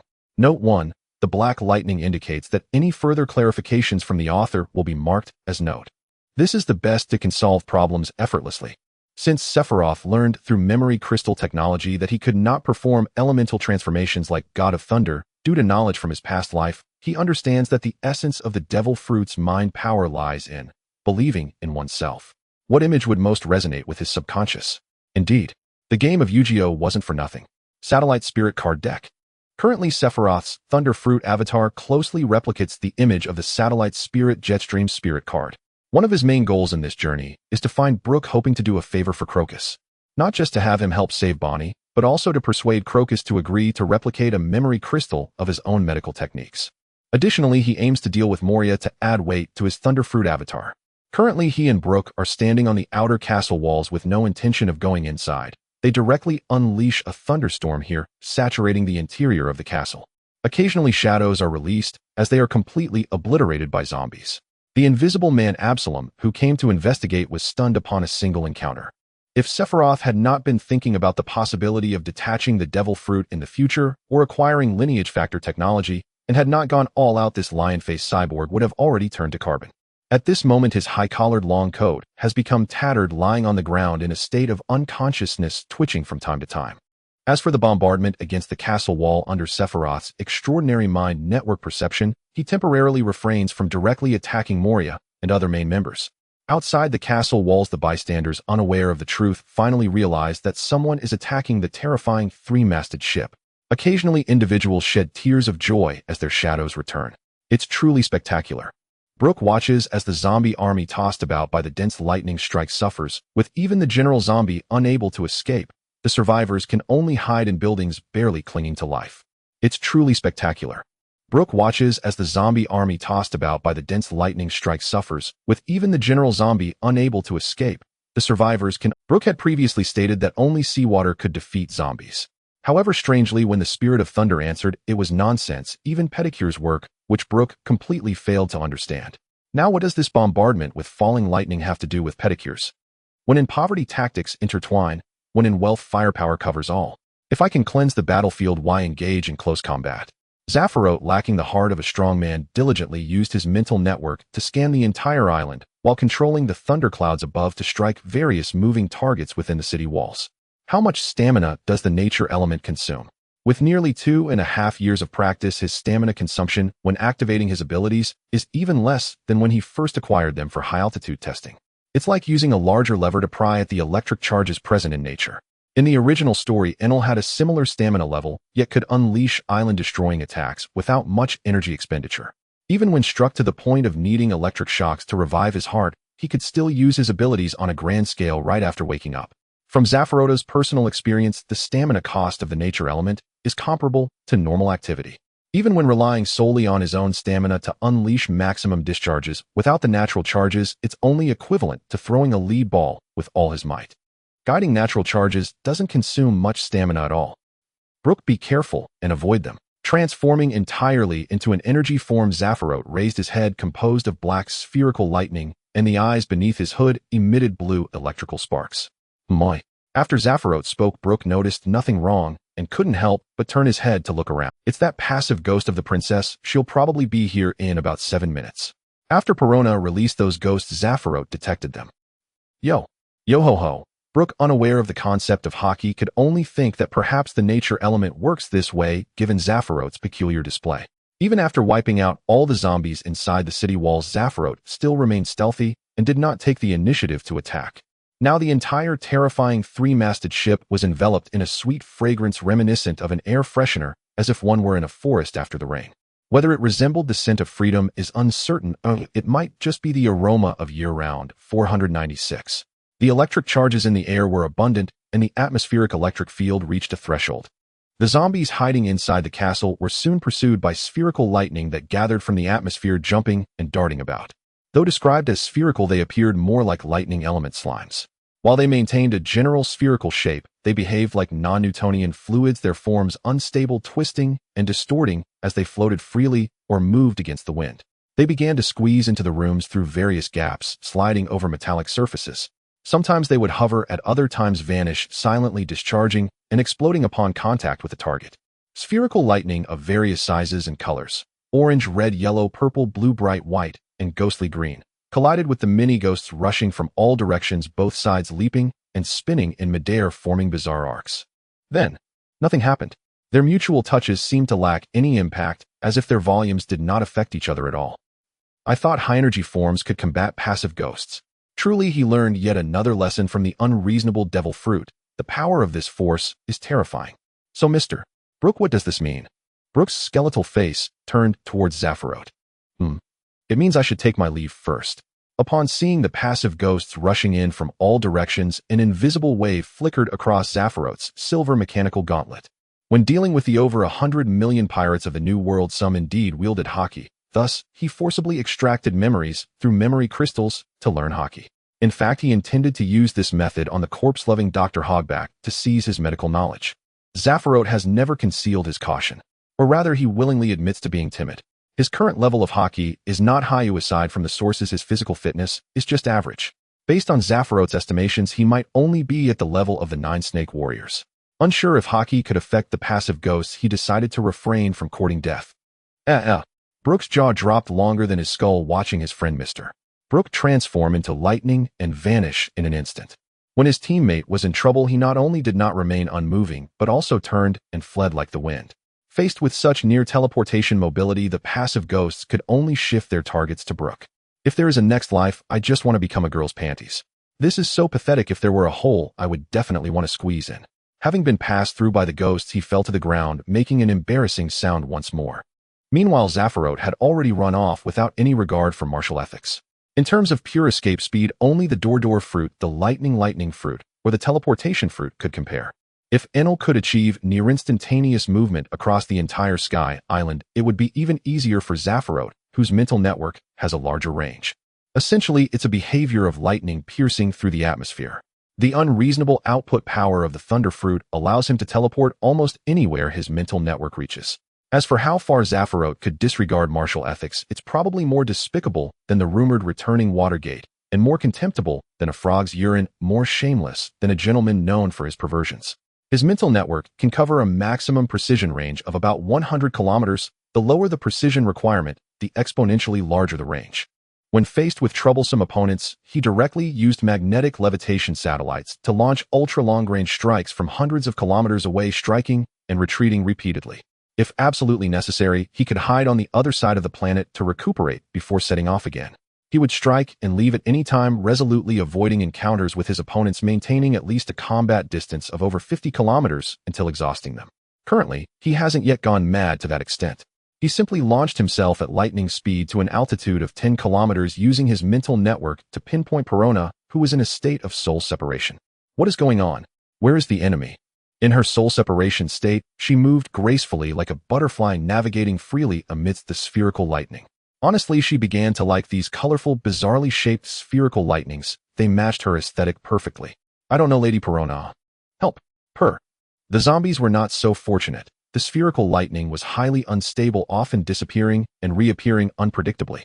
What startled her most was hearing news from the zombies that it seemed Lord Moria was also at a loss. How could they fight against an enemy they couldn't even encounter? Damn, if this continues, we can only escape.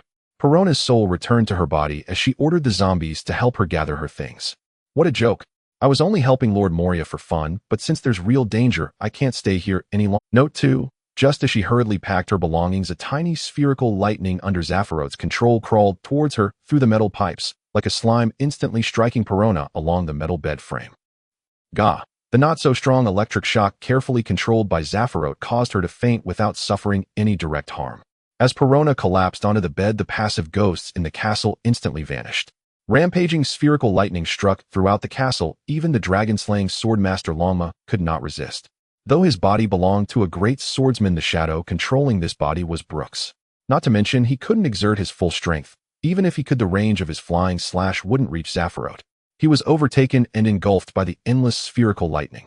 Then the shadow returned to its original master along with the national treasure of Wano, Black Blade Xiaoshui.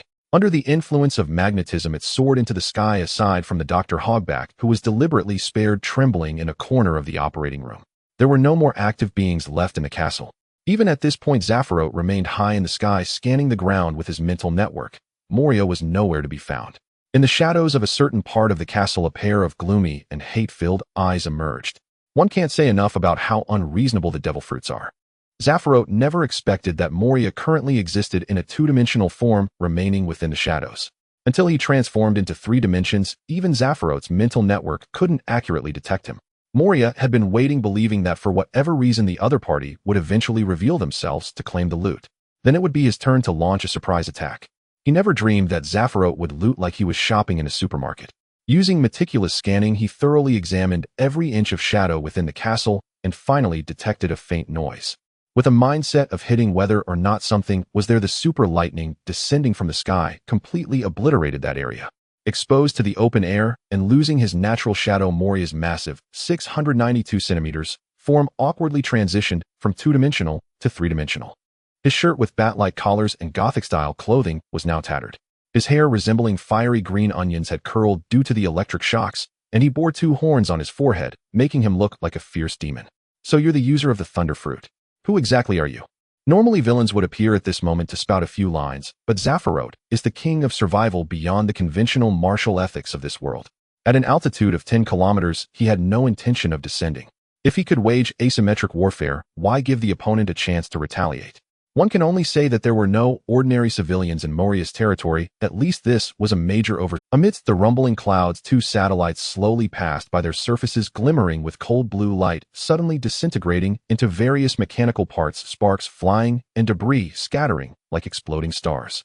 Light blossomed in the darkness, and the Longs and Less Devils triangle resembled the rise of a cold blue, stacking 2 two-star formations. Obara XYZ summon. Huge jet stream. The blue electric light echoed through the sky as the thunder giant clad in iron armor made its appearance. With the giant's descending fists, a dazzling super lightning of blue and white fell towards Moria. 6004 direct attack. Welcome to OCG. Main character's Thunder God form. The image is provided by the author. The previous chapter's image of Perona has passed. Facing the super lightning descending from the sky, Moria had no room for resistance. Sephiroth continually mobilized the charges in the clouds to strike until he detected that Moria's biological signals had completely vanished in the heart network. A sound reminiscent of a car transforming echoed as Sephiroth, in his massive jet stream spiritual form, reverted back to the appearance of satellite spirit Jetstream. The disarmed mechanical components in the air reassembled into 2 floating satellites. Of course, the sound itself was meaningless, merely an additional sound array device installed by Sephiroth.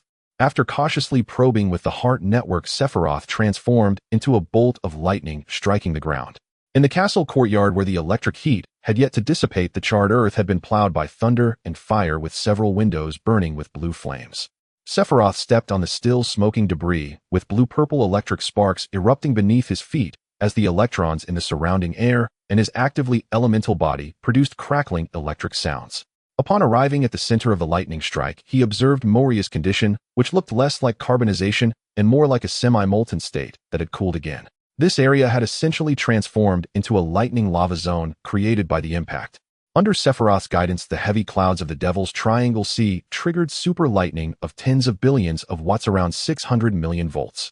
In the realm of true natural super lightning, this was considered small scale. As the weakest among the 7 warlords, even if Sephiroth fought Moria fairly, he would not lose. At the very least, Moria couldn't even use armament hockey now. Yet Sephiroth's choice to engage in asymmetrical warfare from a distance was rather embarrassing. He worried that Moria, as one of the 7 warlords, might possess the Prism Stone. Not wanting to take any risks in his combat habits, he was always prepared to instantly retreat from the battlefield and maintain a distance of over 10 kilometers to engage in asymmetrical combat whenever the opponent was substantial. If necessary, he wouldn't mind using continuous lightning strikes to teleport to the other side of the planet in mere seconds, as it wouldn't hurt his pride. He aimed to act from the heart. After all, compared to T0 powerhouses, Sephiroth was a high-mobility glass cannon. His melee skills were enhanced through memory crystal technology, granting him the battle theory experience of all holy knights. His physical attributes were also augmented through biological electrical stimulation, reaching a level slightly above that of an average holy knight in terms of attack, defense, mobility, endurance, reaction, and range. While T0 powerhouses might have tendencies, they could overall be considered top-tier hexagonal warriors. Sephiroth, on the other hand, was a severely specialized warrior with a half-exposed backside. In terms of defense based on fruit abilities, he was at T2 level while endurance was at T3 level. Even a simple hit from a T0 expert could result in Sephiroth's immediate demise. His attack with a normal Thunder Strike at mid-T0 level could surpass limits based on external conditions. Mobility with lightning long-distance teleportation, which he could achieve in the original work, surpassed limits. His reaction with emotional probing alerts, observation hockey interfering with electrical waves, heart network spanning hundreds of kilometers, broke through limits. Range at normal T0 highest level could surpass limits with satellite assistance. The 7 warlords, a silent reflection mixed with electrical noise. He was not one to engage in self-talk, but with the second processing of named characters, a few thoughts emerged. Azure arcs of electricity danced at Sephiroth's fingertips as the surrounding metal debris gradually converged. Rusted knight, swords, twisted copper statue fragments, and even gears from the castle clock floated into a metallic vortex under magnetic attraction. As the deep blue lightning erupted from the face, formed by black lightning, the ultra-high temperature plasma melted the entire vortex into a reddish-gold liquid. When he presented himself as the Nature System Thunderfruit user satellite spirit, he would not deactivate his active elemental state. In terms of sensation, it felt like engaging in manual transmission, breathing, nothing particularly difficult. The liquid metal transformed into a coffin encasing Moria's remains and sinking into the ground, while more metal gathered to form a metallic obelisk on the surface. This tomb served to provide him with a final dignity. Although Sephiroth had considered capturing Moria alive to seek an opportunity to extract the fruit or bloodline factor technology. But after all, the other party was one of the 7 warlords. It was not merely a matter of false respect. He also felt uneasy about detaining him. As for letting the other party go, that would be inviting trouble for himself. After burying Moria, Sephiroth transformed into a bolt of lightning and vanished. The next time he appeared, it was in the form of a falling thunder striking before the fleeing Dr. Hogback. Wait, I surrender. At the sight of the lightning elemental humanoid suddenly appearing before him, Hogback immediately begged for mercy. After all, he was known to the world as a genius surgeon whose skills even Chopper admired, and his medical expertise was considered world-class. As long as he quickly kneeled and surrendered, the other party should need someone of his talent. I am Ga. Sephiroth had no intention of engaging too harmoniously with this XP system fellow, holding the Moon Soldier logic module in his left hand and pressing his right hand directly onto Hogback's bald head. The silver metallic gauntlet sparked with electricity, causing him to let out a wail. Well said, your medical skills are fated to be mine. He grasped hold and began to rapidly refine.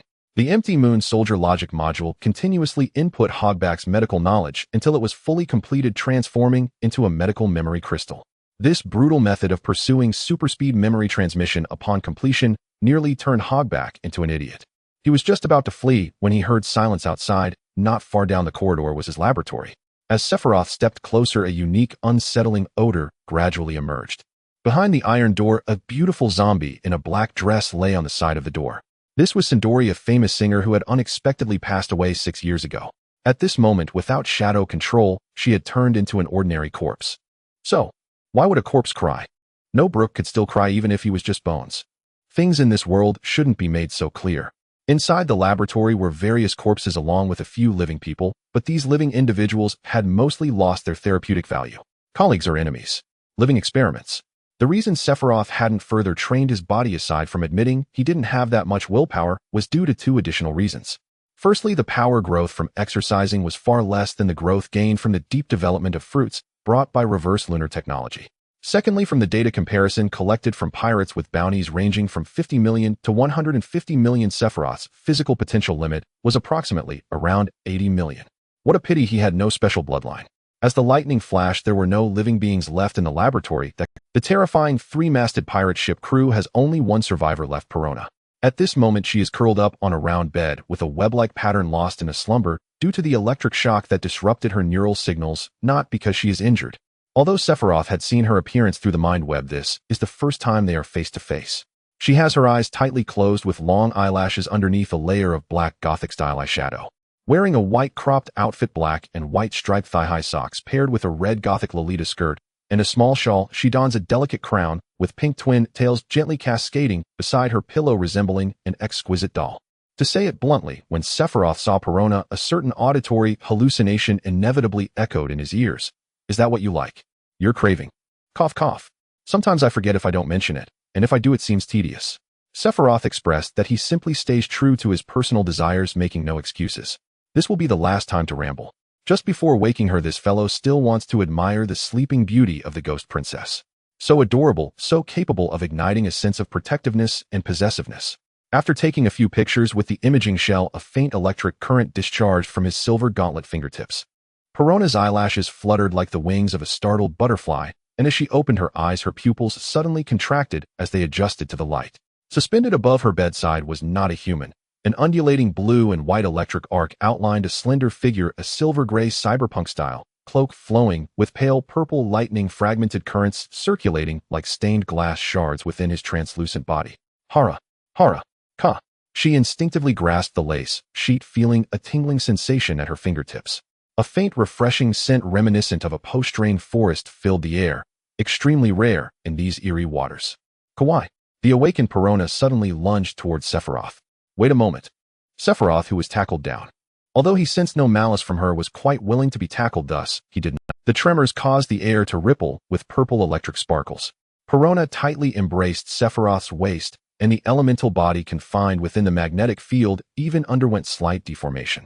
The reason her elemental body did not shock her was that the satellite's lightning form still needed to interact normally with others. He couldn't accidentally electrocute someone. On Blue Star, there are occasionally people struck by lightning emerging unscathed. Coupled with inspiration drawn from the superhuman force fields in DC works from his past life, Sephiroth utilized the rigidity and stability of the electromagnetic field alongside exhaustive human experiments. He finally completed his own version of a biological force field. In an elemental form, he could, based on emotional absorption, avoid electrocuting those without malice.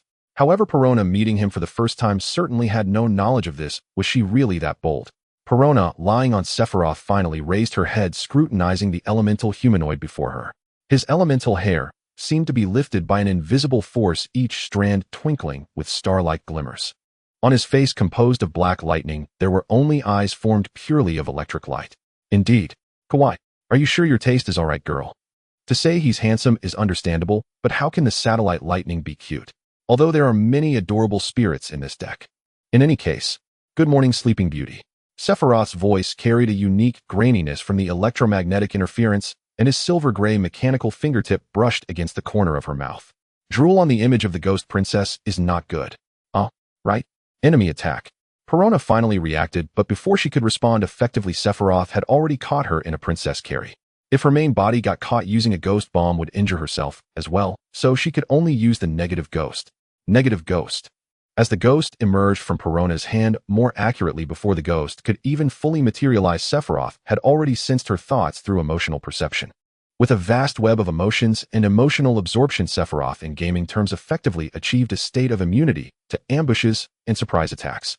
Transforming into a bolt of lightning to create distance, Perona fell from midair onto the bed, bouncing back up.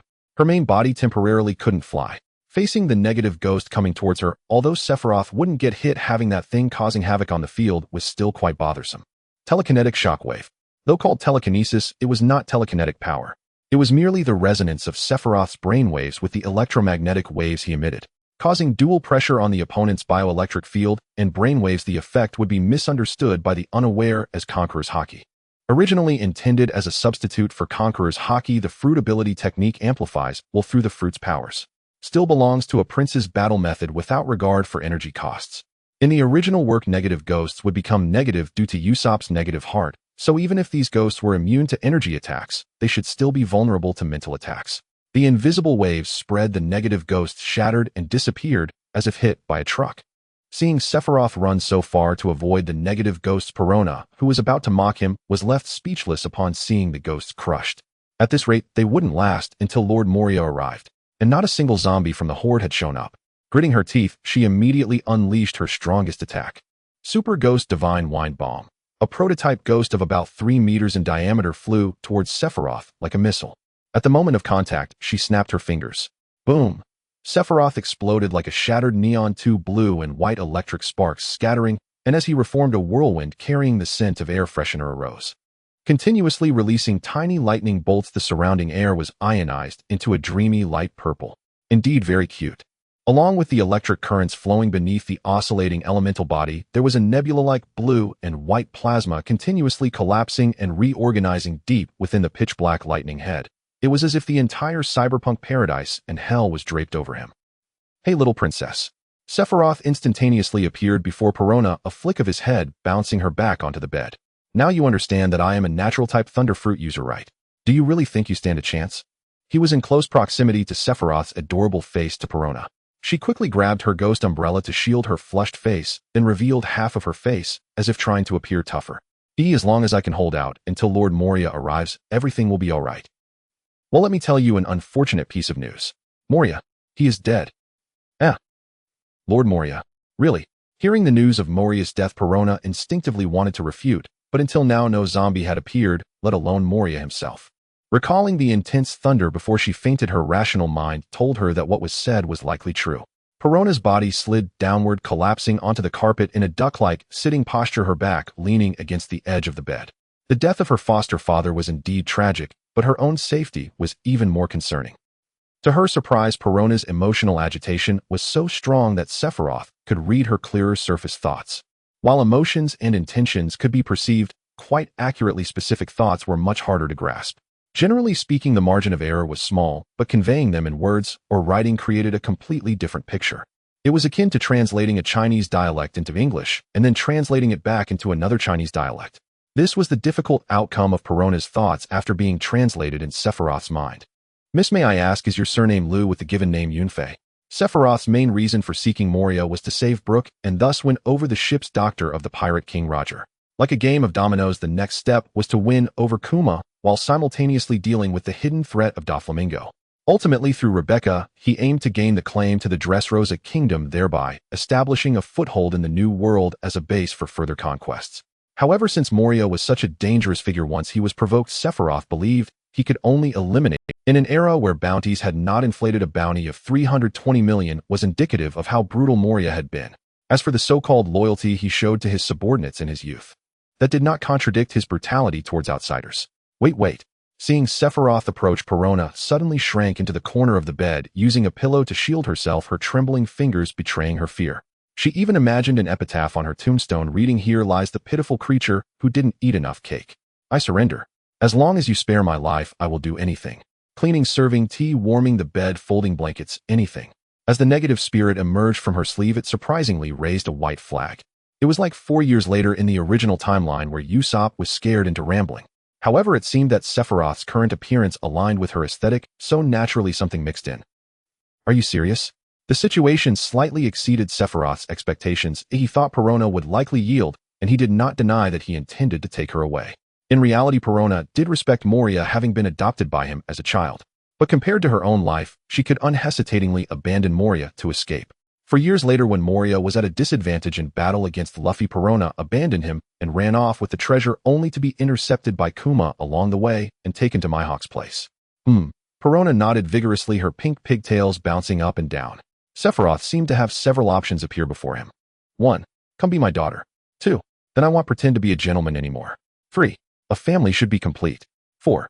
I won't harm the young or the old. 5. Truly an excellent bicycle.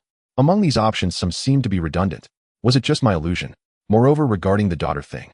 Despite Perona's appearance, she was actually a year older than Sephiroth. He cast aside such illusions born from his past life, which had been plagued by various internet comments. It was quite normal for different people to give completely opposing opinions on the same matter. After all, no matter what choice was made, there would always be someone dissatisfied. Alright, from today on I am your new boss. Just call me Phantom. We'll discuss the rest later. Alright, Perona had a bit of a princess complex, but when faced with a life-and-death crisis, her condition somewhat healed itself. She obediently followed behind Sephiroth, as her current fruit ability had not developed to the point where she could fly, like she could 6 years later. In the corridors of the castle, zombies without shadows were visible everywhere. Now, they were merely ordinary corpses. When Perona needed to move long distances, she would typically have her animal zombies carry her, especially her favorite plush bear Kuma. She began to feel a little like crying, but held it back. Thinking about how her new boss had killed Lord Moria, Perona felt her life was not secure. Sephiroth felt a current of electricity across his forehead, then stopped in place, and turned to look at Perona. Distracted Perona was worried about her future fate, while suppressing her habitual rebelliousness. Not paying attention to the road led to her bumping into Sephiroth's chest. A refreshing scent reminiscent of a rain-soaked forest greeted her. Low-concentration ozone. As Sephiroth, enveloped in soft fragrance, caught the scent of Perona's lily of the valley. He thought of I'm sorry. Calm down, you were moving too slowly. Sorry, Lord Phantom. Perona stepped back, cautiously watching Sephiroth carefully. So calm down and we'll find you a vehicle to use. Sephiroth could indeed carry Perona and fly using magnetic levitation, but it might startle her. But the current Perona greatly stimulated Sephiroth's protective instincts. He somewhat accepted that his perspective aligned with his appearance. After all, Perona was not exactly the type of person one would consider to be a great criminal. At least from the emotions Sephiroth received, she merely had a severe princess complex. Perona had lived on the ghost ship since she was young, with animal zombies as her subordinates. Even by the judicial standards of her past life on Blue Star, she probably did not deserve the death penalty. Since Moria took refuge on the ghost ship, his own crimes had also decreased in comparison to before. At the very least, he should not have killed anyone unnecessarily to avoid losing the shadows he had taken. So at just 19 years old, Perona objectively had not had the opportunity to commit serious crimes. Here they come. As Sephiroth's words fell, a series of thumping sounds from running came from the other side of the corridor. Kuma. Kuma. Ah. Perona wept as she looked at the familiar figure rushing toward her. It was her beloved zombie plush bear Kuma. This bandage-wrapped bear was not a zombie, it was indeed a plush toy, as cotton could be seen coming out of it. The shadow fruit could manipulate not only corpses through shadows, but also did not necessarily require a complete corpse. In the original work, even a bearskin carpet could be turned into a so-called zombie. Thank you, Lord Phantom. Perona tightly hugged Kuma, crying and shouting. She knew that since Lord Moria had died, Kuma's appearance could only mean that her new boss had done something. In fact, Sephiroth had launched a dormant servitor angel to the ground and a mechanical skeletal material pack through the satellite support module.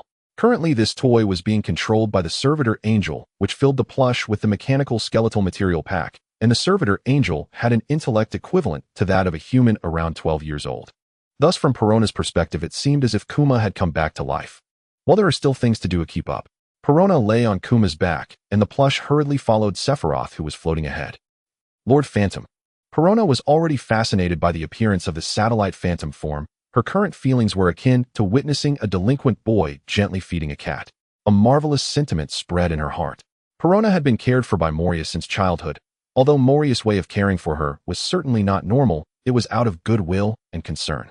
From a very young age, Perona had rarely interacted with normal human beings and had always taken this for granted, feeling nothing about it. Initially, she would gradually realize all of this after experiencing loss.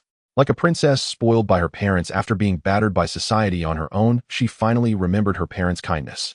Such people are not uncommon in reality. However, before she could grasp this issue, she encountered Sephiroth, the sudden flame-haired figure that invaded her heart. Sephiroth always felt as if someone was chirping at him. Sephiroth brought Perona to the central courtyard of the castle, and along the way he briefly explained the current situation to her. So, Lord Shining Spirit is a companion of that skeletal figure. The reason the new boss took down the former one was to reclaim a friend's shadow, Perona's side. However, the impression that Skeleton gave her was not good. He started off by asking very rude questions. Not for now, I do indeed have plans to invite him as a companion. Upon hearing Perona's question without needing further explanation, Sephiroth already knew the foolish things Brooke had done. As for wanting to know the Pirate King's ship doctor through Brooke, there was no need to go into such detail with Perona for now. It seemed she misunderstood that everyone else was dead, while in fact Absalom, the user of the transparent fruit, was still alive.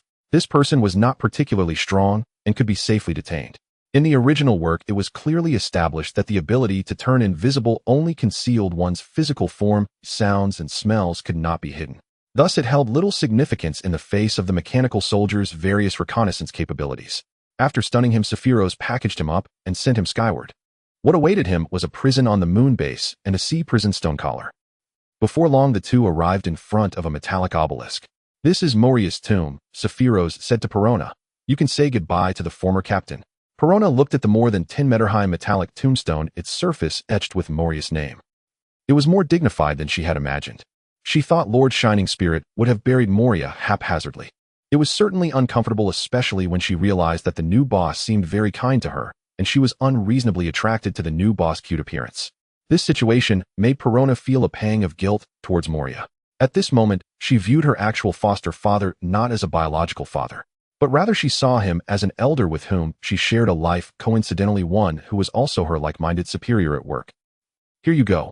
Sephiroth sensed Perona's emotions, raised his hand to attract some metal parts which melted in the palm of his silver gauntlet and then formed into a bouquet of metal flowers. Perona accepted the wrought iron bouquet, gazing at the intricate hollow carvings.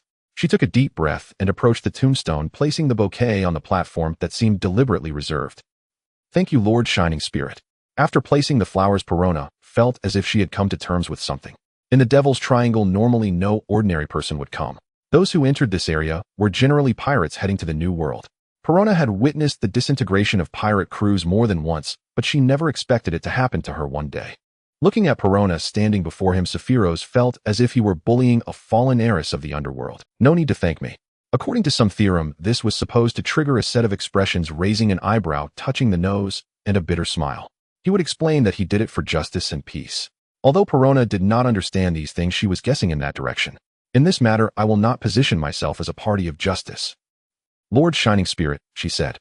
After all, she had never heard of someone called Satellite Shining Spirit, so it was highly likely he was not a pirate. Adding to that was the claim to reclaim a friend's shadow. Perona wondered if the new boss might be of that type. "I am only doing this for personal reasons." Not only concerning Moria, but Sephiroth had always engaged in acts such as exterminating pirates, providing medical aid on tours, and offering infrastructural assistance, all with strong self-serving motives. If his identity as the Archangel was still somewhat portrayed as a good person in front of the public, his identity as Satellite Shining Spirit was not meant to be that strenuous. He planned to let himself go to a certain extent. "I understand, Lord Shining Spirit." Perona seemed to regain some vitality, commanding the toy bear to carry her. The former boss had indeed treated her well, but given the circumstances, the new boss was also quite appealing. "Then let's go find Brooke." Sephiroth could clearly sense Brooke's location through the mind network, and he floated. Perona, riding the toy bear, followed behind, pondering thoughtfully. Outside the castle garden's path, Brooke ran lightly among the flower beds. He was indeed very light, with a remarkably slender weight that even allowed him to run on water. With no muscles or other bodily tissues, he could do things he did in life solely based on his skeleton. The devil fruit truly defied logic. Scorched marks scattered around along with the remnants of zombie corpses that had lost their original motives, with each crack bearing the unique traces of lightning strikes. Suddenly, from around the corner ahead, came the sound of something thundering along. Brooke felt a bit tense as this sound resembled those of large zombies. However, from the various signs, earlier Moonlight Moria should have been defeated. Until three figures appeared ahead. "Yo-ho-ho-ho. Is that the beautiful ghost lady?" "Brooke, your shadow has returned, right?" Sephiroth landed a few centimeters above the ground, while Perona made a face at Brooke and jumped behind Sephiroth. "Yes, Lord Shining Spirit." Brooke's hollow eye sockets suddenly welled up with tears. "The tears of gratitude are drowning my eyes, though I don't have eyeballs." Yo-ho-ho-ho. For the first time in 46 years, he felt free. This is truly. A violin slid automatically from his back into his bony hand. Worthy of a song. Speaking of which, how about we form a band? Sephiroth glanced at the lineup before him and suddenly turned into an idea king. However, the shapes of these four members included one skeleton, one doll, and one elemental creature. And the only human member seemed to be a half-spirit. "But Lord Shining Spirit, I don't understand music." Perona herself really liked gothic music, and other post-punk movements were also within her preferences. That kind of dark, cold, and sorrowful tone combined with the pre-punk guitar sound created an ominous and melancholic atmosphere that resonated most with her. However, she did not know how to sing or play instruments. "No worries, I have other ways." Yo-ho-ho-ho. Good idea. What should we name the band? How about calling it the End Band? Considering the characteristics of the members, Perona proposed a plan. "Are you also here to end this band?" Sephiroth felt a bit PTSD. Clearly the End Band was quite hard. "Let's discuss this later. But before that, could you take us to find the loot?" Then, under Perona's guidance, Sephiroth found Moria's treasure vault. From Moria's perspective, this was indeed a tragedy. The three, along with one doll, did not check thoroughly and took everything except fragile items. With Sephiroth around, making a large box out of metal and cramming everything in was all that was needed. Lord Shining Spirit, it seems like there are only the three of us. We don't have a proper ship. Don't worry. Sephiroth pointed to the sky. Perona and Brook couldn't help but look up. He is that Lord Shining Spirit's ship. Yo-ho-ho-ho, Lord Shining Spirit. This is truly amazing. A bizarre Gothic-style flying machine descended from the sky, flashing with lightning. You could say the core of this ship was almost the same as the Ark of the Covenant, with very little modification from Sephiroth. The most significant change was the ship's exterior. Welcome aboard, the Thunderhawk. This rascal had turned the exterior of this ship into that of the Thunderhawk gunship from Warhammer 40k. At the base of Mount Levis Twin Cape stands as the gateway to the first half of the Grand Line. From here, fleets can determine which of the 7 routes to take using the recorded pointers. The lighthouse located at Twin Cape is the only building in the vicinity. Thanks to Vegapunk's technology, both the Navy and the world government ships can enter the Grand Line from the Com Belt. This has led Twin Cape to gradually become a de facto illegal entry point, typically frequented only by pirates. Even the nearby villages have relocated, let alone the Twin Cape lighthouse. Currently, only an old man named Crocus remains steadfast. He is an exceptional warrior who once served as a member of the Roger Pirates and participated in a 3-day relentless battle against the Whitebeard Pirates. Even at nearly 70 years old, he is still a formidable figure for the rookie pirates who have just entered the Grand Line. Just recently, Twin Cape Lighthouse experienced one of the most bustling periods in over 40 years. Hey, Ghost Princess. Brooke, it's time for dinner. Crocus shouted towards the coast with a megaphone. Despite being a 70-year-old man, he still had a robust physique and a powerful voice. He wore casual attire reminiscent of a beach vacation, and his hairstyle was a peculiar blend of a programmer and an artist, with the top resembling that of a programmer. Then, as if to deliberately showcase his shiny scalp, he wore a large headdress resembling saffron, with purple and yellow petals adorning his intelligent crown. Hello, petal old man. I'm not called Ghost Princess. Call me Lady Perona. All right, Ghost Princess. Where's Brook? That skeleton said he would finish playing a piece for Laboon before coming over.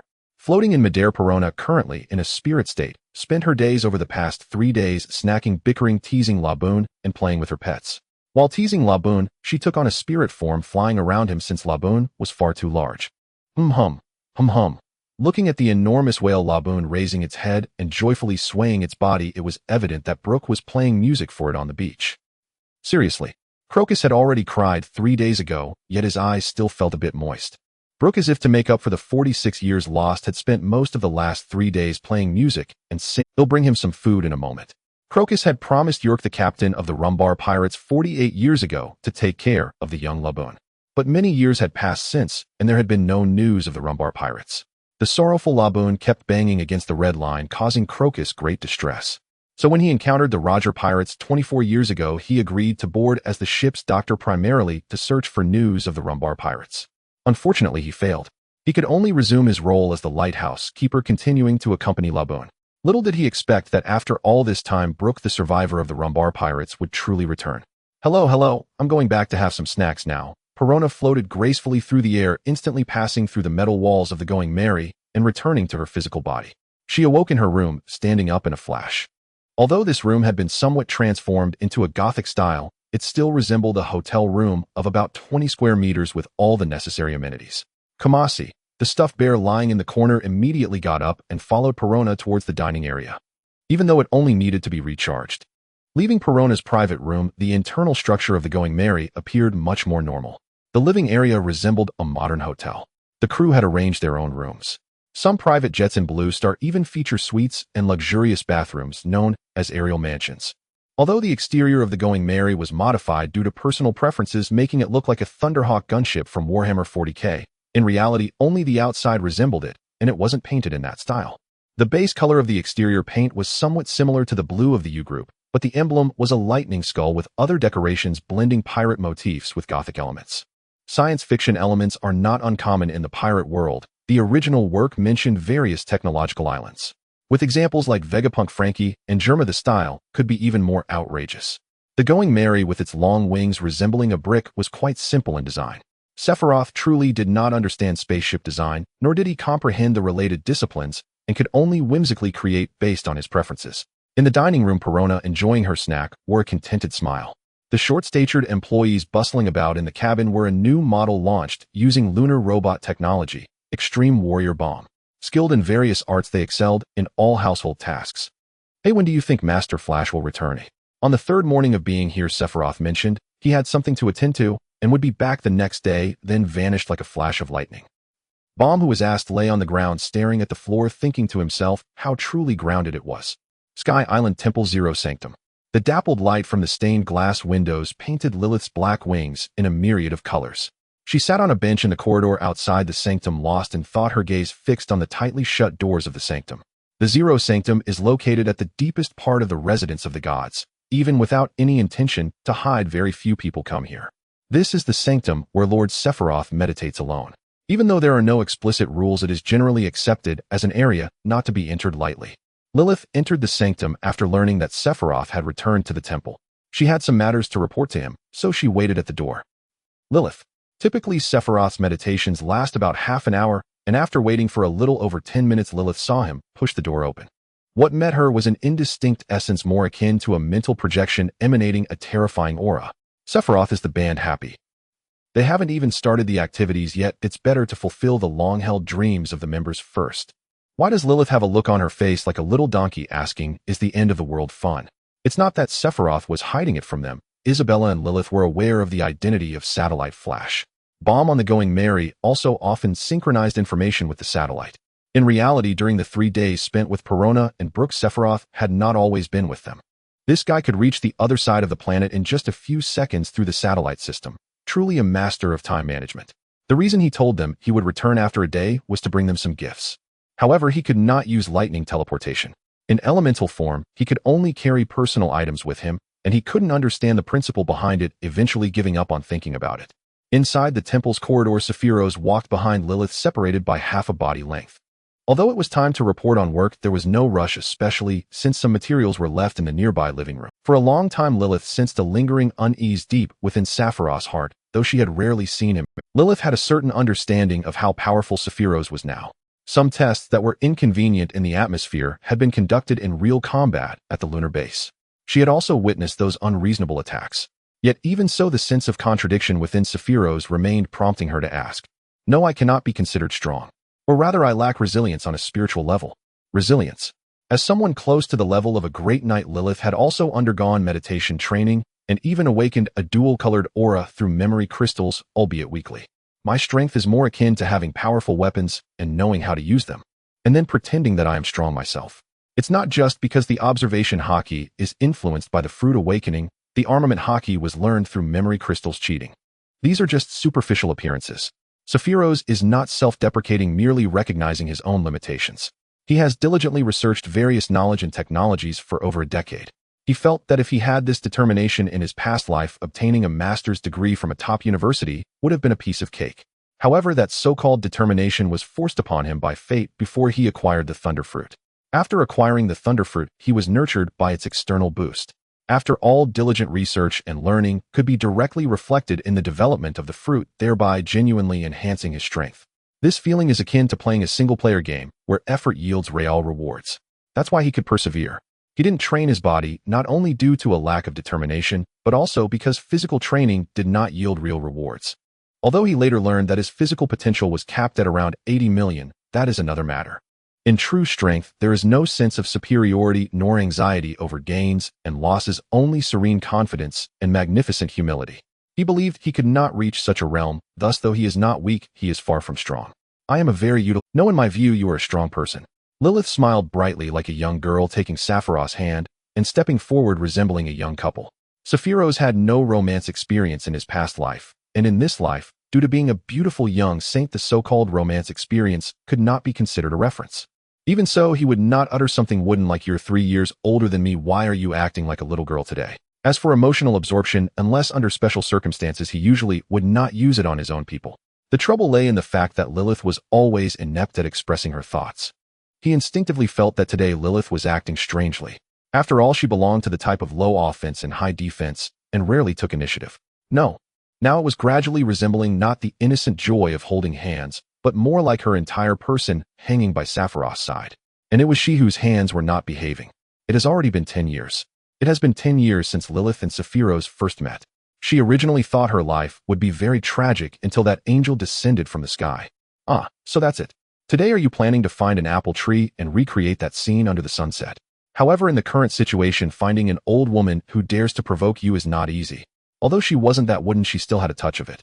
Among them was a part that made Lilith happy, which was that Sephiroth surprisingly remembered quite a bit. We've been childhood sweethearts, haven't we? Well, strictly speaking, Isabella and I are childhood sweet. You are from the fallen angel lineage. After all, Sephiroth met Isabella when he was 5 years old, and they had known each other for 13 years. They even spent 8 years together in archaeology, making their relationship quite solid. Lilith fiercely glared at Sephiroth, tiptoeing to attack his chin with her forehead. As a result, Sephiroth instinctively embraced her, wrapping her head in his arms, gently inhaling her scent. Tonight, I will wear a sleeveless vest and shorts with an apron on top. As if counterattacking, Lilith turned her head and whispered a rather alarming statement into Sephiroth's ear. Sephiroth shivered all over from the simultaneous assault of breath and information. Although Lilith was only slightly stronger than Connie in terms of physical strength, her technical level was the highest, with combat strength comparable to that of a paladin-level Isabella. However, thanks to his deep understanding of human medicine and bioelectric fields, Sephiroth could control his body very precisely, using the Thunder Fruit to interfere with bioelectricity and achieve effects similar to Six Styles' ultimate life restoration. Thus, his combat power in that regard had made a leap forward. Just as they arrived at the living room, before Sephiroth could do anything, Lilith nimbly escaped from his embrace. Lord Sephiroth, we have strayed from the topic. Today, I have something to report to you. It's stiff, the fist has... Sephiroth sat on the sofa, deciding that if what Lilith was about to say was not important, he would take immediate action. Lilith, however, was unhurried, taking out some snacks. They were small round cookies in a fox color and coffee accompanied by jars of jam. The perfectly baked cookies emitted a fragrant aroma, merging with the scent wafting from the beautiful clear coffee, while the colorful jam was also quite sweet. A beautiful and healing meal made by Lilith herself. After all, 2 years ago, she was the one referred to as the handmaiden. I really like this, thank you, Lilith. Sephiroth indeed thought to himself, you don't need to do these things now, and you should rest well if you have nothing to do. But he did not say it out loud. What eventually slipped out was only straightforward gratitude. Please eat well. After wiping his hands with a towel, Sephiroth listened to Lilith's work report while eating. From the investigation results, the Purity faction within Babylon is supported by some Bika bishops. The so-called Purity faction is not a faction per se, but rather can be considered a kind of ideology. The core thought is prioritizing the airborne people, expressing dissatisfaction with the significant financial expenditures made to assist the Qinghai people in recent years. Have our social security and welfare systems encountered issues? No, the servitor angels do not understand corruption and bribery. If it's said that helping others has lowered the quality of life for the airborne people and caused their dissatisfaction, that could be acceptable. Are there any names of the supporters behind this?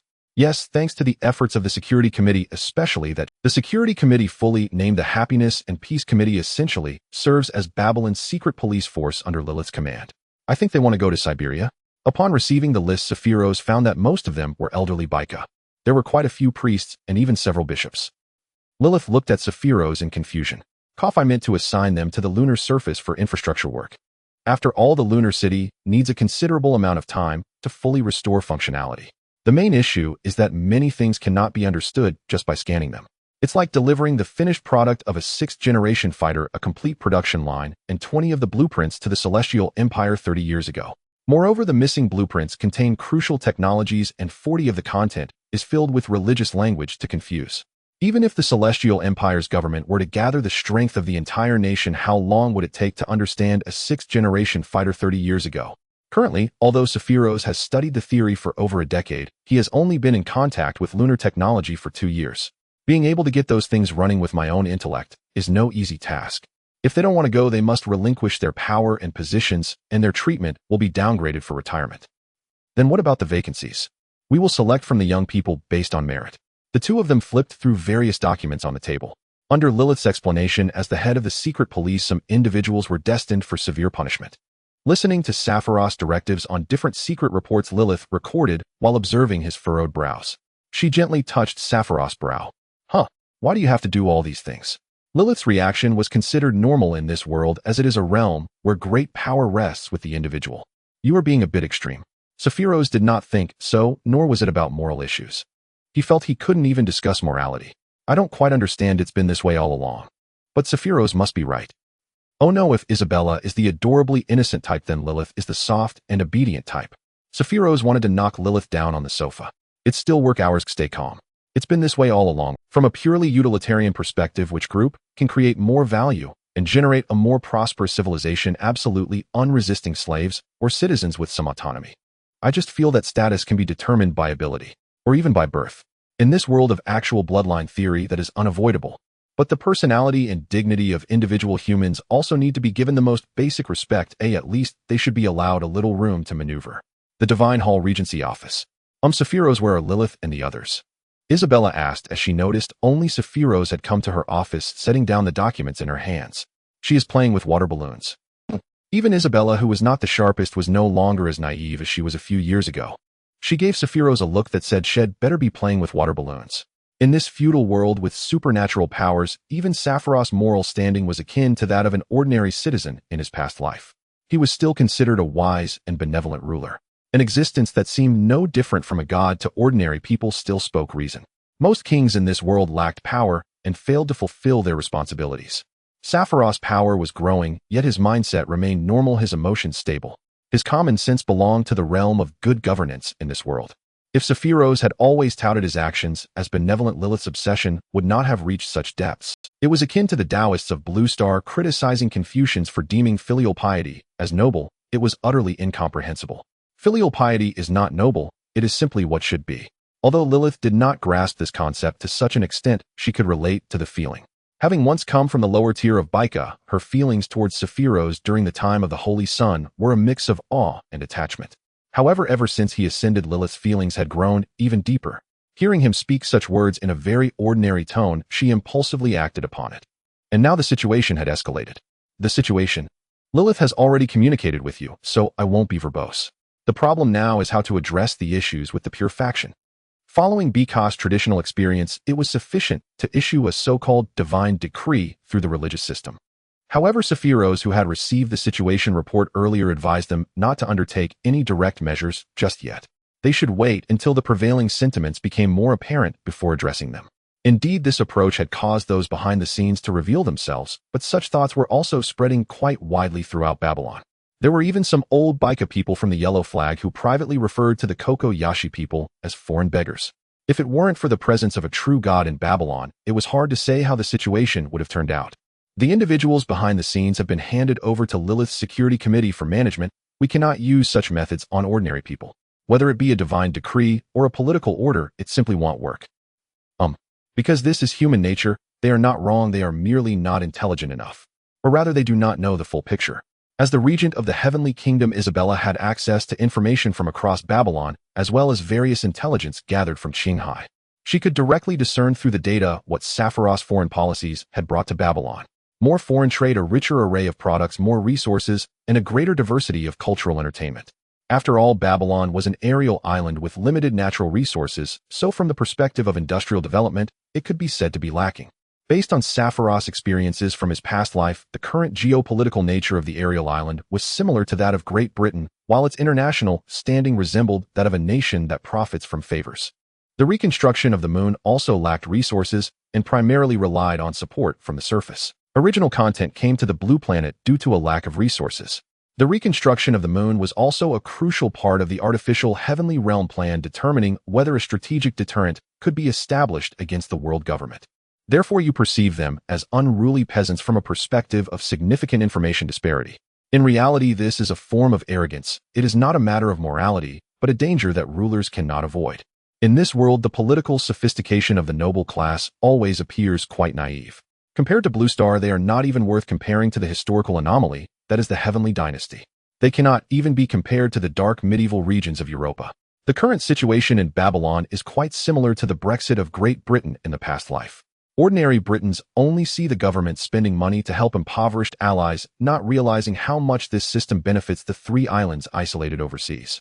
As a result, they ended up reallocating naval funds to maintain gardens, leading to the shutdown of their last steel mill, hoping wistfully that the Heavenly Dynasty would build factories and railroads for them.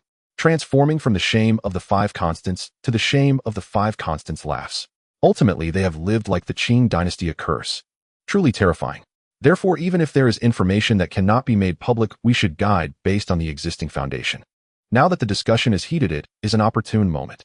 I see you intend to reveal part of the truth to the public. No, that is only a part.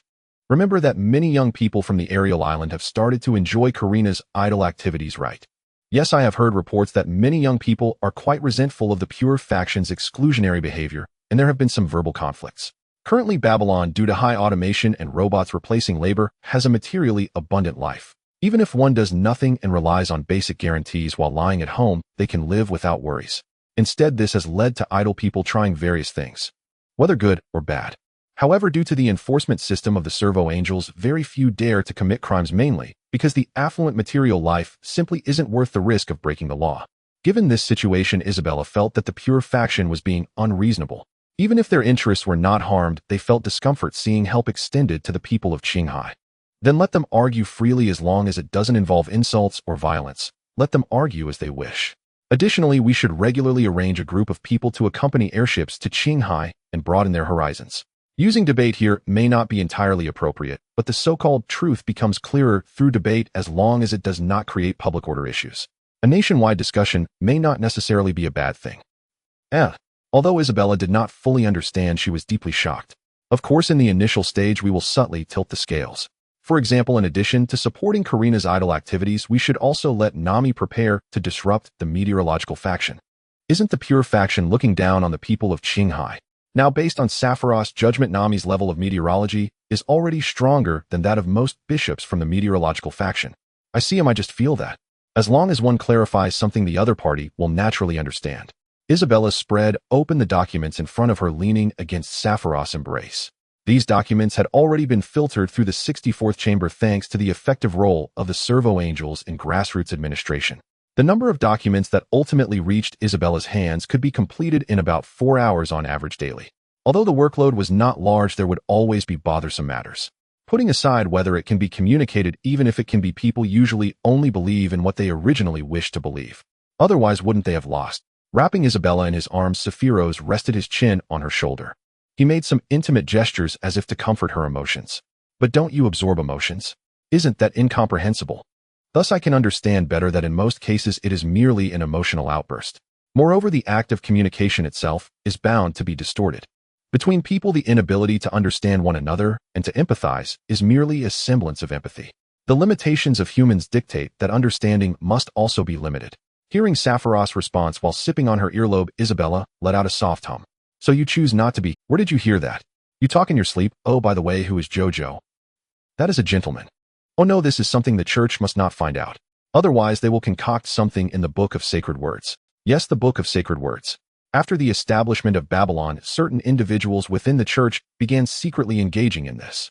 However, Sephiroth chose not to support or oppose it, as he was not sure what actual impact the tradition of over 1,000 years might have.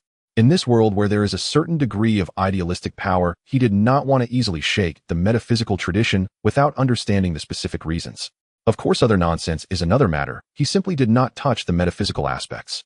Speaking of the church, I have noticed the sect of scroll scholars within the church has been experiencing a split. Isabella knew Sephiroth's attitude towards the church, but this matter had emerged only in the past year or so and had only recently become apparent. With the reverse engineering of lunar technology, traditional scroll priests began to show signs of academic opposition, with the main timeline occurring after the widespread use of memory crystals among the priestly class. What exactly happened? These individuals always burn incense and bow to their own images. Sephiroth truly did not know what academic disputes could possibly arise among them. The technocrat in a red robe has separated from the Scroll Repair Society, and they now call themselves the Mechanical Repair Society.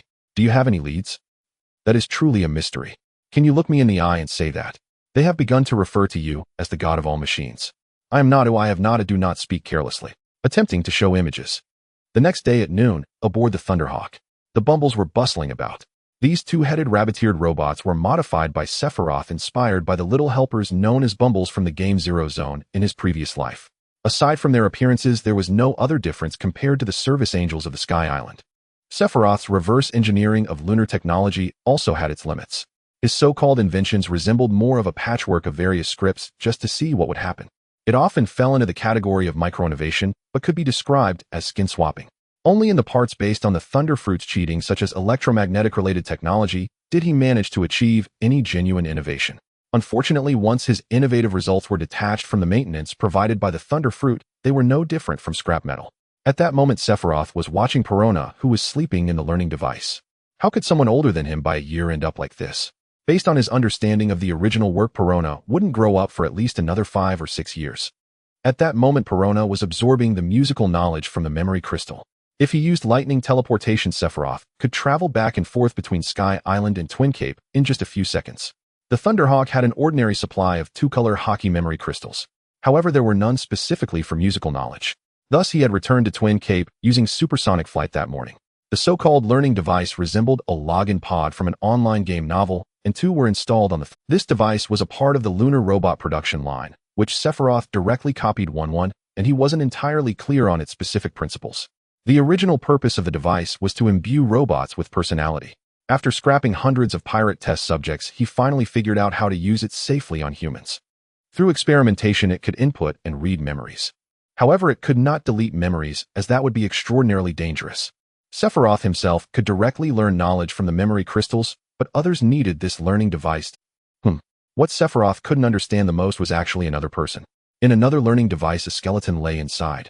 Brook had even lost his brain, so how could he use this machine? Although it wasn't the first time, Sephiroth reminded himself not to be overly shocked by the unreasonable performances of the devil fruits. However, this scene truly made him want to complain. It even gave him the illusion that perhaps he could achieve controllable nuclear fusion through the Thunder Fruit. But how could the Thunder Fruit possibly do that? If this were in a novel, it would probably lead to readers' outrage. Of course, Brook was not learning music. He was learning 2-color hockey. Currently, the best 2-color hockey memory crystal in Sephiroth's possession came from the tyrant Kuma. He had read it himself, and in reality, its effects were just so-so. After all, no matter how advanced the technology, the difference in physical quality was too vast. Moreover, the stamina consumed to smash a rock with hockey could be used to break rocks thousands of times larger through self-electrocution, not to mention manipulating natural charges. Sephiroth's reason for learning hockey was that if he could learn it, he might as well enhance his physique, but he would never engage in close combat. As the LED lights changed from red to green after several hours of drowsiness, Perona woke up first. I actually learned guitar and bass. After waking up, she took a few seconds to regain her composure, distinguishing between the illusion of learning and the current reality. Perona stared in shock at her hands.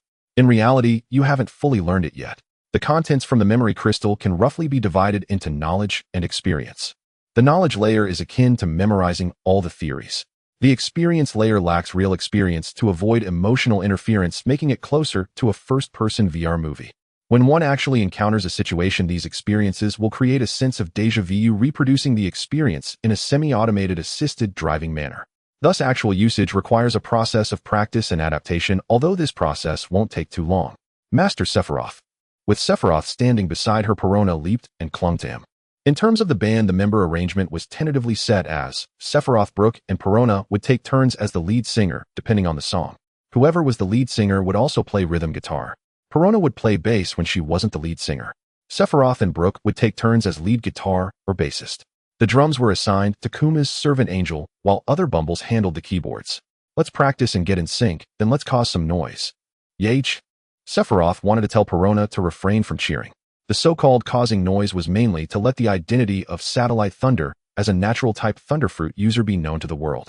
This time he returned to Sky Island not only to handle some work and bring memory crystals to Perona, but also to edit the battle footage of his fight with Moria.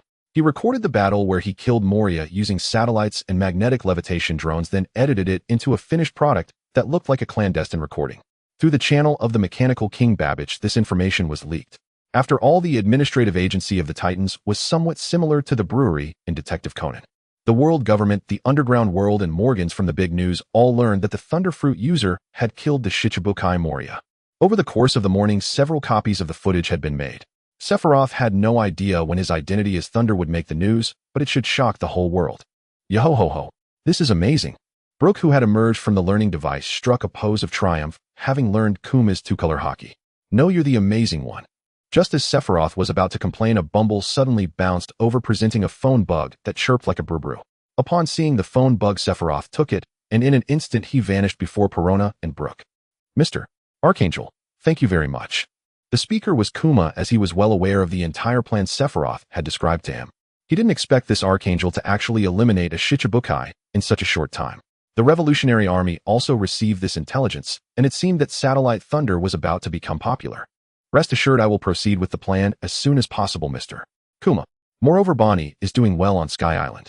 She has been thinking of you, so you should visit her today.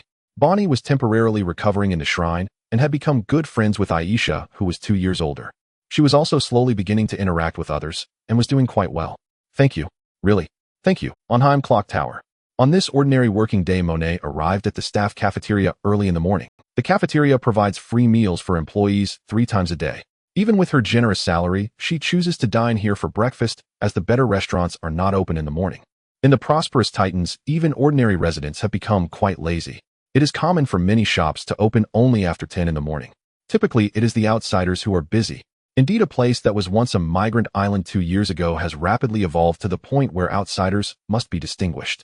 Under the command of the young master, Monet has been undercover in Titans and has worked at the clock tower for a year and a half now. One could say she is now a local. To provide more intelligence for Doflamingo, she has been diligent and through her own efforts has risen to the position of service manager. The golden gear pendant she wears signifies her status in upper management, making her movements within the clock tower much more convenient. It could be said that her undercover work is going smoothly, just a step away from the true core. Iron temporary staff, copper grassroots, silver middle management, gold upper management, golden crown core layer. Although her loyalty to the young master has not wavered, life in Titans has made her start to desire to continue. 8th-hour workdays, weekends, off, statutory holidays, paid vacations, holiday bonuses, social welfare, basic guarantees. All peculiar regulations unique to this world. She does not understand why the mechanical king Babbage treats ordinary people so well. What conspiracy could he but at least at this moment she is enjoying life in this country. Shopping malls, theaters, nightclubs, amusement parks, water parks. She even has many colleagues and girlfriends going shopping and discussing beauty together like an ordinary girl. More than once, she silently prayed that the young master would not come into conflict with the mechanical king, hoping that this job could continue safely. Just as Monet was enjoying her breakfast, she noticed a few colleagues in combat uniforms from the clock tower at nearby tables suddenly drop their meals and leave the cafeteria as if they had received some command. She keenly noticed that the leader among them wore a golden winding key insignia. Monet quietly watched the backs of the departing figures, thinking that since they could prompt an immediate response from high-ranking armed personnel, it might be important intelligence. After a moment of hesitation, her loyalty to the young master took precedence. 1 hour later. Clock Tower District 13, the safest place in Titans. Usually used to store confidential documents or prototype technology blueprints. The standout among them is CP8 member Alpha, the first civilian employee and the only one with a golden crown valve insignia. Secretary General Alpha received a copy of the intelligence before it was sealed. Next is Monet, the user of the snow fruit, who infiltrated through the ventilation ducts after elemental transformation and even brought a horned telephone bug with her. This telephone bug has the ability to interfere with radio waves, allowing it to block communications and surveillance of other telephone bugs. This secret document originates from the meteorological balloon of Allied Babylon, which detected unprecedented abnormal thunderstorms in the Devil's Triangle Sea, subsequently recording some blurry combat footage. Fortuitously, it captured a photo of the satellite Spirit with an angle that cut through the long night like a lightning bolt, essentially the image of the Jetstream Spirit. Throughout the morning, it was visited by individuals from various factions with other spies, showcasing their unique spider-sized microrobots were perched in the corners of the ceiling, unaffected by the horned telephone bugs, since they were not telephone bugs themselves. Thus, they recorded the figures of these individuals and uploaded them to the Happy Assurance Committee database for everyone to admire at any time. After this data was sent back to the calculation array where Babbage was located, it began to follow the system established by Sephiroth for program rehearsals. Surveillance System Deliberation. Action Evaluation 11 individuals. Among them, 4 individuals were deemed subpar. See attached personnel information, increasing the risk of exposure for the remaining 7 spies. Counterintelligence System Deliberation. Must not allow other spies to expose. Cautious Proposal Demote and retain. Radical Proposal Capture. Neutral Proposal Induce Alpha to execute the capture. Logical Decision-Making System Probability Simulation under deliberation. Cautious 13, Radical 26, a Neutral 61. Neutral Proposal Merits and Demerits. Counterintelligence System Simulation.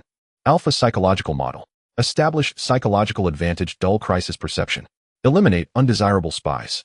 Counterintelligence System Action Proposal Code. Jin.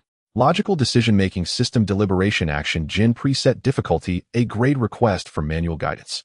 Report to the Happy Assurance Committee. Counterintelligence System Deliberation Request for additional technical guidance. Report to Tianyan Aisha. Cautious rehearsal records archived forwarded to the master. Noon of the same day, Twin Cape. After a phone call with Big Bear, Sephiroth couldn't help but reflect slightly. How could Big Bear with such a life experience possess a character so close to pure goodness? What exactly is going on? Speaking of these tragic individuals, Sephiroth had indeed considered saving Tezalo at one point. However, based on his impression, it should be too late. After a little investigation, it became clear that Tezalo is now quite a famous individual. He is currently constructing a golden giant ship, and it is nearing completion. When his lover was bought by the celestial dragon, Sephiroth was only 2 years old. Tezalo has now acquired considerable combat power. Even Doflamingo has set aside the grudge of being robbed of the gold fruit by him. They have become business partners. He received a communication request from the satellite. In fact, he has the ability to invade the telephone bug signal and communicate using his own waves. However, the other party cannot dial him, he can only initiate calls. The satellite was built by him, so it can send signals to him. After receiving the information sent by the Titan's logical matrix, Sephiroth couldn't help but reflect. God damn it, the Jin plan. To facilitate contact, he indeed input his thought model into the logical matrix. Although rigid, the logical matrix generally makes judgments similar to his own. Babbage's mecha usually operates under the control of the logical matrix. If special circumstances arise, Sephiroth can return to Babbage's mecha within seconds using lightning teleportation. Ga-ga-ah. A delivery seagull flew past Twin Cape as the lighthouse keeper. Crocus is a longtime subscriber of newspapers. It dropped a newspaper into the mailbox at the entrance of the lighthouse. Then it spotted Sephiroth standing on top of that familiar figure. Satellite Spirit, isn't it the main character of today's urgent extra edition on the front? Ga-ga-ah. Seeing the seagull dressed as a delivery person fly beside him, Sephiroth seemed to understand its meaning. I don't recharge Q coins. Gah. Sorry, please give me a newspaper. Sephiroth tossed it a 100 belly coin and picked up the news. Whoa. The headline roughly stated the Satellite Spirit defeated Moria with overwhelming superiority, while the 7 warlords are an organization under the world government seen as a provocation to the world government with a bounty of 400 million belly. A handsome card-style photo along with Morgan's baseless embellishments. The next edition was the Archangel rescues disaster victims. The beloved Archangel, if things continue like this, will really start the Second Empire half annoyed. The third edition was Babbage announces that Artificial Angel's export version will go on sale for 100 million belly. Sephiroth didn't know if anyone had paid for the headline today. If so, then he truly felt sorry. Nanny, Lord Spirit, you have a bounty of 400 million belly. The ghostly Perona floated beside Sephiroth, and upon seeing the bounty notice, she was instantly dumbfounded. She didn't expect it to be 80 million higher than the former boss. Sephiroth felt embarrassed to say that it might be due to his shameless tactics that increased his danger assessment score.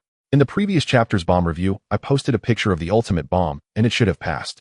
The author of this chapter mentioned that it is some early situations of Big Bear. A month later, with a deep rumbling sound, flashes of light and sparks began to dance across the sky. A powerful melody erupted reminiscent of an old song. This was the opening melody resounding throughout the venue. This is the kingdom of Lu-Lu-Shia. The ending band is currently performing a concert in the port city of this kingdom. The stage curtain opened and performers dressed in splendid attire appeared on stage full of spirit. Each person had their own unique talents, and their fighting spirit and endurance amazed everyone. Their secret weapons could even surprise the audience. First up was a skeleton dressed in a tuxedo holding a guitar and wearing a gentleman's hat. Even though the kingdom of Lu-Lu-Shia was a nation of the Grand Line, its citizens had never seen such a bizarre being that could move with only bones. Yo ho ho. Hello everyone, Brooke. The Undying One. Bone. Bone.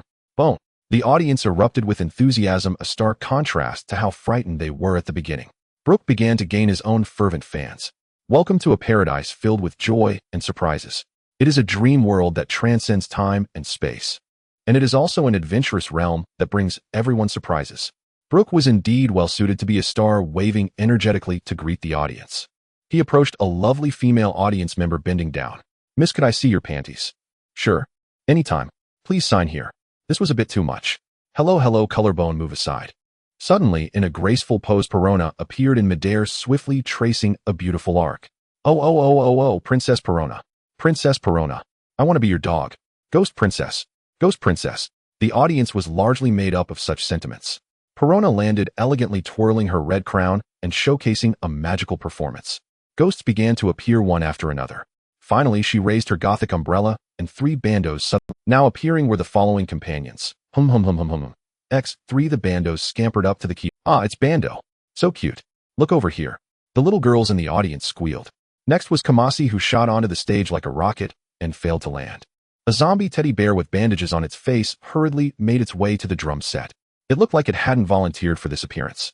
However, it also received some praise. There are always people who like this type. Finally, a thunderclap echoed through the clear sky. A sudden flash of lightning. With a resounding crack, Sephiroth appeared on the high platform at the back of the stage.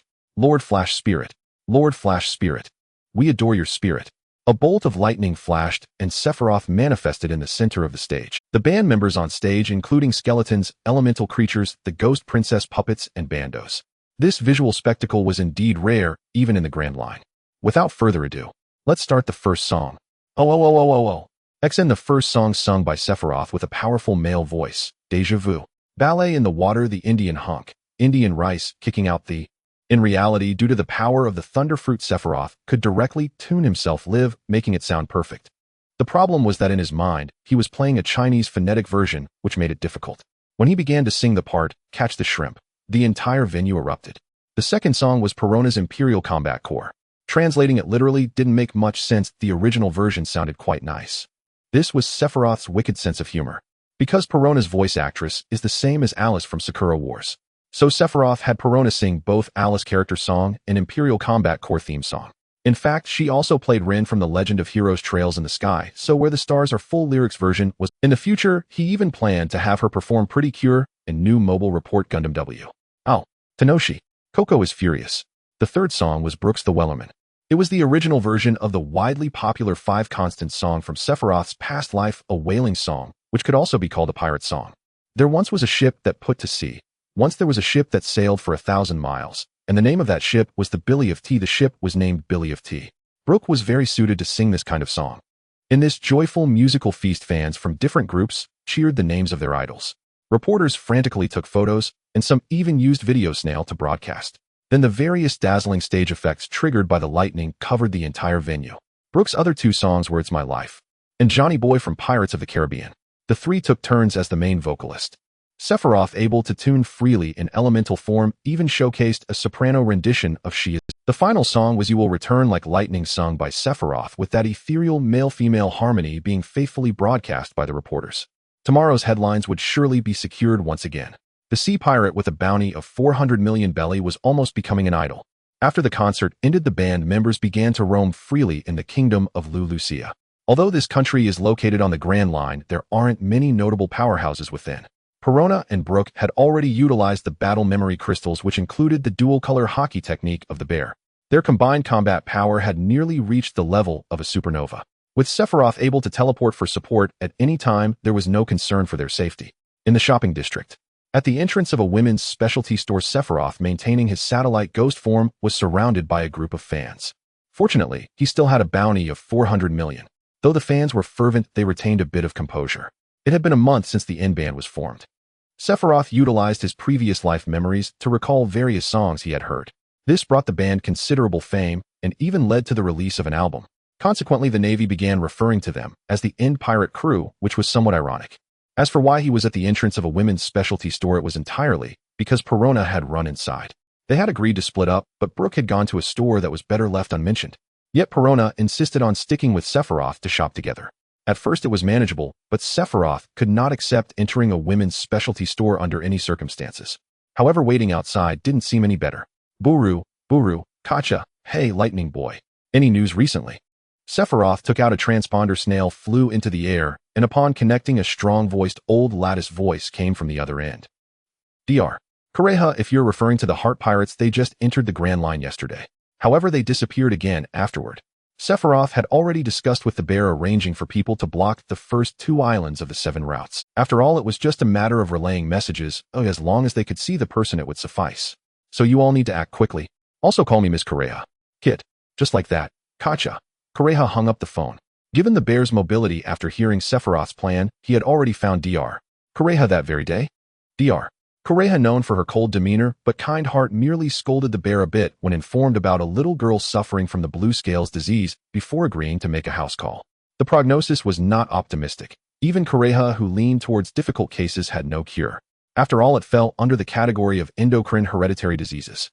Sephiroth's treatment plan to promote metabolism included some improvements suggested by Kureha, making the burden on Bonnie lighter. Sephiroth's original foundation in medicine was partly derived from his vague understanding of modern medicine from his past life, and partly from memory crystals provided by ordinary doctors in Sky Island. Later, through continuous verification via live experiments, he could say he was a competent doctor in this world. He then obtained 2 heavyweight medical crystals, one from Dr. Hogback and the other from Kuroka's. Dr. Hogback was a surgeon admired even by Chopper, recognized as a master in this world. Kuroka's had a high level of comprehensive skills. Although he lacked fame, he too was a master in internal medicine. Sephiroth's current level of medical skill should at least theoretically have reached a world-class standard. After all, the more complex the knowledge, the longer it takes to digest. Due to Brook's situation, Kuroka's readily agreed to help save Bonnie. Even without Brook's involvement, if the bear brought Bonnie to him, Kuroka's character would still lead him to offer assistance. Thus, with Sephiroth's consent, the bear used his abilities to send both Kuroka's and Kureha to Sky Island. Sephiroth also teleported back, and the 3 doctors conducted a specialist consultation for Bonnie. Fortunately, the internal medicine master Kuroka's proposed a better relief treatment plan. With the combined efforts of the 3, there were new results. They could ensure Bonnie continued treatment without seeing natural light for her entire life. She wouldn't fall ill and could live a normal life until old age. The kind-hearted Kureha couldn't accept Bonnie living like this, although the current situation had already made the bear very grateful. Yet Kureha still scolded the bear mercilessly. It wasn't that others didn't want to cure Bonnie, but Kureha's emotions were even more intense than the bear's. Poor Thunderhawk. As a prototype amphibious vehicle for atmosphere, water surface, underwater, and ground suspension, the performance of the Thunderhawk heavily relies on the Thunder Fruit. Without sufficient energy supply, the water surface mode is the most energy efficient. At that moment on the ship floating on the harbor's surface, the extreme warriors, the bums, were fulfilling their respective roles. Sephiroth, who had been dragged around shopping by Perona, finally returned with a multitude of packages. Bums put these items in warehouse now. 2 first. Various shopping bags hanging from metallic floating boards were being carried away by the bums with effort. Only the pastry items were still floating beside Sephiroth. Then, Perona was also floating nearby, but she accomplished this with her own powers. Under Sephiroth's influence, Perona had learned how to make her body float. Speaking of soul-type fruits, on one hand, Big Mom's Soul Fruit can exert physical influence, and on the other hand, Perona's Exploding Ghost also belongs to physical influence. There was no reason she couldn't fly. Based on this, Sephiroth simply casually mentioned the theory of super spirit bodies from his past life in Shaman King. And then she really learned it. If you can develop it, you really can develop it. In the common lounge, Sephiroth sat at the circular table. The common lounge was designed to resemble a home-like living room, but considering issues like flight, there were no scabs. The furniture was all fixed to the walls or floor. To relieve the fatigue from the concert and shopping, Perona, having taken off her shoes, was lying on the floor next to Sephiroth, randomly capturing a lucky bum and lifting it to play with its ears. The extreme warrior bum was flailing its short legs and struggling weakly. This was no ordinary heretic. A heavy-handed approach was necessary. Sephiroth, while sipping coffee, took out the latest medical journal to flip through. Unlike Perona, who was only wearing, he had left in an elementalized state, so there was no issue of his shoes getting dirty, yet he still obediently changed into indoor footwear. Indeed, at that moment, Sephiroth had returned to his normal form in front of Perona. Because he had to tell Dr. Kuroka's part of the truth, he could not hide his identity from Kuroka's. Since that was the case, it would be strange to continue concealing it from Brook. In the end, he couldn't just keep it a secret from Perona alone, could he? Sephiroth was rather loyal to his own desires. Perona was so cute he had already set his sights on her. He didn't want this matter to lead to any misunderstandings in Perona's heart. So while explaining the situation to Dr. Kuroka's in his Archangel identity, he also laid his cards on the table with Brook and Perona. At that time, the expressions of the two changed in shock. While holding a book was correct, Sephiroth's gaze was not temporarily fixed on the book, but rather on Perona's gothic long boots, then fixated on her cute little feet in bubble socks swaying back and forth. He vaguely heard lunchboxes and food, such auditory hallucinations. Oh no, was the ship calling him? With great effort, he diverted his gaze. Sephiroth focused his attention back on the medical hall. Lord Ghost, why are you studying medicine? Perona rolled over on the floor and came to lie next to Sephiroth. To earn rewards. Perona, using the bum as a pillow, snuggled closer to Sephiroth. Upon hearing Sephiroth's response, her head suddenly froze. Lord Ghost. Even after learning Sephiroth's identity, she still habitually referred to him as Ghost. After nearly 2 months of experiencing the outside world, Perona slowly began to speak using the lowest tone she had since Sephiroth met her. With a smile on her face, it was a bit sickly sweet. Why do you always refuse to acknowledge your own kindness? I can't reach the level of bear. It's not that, at least you have to be at bear's level to be considered kind, right? Sephiroth felt that he could at most be regarded as a great benefactor by the standards of a benevolent axe wielder. Not Why does Lord Ghost have such an expression? Upon hearing Sephiroth's answer, Perona was not good at debating and lacked related knowledge. Her inner thoughts couldn't be expressed accurately. Lord Ghost, are you from the Twisted Star of Twisted People? What a blow. Perona was hit hard. Perona wailed and rolled around hugging her head. Because it was somewhat cute, Sephiroth just watched for a moment. The author said he posted a picture of Perona hoping it could pass. The next day, the weather was clear without a hint of wind, making it a perfect day for a leisurely stroll across the grasslands. Sephiroth, adorned in the guise of the satellite spirit, ambled through the outskirts of the town. Occasionally, he encountered startled passers-by or fans requesting autographs. To maintain his disguise, Sephiroth also made some effort in his demeanor and aura. In public, the Archangel appeared calm and approachable, while the satellite spirit was a bit more lively and slightly rock and roll. The Mechanical King presented a mechanical mindset. Different disguises employed various countermeasures against the observations of Kenbunchaku. The Archangel made no deliberate changes while the Mechanical King altered the magnetic field. The lightning sprite deliberately cycled electricity within. Occasionally glancing around the idyllic rural scenery was quite pleasant. Even during a concert tour, the band had no intention of engaging in special operations like excursions. They would check in and promptly move on to the next location. Typically, they would rest for at least 2 or 3 days. If there was anything unique about the country or region, they would stay a bit longer. Although there was a Navy G2 base nearby the Kingdom of Lelutia, there was no sign of mobilization. For a month, Sephiroth and his companions had not been pursued by the Navy. On one hand, a bounty of 400 million made it pointless for ordinary sailors to pursue them. On the other hand, the so-called in-band pirate crew was merely conducting concerts everywhere. Aside from the killing of the 7 warlords, there were no other crimes. At dinner yesterday, Sephiroth heard from Brooke that there was a small farm on the edge of town with delicious milk. He guaranteed it with his own skull.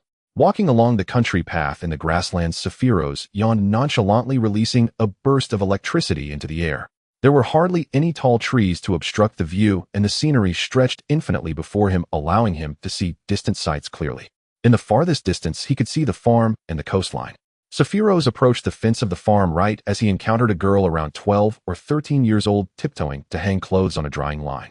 Upon seeing the satellite spirit, this elemental creature startled her, causing her to drop a clothespin that rolled to Sephiroth's feet. Perhaps the in-band was quite famous, although the girl did not attend the concert yesterday. She had heard of the 400 million bounty criminal. Please don't kill me. Is crouching down to protect one's head a professional skill passed down among cute creatures? Small sister, don't misunderstand, I mean no harm. Sephiroth picked up the clothespin and crouched down facing the girl as he handed it to her. I'm here to buy milk. Oh. The girl, cautiously as if afraid of getting electrocuted, gently pinched the clothespin from Sephiroth. Even though she barely touched it, the electricity radiating from it felt just a bit cool. Curiously, she lightly touched the skin, finding the texture to be like some kind of invisible elastic, and it was very smooth. Hey girl, could you stop poking it for a moment? The shy girl immediately stood up, embarrassed, and bowed. She had seen the bounty notice for the satellite spirit, which detailed many crimes. However, as the in-band quickly gained worldwide popularity, people gradually accepted them. I'm sorry, Mr. Spirit. My name is Emoda, and am the daughter of this farm. Despite being in a somewhat remote area, this farm was not only a well-built stone structure, but also had iron doors and windows.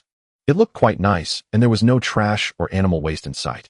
As a farm, the aesthetics were rather ideal. However, seeing the milk cows leisurely strolling across the grasslands, which were only as big as large dogs, Sephiroth reminded himself again not to delve too deep into the matters of this world.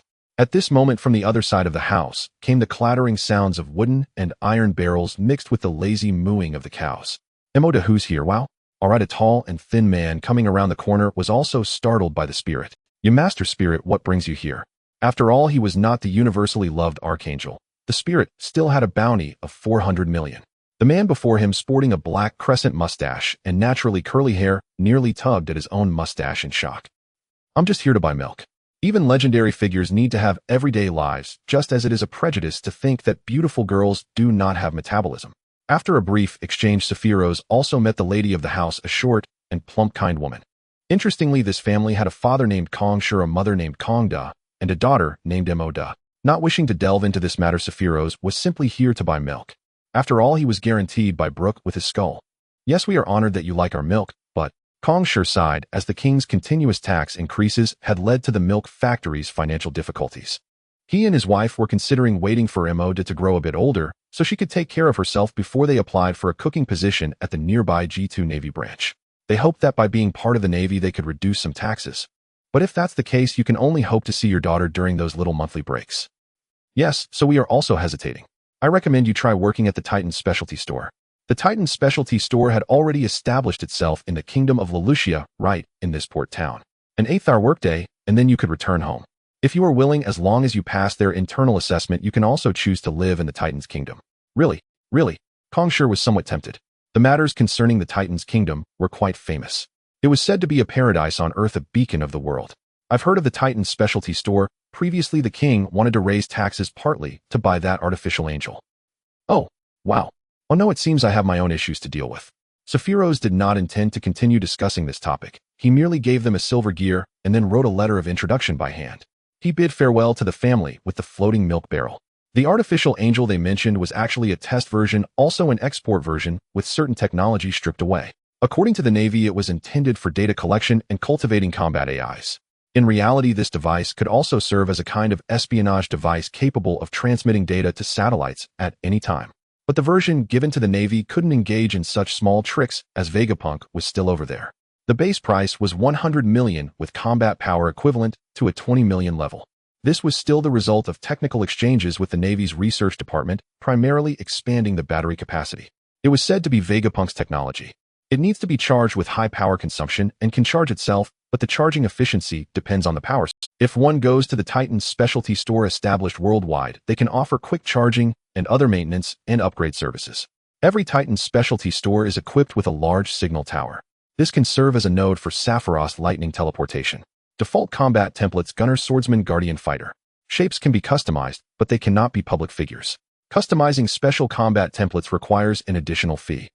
As for whether anyone has customized an artificial angel with a female appearance for special combat use, on one hand it lacks that functionality, meaning there's no related equipment. On the other hand, the artificial angel is not light. Ordinary weaklings cannot handle it. And those who can handle it, do they lack women with that kind of strength? Of course there might still be oddballs. So export versions lack emotional modules. At the Navy G2 base. In the conference room of the Navy G2 branch, the base commander Gumir sat upright at the head of the conference table. Though he appeared to be a broad-shouldered, easygoing person, his hairstyle resembled that of a programmer. In reality, he was a dual-wielding swordsman with a considerable level of two-color domineering. Among the ranks of vice admirals, he was also a core figure. The calligraphy hanging on the wall behind him was written by his own hand. Calm and unhurried justice. This indicates that he was not only the branch-based commander, but also a vice admiral from headquarters. Only with such an identity could he hang his calligraphy in a Navy conference room advocating the justice he chose. Report. Come in. Vice Admiral Gomir, King Seiji of the Kingdom of Lelucia, is calling again, requesting to handle the bounty criminal satellite Spirit. A young lieutenant reported loudly. It wasn't that Sephiroth had done anything wrong. Sometimes the songs he sang contained content that made the nobles uncomfortable. But they didn't dare provoke a bounty criminal worth 400 million and could only seek the Navy's assistance. Don't be so flustered. Vice Admiral Gomir replied calmly. Everything is proceeding according to plan. So far the satellite Spirit had not caused any harm, and Vice Admiral Gomir did not want to alarm the snake. In the conference room, rows of neatly arranged conference tables and chairs stood orderly, with Navy officers seated on both sides, maintaining proper posture and attentively focusing on Vice Admiral Gomir. Vice Admiral Gomir gently raised his coffee cup, frowning slightly, seemingly dissatisfied with the taste of the coffee. He spoke. This coffee is so bitter it makes it hard to focus on the meeting. Upon hearing this, the atmosphere in the conference room relaxed a bit, with the Navy personnel exchanging glances, some revealing knowing smiles. In any case, closely monitor the in-band pirate crew. That Thunderfruit user cannot be taken lightly. Once the headquarters support arrives, we will take action. Vice Admiral Gomir was neutral, not exactly a dove. He would not let go of pirates who did not pose a direct threat to civilians. After all, the existence of great pirates itself is a sign of evil, drawing more malicious individuals to the sea. Thus, even great pirates who have not committed bad deeds must be dealt with, but for such lesser threats, Vice Admiral Gomir did not wish to be overly hasty. Report. Come in. Another lieutenant entered, holding documents to report to the present officers. The Vice Admiral from headquarters Tau 2 is about to arrive. In fact, the world government had considered having the satellite Spirit fill the vacancy of the 7 warlords, but directly inviting him would be somewhat embarrassing, especially since he had little fame previously. Thus, they sent the Navy to test the waters. If he was willing to join the 7 warlords, the bounty would be cancelled. If not, they would eliminate him on the spot. After research considering the possibility of an opponent able to defeat the 7 warlords, a typical Vice Admiral might not be able to match him. After comprehensive assessment, they dispatched Vice Admiral Giant, who was a candidate for Admiral, to lead the team. He would meet up with Vice Admiral Gomir from the G2 branch and set off together. All right, get the entire army ready. Gomir had been waiting for this moment. He previously disregarded King Lelucia's plea for help because there had not been an emergency. If the satellite spirit dared to slaughter civilians, he would risk his life to rush over. His calmness was reflected in the balance of caution and courage. What should I do? Lord Shining Spirit, you're holding me so tightly. Is it not you who is holding me tightly now? Perona, in the common lounge of the Thunderhawk, Sephiroth was sorting through documents sent by satellite. At this moment, Perona clung to him like a needy cat. After nearly 2 months of interaction, Sephiroth had a rough understanding that Perona genuinely liked his active elemental form.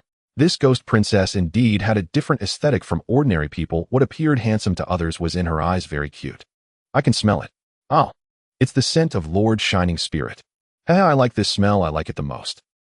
For the record, this scent on me should be the smell of ozone. Perona tightly embraced Sephiroth's head, burying her face in his electrifying hair. If it weren't for Sephiroth developing the Thunderfruit version of type biological stance, Perona would have been electrocuted a long time ago. A pair of heavy burdens disproportionate to her height and appearance pressed down heavily on Sephiroth's face. Referee, she's charging while dribbling. Hey Perona, you know my situation here. Sephiroth was not the type to deceive and then feign concern. He had already stated a month ago when revealing his identity to everyone that he currently had 2 divine consorts and 2 priests. The existence of Isabella and Lilith was meant to rationalize the early plot and provide a stable support for the protagonist. The difference between divine consorts and priests was whether or not they had offspring. The permissions within the Picket Church were also different. The authority of a divine consort was equivalent to that of the Pope, while the authority of a priest was equivalent to that of a paladin. Regarding the issue of offspring, aside from Isabella, it was due to religious reasons. After all, in a feudal society and religious state with the union of church and state, it would be unacceptable for a god king to marry for years without offspring. If there were truly none, it would not only be a political issue, one could only imagine how others might think. For others' desire for offspring, Sephiroth would consider the woman's wishes. From a divine perspective, it was for the sake of plot rationality. Children were merely tools occasionally mentioned when needed. Of course, this did not mean Sephiroth was being pretentious. He was determined to take Perona under his wing. Not just Perona. Having come to this world and successfully becoming a Thunderfruit user, why not enjoy the experience of becoming a patriarch? Sephiroth even planned to recruit a football team in the future, including substitutes. Lord Shining Spirit, I tend to think too much. This is the first time I feel truly in love. Like I really like you. Perona leaned her face closer to Sephiroth's. Although she was older than Sephiroth, her cute demeanor certainly gave off a younger vibe. Unintentionally, Sephiroth reverted from his active elemental form back to his original appearance. Perona's pink long curls intertwined with Sephiroth's bangs, as if melting together, sending waves of a sweet scent akin to lilies from her soft skin. It was a sweetness that could render one blank head. Sephiroth didn't overthink it. After all, they had only known each other for 2 months, and such rapid development could lead to issues. After all, after spending 12 and 9 or 2 years together, he felt as if someone was provoking him. Lord Shining Spirit. Transform back. No. Girl, is your XP operating system this strange? Just as Sephiroth was about to discuss some system issues, he suddenly sensed 2 powerful bioelectric fields. All right, little princess, it seems we have something to do. The Heart Network Observation Hockey is typically an active skill, and passive effects usually only trigger when someone with the Heart Network gets attacked. From Sephiroth's sensory perspective, it felt like an electric shock to his forehead. Maintaining the active effect of Observation Hockey for a long time is not an easy task. It requires full concentration. However, the Heart Network can preset certain premises to be included in passive perception. For example, the original Enel likely set his name as the premise. Anyone who dared to provoke him from behind would be traced back through the network. It is unclear whether it was due to past experiences. Sephiroth discovered that the premise was similar to self-psychological suggestion, generally allowing only one to be set. No wonder those masters who should have Observation Hockey in the original story were ambushed or eavesdropped upon.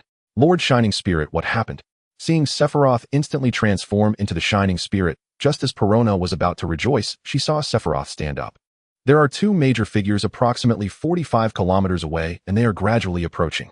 Sephiroth set the premise to cover an area of 50 kilometers on all sides and 10 kilometers vertically. If a biological intensity reaction exceeds a 50 threshold, particularly if it is humanoid, an alarm will be triggered immediately. A being with 50 of Doflamingo's physique should be treated with caution, highlighting the importance of intuition. The reason non-humanoid life forms were not counted was that doing so would lead to endless alarms due to the activities of Sea Kings. Given their massive size, one could sense them from a considerable distance without intentional perception. Where's Brooke?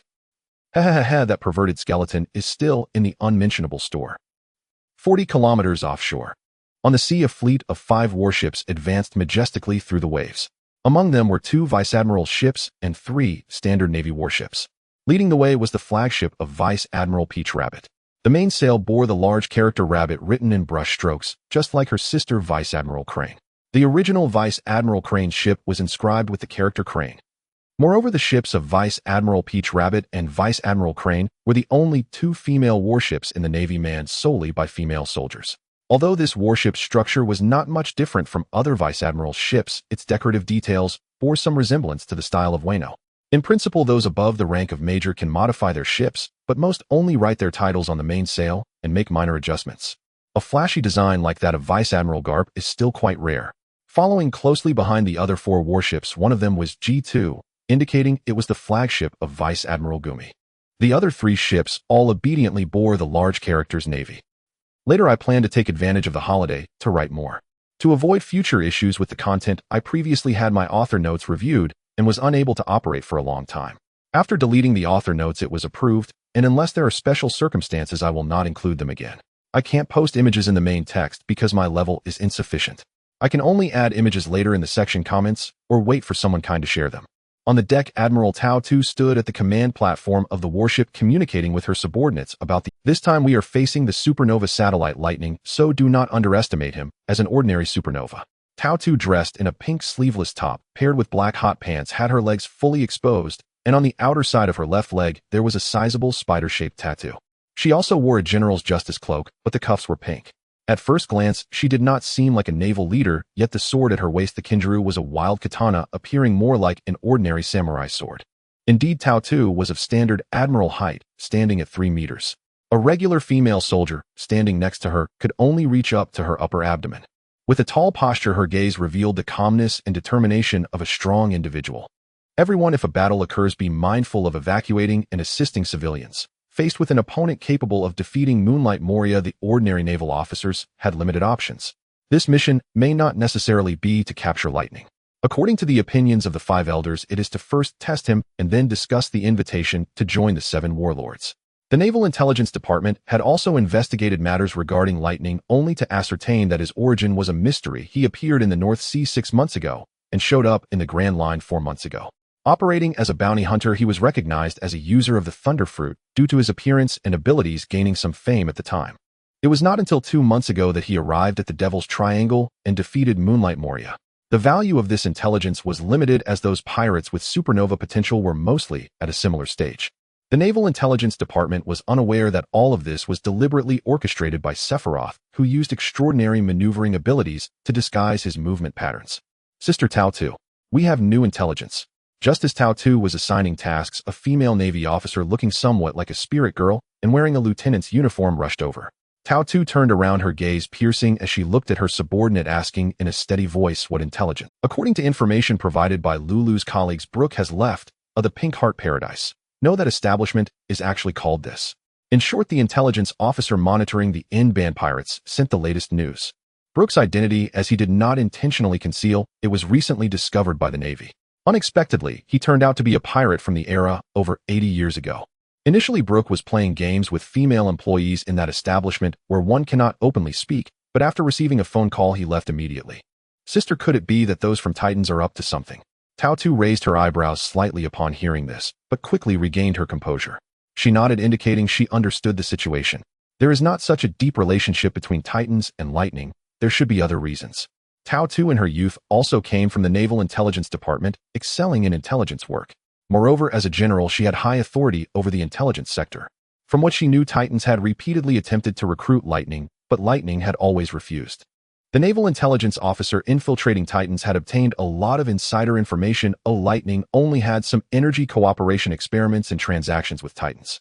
For now, it can only be said that there is a mutual benefit. The intelligence was genuine, almost costing one intelligence officer his life, as he was inadvertently suspected by Titan's Secretary General Alpha. It's embarrassing to say, but he was saved by a CP-8 member and is currently considered to have faked his death without revealing his identity.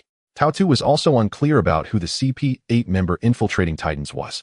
Even if she asked the CP organization, they would not disclose it. According to reports from other intelligence officers that Alpha is highly skilled, having subsequently uncovered 3 spies, and is now greatly favored by Babici. After a moment of contemplation, she turned to her subordinates and said loudly, "Everyone, it seems we need to speed up." Upon hearing this, her subordinates saluted in response.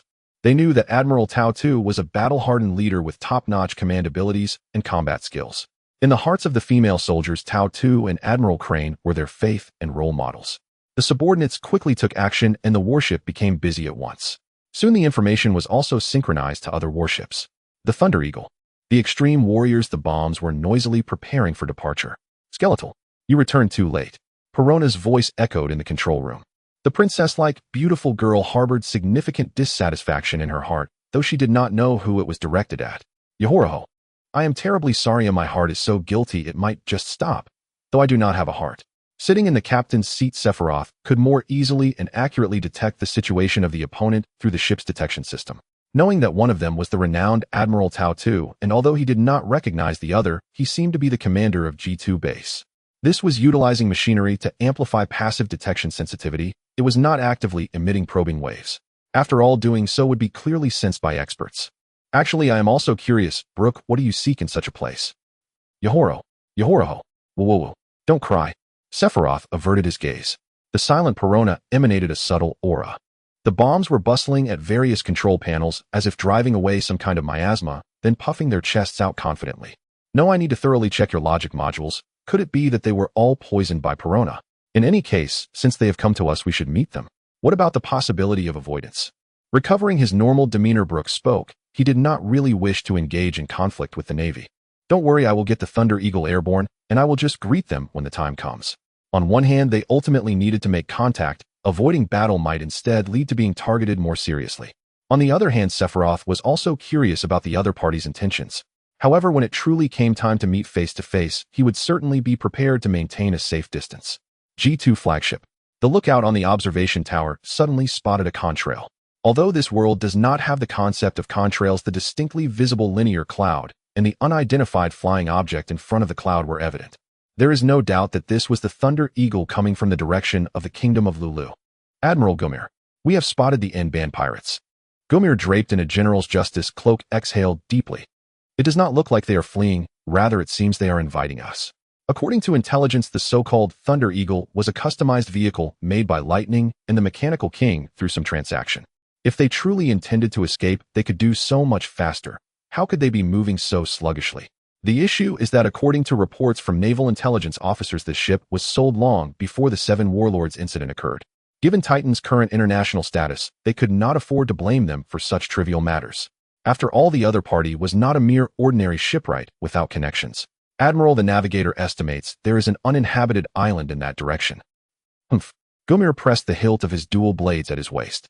Off the coast of the Lucia Kingdom, there lies an uninhabited island. Being merely a rocky islet, possesses no resources and bears no name.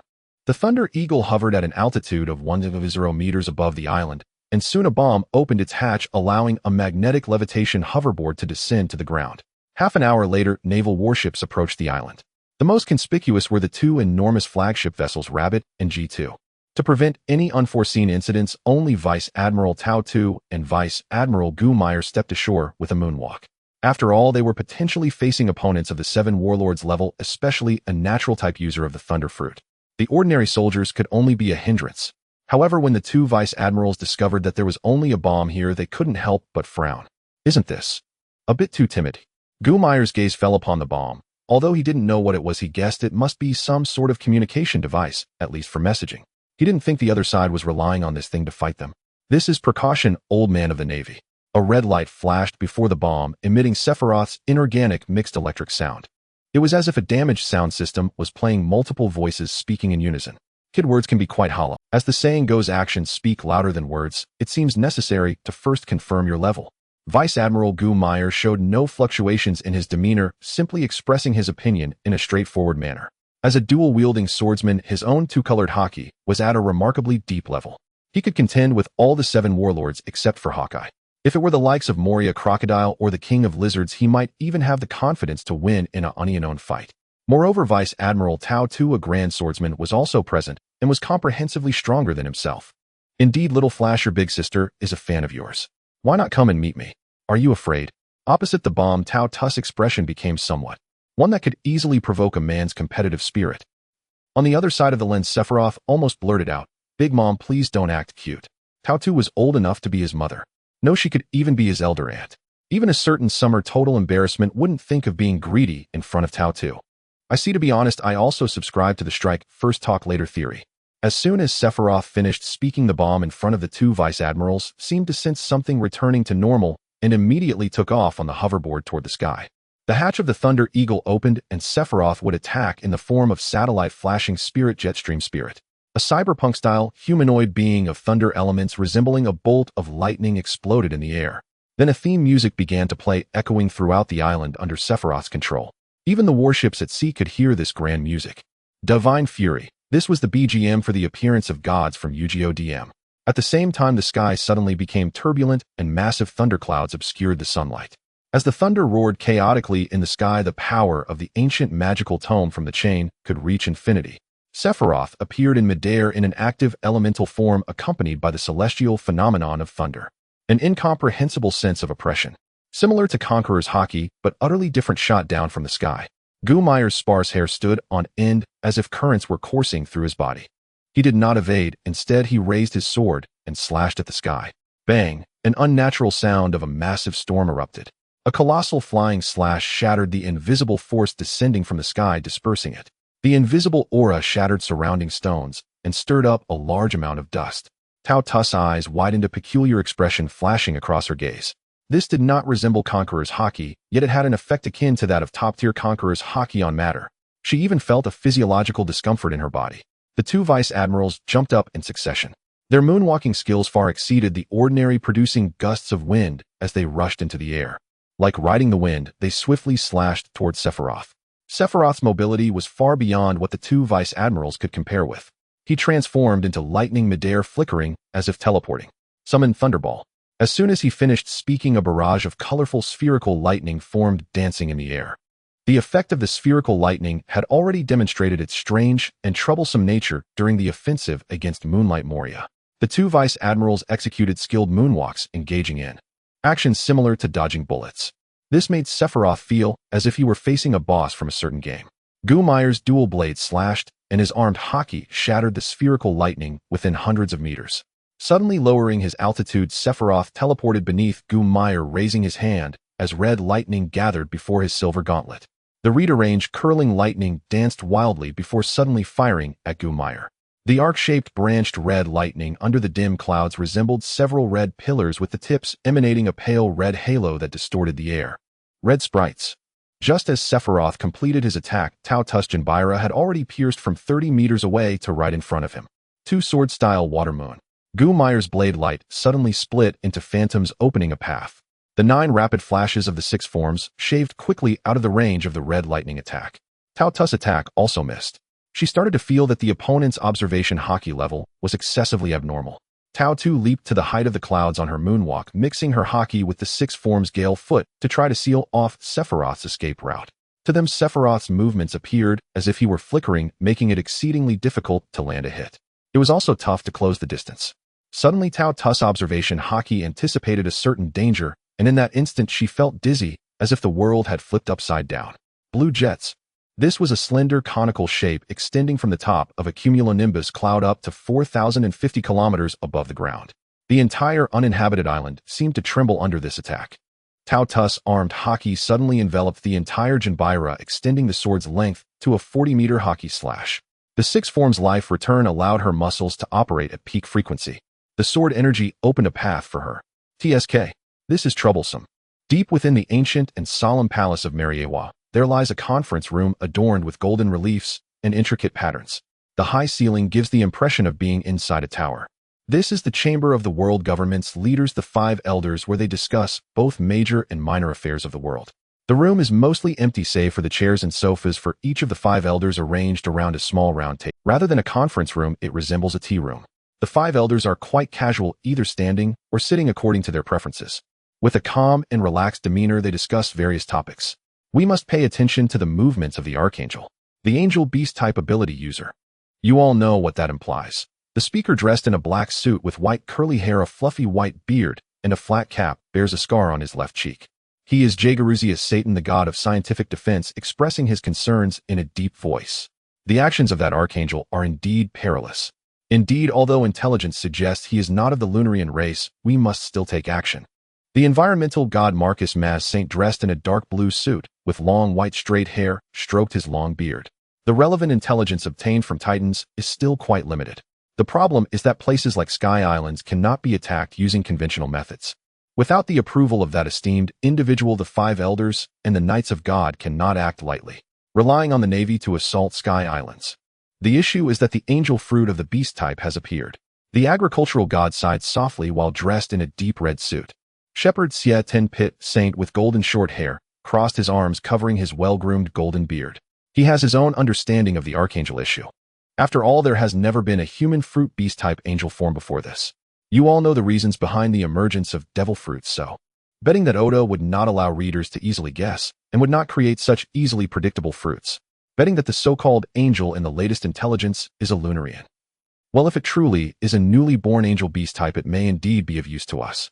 The financial god, Izambaron V. Nejiru Saint, spoke slowly, dressed in a white samurai robe, bald, and wearing glasses. He is the only one among the Five Elders who does not wear a suit or have a beard. My opinion is to first see what level he truly is at. If he is indeed the kind of angel beast type we suspect.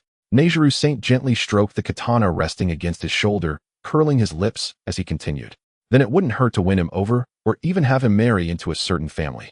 This proposal might make the conservatives furious, but if he truly is that type of beast type, incorporating him into the dragon system wouldn't be out of the question. Nejiru Saint's view is somewhat radical. Suitable candidates are hard to find. The legal god topman, Vulchely Saint, remarked. He pinched one end of his mustache with his fingers. Balding with a birthmark on his forehead, he does not appear. According to intelligence, this archangel is indeed quite handsome. If he is willing to be the guest of a certain female dragon, it would be very easy. However, it seems this archangel may not be willing to accept. Speaking of which, the invitation to the 7 warlords seems to be going poorly. The environmental god Maz Saint suddenly recalled something, speaking with a slight disdain. The Navy is becoming increasingly useless. The thunderfruit. Nejiru Saint stood up, gently nudging a bounty notice on the small round table with his katana. It would be appropriate for him to replace Moria, or let the Navy go after him once more. According to the intelligence from CP0, the first recruitment cannot be considered a recruitment at all. After all, the Navy didn't even have time to issue an invitation before being shamefully defeated, and subsequently, it couldn't be said openly. Peach Rabbit and Gummir, strictly speaking, were not defeated. Gummir only had some external injuries and could recover in 2 months. Peach Rabbit didn't sustain any injuries. That Thunderbrat left the battlefield after wounding Gummir. Currently, there is no means of contact, which is also the reason why the so-called recruitment cannot be counted as recruitment. Even if he becomes a 7 warlord, the world government does not need a second Don Quixote da Flamingo. This time, let the Navy send Kizuru to appoint him while giving him a lesson. Vulchely Saint expressed some dissatisfaction with the Navy's disgraceful actions. However, from the battle reports, the opposing side is indeed not holding back, and their mobility is outrageous. Agreed. X4. Water 7. This is not Sephiroth's first visit to Water 7.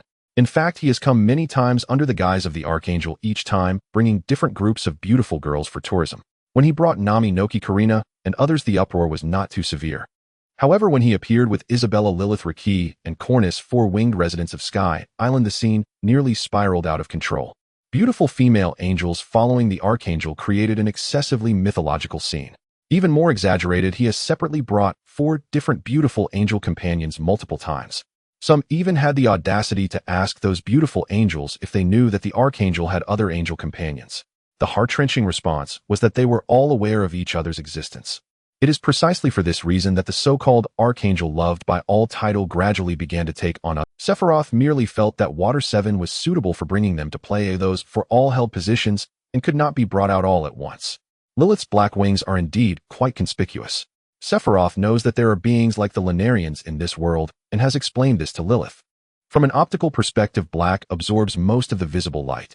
Thus, when Lilith comes to play, Sephiroth distorts the appearance of her black wings with light, reflecting most of the visible light. As a result, her wings appear similar to a silvery color visually. After disengaging from combat with the Navy, the Thunder Hawk brings the end band to Water 7.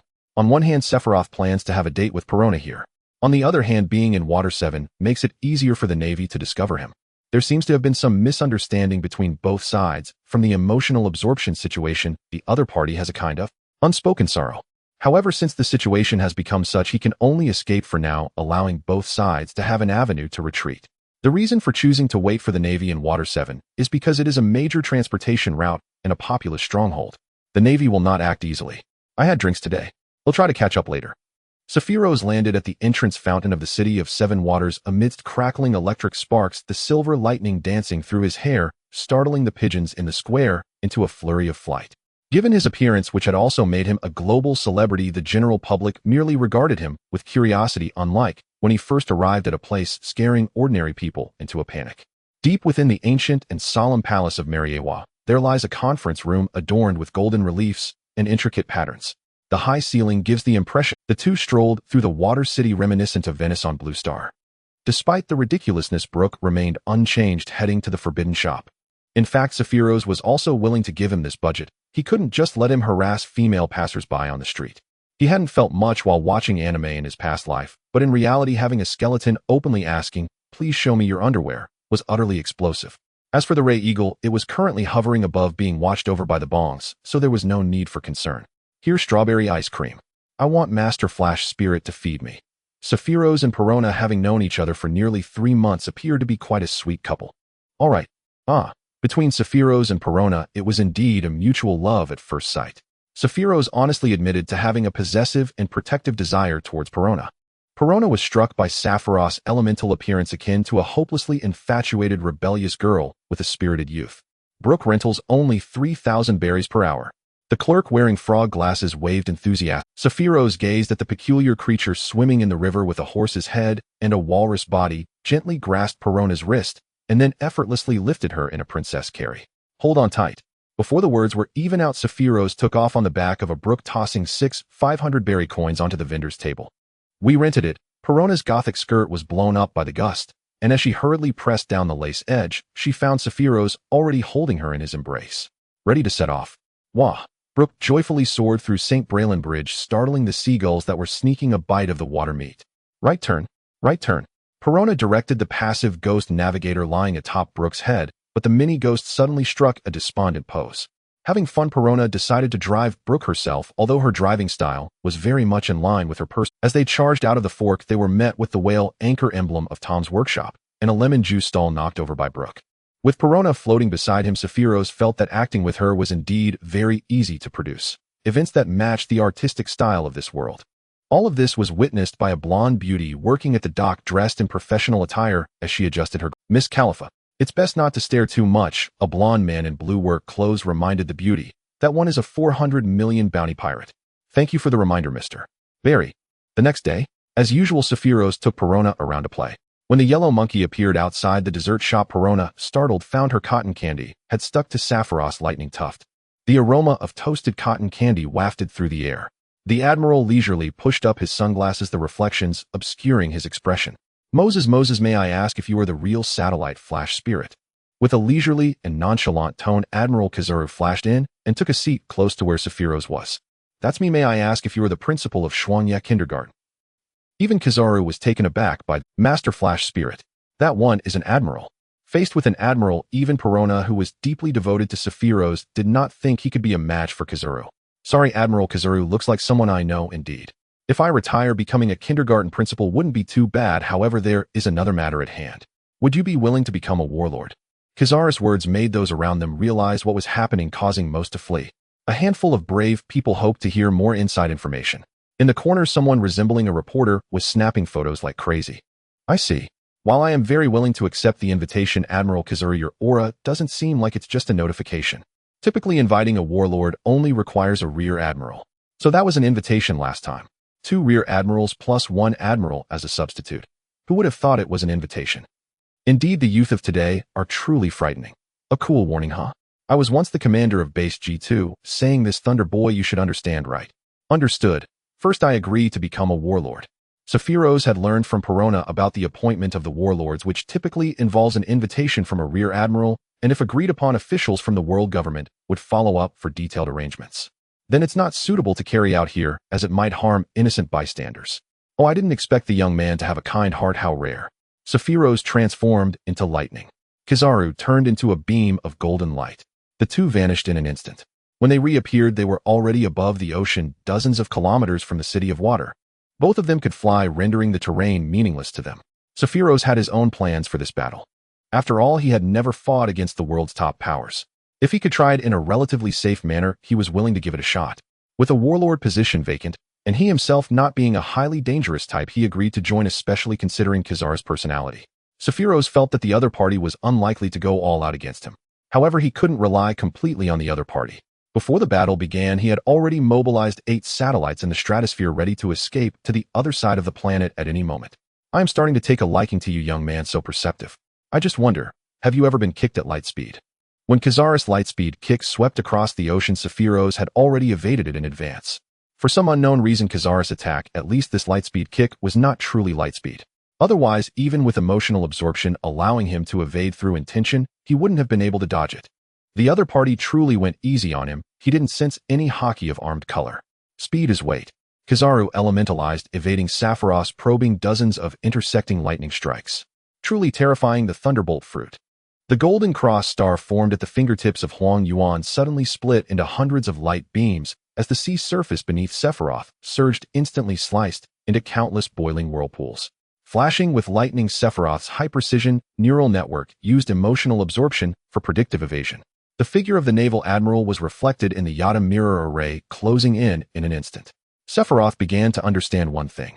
Huang Yuan could indeed move at the speed of light, but that state was beyond his control. He might unwittingly run thousands of kilometers away. He could only perform controllable lightspeed movements within the preset Yada mirror array. Lightning and lasers intertwined. This was a battle between two speedsters. Only speedsters can defeat speedsters. Apart from plot armor and self-sabotage, the overwhelming advantage of high mobility is just unreasonable. No matter how great the power, if it doesn't hit, it is meaningless. Blue starters. A flash of blue brilliance swept past.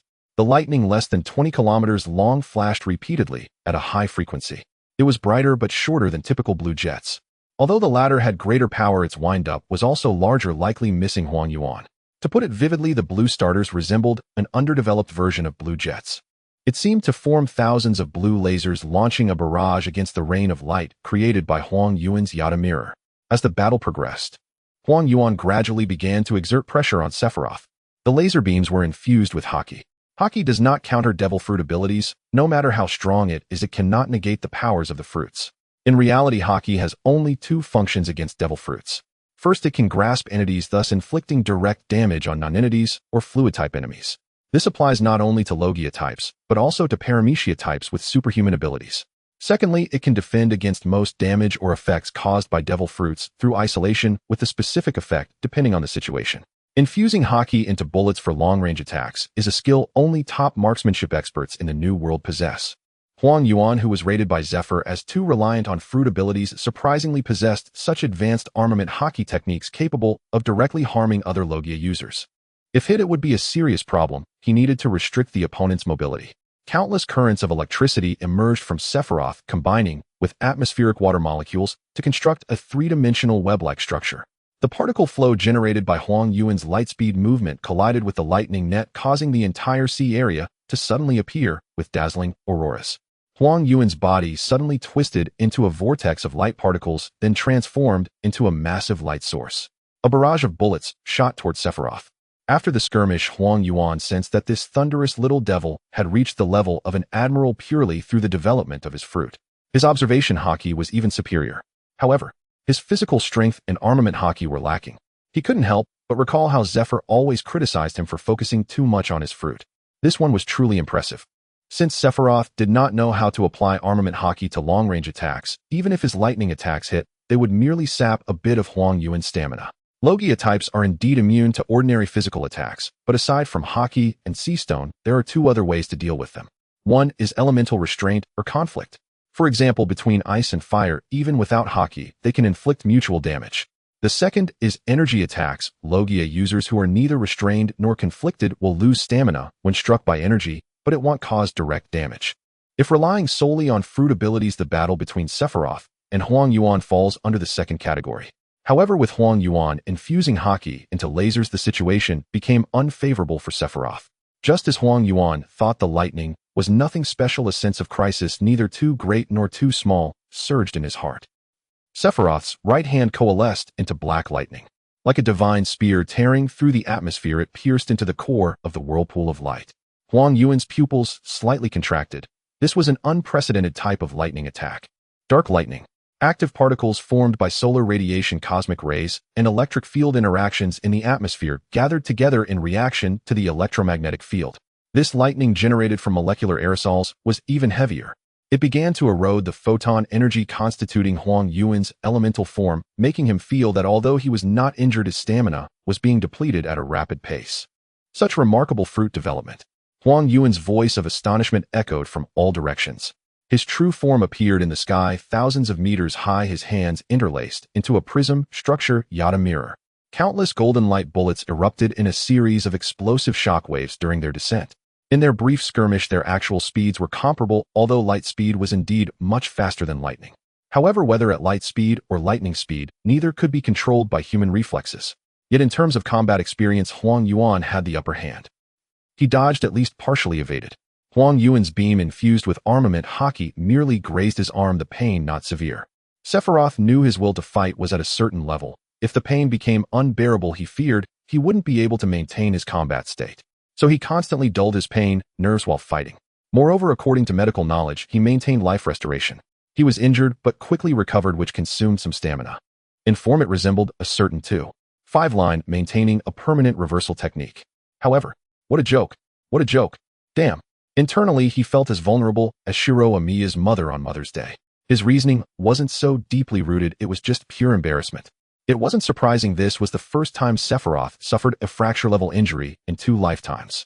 Even if it wasn't painful and would heal quickly, he still felt vulnerable. Moreover, he knew it was quite embarrassing. However, it wasn't something he could avoid just by trying not to.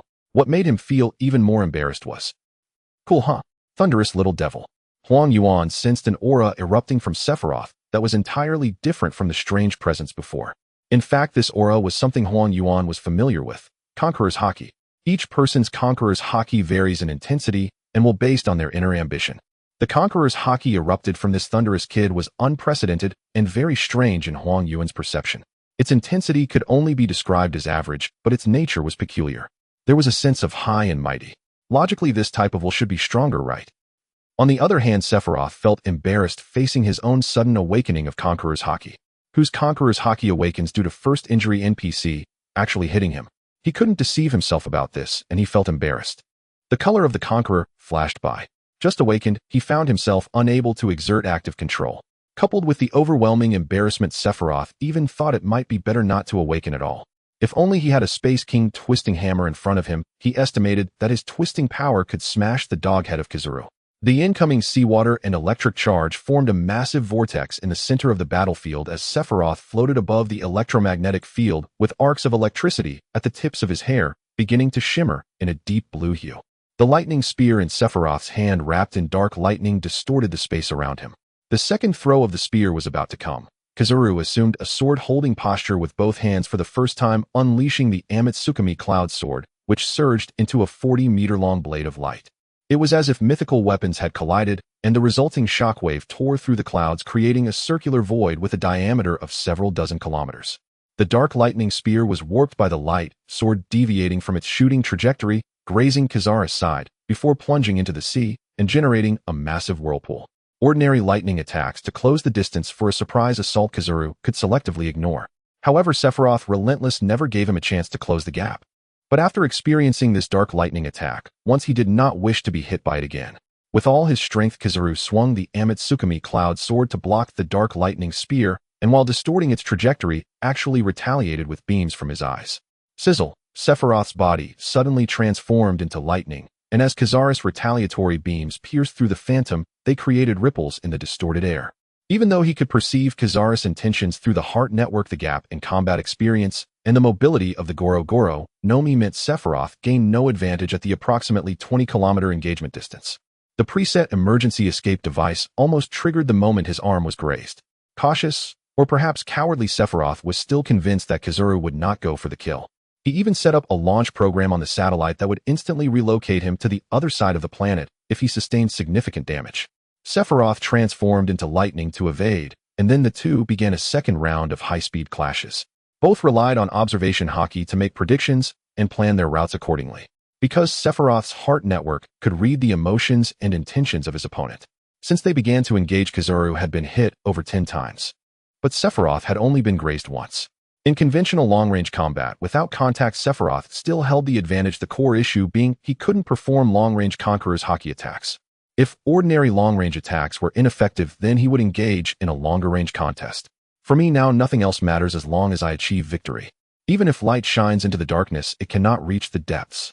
Sephiroth transformed into lightning, and wishing to avoid exposing the satellite, he could only use elemental transformation to rapidly move through the atmosphere. Expanding the electric wave detection heart network to its limits without considering precision, it could even achieve a diameter of 2,500 kilometers. Similar to ground-based early warning radars, it completely relied on the massive energy provided by the Raijin fruit. Sephiroth guided natural electric charges from 400 kilometers away, presetting a guiding pathway. The guiding and retaliation phases are two stages that naturally occur during a lightning event. Guiding, establishing a discharge channel by progressively ionizing the air to form a conductive path in preparation for retaliation. Sephiroth in front of Kizaru transformed into a flash of lightning and instantly vanished. Kizaru expanded his observation hockey to its maximum, but the opponent had completely disappeared. In an instant, Sephiroth exceeded the perception range of his observation hockey, unable to detect even the direction, rendering Kizaru incapable of even guessing the general direction to pursue. Retaliation, the actual discharge process where a massive amount of electric charge is rapidly transmitted through a highly ionized air channel, generating a strong current and brightness, completing a lightning discharge. The guiding speed is about 12,000 of the speed of light, and what Sephiroth refers to as his short-distance teleportation is this method. However, when Sephiroth engages in ultra-long distance movement, he will preset the pathway in reverse through the heart network to move by means of retaliation. Retaliation varies in speed depending on the medium. In a normal atmospheric environment, it can reach 13 to 12 the speed of light. Faced with sublight speed, even with a future predicting level of observation hockey, he could only react after the fact. The reactions of his nerve cells lag behind, grasping the general direction. Kizaru's level of observation hockey is very high, but it is not a special version, leaving him with nothing but a blank stare. Did he manage to escape? In fact, Kizaru could also instantly disengage from battle. He only needed to choose a random direction and move for half a second without using the Yada mirror to limit himself. However, this would result in him not knowing where he would appear. The reason he didn't fly into space was that light travels along the shortest path, and the space-time distortion created by the planet's gravity forms an arc. The absence of escape is because this shortest trajectory has a very weak binding force. It is not non-existent. Those with consciousness and lightspeed abilities can simply naturally comply. Otherwise, in all the realms, those who are not true speedsters at light speed would accidentally end up in space. Thus, while he can achieve lightspeed movement, he rarely does so, mainly because he cannot control where he will end up when he stops. His observation hockey went into a frenzy of warning, but it was far too late. A dark lightning shot from 400 kilometers away pierced through Kizaru's body. The intense energy jet caused Kizaru's stamina to plummet sharply. With his Visadmira-level physique, this drop in stamina wasn't severe, but if he continued to suffer such attacks without restriction, the situation would turn dire. 400 kilometers is completely beyond the detection range of Kizaru's observation hockey. However, based on the attack trajectory, he could ascertain the general location of his opponent. What an impressive kid. Kizaru understood that the Gorosei meant to give this Raijin kid a warning. On this matter, Fleet Admiral Sengoku also held a supportive stance. At this point, let alone a warning. If this little brat rampaged without restraint, he might be more dangerous than the four emperors. Kizaru set up the Yada mirror at the farthest distance according to the direction of the dark lightning attack. Then he moved at true light speed to reach the farthest boundary his observation hockey could detect. Next, he repeated this action, fully activating his observation hockey during the process. Through this method, he indeed located Sephiroth's position. However, Sephiroth's detection radius far exceeded Kizaru's. Upon noticing Kizaru's approach, he immediately retaliated to widen the distance, attempting to maintain a range of 400 to 700 kilometers. 400 kilometers is the maximum distance for maintaining a high-precision heart network, while 700 kilometers is the limit for lightning to penetrate the atmosphere. The longest lightning recorded in Blue Planet history was the Texas Mega Lightning, documented in 2020, stretching 768 kilometers. If transmitted through satellites in a relay manner, Sephiroth could even launch a 2,500-kilometer intercontinental attack. This bizarre combat situation was unprecedented for Kizaru, and opened up many new thoughts for him. The awkward part now was that he could not catch hold of his opponent. Even when they occasionally crossed paths, it was at considerable distances. Kizuru only sensed his opponent's presence through observation haki and had never seen him face to face. Helpless Kizuru could only fire symbolic beams in the general direction. The two fought in the high altitudes of the stratosphere with the engagement distance commonly exceeding 100 kilometers. Even when they were said to be at close range, it was merely 20 to 30 kilometers, and only for an instant. Their combat paths began to move along the windless belt, with their operational radius crossing over half a planet. Sephiroth was not really aiming to do anything to Kizuru. After several back and forths with their speeds, it only took 2 or 3 minutes. At the moment the Conqueror's color awakened, his heart network also comprehended a new high-level observation haki, mind speech. "Hey, old man Kizuru. Hey." Suddenly Kizuru heard Sephiroth's voice in his head, startling even him. "The strength test is about done. Next will be my final attack. Don't die now." Hearing the voice in his mind, Kizuru suddenly felt a pang of anxiety. The problem was, what should he do without being able to determine the direction? 1,400 kilometers away. Sephiroth confirmed that both were within the windless zone and that there were no human settlements in this shooting range before revealing a struggling JPG smile. Seeing such a healthy smile, one could tell he was quite skilled at playing cards. Sephiroth exerted all his power to manipulate natural electric charges, and a thunderstorm rapidly descended. The massive electric field accelerated electrons to near light speed or relativistic speeds. When these high-speed electrons collided with atomic nuclei in the atmosphere, they produced Bremsstrahlung radiation, gamma rays. Sephiroth concentrated and focused the gamma rays through a strong magnetic field, gradually gathering them and unfolding a stable directional channel. This move is very powerful, but the setup time is too long. Fortunately, the attack range of this technique is entirely at the intercontinental level. It only needs to be launched from a position unknown to the opponent. Gamma ray burst. This is a cosmic phenomenon that occurs only during supernova explosions at stellar. Sephiroth unleashed energy radiation equivalent to island erasure attack region, but only managed to concentrate a directional ray burst with a diameter of less than 1 meter. Though the scale is extremely small, its nature is equivalent to that of a supernova explosion. The air emitted a strange humming sound. Faster than sound was the dazzling brilliance. Gamma rays themselves are electromagnetic waves with wavelengths shorter than 0.1 nanometers, which cannot be seen by the naked eye, but the dust and air in the rays will glow due to the high energy of the gamma rays. That radiance contained the power to destroy everything, and the shock waves spread through the atmosphere, creating a spectacular wave of energy. This is the struggle I made to survive. The raging storm gathered in the sky, forming a thunder strike capable of obliterating an empty island with a single blow. At this moment, it was merely equivalent to one piece of ammunition.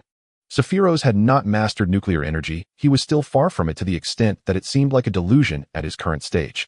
Among the 4 fundamental forces, electromagnetic force and gravitational force belong to long-range forces, while weak nuclear force and strong nuclear force are classified as short-range forces. At his current level, attempting to influence strong short-range forces through weak long-range forces was 100% impossible. The gap was too vast. What he could do at present was to invest a massive amount of electrical energy regardless of cost. By using a scattershot approach, he aimed to have ultra-high-density, high-speed electrons collide randomly with various atmospheric molecular nuclei. Then, through a strong magnetic field, he would converge the gamma rays produced by the collisions. Investing 1,000 units of electrical energy to harvest just 1 unit of gamma rays would be considered highly efficient. This was entirely based on cheating with the Thunderfruit to achieve such results. Even natural superstorms in nature did not have such high efficiency. The invisible accelerating trajectory under the powerful magnetic field was generating Larmor precession with the planetary magnetic field. The terrifying blue glow illuminated the sea surface beneath the thunderclouds, a phenomenon caused by high-speed, charged particles traveling through the medium, triggering Cherenkov radiation. Correcting the geomagnetic declination. Predicting the geomagnetic disturbance model. Planetary rotational linear velocity. Plasma density in the ionosphere. Sephiroth's 5 senses formed a shared perception, with electromagnetic waves flooding his brain with multidimensional and 3-dimensional information. His retina projected a triple sight scope in a VR-like manner.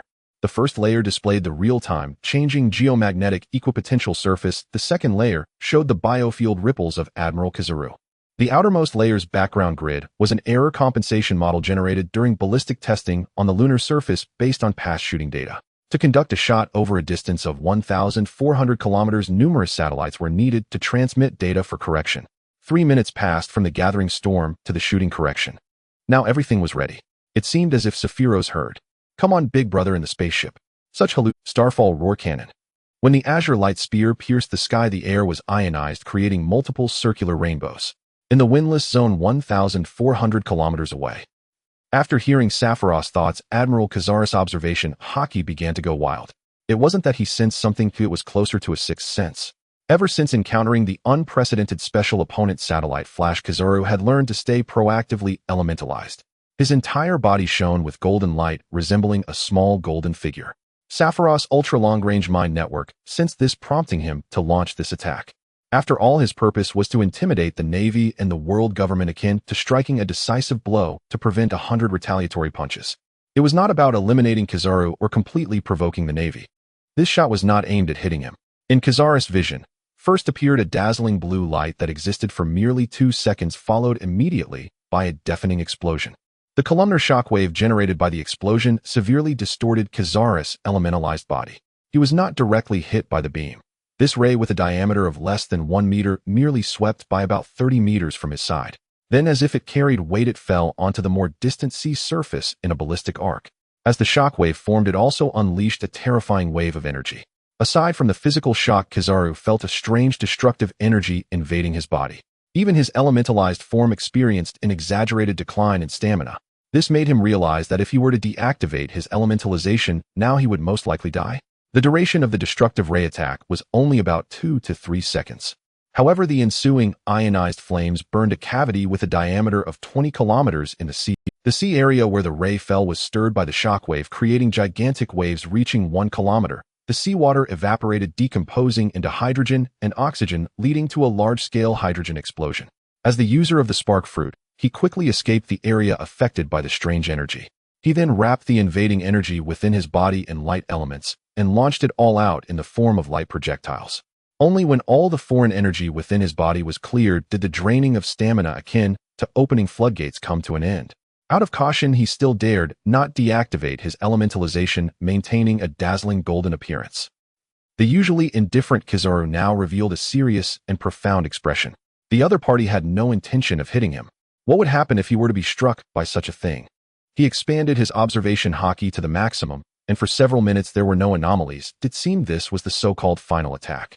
However, soon within the range of Kazar's observation Haki, around the focal point of the light beams, descent marine creatures within a radius of several kilometers were dying. Most ordinary aquatic creatures had literally melted away. He now understood the consequences of being. In fact, those in the center of the impact zone vaporized were the luckiest. Those killed instantly by the hydrogen explosion weren't bad either. Creatures that melted quickly at a closer distance were also not too bad. The worst off were the larger sea kings closer to the center. They exhibited horrific melting phenomena. Their skin was largely peeling off, revealing blurred flesh and blood. Their massive bodies did not perish immediately, but frantically fled in all directions. Those closer to the center, smaller in size, even turned into glowing skeletons during their escape as they plunged into the deep sea. Neurons, cardiac muscle cells, and brain cells once formed do not divide. Thus, even if all the cells in the body experienced DNA fragmentation, it would not affect their function, meaning neurons would continue to work, transmitting signals of pain until death. There is no more torment than this at the DNA level. The frantic wails of the sea kings echoed far, far away in the deep sea. In the windless zone there was no wind, and the water did not flow. Within Kazar's observation Haki, the extremely dangerous energy was not substantial in total. It remained stationary within an elliptical range of about 30 kilometers underwater. The water emitted a faint glow. A flash of golden light passed. Kizaru instantly evacuated the area. Without using the Yada mirror, he regained his senses and found himself in the West Sea. He let out a deep breath and rushed toward the nearest naval base using the Yada mirror. The world government needed to be more cautious regarding the issue of satellite flash.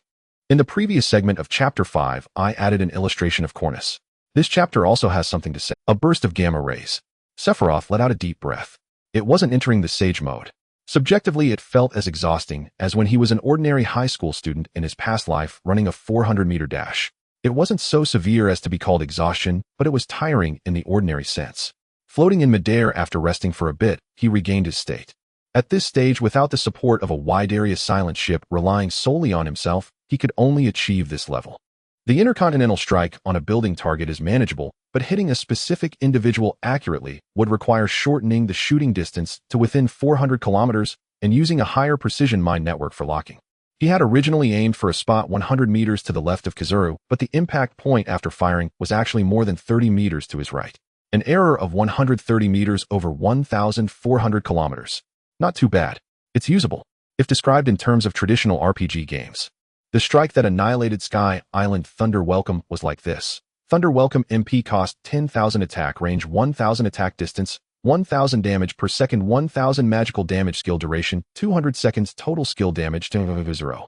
Transforming a shot of Thunder Welcome into a Gamma Ray Storm looks like this. Gamma Ray Storm MP cost 10,000 attack range, 10 attack distance, 2,000 damage per second, 25,000 true damage skill duration, 2 seconds total skill damage 500. It can be said to be an extreme loss 6 for own, or even 5 for own, evoking a feeling of summoning a big brother from the family. In a certain sense, it was a significant loss. After sensing Kizara's departure, Sephiroth transformed into a bolt of lightning and reappeared at the ray's impact point. Looking at the faintly glowing sea before him, he felt that such a morally questionable tactic had limited applicability. Sephiroth wasn't that deranged, nor was he able to casually wipe out a nation. He began to collect the residues of this sea area using electromagnetic force. Gamma rays, being a form of high-energy electromagnetic wave, inherently have no residue. Low-intensity gamma rays can even be used to sterilize food and do not possess residual properties. Nuclear contamination in the usual sense involves specific contaminants. It's not that high-energy electromagnetic waves can continuously generate without an energy source. However, at the intensity of a gamma ray burst, there will be a small amount of radiation remaining in the biological tissues that have been melted. But this radiation mainly comes from some atoms and molecules activated by the radiation, which will decay rapidly in a short time and will not become a long-term source of pollution. However, these things might linger for a few hours or at most a few days. Sephiroth still dragged these radiant residues with electromagnetic force, collecting them into a light sphere, which was then launched into outer space. 10 kilometers above Water 7, aboard the Thunder Eagle. Lord Flash Spirit is too reckless. That's a Vice Admiral. The Navy Headquarters Vice Admiral. Perona flew around the public lounge, and she was quite supportive of Sephiroth being invited to become a warlord, but battling against a Vice Admiral. As expected, it's not feasible. I also vaguely feel that it might not work. Yo-ho-ho. Brooke, who had witnessed that Vice Admiral's underhanded tactics, couldn't imagine Sephiroth being defeated. The reason the two were currently inside the Thunder Eagle was due to the so-called safety protocol set by Sephiroth. When encountering a strong enemy, prioritize entering the Thunder Eagle and ascending to the stratosphere. After the situation becomes clear, consider counterattacking. This is what is referred to as escape, think, attack, a deep understanding of the teachings of the early girl school. In a broad sense, he could be considered an elder of the Wano school. While the two anxiously awaited news of Bambo slowly approached and lazily sat down at the Uship table. I must say the AI of these guys has become increasingly strange under Perona's care. At this time, Kuma Sure, the toy bear Kuma Sure, stood upright and began the operation to capture the Bambo. Clearly the core is the same, so why the urgency to harm each other? In the pursuit and blockade, Perona seized the Bambo while it struggled to escape. Perona nimbly scratched its throat to make it relax, then hummed a tune as she meticulously stroked from its head to its tail. Are you all okay? This is a thought transmission from Sephiroth Wa. The Bambo emitted Lord Flash Spirit's voice. Huh. Perona realized that this voice seemed to have come from her mind. In any case, the problem has been solved. Yeah, Mr. Flash Spirit, you can't peek into my heart, can you? Even though I don't have a heart. Even Brooke could hear Sephiroth's voice, and his bones involuntarily creaked. It's too far, I can't hear what you were saying. You can only hear me. Through thought transmission, Sephiroth didn't mention how he fought Kizuru, only stating that next they should wait for the world government's envoy to negotiate in Water 7. In the clash with Kizuru, apart from gaining valuable experience in the internal conflict of speedsters, even if he didn't want to admit it, the awakening of the Conqueror's haki was indeed an unexpected joy. Let it be embarrassing. After all, no one knows. Besides that, there was an additional gain, which was that after the breakthrough at the mental level, he gained a new understanding of telekinetic shockwave. Originally, he merely created a harmonic resonance between brain waves and electromagnetic waves, applying dual pressure on the opponent's bioelectric field and brain waves. It belongs to a simple and crude category, and its maximum power could stun those with weaker physiques or spirits into idiots. Now, to a certain extent, it could be launched together with the mind network, forming a new high-level observation color, thought transmission. Its nature is somewhat similar to Princess Odoheim from Fishman Island, but not so outrageous. Odoheim's observation color can sense the thoughts and emotions of others and convey the user's own consciousness. It can influence others' minds and thoughts, creating a strong resonance, even altering their values and thought consciousness. Odoheim's ability transmits empathy, subtly guiding others towards goodness. Sephiroth's emotional absorption cannot read specific thoughts, but can only perceive emotions and intentions. The new thought transmission ability is not about transmitting empathy, but rather a one-sided emotional release. It inputs language into the surface thoughts of the other party. It's akin to making a phone call and does not directly brainwash. It's a refined application of the telekinetic shockwave. Combined with emotional absorption, it can barely be considered a form of spiritual communication. In an instant, Sephiroth transformed into a bolt of lightning and appeared in the public lounge of the Thunder Eagle. He immediately saw his two crew members. What kind of expressions are those? Lord Flash Spirit. Mr. Flash Spirit. I'm sorry a skeleton like me should be rotting in a beautiful girl's restroom. The two lunged at him simultaneously, and a negative ghost instantly knocked Brooke down. Perona's eyes, to describe it, seemed to have transformed into the shape of fried eggs. That fairy-like cute face with a leap completely slammed into Sephiroth's face. At the Navy headquarters in the Marshal's office, Marshal Sengoku's knuckles heavily struck the wooden desk, causing the documents atop to slightly shift with the vibration. The sunset streamed through the floor-to-ceiling windows, casting a crimson hue on the calligraphy plaque reading Justice Overall. In the silent office, the only sounds were carp crunching on senbei and Vice Admiral Tsuru's silent sigh. How could that boy whose physical fitness was only at the level of a lieutenant colonel develop such outrageous fruit abilities? The author mentioned there would be illustrations in the previous chapter, and this one has them too. Tomorrow he will take office as a warlord. The first volume ends here.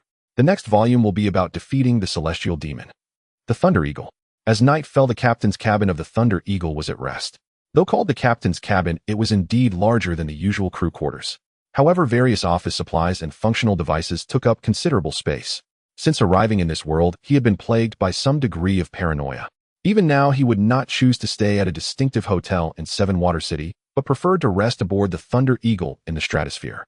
For over 10 years before obtaining the Thunder Fruit, he mostly played the role of an excellent holy son. According to his thoughts at the time, if he could not seize the Thunder Fruit, he would find a way to eliminate Enel at least a year in advance, even if it meant losing his persona. After that, he would simply be a holy son, living an ordinary yet prosperous life. It was only after acquiring the Thunder Fruit that he felt a sense of security. Master Flash Spirit, Master Flash Spirit. Suddenly, Perona's voice interrupted Sephiroth's solitary musings. Since it was not yet time for sleep, dinner had just passed, and the three had returned to their own rooms to rest. However, it wasn't long before Perona came running to Sephiroth's room. Perona, is there something you need? The door was not locked, and after greeting him, Perona floated in. It seemed she had come in her physical form rather than as a spirit. I have a request. May I speak to you, Master Flash Spirit? What is it? Please sleep with me tonight.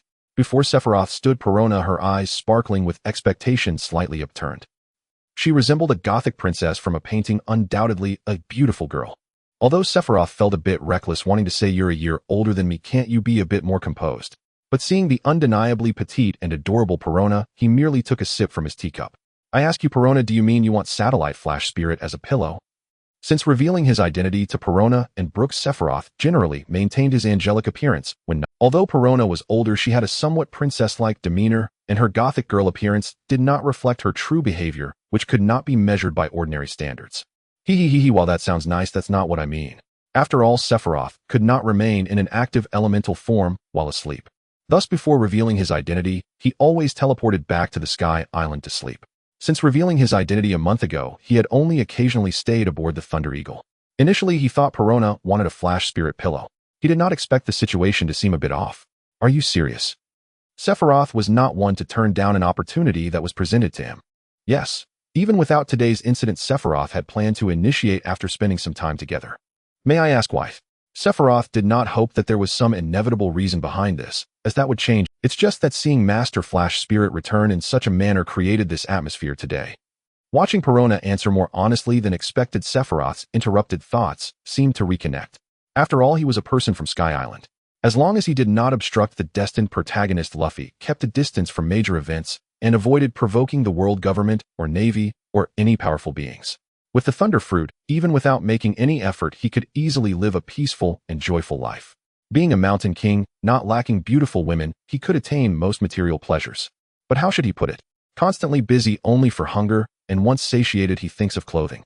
When both food and clothing are sufficient, he then desires a beautiful wife. A long string of progressively increasing desires. The song Inadequacy from his past life vividly illustrated this. Sephiroth was not oblivious to this truth. Human nature was such, and he was no exception. It was precisely because of these reasons that he had arrived at his current state. Perona. Perona tied 2 strands of spiral twin tails enveloping Sephiroth's head from above. Her adorable little face was just 5 centimeters away from Sephiroth's eyes. Her body exuded a unique fragrance reminiscent of vanilla and sweet lily of the valley. Hey, Master Flash Spirit, do you know? Right now the atmosphere surrounding you. From Perona's perspective, although it felt a bit strange to describe, there were 2 emotions mingling within her heart. One was akin to a spiritual little sister witnessing her spiritual boyfriend returning from a duel with the leader of a rival organization victorious and returning to school. The other was an emotion she could not quite articulate. Clearly, she was the one who enjoyed being pampered, yet for some reason, seeing Sephiroth today made her want to embrace him. In reality, Sephiroth was aware of his current state. Unexpectedly awakening the Conqueror's haki, his mental state was temporarily unstable, and as a Thunderfruit user, he had also awakened a new emotional release ability. Even if he did not intend to, his fluctuating thoughts would slightly influence reality. Since acquiring the Thunderfruit, he indeed experienced a mindset similar to that of being suddenly wealthy after being poor in his past life. It was more exhilarating than winning 2 billion. Yet he still restrained himself to some extent, avoiding any embarrassing behaviors caused by a compensatory mentality. In addition to regularly meditating and self-questioning, he also endeavored to maintain a cautious attitude, taming and sorting through his various desires. Setting aside moral high ground examples, what would most ordinary people do if they suddenly gained 2 billion on Blue Star? If we say that the Thunderfruit is no less than 2 billion on Blue Star, with the presence of the 4 Emperor's admirals, and I'm with the Thunderfruit dare to act recklessly. Comparing the Thunderfruit to 2 billion on Blue Star, if him is likened to the wealthiest person on Blue Star, no one is foolish who after winning 2 billion would they want to compete in wealth with those on the leaderboard. Simply hiding on the remote sky island, avoiding provoking the strong, and within his own territory, he could do as he pleased. But he did not want to do so. It was not merely a matter of insatiability. He did not want to fall so low. After gaining power, he still wanted to accomplish something. In this regard, he could be considered somewhat sentimental. It felt a bit embarrassing to say. A scholar must not lack broad-mindedness. The road ahead is long and heavy. In poverty, one should cultivate oneself. In prosperity, one should benefit the world. Deep down, he indeed harbored such ambitions, but when lacking capability, he could only focus on self-cultivation. A person cannot be one-dimensional. Humans are multifaceted, three-dimensional beings. Faint thoughts overflowed from Sephiroth. They were thoughts that did not belong to this world. Perona did not understand what it was, but could not help but be drawn to it. She leaned closer to Sephiroth's cheek, her lips almost touching him. As a result, Sephiroth actively drew closer, then leaned towards her ear. You know what will happen, right? Yes, Master Flash Spirit. Accompanied by a whisper, Perona pressed her whole body against Sephiroth. Although she was of working age, she always wore youthful clothing, acted like a child, yet her body had clear curves and was very soft. He lifted her petite body, spun around, and switched their positions, laying Perona down on the couch. This contact seemed to make Perona's heart blossom. She squinted her eyes in delight. Her cheeks turned a light peach color as she raised her upper body. Her body remained straddling. Master Flash Spirit, I have a request. After saying this, Perona smiled. With her hands propped up, she brought her face closer again, close enough for Sephiroth to feel her breath. Like a temptation, her pink lips approached his ear. Could you please change back, Master Flash Spirit? She whispered. So, young lady, is your system really working properly? Although due to biological magnetic field, Sephiroth could avoid shocking her. And it's a bit better that way. Seeing Sephiroth's stunned expression, Perona revealed a smile of I've succeeded, Kira's star. She began to proudly remove her gothic outfit, revealing a beautiful navel and a slender waist. In the captain's cabin, a faint light flickered irregularly. In the office of Admiral Sengoku. This is what they call not worth worrying about. Sengoku grabbed the documents and threw them onto the sofa, the white pages scattering like snowflakes amidst the crunching sound of Carp munching on senbei. Carp, do you still have the mood to eat my senbei now? Yesterday was just basic intelligence, while today brought a comprehensive report from Kizaru and feedback from other intelligence departments. Don't get worked up, Sengoku. Crunch. Crunch, be careful not to turn gray-haired.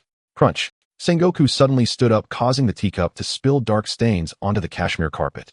He wasn't genuinely angry at Carp, or after all they had been comrades for decades, but he habitually yelled at Carp for his careless demeanor. Do you have any idea what those guys in the world government are saying? Claiming that the Archangel harbors ill intentions. Even if that little angel has some schemes, it's merely a trouble of the caliber of a Tian Yacha. Sengoku, known as a strategist, certainly understood that the Archangel must have some special purpose. Based on his conjecture, the opponent might aim to replace the Tian Yacha. Although according to Sephiroth's past experiences, Sengoku wasn't quite deserving of the title of strategist. In a world where personal strength is paramount, most people are muscle-bound. When it comes to politics, conspiracy, sociology, and other aspects, it's a complete mess. In this world, Sengoku truly deserves the title of strategist. Satellite sparkling. This Thunder Boy poses a threat comparable to the Golden Lion. No, considering his age, if he grows up becoming the second of that person is not impossible. Rest assured, Sengoku, even if it happens again, we can win. Carp suddenly put away his smile, sunbae crumbs falling from his fingers. The office fell silent with only the ticking of the clock on the wall echoing. Vice Admiral Crane set down her teacup, the porcelain clinking against the tray. She rearranged the documents in chronological order, her fingertips brushing over the still wet ink annotations. Sengoku provoking satellite sparkling at this juncture is not a wise choice. Sengoku froze in place, his temples pulsing. It wasn't that he was determined to take action against satellite sparkling right now. The world government demanded that the Navy's intelligence department cooperate in investigating the Archangel. In his view, these resources should be directed towards satellite sparkling. If you ask me, that Angel Kid is doing quite well. Carp laughed heartily, especially recalling when he heard that government officials of the Allied nations described the Archangel as actually providing disaster relief for free to the victims. How malicious. Shut up, Carp, you don't understand anything. Sengoku rushed over, snatched the sunbae pouch from Carp's hand, and poured it all into his mouth. Wow, Sengoku. You rascal. Seeing the two men in their 70s bickering like ruffians, Vice Admiral, it's been 50 years and you two are still like you were in boot camp. Crane took out a silver-tipped pen from her sleeve and began sketching on the blank space of the document. Sengoku's concerns were not unfounded. Even though satellite sparkling has not committed any wrongdoing, yet possessing lethal weapons brings about a murderous intent. He is indeed a potential threat. According to Kazara's report, if it were the other two admirals, they might not be able to match that Thunder Boy in a life-and-death battle regardless of the cost. If they were to go hostile, feasible options would be 1. Kidnap the Ghost Princess. 2. Send elite female agents to infiltrate him and seek opportunities. The opponent's physical condition is quite weak, roughly equivalent to the average level of a lieutenant colonel. As long as a decisive opportunity can be created, it would suffice. Her pen suddenly paused, ink spreading into a small dot on the paper. The Archangel is also very dangerous. Crane is sensitive to human emotions, as she once observed the activities of the Archangel as an ordinary Navy officer. She felt that the angel-like child truly possessed qualities akin to an angel. Whether to call it pure stupidity or clarity, she couldn't find a suitable adjective. Aside from those naive children, it was the first time Crane felt such an overwhelming goodness from an adult, one that was almost uncharacteristic for an adult. A person with strength, action, and productivity. A good person. Huh, so malicious. The broken sunbae pouch fell to the ground. Outside the window, a warship in the harbor sounded its whistle, and Crane stood up to pour tea, the steam blurring the air between the three. Meanwhile, at Water 7. After a sleepless night, fortunately the soundproofing in the Thunder Eagle was excellent, allowing Brooke to have a good sleep. However, Brooke, being over 80, knows a thing or two. Even when he was alive, he was nearing 40. After sensing something between the two, he internally wished them well, but couldn't help but act comically. They were sanctioned by the negative ghost. Subsequently, the three continued their band activities in Water 7, waiting for the next news from the world government. Sephiroth also knew that his previous battle with Kazuru would undoubtedly increase the attention on Satellite. In fact, he himself disguised as an angelic phantom beast based on his natural appearance, mainly to have a highly mobile black glove. The Thunder Fruit user possesses excellent mobility, which is reasonable. He can do what needs to be done all over the world. But as for the Angel Fruit user, although they can fly, there's no way they could reach that level. His public identity cannot clash with the world government, so he can only use aliases to carry out certain tasks. As for the Magnet Fruit user Babakichi, this alias serves as a white glove, primarily handling logistics, generally in a standby state. Since Sephiroth can circle the planet via satellite in just over 10 seconds, he can seamlessly transition between the three identities. For example, he can finish a concert and then rush thousands of kilometers away to perform charitable medical activities for the poor in the guise of the Archangel. Strangely, Sephiroth feels he has been cautious enough. For instance, after obtaining the Thunder Fruit, he spent 2 years studying the fruit's abilities in Sky Island and developing infrastructure before attempting to descend to the East China Sea. In the fan works he had seen in his past life, many protagonists without mechanical cheating abilities still. Currently, his public persona as the Archangel hasn't done anything out of line. He is practically a paragon of kindness. Why then would he still attract attention?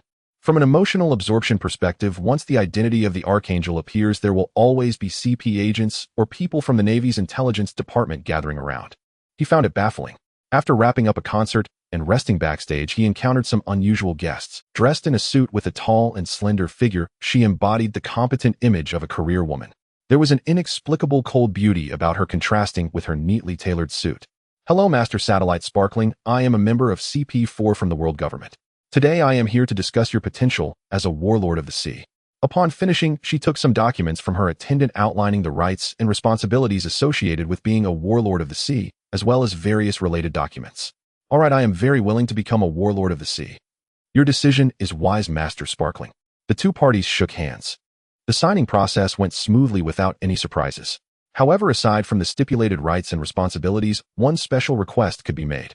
For example, the Empress forbids Navy ships from approaching the waters around Amazon, while Jinbei requests a pardon for the fisherman pirate crew, etc.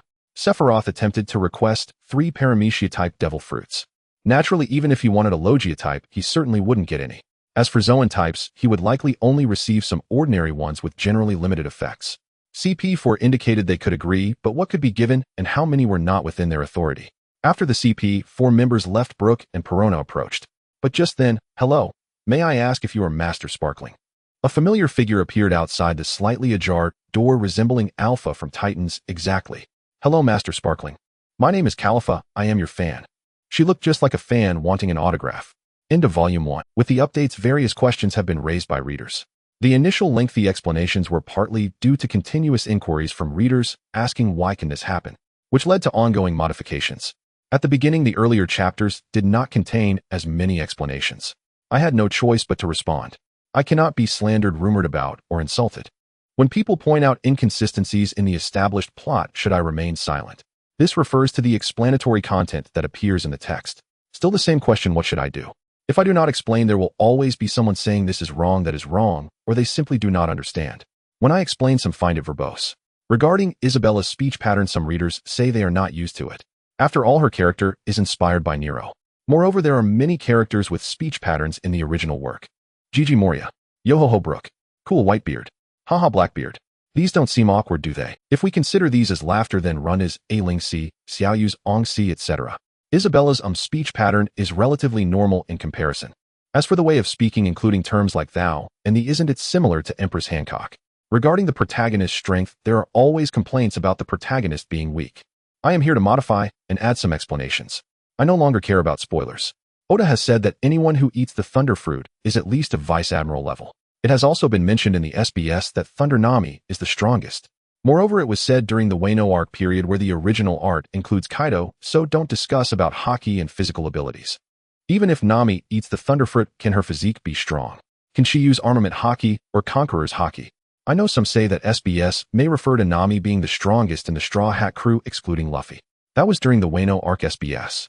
At that time, even if she is stronger than Zoro, it would still be T0, right? It can't be T1, can it? The protagonist will follow the route of the 4 fundamental forces.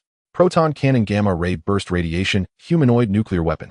Just the known lightning in nature can attack from over 700 kilometers. Thunder's electromagnetic wave radar detection. How far can Enel's heart network reach? This reconnaissance radius and attack distance enable long-range strikes.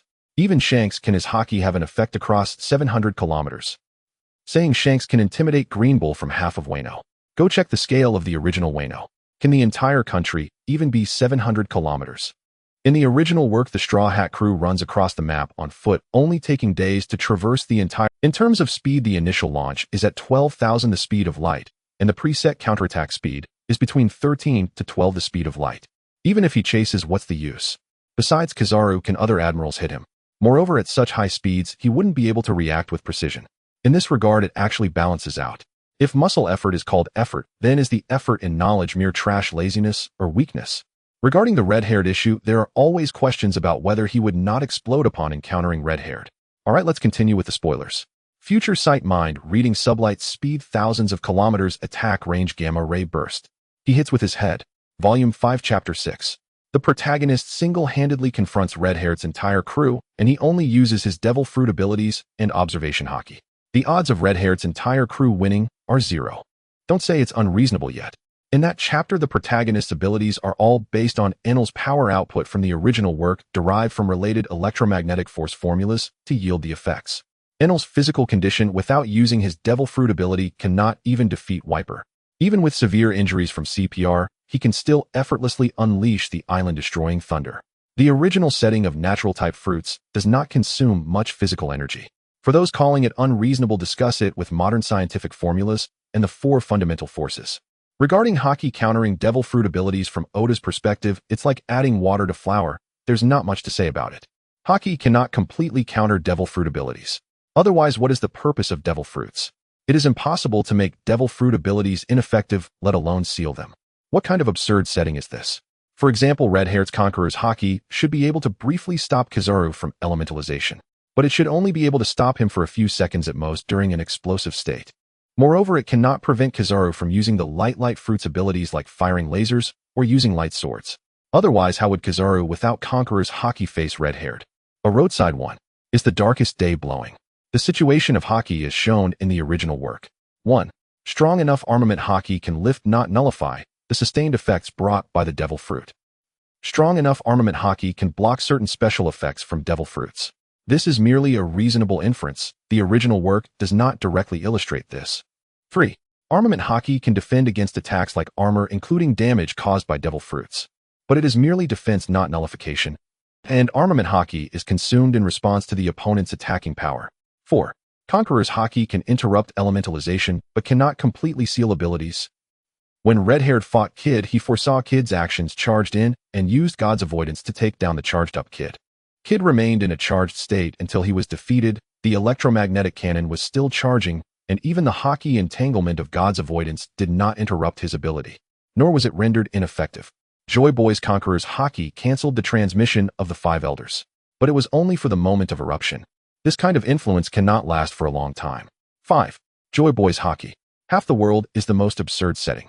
Egghead Island is in the New World. The New World is the territory of the four emperors.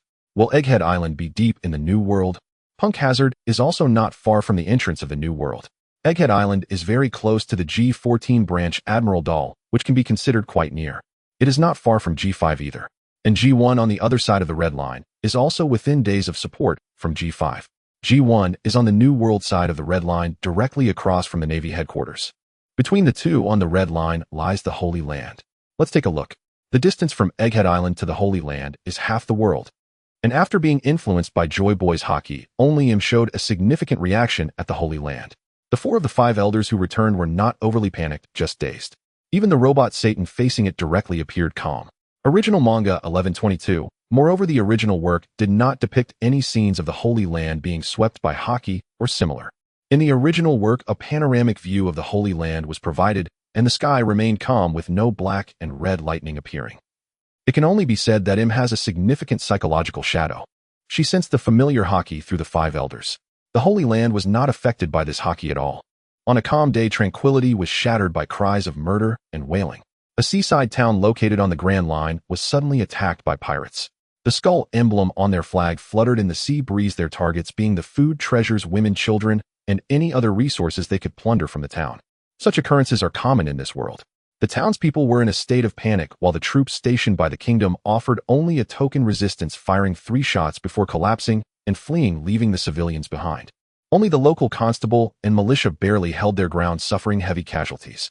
The only stroke of luck was that a naval patrol boat happened to be docked in the harbor and quickly joined the fight. Big Brother. In the chaotic battlefield, a yellow-haired Navy sailor in a sergeant's uniform shouted, grabbing a black-haired corporal and pulling him to the ground. "What are you doing?" The black-haired corporal, instinctively trying to rise, suddenly saw a spear-like stab coming straight down from above him. Without even a moment to cry out, the two instinctively scattered and charged forward with all their might. Then came a cacophony of gunfire. The two men taking cover barely had time to catch their breath before firing outward from the corner.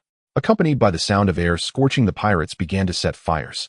Their opponent this time was the notorious pirate Gluttonous Boar, with a bounty of 43 million berries. Meanwhile, they were just an ordinary patrol boat, and Captain Les had already perished. Though the remaining Navy tried to give the residents a chance to escape, they could only retreat to the town, fighting desperately in the alleys to buy some time. Has reinforcements not arrived yet? There are some, but they probably won't make it in time. The yellow-haired sergeant had been hit in the arm during the previous advance, but paid it no mind, taking a deep breath. "Big Brother, why don't you escape first?" "What nonsense are you saying? Are you asking me to abandon my brother and flee, leaving the civilians behind?" "It's precisely because you are always so foolish that Big Brother's promotion is slower than mine." The sound of gunfire from the pirates was accompanied by the constant impact of small explosions on their eardrums. Just when they felt despair, countless beams of light suddenly appeared in the sky. No way. Is that Admiral? No.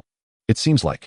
The ship Lucifer's radiance descended from the sky, breaking through a blue beam of light exceptionally bright pierced through the pirates on the ground like a barrage of gunfire. These light spears did not explode like Khazaris beams, but instead burned through the bodily tissues of the pirates upon contact, igniting fierce flames thereafter. The few pirates who did not die instantly writhed in agony, turning into rolling balls of fire. Then 2 naval officers saw an angel descend. Wielding a massive lightsaber and adorned in a knight's armor that blended religious and steampunk elements, a stunningly beautiful young man appeared. Above his flickering blue glowing blonde hair floated a ring of blue and white halos. Expanding his enormous wings, the white feathers swayed under the sunlight, refracting light like a prism, appearing like a rainbow.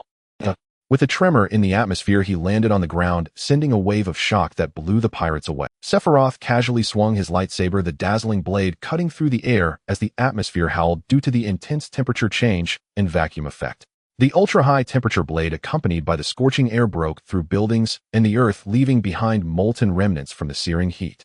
"Are you the Navy? Are you all right?" His overwhelming presence made it difficult for the two to look directly at it. It was a glorious radiance so bright that it made the stars and the moon appear dim, resembling a divine being. "No, we are fine, Sir Archangel."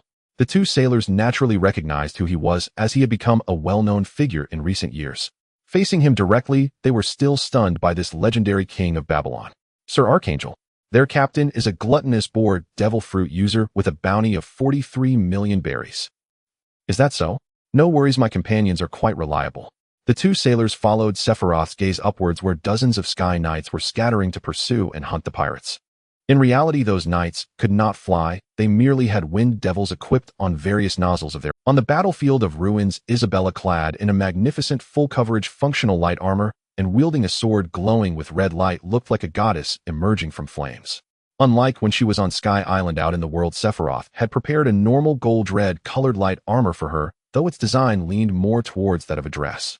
As it was crafted from the finest refined gold materials available on Sky Island, its defensive capability was quite impressive. She swiftly felled the surrounding pirate lackeys with the force of thunder, each swing of her sword accompanied by their terrified screams and falling figures. Isabella's movements were fluid and graceful, as if she were performing a magnificent dance. "Who dares provoke me, the gluttonous boar, with a bounty of 43 million berries? Oh." To her surprise, a handsome half-beastman pirate clad in a deep blue captain's attire, holding a spear, became excited upon seeing Isabella's elegant figure, causing his back to arch like a spear in response. "Ugh, you're so ugly." "Huh." Before gluttonous boar could say anything, Bella flashed like a red phantom and instantly closed the distance to him. "Fountain of flames." Bella's voice was clear and firm, her sword primed for an attack.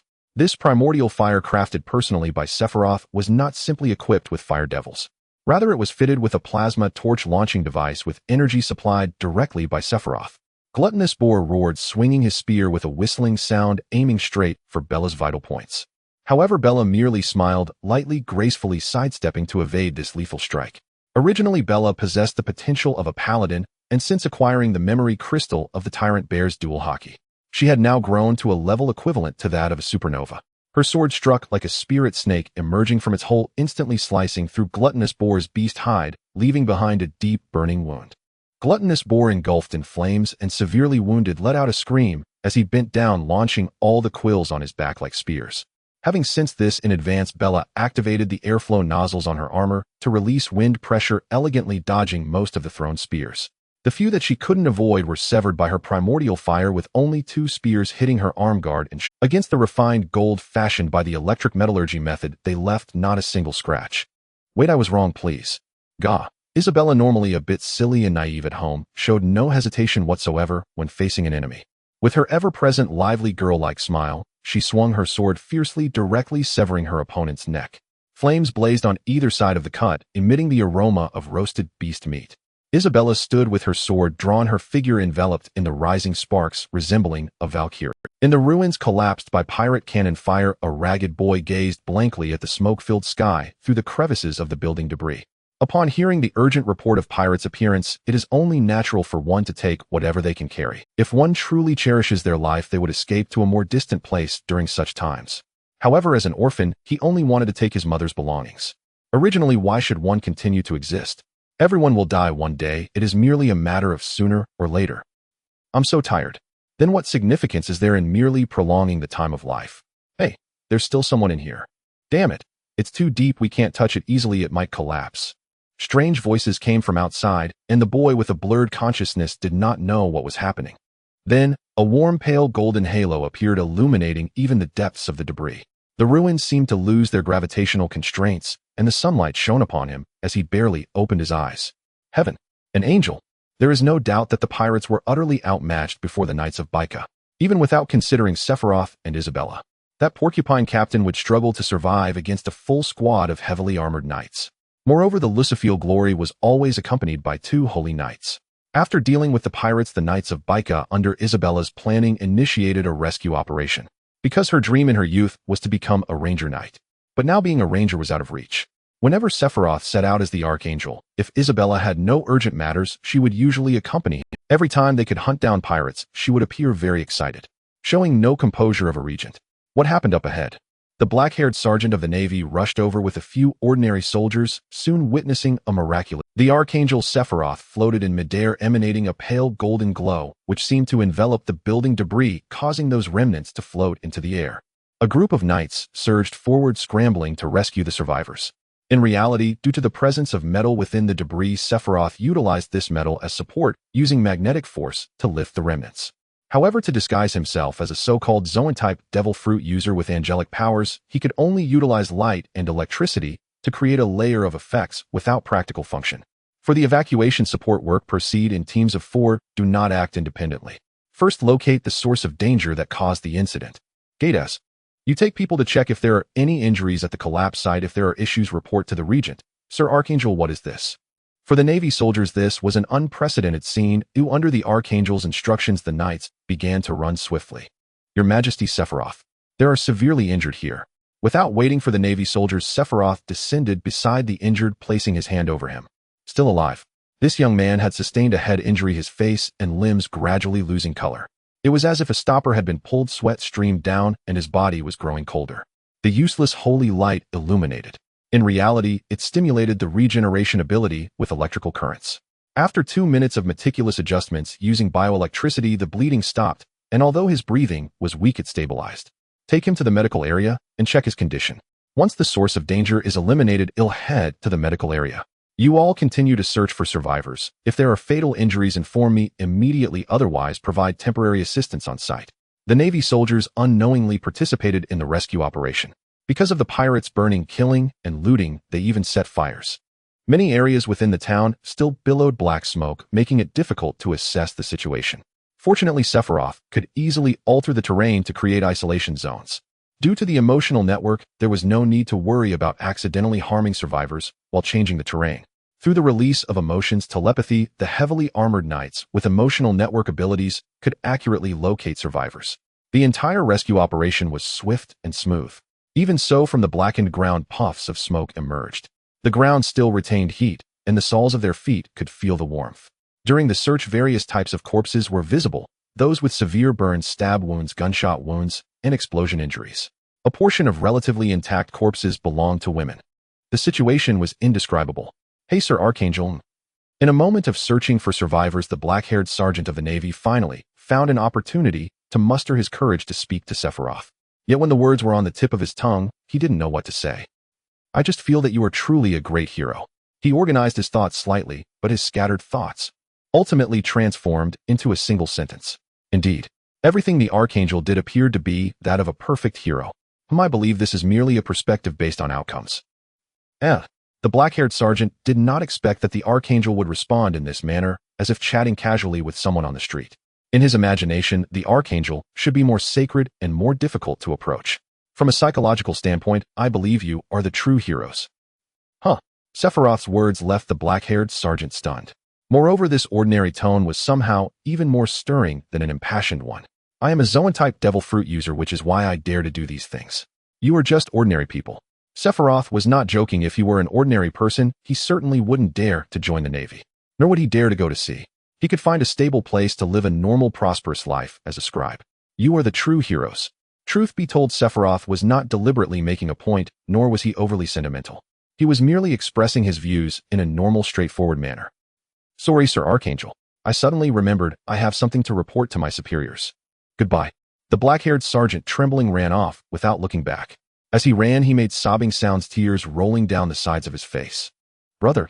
The blonde-haired sergeant with bandages on his arms saw his brother weeping profusely and hid in a corner in a very undignified manner. Ah, no, it's nothing, but do you believe in gods in this world? Brother, are you okay? Sephiroth merely watched the Navy soldier flee. He possessed the ability to absorb emotions and roughly understood what this Navy soldier was thinking. People from the pirate world are quite emotional. Even when he watched One Piece in his past life, he felt that the emotions of the people in this world were indeed unstable.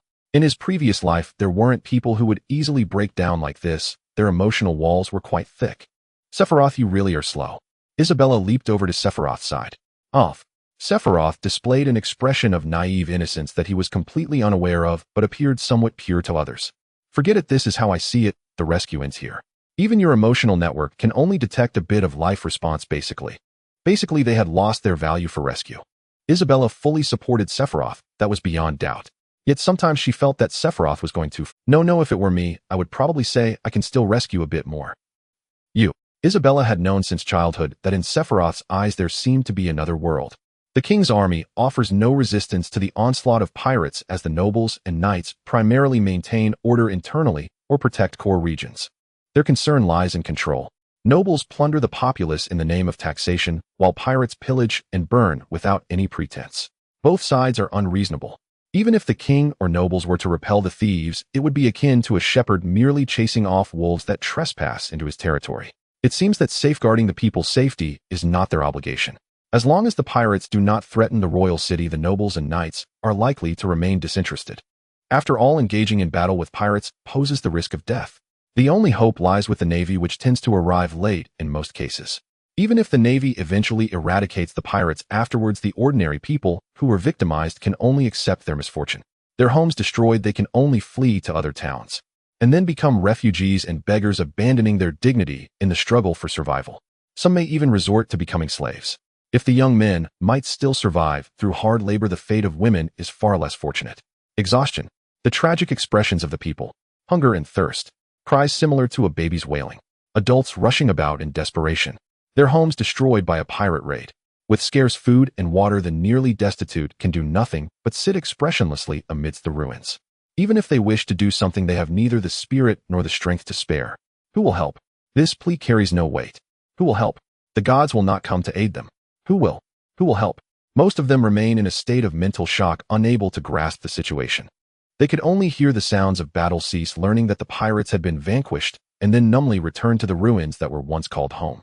Before them appeared the Archangel, leading knights clad in white holy armor. They brought food, fuel, clothing, blankets, and tents.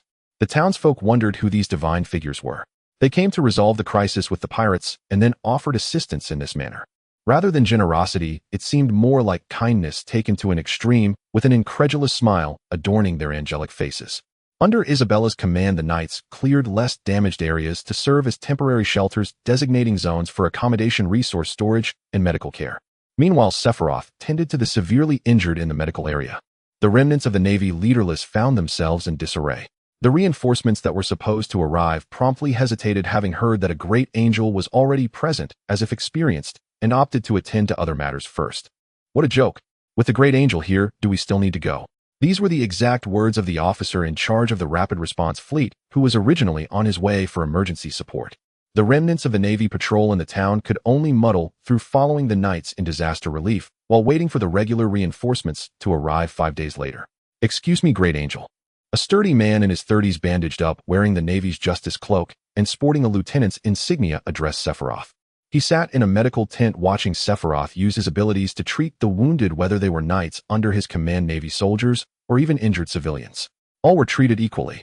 Once Sephiroth finished treating, he sat on a bench to drink coffee, before moving to engage in conversation. My Lieutenant, I must state beforehand that I can only assist you to this extent. After all, it essentially enhances regenerative abilities, and indiscriminate use will shorten your lifespan. Sephiroth's treatment was not true healing, but rather accelerated cell division. As long as they were saved, normal recovery would be preferable for the rest. No, we are already very grateful for your rescue. The lieutenant was the highest-ranking officer among the group of Navy remnants. After the situation stabilized, he naturally became the representative of these Navy personnel. What I want to ask is, why do you go to such lengths? Why not? Just let them wait to die. Is it true that the official government of this country has abandoned this town? 7 or 8 hours have passed, and the nation's officials, no matter how slow, should have arrived by now.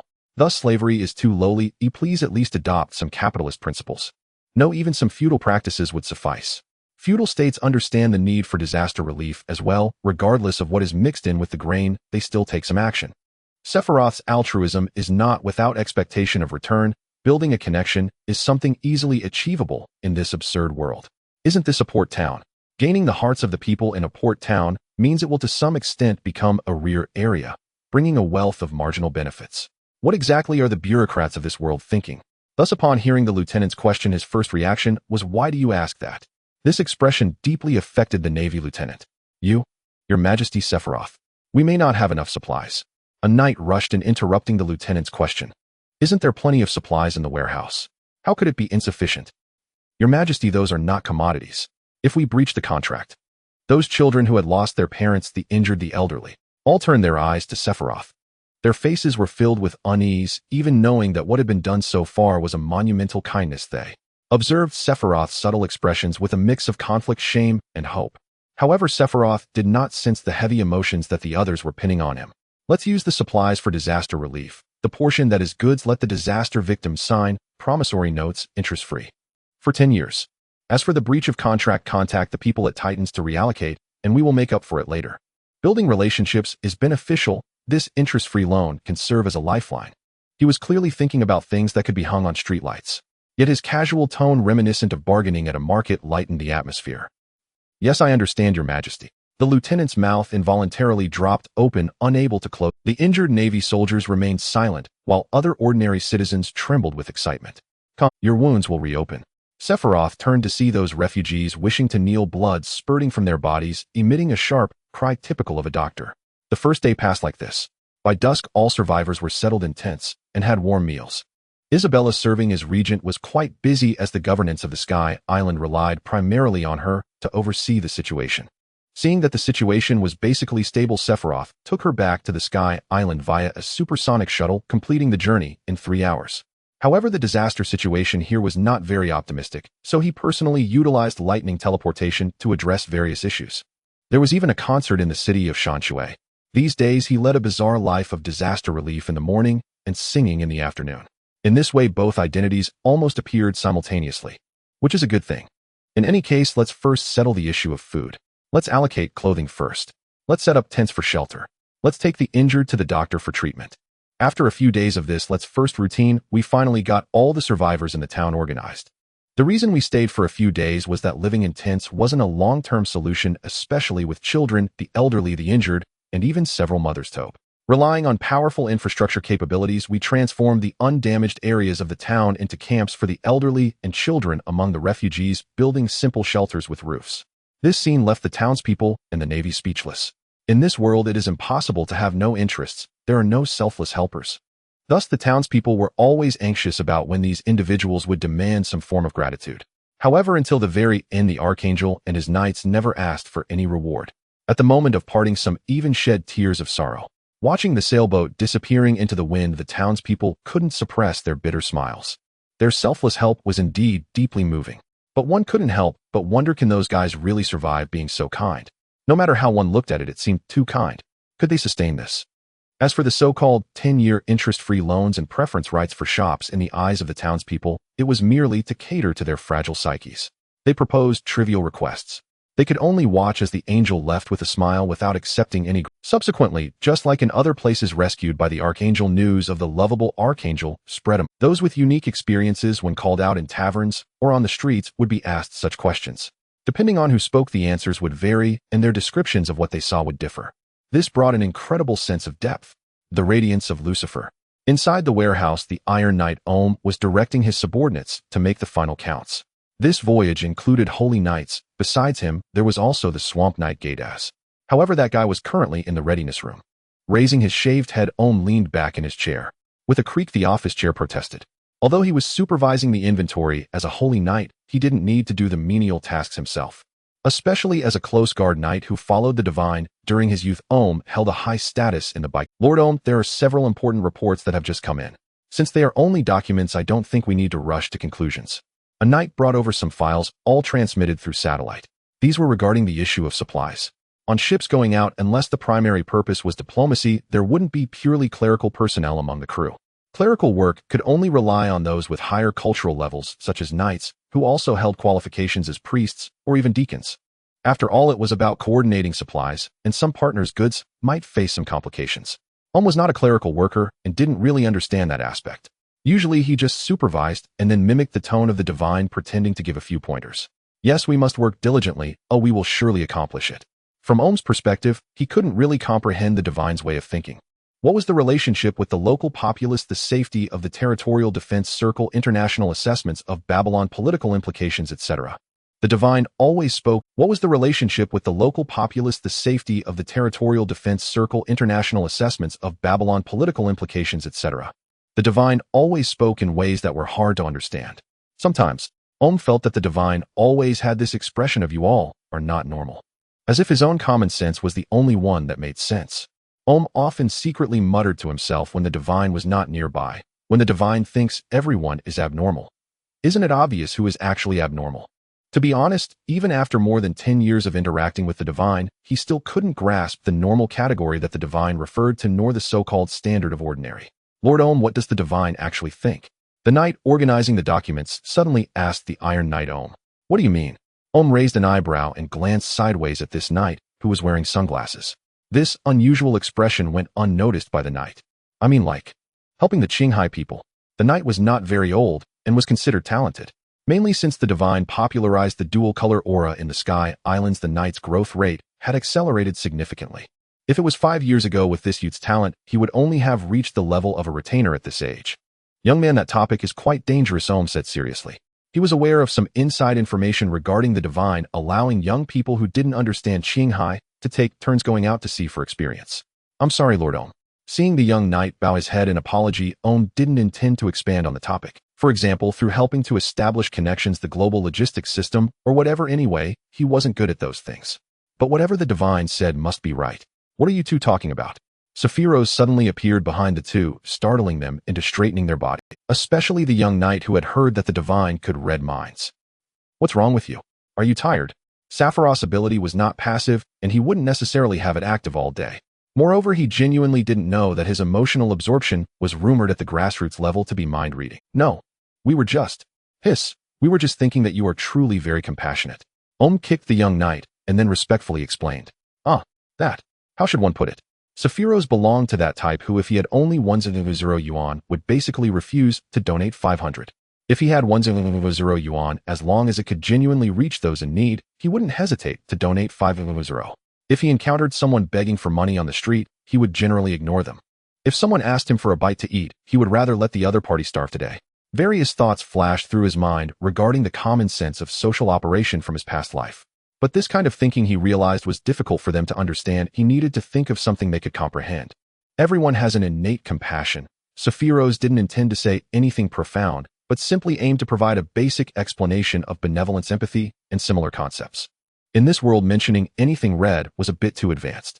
After thinking it over, he decided to go with some feudal benevolence concepts. In any case, let's continue to work hard. After all, it was just an ordinary inspection, and Sephiroth left after saying that. Oh, divine. Ohm sighed softly, noticing the young knight taking out a small notebook and writing furious. Young man, what are you doing? I'm writing the holy words record. I remember. The divine doesn't particularly like this. But Lord Ohm, only a true god would humbly deny their divinity. So, oh divine, where exactly is your ordinary from? Ohm looked at the knight youth, who was caught in some kind of fervor and didn't want to think. The previous chapter was stuck for a long time for some reason, and there were no pictures in the post, just a couple of casual chats. As a result, after deleting the post, it took over 10 minutes to be released, making me hesitate to post anything for this chapter. On December 22nd, 1516, in the city of Seven Waters. Since Satellite Shining became one of the 7 warlords of the sea, the band has made the city of Seven Waters its operational base. Though referred to as a base, in reality, they only established a shining studio here, hiring some ordinary staff. It serves as a comprehensive office for recording, promotion, and business collaborations. Sephiroth, Perona, and Brooke usually take the Thunder Eagle to engage in various activities.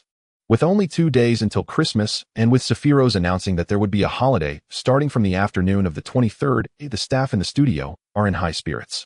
The most astonishing part is that the holiday lasts from December 23rd to January 7th, planning to celebrate the new year as well. In the studio, however, unlike the other excited employees, Califa sifted through a large number of Christmas performance invitations searching for suitable types while holding her head and pressing on the calculator. After repeating this action for about an hour, she finally leaned back forcefully against her chair. With her long, large eyes and high nose, she can be considered a graceful beauty, slightly different from her appearance in the year 1520 on the original trajectory of fate. Now at 22 years old, she looks less like a secretary and more like a fresh female college graduate. Surely it can only be held in the city of seven waters. Leaning back against the chair, her body slid down with a sigh, her posture not very elegant, but her writing hand did not stop. After all, Lord Shining does not rely on the band to survive. It seems he does not want to engage in activities far away during the holidays. Califa murmured while sipping coffee, her gaze vacant as she stared at the ceiling.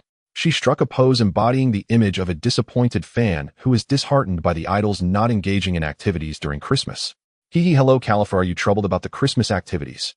Perona, floating in her usual manner, attempted to pull Califa's consciousness back to reality. Although Califa had long sensed Perona's presence, she still displayed a very natural expression of being startled. Princess, please don't scare me. In her flustered turn, she finally looked towards the ghost princess that had popped up on her right side. Califa, your reaction is quite amusing. As Perona dashed into the office, she gracefully leaped over Califa and turned on the television as she landed. Immediately, a voice from the LCD TV could be heard. The Archangel has saved another town. That king of the Sky Island always does eye-catching things. You're right. But what I'm more interested in is how the Archangel has so many beautiful companions. It's truly enviable. Skipping over the tabloid news, Perona began changing the channel, and soon it would be her favorite horror story show, Ghost Castle, episode 17. Because Lord Shining said there would only be one concert on the 23rd. After that, everyone is on holiday. Califa held a stack of performance invitations, making a regretful sound. Even to the point of being vividly expressive, there was a hint of whining in her tone. This is the kind of interaction the two have, and it was intentionally done by Califa. She is now a genuine fan of the ending band. Having resigned from the Ice Mountains Carrera Company, she officially joined the Shining Studio. With the resources of CP9, she has successfully become the manager of the ending band. As an outstanding agent of CP9, Califa gathered intelligence and conducted a psychological profile of Shining, reaching a conclusion. To integrate into the ending band, she cannot act as a perfect employee as she previously planned while lurking around Ice Mountain. She needs to be more casual and relatable. Has Mr. Brooke not returned? Based on her experience, Califa deduced that although she did not know the nature of Perona and Shining's private interaction, at least in front of others, the two are nearly inseparable. So as long as Perona is present, there is no need to ask where Shining is. However, she hadn't seen that skeleton for several days, which is why she casually inquired. That perverted skeleton went back home to see friends. Perona also responded casually. She learned from Sephiroth that Califa is actually an agent of the world government. However, Sephiroth had instructed her and Brooke not to deliberately avoid Califa. Aside from the fact that the Archangel and Shining are the same person, other matters can be naturally communicated with her. As a CP9 agent, she can uncover other things even without being told. It would be better to let it be rather than make her suspicious. I see. Califa did not ask further, as she had learned through CP9's intelligence that in the past few days Brooke had been accompanying that whale at Twin Cape. This inquiry was merely a habitual action for her as an agent, using seemingly meaningless dialogue to gauge the other's view and level of vigilance toward her. By the way, Califa, did you know that strange yellow-haired guy with a rope when you worked at the shipyard? Califa approached as a fan, as she even quit her previously well-paying job to pursue her passion for idols. Since then, Perona referred to her as Califa the Fan. Califa enjoyed having such a nickname, and in turn called Perona Princess. If I'm not mistaken, Princess, are you referring to Foreman Bali? Califa had joined Ice Mountains Carrera Company for the task of designing the Pluto, becoming an ordinary officer. Due to her strong work capabilities, within just a year and a half she was appointed as an administrative assistant by Ice Mountain. If this continues, she would have the hope of becoming Ice Mountain's secretary within 2.5 years. However, later on she was required to change her infiltration target. Yeah, that old pervert. I think I can guess the situation you've encountered, Princess. Even when I wear an ordinary dress, he calls me an indecent woman. Califa knows that Bali is absurdly conservative and gets nervous and breaks out in a cold sweat at the sight of women with slightly exposed legs or arms. As the ending band made the city of Seven Waters their base, the locals gradually became familiar with Satellite, Shining no longer fearing this bounty criminal with a reward of 400 million. Regarding this, Khalifa only wants to say that Shining is an exception. For ordinary people, the other 7 warlords. Aside from Sand Crocodile, there isn't one that is easy to get along with. Oh Khalifa, you're here too. Sephiroth appeared in the office in the form of Satellite Shining, taking on a proactive, elementalized posture. This band office is typically used by the band members, but it is not strange for Khalifa to appear here as a manager. Lord Shining. Khalifa displayed a look of a devoted fan, but due to her good grasp of social niceties, she did not act overly fanatical to avoid unnecessary aversion. Trained professionally, she executed everything just right. That guy Brooke is spending Christmas with friends from his hometown. Khalifa, you take over tomorrow's event. With her ability to control her body using the 6 powers, she could replicate playing the guitar. With a little effort, her skill could reach a professional level. Khalifa indeed initially thought of joining the band to get closer to her target. Thus, in front of the ending band, she replicated a performance by Shining, reaching about 70% proficiency. However, considering that it would be too abrupt after the performance, she expressed her desire to become a manager to help the ending band move towards a more formal path. As a result, it turned into Shining asking her to head the studio. Weren't you good with the guitar before? After Sephiroth finished speaking, he took out a clothing bag and handed it to Khalifa. Lord Shining. This. Upon taking out the clothes inside, she discovered it was a women's Christmas outfit. Yeah, just as you thought. All right. If it's Lord Shining's request. Khalifa feigned difficulty and then hesitantly agreed. Great, at this pace, becoming an official member of the ending band is just around the corner. By Khalifa. Great, at this pace, playing You Wouldn't Want That Right. As an infiltrating agent is also just around the corner. By Sephiroth. Here, use a segment to comment on the images, mentioning that I often post pictures related to Khalifa, and I'll put up several to see how many can pass. On December 24th, in Babylon, the Christmas night, adorned in silver and starry brilliance, enveloped by the festive atmosphere, was quieter than ever at the Babylonian temple. Colorful lights hung on the outer walls of the temple, yet no knights stood guard. The pirate world also celebrated Christmas. Much like Blue Star, it was typically spent with family. Sephiroth only allowed the mechanical servants to continue their duties. Even the emotional servo angels were given the day off. At the entrance of a hall within the temple, a door adorned with a Christmas wreath and a red bow was slightly ajar, letting out a glimmer of light and the sounds of cheerful, yet somewhat noisy voices. Overall, it resembled a scene filled with joy and laughter. The exquisite wall lamps in the hall emitted a soft glow, and a massive Christmas tree stood in the center. The Christmas tree was laden with various ornaments, from twinkling lights to tiny bells and handcrafted Christmas. Under the tree lay carefully wrapped gifts. Amidst the aroma of hot cocoa and freshly baked gingerbread, Isabella stood at the front desk dressed in a splendid Christmas outfit. Everyone, look at me. She wore a dress primarily in deep red, accented with white fur trim and golden sequins, the hem swaying gently like a warm ray of sunlight in winter. For the first performance, let me kick things off. Her golden hair was braided into 2 loose plaits adorned with small Christmas decorations, and her Santa hat tilted playfully to one side, adding a touch of whimsy and vivacity. Isabella's eyes sparkled with a mix of excitement and nervousness as she stood at the center of the hall, gripping the microphone tightly. That expression, as if she was about to embark on an unknown adventure. The friends and family attending the Christmas party below began to cheer, some with knowing smiles, and others with comically restrained expressions. People like Sephiroth, Lilith Cornice, and Raki were aware of the truth. Especially Raki, who was holding Aisha, also from Sandia, whispering something in the little girl's ear. Go for it. Sister Bella. Sister Bella. You got this. The trio from Coco, Yasi, Nami no Jiko, and Karina were also cheering her on. Soft cushions and backs adorned with Christmas-themed patterns were laid across the sofas and chairs, making them both comfortable and aesthetically pleasing. Nami's guardian, Ajin, sat quietly on the sofa and nibbling on snacks, seemingly not quite accustomed to such a lively environment. A long table was set against one side of the living room, filled with an array of delicacies, from steaming roasted turkey and aromatic Christmas pudding to various desserts and fruits. A few bottles of fine wine specially prepared for tonight were placed beside the table. Rebecca and the toy soldier Cyrus, along with Bonnie and the Big Bear, were also invited to the Christmas celebration. It could be said that all the talents were present. The entire venue was filled with festive cheer and warmth, every corner echoing the heartfelt efforts and enthusiasm of the devotees. Upon learning that the deity would host a Christmas party for friends and family, the devotees poured all their energy into the preparations, nearly renovating the venue entirely. The flames in the fireplace crackled. To prevent Perona from feeling lonely, Sephiroth also brought her to the Sky Island to celebrate Christmas. Although Brooke was also invited, he ran off to Twin Cape to celebrate with Crocus and the whale Labu. There was no way for Sephiroth to figure out how to transport a creature like an island whale to the Sky Island for the time being.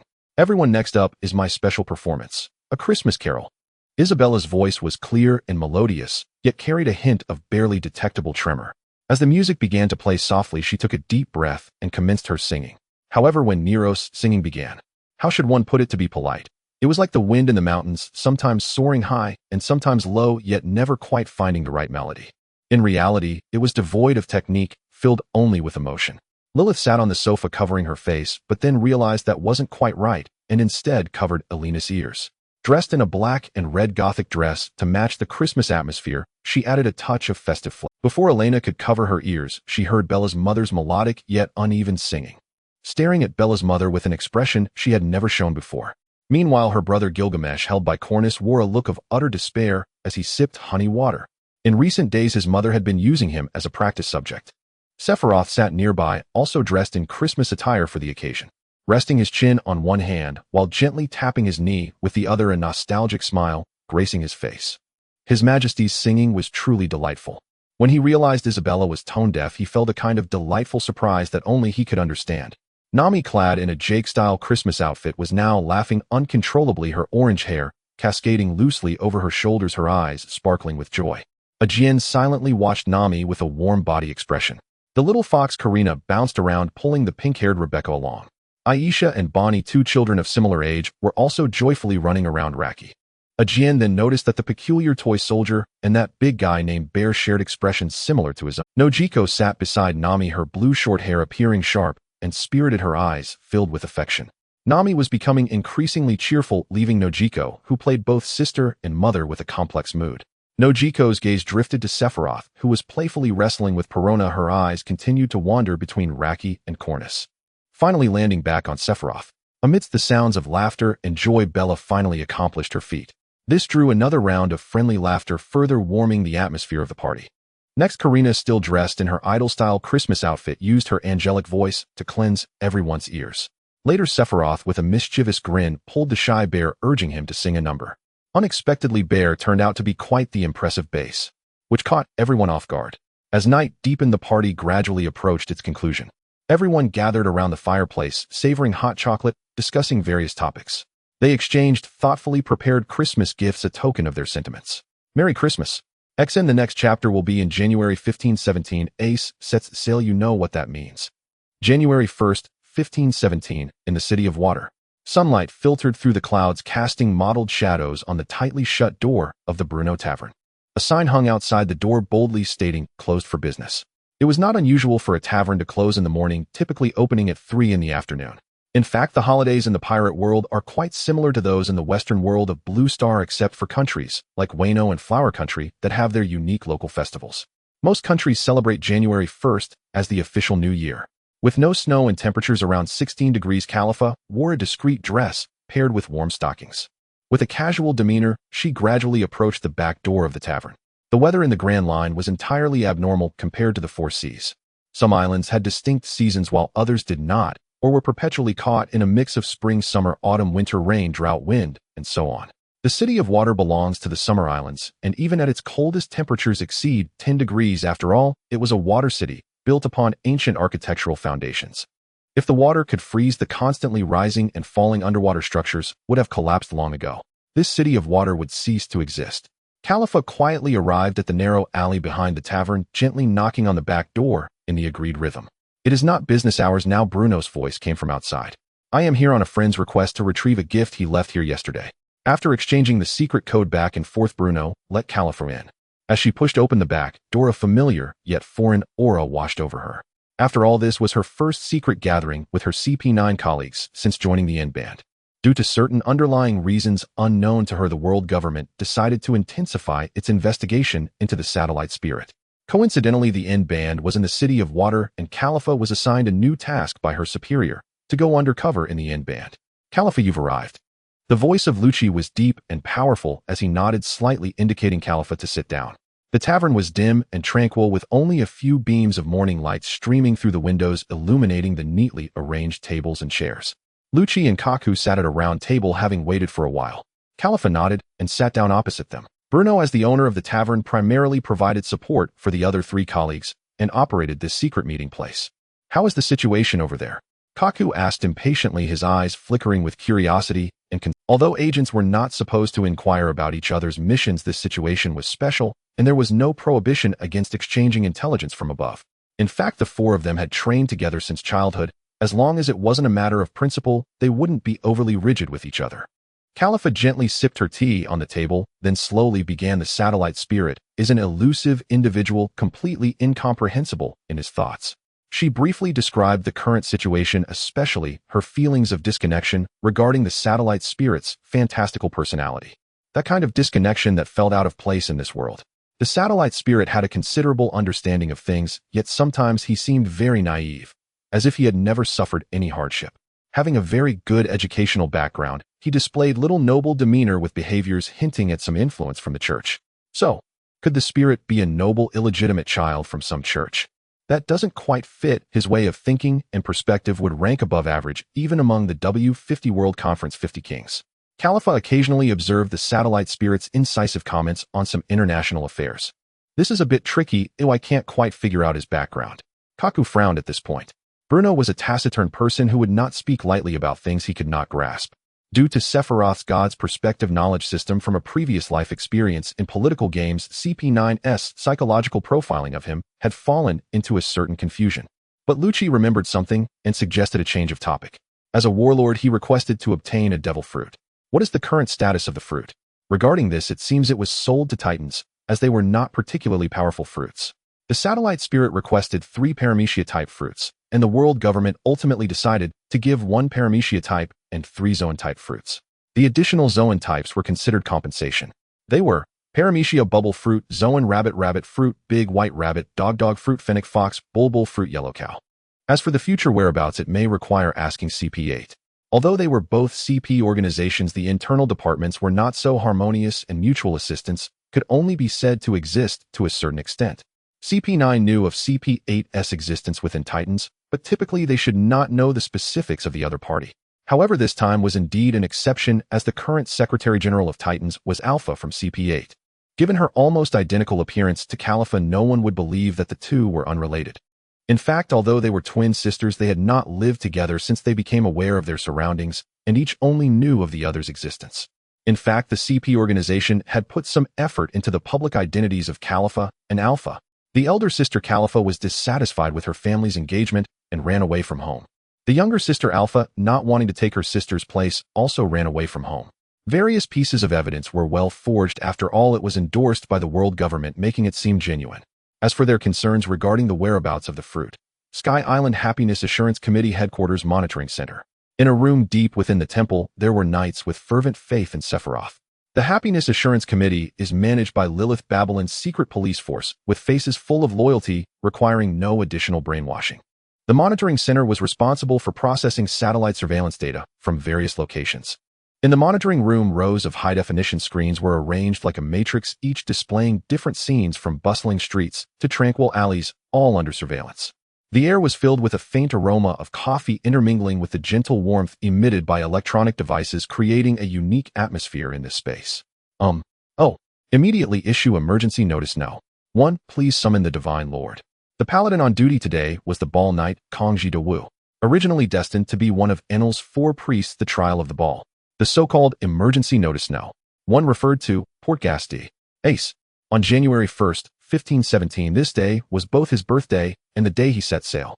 Although Dawu did not understand why the Divine Lord ordered them to closely monitor this young man via satellite. But after all, it was the Divine Lord's command, and they would carry it out without hesitation. The ball-shaped him spun around while reporting the good news to Sephiroth via communication devices. On the other side, Sephiroth received the news through electromagnetic wave communication. Although he did not strike a pose reminiscent of a failed man rubbing his hands, his inner thoughts were somewhat similar. Intercept the Mara Nomi. Dawu arranged for people to keep a 24-hour watch. As soon as he sets foot on any island, inform me. Sephiroth issued the command to Dawu through telepathy. He only remembered that shortly after Ace set sail, he would be alone on a deserted island in the East Blue, where he would meet his first partner. He would then obtain the Mara Nomi and establish the Spade Pirates. He did not recall other specific. They could only monitor around the clock, and once similar situations were discovered, they would strike immediately. No, it shouldn't be that any kindness shown to the male lead of the original plot is intolerable, right?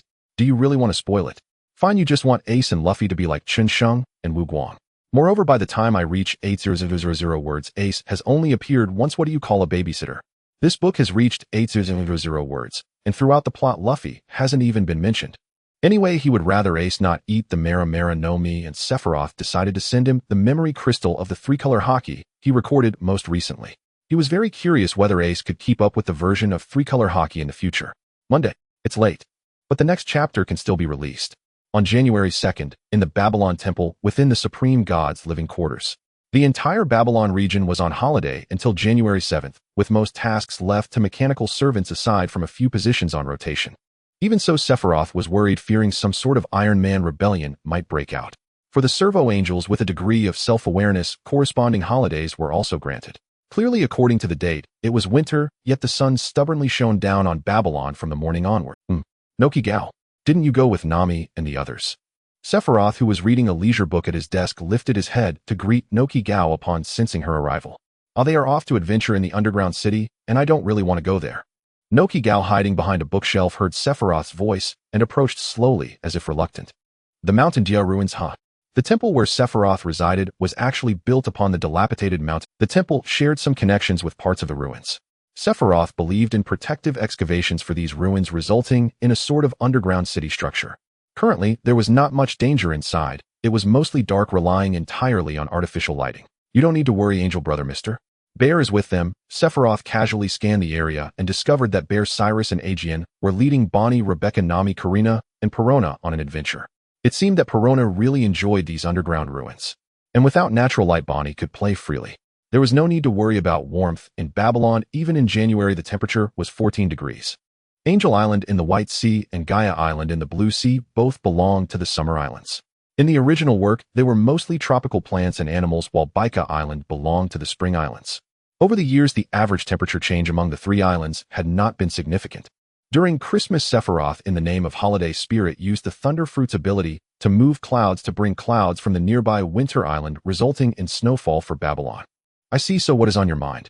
In his leisure time, Sephiroth would take Nami out to sea to chart maps and would write suitable songs for Karina. His relationship with Noki Gao was truly subtly akin to that of siblings. It might be their shared topic, mainly concerning children. Saying they were like siblings wasn't entirely accurate. I have a question about fruit development that I want to ask Angel Brother. Once she and Nami would call Sephiroth Angel Brother all the time. Now that they had grown up, they had slightly altered. As Noki Gao brushed her blue short hair, she naturally sat at the corner of the desk, her curve accentuated by her tight jeans. Her sleeveless shirt revealed her charming tanned arms, reminiscent of the alluring, dreamy Bedouin. Seeing the orange-themed blue tattoos on her arms and upper chest reminded him that she had gotten them to comfort Nami. To be honest, I don't have any good ideas regarding the bubble fruit either, Sephiroth observed as Noki Gao had grown to 170 centimeters, significantly differing from her appearance a few years ago. She was over a head taller than Nami and the others. The atmosphere felt reminiscent of a female university student studying abroad from Okinawa that he had seen in his past life. It's okay, Angel Brother, let's just chat casually. Regarding the devil fruit, Sephiroth initially intended to use the privileges of the 7 warlords to acquire 3 paramecia fruits. What if he could get a lucky find? In the end, he received 1 paramecia fruit and 4 zoan fruits. The paramecia fruit was the bubble fruit originally destined for Karifa. 2 pet fruits and 1. A yellow cow. Since he had them anyway, he asked if anyone wanted to eat them. Although he had previously stated that he did not recommend anyone eating these fruits. He had other plans for the fruits, such as ensuring Nami at least consumed a fruit related to geography or weather. The specifics would depend on the situation. His recent goal, according to Sephiroth's design, was to intercept the flame fruit and have Isabella consume it. After all, she was only at the level of a typical supernova due to Bear's experience with dual hockey. Her inherent potential had mostly been realized. The flame fruit wouldn't be a burden for her, rather it would enhance her combat capabilities. Not only due to their decades-long childhood bond, but also from an objective perspective. As a regent, she often had to manage Sky Island in Sephiroth's stead. It was reasonable to give her such responsibility. As for Ace, not having the flame fruit was actually a good thing for him. After all, his identity was special, and Sephiroth hoped Ace could attract more attention from the world government. It would be great if he could buy himself more time. However, speaking of fruits, when Noki Gao noticed that no one else had any thoughts, she stated she wanted to eat the bubble fruit. This made Sephiroth feel that she might have something on her mind. Noki Gao, So is there something you want to discuss? The two initially just chatted about the possibilities of the bubble fruit, but as they talked, Noki Gao moved closer to. Even without emotional absorption, Sephiroth guessed that she was not the type to like playing dumb. Noki Gao's intention was likely not. Because there are no Coco West people around you, angel brother. Indeed, while Baiko was technically Sephiroth's hometown, the incident between the Mountain Jia and Angel Island had caused a slight stir back then. Honestly, Noki Gao, you know me well enough, though I wouldn't refuse, but you aren't just acting on impulse. He looked around once more, the heavy white curtains blocking all the windows in the living quarters. They could be described as beige, wrapped in such soft air the room had taken on an almost surreal quality. I just want to pursue a sense of security. Angel brother. Noki Gao had always felt somewhat unsettled after all, having experienced such circumstances in childhood, while needing to be a pillar for Nami, yet being unable to provide any real help. She could only wallow in self-pity until that dazzling angel appeared before her. Today he was especially radiant, illuminating nearly everything in the room to the point of blurring. Understood. Sephiroth, not one for pretentiousness, directly scooped up Noki Gao and a princess carry. Angel brother, today we can discuss the uses of the fruits. Let's go take a bubble bath. Noki Gao's smile gave off a feeling of hee-hee, you lost, didn't you? Afterward, the bathroom was filled with the sound of surging waves. Previously, due to a friend's comment about the fatigue of reading lengthy chapters of over 4,000 words, I promised not to post large chapters. However, the integrity of today's content is not easy to segment. I decided to write everything out first, and then segment it, which caused a delay. The next chapter will be sent out in headquarters of the Happiness and Peace Committee. Lilith was sprawled on the desk by the window, basking in the midday sun, lazily stretching her body. Aisha, who was acting alongside her today, curled up on the office sofa, reading a comic. Although the committee is the secret police of Babylon, only a few departments resemble the rustic style of the villagers. After all, their official duty is to serve as a social sentiment investigation agency, so the main office area is located on the second floor of the temple, providing a sunny and pleasant working environment. Thanks to Sephiroth's fruit abilities and lunar technology, there are hardly any dirty jobs within Babylon, where productivity has skyrocketed. Employees in the department privately said they were just monitoring and sending out surveys. Lilith, I've brought lunch for you. Sephiroth opened the office door with a floating basket of food behind him. Sephiroth, I was just planning to find you this afternoon. Lilith was dressed in a black gothic skirt imitating Tokisaki Kurumi's style. Her delicate doll-like face was enhanced by a lazy expression, adding a touch of allure. When dressed like this, it feels better to cover one eye with my hair. Sephiroth reached out, playfully tugging at Lilith's cascading silver hair, allowing the bangs to obscure the left side of her beautiful face. This makes it quite inconvenient to see. The two playfully tussled, eliciting a stuffed expression from Aisha, who sat on the sofa. She felt that she wouldn't be able to swallow her lunch afterward. Oh, Aisha, I've made you work today too. I apologize. Sephiroth let the bamboo basket containing lunch float over its metallic base, gently clinking against the long table in front of the sofa. I've brought your share as well, let's eat together. Aisha, dressed in a children's version of a lattice blazer, received clothes from Sephiroth, based on her hair color and age resembling the style of AI Hybra. Oh, thank you, Your Excellency. Aisha's emotional perception ability is passive. She understood that Sephiroth was sincere and accepted his kindness. The three sat in front of the sofa beginning their lunch. Usually Sephiroth doesn't insist on gathering everyone together for lunch, as that would be too formalistic. So everyone eats freely at their own pace. He would simply go to whichever side was closer. If there were no special circumstances, they would gather for breakfast and dinner. After so many years of getting along, they had developed a tacit understanding among each other. Mousse cake, apple pie, pineapple pizza, bacon and egg bagels, creamy mushroom soup, vegetable salad, orange juice, milk. The lunch ingredients were mostly sourced from Qinghai.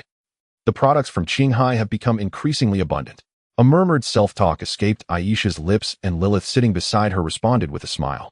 It's all thanks to Sephiroth's activity in Qinghai, which has brought in collaborators from all over the world.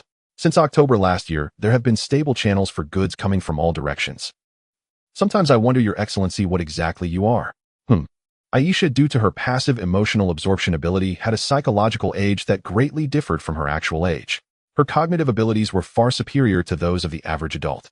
However, even she was limited by the knowledge she had been exposed to in her environment, making it difficult for her to express her thoughts accurately. You're still a child. There's no need to rush to understand everything. Just take your time to learn. Seeing the conflicted expression on Aisha's small face, Sephiroth spoke in a relaxed tone, placing a glass of milk in front of her. At this age, one should play and learn well. If it weren't for her uniquely special emotional network, he would feel like employing child labor by having her in this position. Speaking of which, you've made her work again, haven't you? Lilith leaned against Sephiroth, gently nudging his chin with the back of her head. While this situation was a bit rushed, when he mentioned rushed, it mostly fell on him. Although Nojiko had offered herself, he had taken her without hesitation. Even if the other party hadn't taken the initiative, he would have done so later. He wouldn't deny that. However, his original plan was to wait 2 years, with the first target being Nami. Since liberating Kokoyashi, he had spent almost 2 years interacting with Nami, Nojiko, and Karina. If one were to discuss, he interacted more frequently with Nami and Karina, focusing on navigation and music, especially often taking Nami out to sea. Currently, both of them actually liked Sephiroth quite a bit, but because they were currently in a legitimate yet irregular situation. They were just playing around together, having a feeling of being more than friends, but less than lovers. Of course, his relationship with Nojiko was also very good, but compared to these two, they spent less time together. After that bubble bath, they had indeed had close contact. Even without actively using emotional absorption, he could sense her heart's voice. Anxiety, emptiness, suddenly losing the sense of direction that came with responsibility. The sight of a girl seeking answers and shelter amid such confusion stirred Sephiroth's protective instincts. The plan has been advanced by more than 2 years, and it's somewhat rushed. I'm sorry, Aisha, but I need you to help again. Sephiroth's plan was not complicated. He had decided to confess to Nami 2 years later, then use Nami becoming a divine attendant as a reason. Through the public support of the biker religion, he aimed to grant political status to the Kokoyashi people in Babylon. To put it bluntly, it was about securing them a seat in the Central 64 room. Now it had changed to Nojiko, which caused the plan to lack the groundwork for 2 years. Why increase the number of seats? As the divine under your command, including the Kokoyashi people, everyone coexists peacefully, right? Aisha asked this question, sensing that almost everyone dared not oppose Sephiroth and were unwilling to defy him. She didn't understand why Sephiroth wanted to go through such troublesome matters. Angel Island and Sandia could set aside 400 years of hatred to live in peace.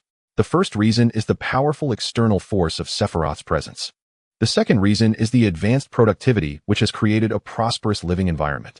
Indeed, because people's hearts cannot be changed by power. To put it simply, it's like being obedient in words, but not in heart.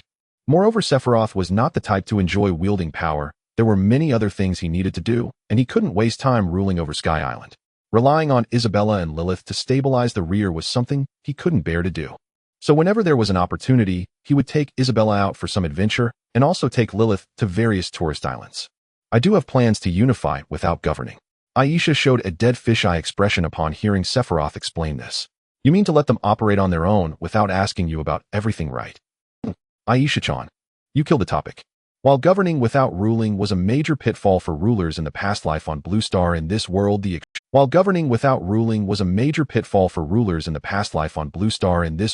extreme personal power could genuinely ensure that the highest authority would not slip from one's hands. However, regarding the matter of seats, Sephiroth, you already occupy one.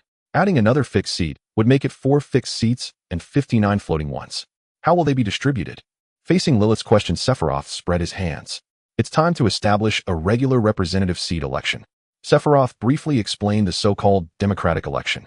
Although with his existence as a god, this election was essentially a joke. But how to put it? As I mentioned to the adults, one can pretend to be, and one can do regardless of their true feelings. Concepts like loyalty, righteousness, benevolence, and love should often be on their lips. Not pretending at all ultimately is still inappropriate. With 3 ministers turned into 4, have the candidates been decided? Will they be called the 4 ministers from now on? Lilith had a rough idea of Sephiroth's intentions in this regard, but due to the advance of 2 years, she was not completely clear on the details. The representative from Qinghai is tentatively set to be Deshion. He can hold his ground. As for the name, we can discuss that later. What should we call it then? The 4 pillars. Sounds a bit ominous, and calling them the 4 heavenly kings is too cliché. Any suggestions? This will surely cause significant issues, won't it? Aisha had already begun to foresee the troubles that would arise next. Although most people only whispered their concerns due to the presence of the great deity Sephiroth, it seems that it's time for our security committee to showcase its capabilities again. Lilith leaned against Sephiroth, swallowing a bite of her apple pie. She made a gesture of encouragement. Damn it, a big sister 3 years older than me is acting cute. That said, Sephiroth still enjoyed such little antics. By the way, I've always been curious as to why our department is called the Happiness and Security Committee. Upon hearing Aisha's question, Sephiroth could only provide a grandiose explanation. He had told others the same, given that it was a quirk from his past life. Initially, he even had a vague idea of creating a departmental song for this committee, but he later abandoned it due to its absurdity. What? The so-called happiness is a duty. Do you feel happy? This is an obligation, you know. The overall happiness level of the citizens, very happy 99. 9. We are the Happiness and Security Committee. Approval rating 100. We are the Happiness and Security Committee. In the end it might just cause mental pollution, so I didn't even bring it up. However, his second plan was the new Huali salesperson recruitment song. Although it was suggested as a joke, it was firmly rejected by Lilith. Aisha sensed a complex mix of emotions through the mind network, and she wasn't quite sure what it was. However, his second plan was the new Huali salesperson recruitment song. Although it was suggested as a joke, it was firmly rejected by Lilith. Aisha sensed Aisha being from Sandia was already a minority on Sky Island. In a sense, due to the mind network, she had a deep age-transcending friendship with Sephiroth. She was not worried about Sephiroth being unfavorable to Sandia. The problem was that she understood human hearts. She knew that if this continued it might. No, I don't plan to do this on a large scale. Due to the uniqueness of Sky Island, Sephiroth surely wouldn't elevate all of Qinghai's islands into the sky. Moreover, systems change with the evolution of circumstances. It is not to say that this model must be executed forever. Specific plans must be formulated based on the reality.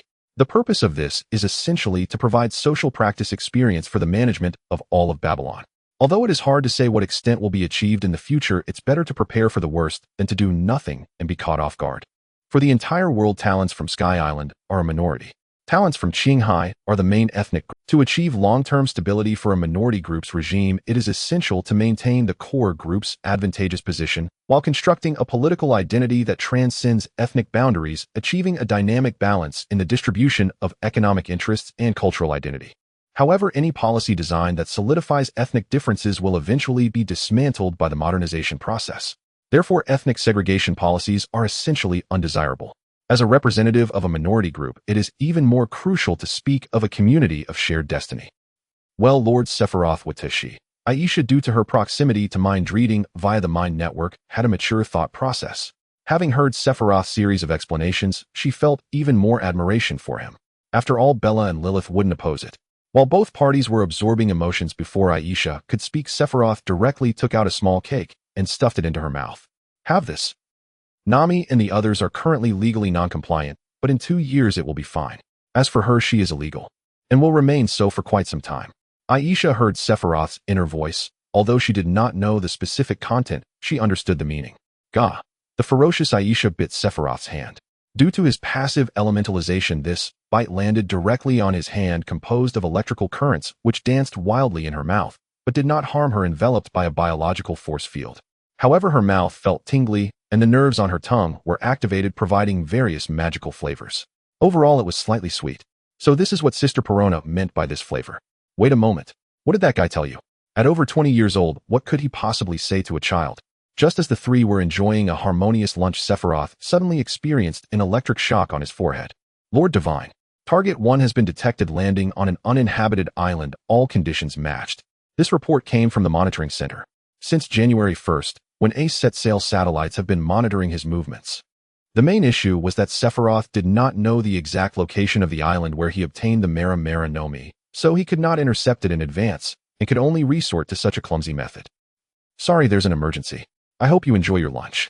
Sephiroth held Aisha's head down, rubbing her little face as if soothing a child. He then stood up, approached Lilith, and gently kissed her cheek. I'll leave the matter of guiding public opinion to you. I'll take my leave first. Sephiroth transformed into a bolt of lightning and vanished from the spot. He flashed through the satellite network high in the sky, darting between several nodes. In 12 seconds, he reached the sky above the target site. East Sea Zakisis Island. This place is referred to by the East Sea people as the ant nest hell of the ocean, known as the uninhabited island of Zakisis. The island is surrounded by special ocean currents, causing anyone who approaches to be swept in and unable to escape. Unfortunately, Dios is one of those unfortunate souls stranded here for many days with neither animals nor schools of fish coming ashore. At this time, Dios could only sit on the beach hungry and recording his final adventure. Having aspired to become an adventure story novelist since childhood, he never expected to sacrifice himself for his dream. While Dios was lamenting, suddenly a small boat flew out from the beach. The huge small boat had been lifted onto the sand by someone. Oh, this beach looks very suitable for going out to sea. The youth carrying the small boat had black hair, freckles on his cheeks, and an orange cowboy hat adorned with a joyful and sorrowful badge along with tattered sleeves. Upon discovering Dios, he adjusted his cowboy hat and revealed a friendly smile full of masculine vigor. There are actually others here. I thought I was the only one. Dumbfounded, Dios initially thought the other party was there to rescue him, but he quickly realized he was mistaken. "Hello, nice to meet you. My name is Ace." The youth suddenly bowed politely and began introducing himself. He too had been swept here by the waves. "So you are also a castaway?" "Damn." Meanwhile, 10 kilometers above them, Sephiroth floated next to a magnetic levitation satellite, carefully monitoring the situation on the island. "Ace is a very talented individual. If I use active detection waves, he might notice me. Next, this will be the..." According to Sephiroth's expectations, it would be best to make Ace, with his special identity, more lively and active. Ace possesses the ability of all 3 types of hockey. Character card from the original work, he should have learned it during the White Group period. However, Sephiroth plans to have him learn hockey ahead of time. As long as he stands at the forefront to attract attention, he can divert a significant amount of the world government's energy. Of course, Ace is not a wicked person, as Sephiroth will not actively set him up. After all, I am not a devil. Today's content was not easy to cut, so I basically finished writing and will separate it later. Dressed in a cowboy outfit, Ace extended an invitation to the young man in the green pirate attire before him. "Well, it's a kind of fate, isn't it? How about leaving with me and sailing on my ship?" Upon hearing Ace's invitation, Doze stared at the so-called ship with dead fish eyes. Isn't that just a broken coffin board? Even with just a bit of knowledge about shipbuilding, Doze knew that little shabby boat was completely unusable. How did he even survive to reach this Zychexis island? Through Ace's narration, it was revealed that this was Ace's first time at sea, and he was swept here by the waves. While Ace was contemplating escaping with Doze, they faced the challenges of lacking materials to repair the ship and having no food. The most troublesome issue was the nearby sea currents. Relying solely on hand sliding or favorable winds would not get them out. Hearing Doze logically outline what was needed to build a ship that could leave, Ace's eyes lit up. "I say, how about you help me build a ship and escape together? With you around, we could easily take on 100. Reckless, yet incredibly polite, completely disregarding what others said, but very earnest. That was Doze's first impression of Ace, especially when he mentioned taking on 100. Doze, who had always harbored some self-doubt, felt a flicker of motivation. "There's a bay over there with a stash of driftwood. It'll lead the way." Ace, however, didn't hear what Doze wanted to say next and rushed ahead, eager to build the ship. Finally encountering a living person, Doze had no choice but to follow him to the other side of the island. As they passed through the dense forest, Doze faintly heard strange sounds among the leaves. Ace, however, was oblivious and dragged him into a secluded bay. Sunlight streamed through the gaps in the boulders, illuminating the entire cavern, and Doze was astonished to find so many shipwrecks accumulated on this island. But the most awe-inspiring sight was the massive dragonhead battleship with a rusted giant sword penetrating the remains of the ship. It didn't resemble an ordinary human vessel, it looked more like a giant's ship. "By the way, I still don't know your name." Ace suddenly remembered he hadn't asked for Doze's name, as Machino had told him to be polite to others. "I've abandoned my true name along with my true face." Doze did not answer directly. The name he had come up with for himself was Mask Doze. "I see, that's why you're wearing a mask." Ace nodded in understanding as he looked at the mask on Doze's face, reminiscent of those seen at masquerade balls. "I've thought of a nice pen name." As they chatted, they climbed aboard the abandoned giant ship. In reality, Ace and Doze had not just arrived at Zychexis Island when they met. After Ace's shipwreck, he had landed in this bay filled with wreckage where he had tried to gather various seemingly usable items, but unfortunately found no food. The result of trying to build his own ship was being swept back by the island's strange currents. This led him to the other side of the island where he met Doze. Ace and Doze collected materials from the wreckage, and at night they built a campfire on the beach. Though there was no food, at least it could fend off the cold. Doze was carbonizing wooden boards over the fire to enhance their waterproofing and durability, and Ace watched in admiration, asking Doze about his past.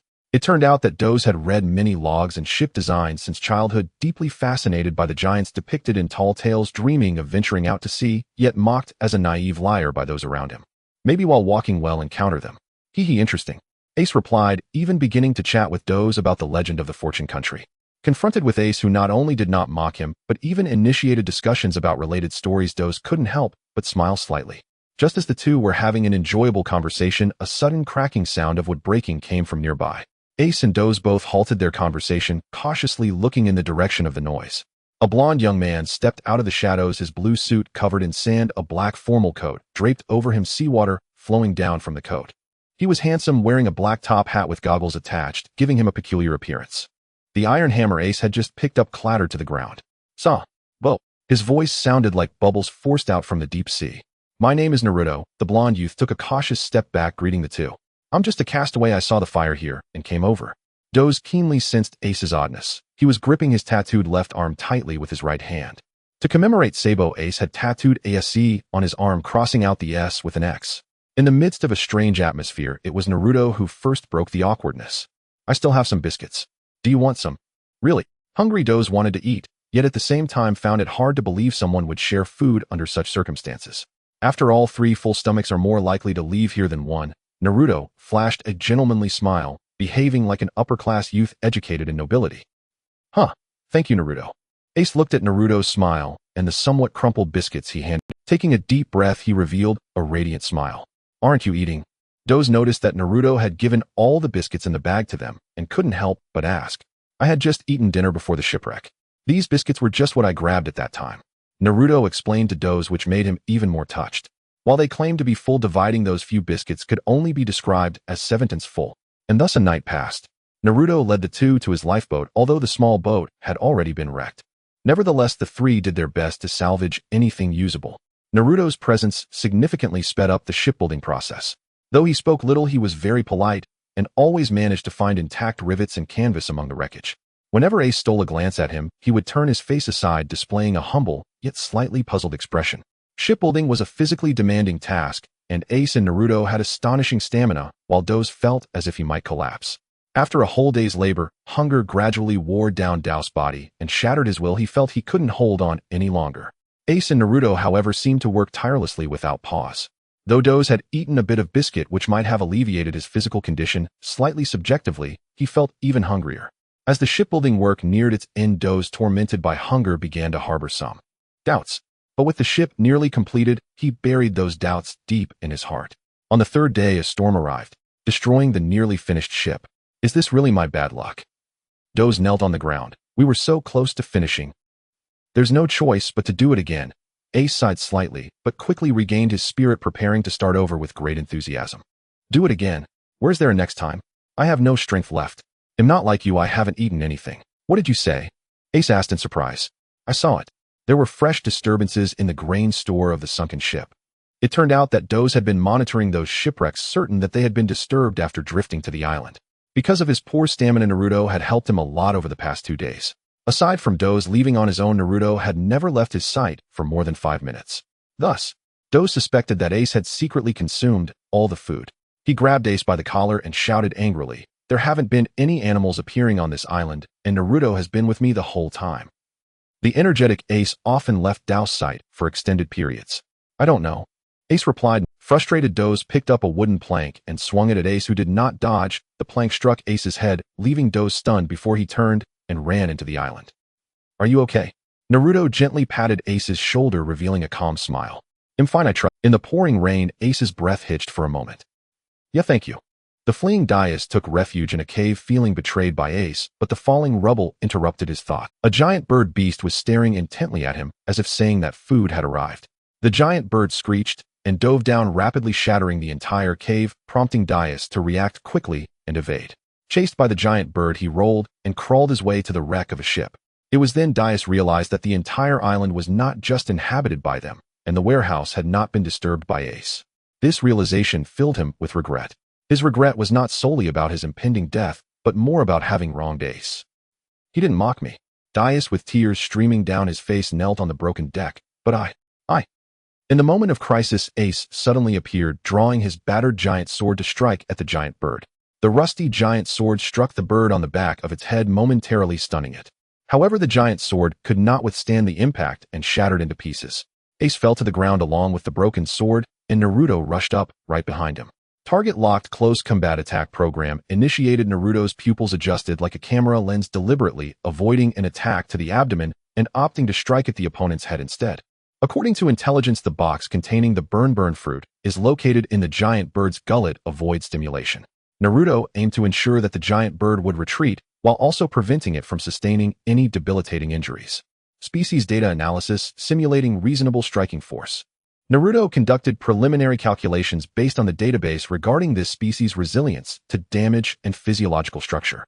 He suddenly leaped up. His spinning motion in midair was swift and powerful, his fist accompanied by the sound of air bursting, striking directly at the area just below the top axis of the giant bird's head. This blow allowed a weak current to invade, shaking the giant bird's cluster of brain regions. The activation of this area in the bird's brain was very flexible, like a switch, which meant these birds had the ability to process or ignore geomagnetic information. As this area suffered vibration and stimulation, the giant bird let out a painful screech, becoming cautious and refraining from reckless attacks. Like encountering a formidable foe, it spread its wings, adopting an intimidating posture and roaring. Naruto's task was to scare off this giant bird, so he prepared to strike at its back. The nerves on a bird's back are very sensitive. If the perceived threat is sufficient, it is highly likely to flee. Ace stood in front of Daius, observing Naruto's unflinching demeanor. With a gaze like a torch, a mere glance unleashed a burst of Conqueror's haki, sending a tremor through the giant bird. Detecting abnormal biofield. Naruto's sensors detected a force emanating from Ace, startling the giant bird into a hasty retreat. Is this what Master referred to as Conqueror's haki? Naruto is in fact the latest prototype 4-type artificial angel, F91 Weapon Master experimental model. Currently, the most common model on the market is the 2-type equivalent to a bounty of 10 million. There are also some export versions of the 3-type equivalent to 30 million. The 4 prototype is equipped with many experimental new technologies. For instance, its energy is much freer than older models not requiring fixed charging. Instead, it utilizes electromagnetic wave transmission technology to achieve energy transfer and accomplish wireless charging. Satellites send electromagnetic waves and form beam shaping. Using large-scale array antennas from different positions, it alters the beam direction by utilizing the differences in wavefronts, thereby precisely controlling the transmission path of electromagnetic waves. This is also why he, along with Ace and Daius, never had to worry about charging. Beyond being equipped with various experimental technologies, the combat data is also consolidated from artificial angel samples worldwide. It can even be updated in real time. Its combat style is not limited to barehanded combat. It can be said that it is proficient in all forms of martial arts. Seeing the giant bird escape, Daius breathed a sigh of relief, looking at Ace's back, which had been shielding him, and was about to apologize. You are not at fault. Oh, I've always been a habitual freeloader since childhood. Your doubts are not unwarranted, but if we were to die just like this, it would leave regrets. I've decided not to regret my actions anymore. Ace, with his back turned to Daius, spoke first. Ace's words and demeanor left Daius in a daze, but suddenly Ace collapsed, revealing that he was also extremely hungry. Ace. Daius immediately rushed to support Ace, who had fallen in an OTZ posture. Don't worry, I've been training to become a pirate, but this level of hunger is nothing. Watching Ace tremble as he explained, Daius could not hold back his tears. That bird doesn't seem to have flown too far. Naruto looked at the cliff overhead and turned back to the two. He'll go catch that bird and bring it back for food. Hey, Sa. Naruto, don't be reckless. You guys relax. Naruto made an okay hand gesture. Leave it to me. A wave of invisible fluctuation appeared beneath his feet, making his body feel much lighter. Subsequently, to the astonished expressions of the two, Naruto began to walk in midair. Ace, meanwhile, was filled with many thoughts. This is very reminiscent of the old man's moonwalk. It seems this person's identity. Tracking the biological signal of the giant bird, Naruto stepped in the air. It was not that he could use the moonwalk, it was merely a mechanical modification that simulated a similar appearance. The fundamental principles are entirely different. As a prototype 4-type machine, he was equipped with various devices, such as refined gold skeletons, electromagnetic muscles, magnetic levitation devices, stun guns, biophysical field oscillators, and bionic radars. His comprehensive combat power after testing can reach a level of 100 million. The moonwalk is completed using electromagnetic levitation and miniature electromagnetic rocket nozzles. The ultramicroscale nozzles, when activated, can only be seen by the naked eye as a very faint light and shimmering phenomenon. It appears human because it uses a mimicry skin similar to that of lunar robots. In terms of appearance, Sephiroth had seen Sabo in person a few times through Bear. Naruto still differed slightly from Sabo, such as lacking burn scars. Six's Island Outer Reef. Sephiroth transformed into a flash of lightning via satellite, striking the stone pillar of the reef. The giant bird that had just escaped to this side intended to temporarily land, but was startled by the thunder. Before it could call out, a wave of invisible fluctuation caused it to faint. Subsequently, a metallic cable descended from the sky, like a nimble snake, slithering into the giant bird's mouth, rummaging around and extracting a treasure chest. Sephiroth disdainfully looked at the sticky treasure chest, controlling the metal cable to wash it in the sea before finally pulling it up to open. Sure enough, it was a scarlet burn fruit. After grasping Ace's movements, Sephiroth had tried to find the giant bird first to take the burn fruit. However, he did not expect that this giant bird could fly quite far, with its hunting radius covering nearby dozens of islands. The worst part was that these creatures, although they had their own territorial concepts, were indeed a cohesive group. With this hunting radius in mind, it was not feasible to kill them one by one.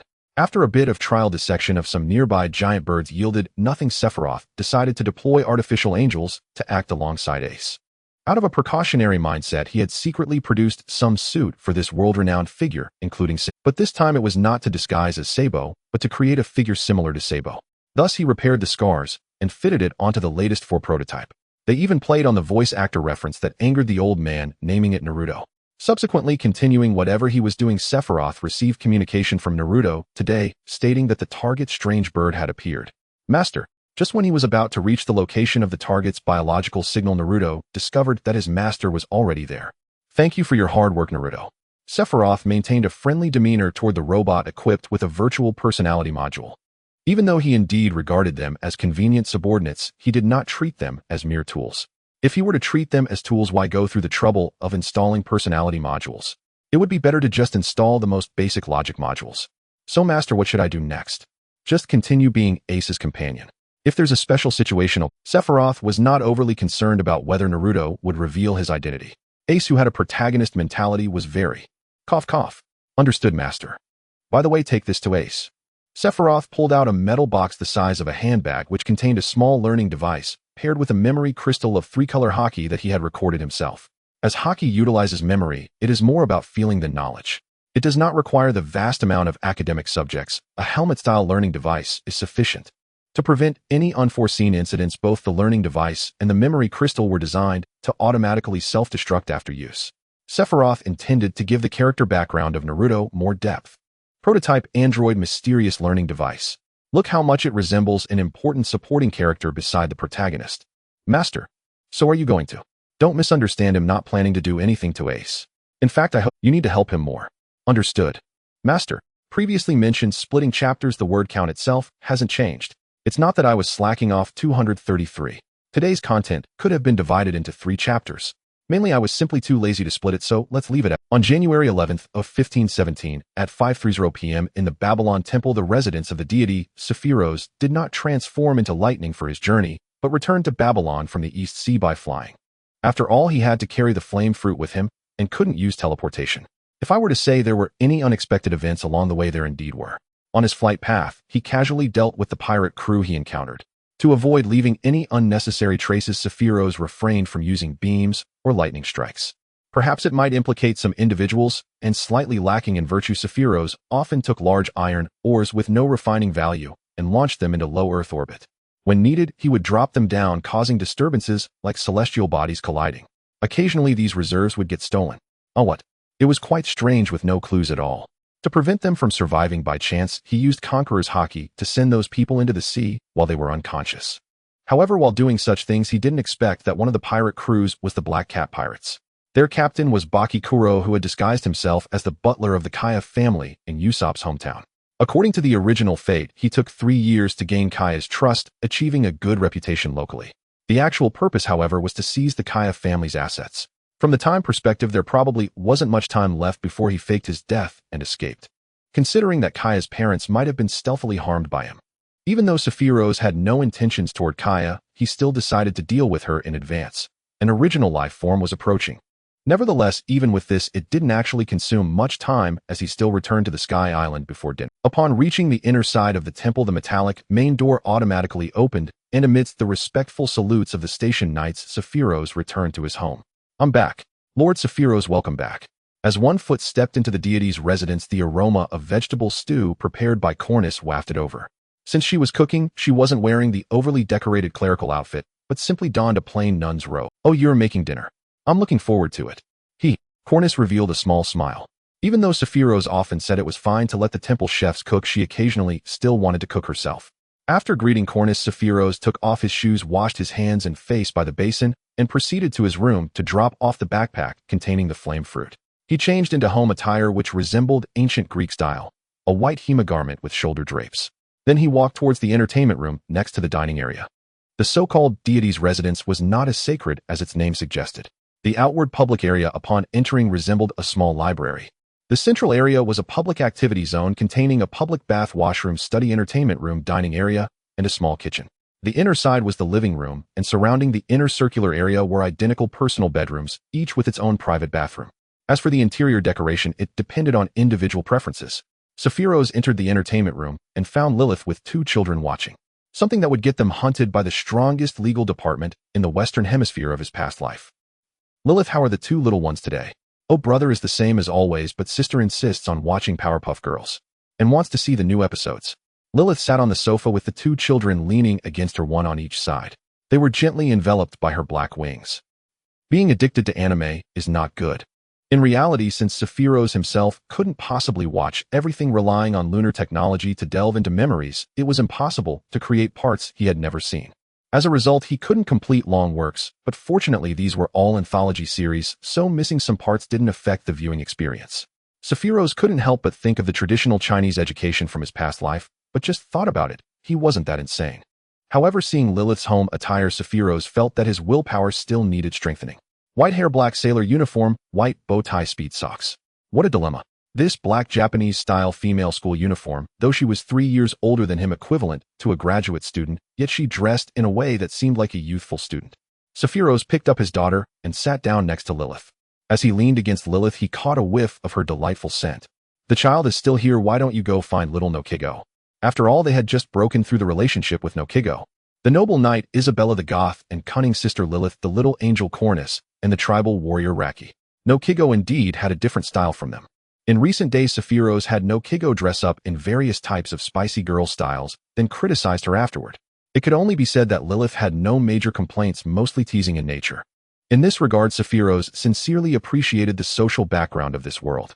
After all, the transition from a slave society to a feudal society, and even due to supernatural powers, led to even more peculiar situations. Seeing Lilith's mischievous smile, Sephiroth couldn't help but bear his son's gaze and secretly nibbled on Lilith's earlobe. We're all family. It's nothing, Sephiroth explained stubbornly. In the deity's residence, there were usually no outsiders. The nuns could only come in to clean under Cornus's guidance. Besides Sephiroth himself, currently those with personal rooms here include Isabella, Lilith, Cornus, Raki, Perona, and Nokigo. However, Nokigo still wanted to live with Nami for the time being and would basically not stay here. Occasionally, Nami, Karina, Rebecca, and Aisha would come to play, but they usually stayed in the guest rooms of the temple. As for the two children, since they were too young, they were temporarily cared for by their mother or Cornus. Speaking of which, where are Raki and Perona? Sephiroth had contacted Isabella before returning, so when she got off work she would return. He wasn't particularly clear about the whereabouts of Raki and Perona today, nor had he deliberately used his mind network to probe. After all, doing so would be quite unlifelike. Raki took Nami and the others for training. They have passed the retainer test, and said they were going to the pastry shop on Angel Street today to treat themselves. Well, Perona is also there. Hearing Lilith say this, Sephiroth nodded. He had mentioned before that he was not someone who liked formalism, insisting that everyone eat together. Just then, I'm back. Work is done. Going home. It was Isabella, who was also an older sister type, but much less stable. Today she wore a pure white night outfit similar to Altria Lily. Her golden hair was styled in a ponytail, making her look even more lively and spirited. Since she was not going out, but working inside the temple, she did not wear the corresponding silver armor. Originally, Sephiroth had her dress up in those styles mainly for aesthetics, but if there were any combat situations, he would still require Bella to be fully armored, with full-cover electromagnetic-powered golden armor. Sephiroth, what do you need me for? Seeing Sephiroth come to greet her, Bella leaped and hugged his neck, and in the momentum, they twirled around like they were dancing. Well, how should I put it? Something that could make you become a fire god, or a flame angel in a sense. What is that, really? But the taste was quite terrible, and he didn't know if it was better to eat it before or after the meal. Would it be that he couldn't eat after finishing, or he couldn't swallow it after the meal? Sephiroth sincerely hoped that Bella would be able to consume the flame fruit completely. How about this? Because of the special nature of that thing, let's go to the bathroom. You mean to eat it without having a meal first? Although this proposal excites me greatly, that's not it. Sephiroth just didn't want her to accidentally set fire to something in the room. Moreover, after eating that kind of thing, she surely wouldn't have the mood to continue. It turned out that Sephiroth, in the end, Isabella, who was half encouraged and half tricked into eating the entire flame fruit, was in the bathroom feeling like she was going to perish along with it, and fought hard against the pain. This is our passionate combination technique. Thunder, fire, sword. Various images will be added here later, praying it will pass. In February 1517, aboard the Lucifie's Radiance, the ship flew along its designated route at a height that from the surface of the sea could easily be mistaken for a giant bird. The purpose of this voyage was to provide cover for the identity of the Archangel. Previously, Kuma had relayed information that after 7 months, they had finally located the Heart Pirates.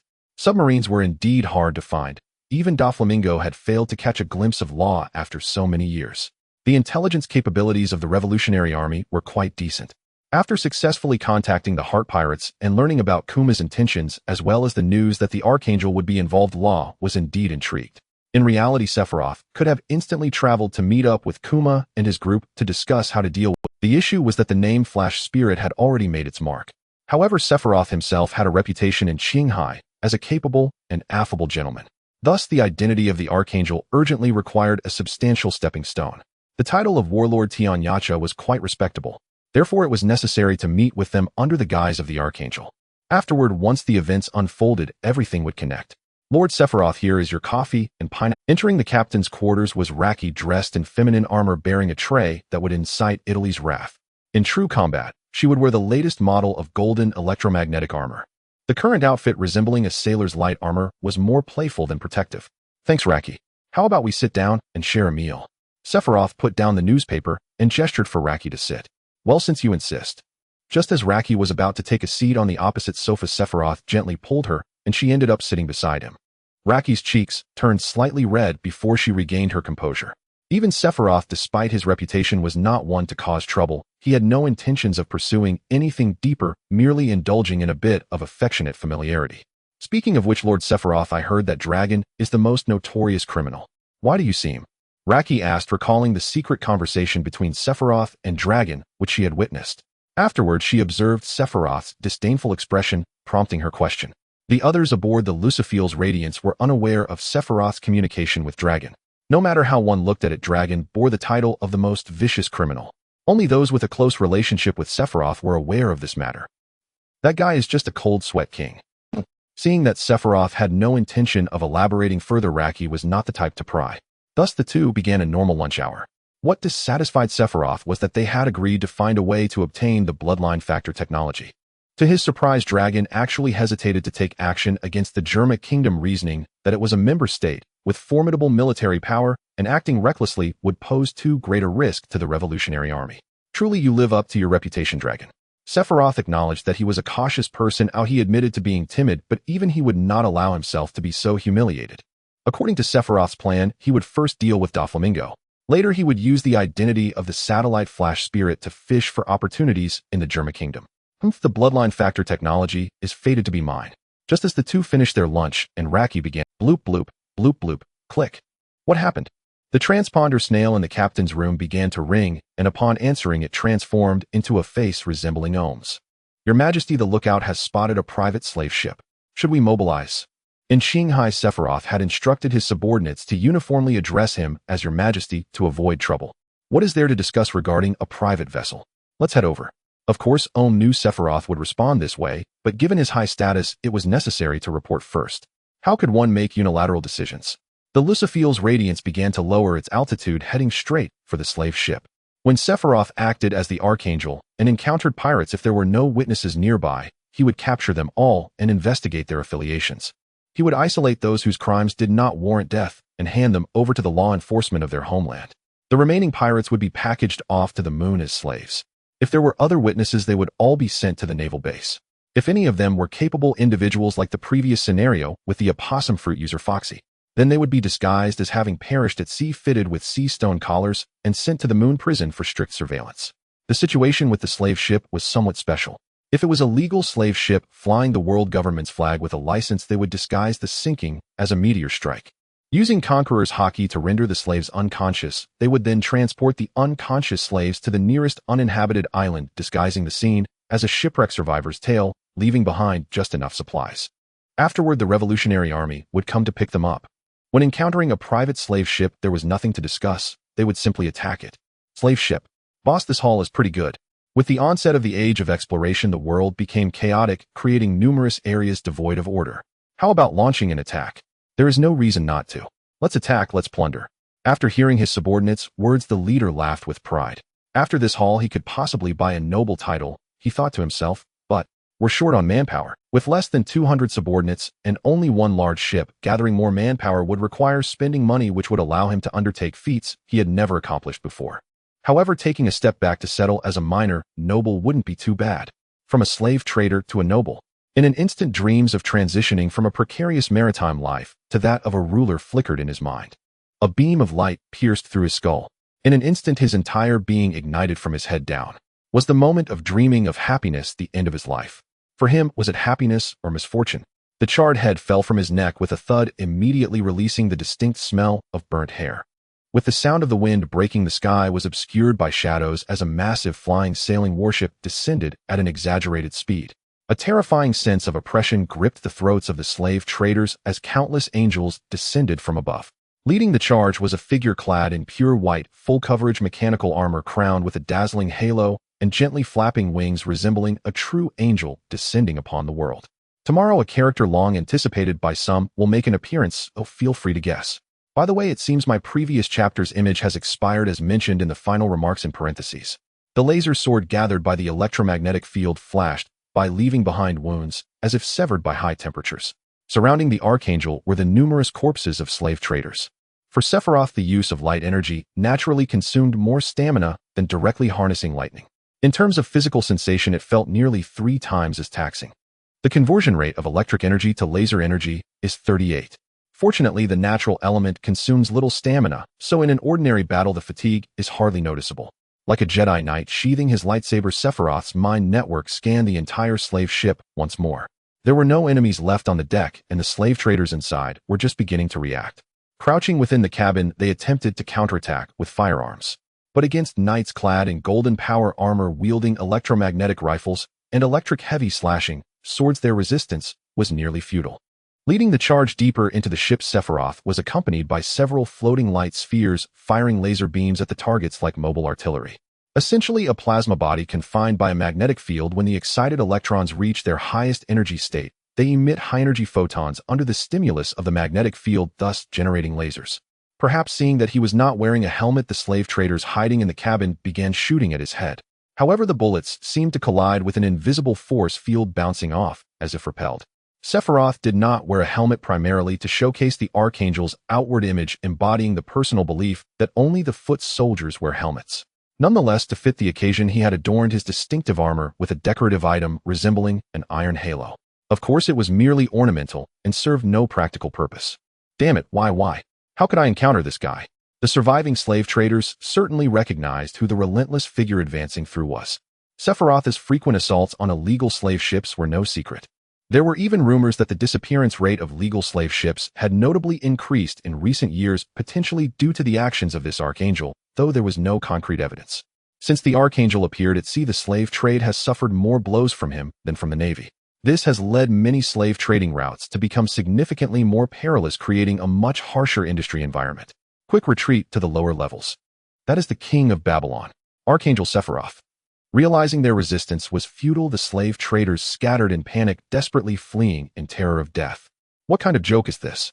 How could we possibly fight against a monster of the mythical beast species? Sephiroth watched them rush to the lower levels, his mind network sweeping through. What kind of joke are you telling? The entire nation has been liberated, and you still refuse to surrender. The stretcher team. No, the body collection team should make their appearance now. The knights began sweeping through various rooms in small groups, while Sephiroth led a portion of them straight downwards. The laser sliced through the slave traders' heads like cutting watermelons, leaving charred flesh scattered around. As the lightsaber swung down, various agonized screams echoed. Wow, ugh. The slave trader, who had sensed something amiss, desperately tried to dial the communicator in his hand from the lowest level. But for some reason, the communicator seemed to be unresponsive, as if it were asleep. Electronic interference. Kid. Ha ha ha. Why can't I get through? The man cursed his misfortune while running for his life. He was different from these mud-legged fools. He was a herald for the big shots. From a distance, the screams of his comrades echoed, another person claimed by the Grim Reaper. Damn it. In the dimly lit lower passageway, he stumbled slightly. The man occasionally fell, his body covered in scratches and sweat, his once splendid attire now tattered and torn. He burst into the room containing the best merchandise in this deal, having heard of the Archangel's exploits. Though hope was slim. But if he could take a hostage? Another agonized scream pierced the air. The slave trader scrambled into a single cell. Inside was a blonde girl locked with iron chains. Her hair curled slightly at the ends, and she had a slender figure. She wore a swimsuit made of animal skin on her upper body and a similarly made micro skirt on her lower body. On her right leg, she wore black and white striped long pants and high-heeled boots. Bastard. I am a warrior of the 9 serpents. Lady Snake Princess will definitely come to rescue me. Let me go." Seeing the slave trader burst, and she angrily attempted to rise, but was unable due to the chains. "Shut up." The slave trader pressed a dagger against the girl's neck, but upon seeing her struggle, he feared he might accidentally kill her. He tried to subdue her with his hand, only to embarrassingly discover that he was no match for the strength of this blonde girl. Just as the two were in a tug-of-war, Sephiroth, clad in pure white mechanical golden armor, shattered the iron door of the cell with his heavy footsteps. With a halo above his head and wings emitting a bright blue glow, the angel stepped into the cell, causing all sharp objects inside to radiate a sacred blue light. Undoubtedly, when Sephiroth made his entrance, the electrical phenomenon of St. Elmo's fire had already become his signature. Gazing at that handsome face amidst the holy light, the girl was struck with a mix of shock and inexplicable feelings. As for the merchant, it was as if all strength was drained from him. Just as he struggled to press the dagger against the girl's neck, Sephiroth's brainwaves resonated with electromagnetic waves, telekinetic shockwave. The blonde girl trembled all over, feeling as if in the presence of a divine being, while the merchant, specifically targeted, felt as if struck by lightning, his biological signals and nervous system thrown into chaos. His body began to tremble uncontrollably, and the dagger fell to the ground. Taking a hostage. You're not the first to have that idea. His body slid to the floor as the merchant struggled incoherently, shouting, damn it, damn it, damn it, you can't treat me like this. I am a dog of the celestial dragon people. You cannot."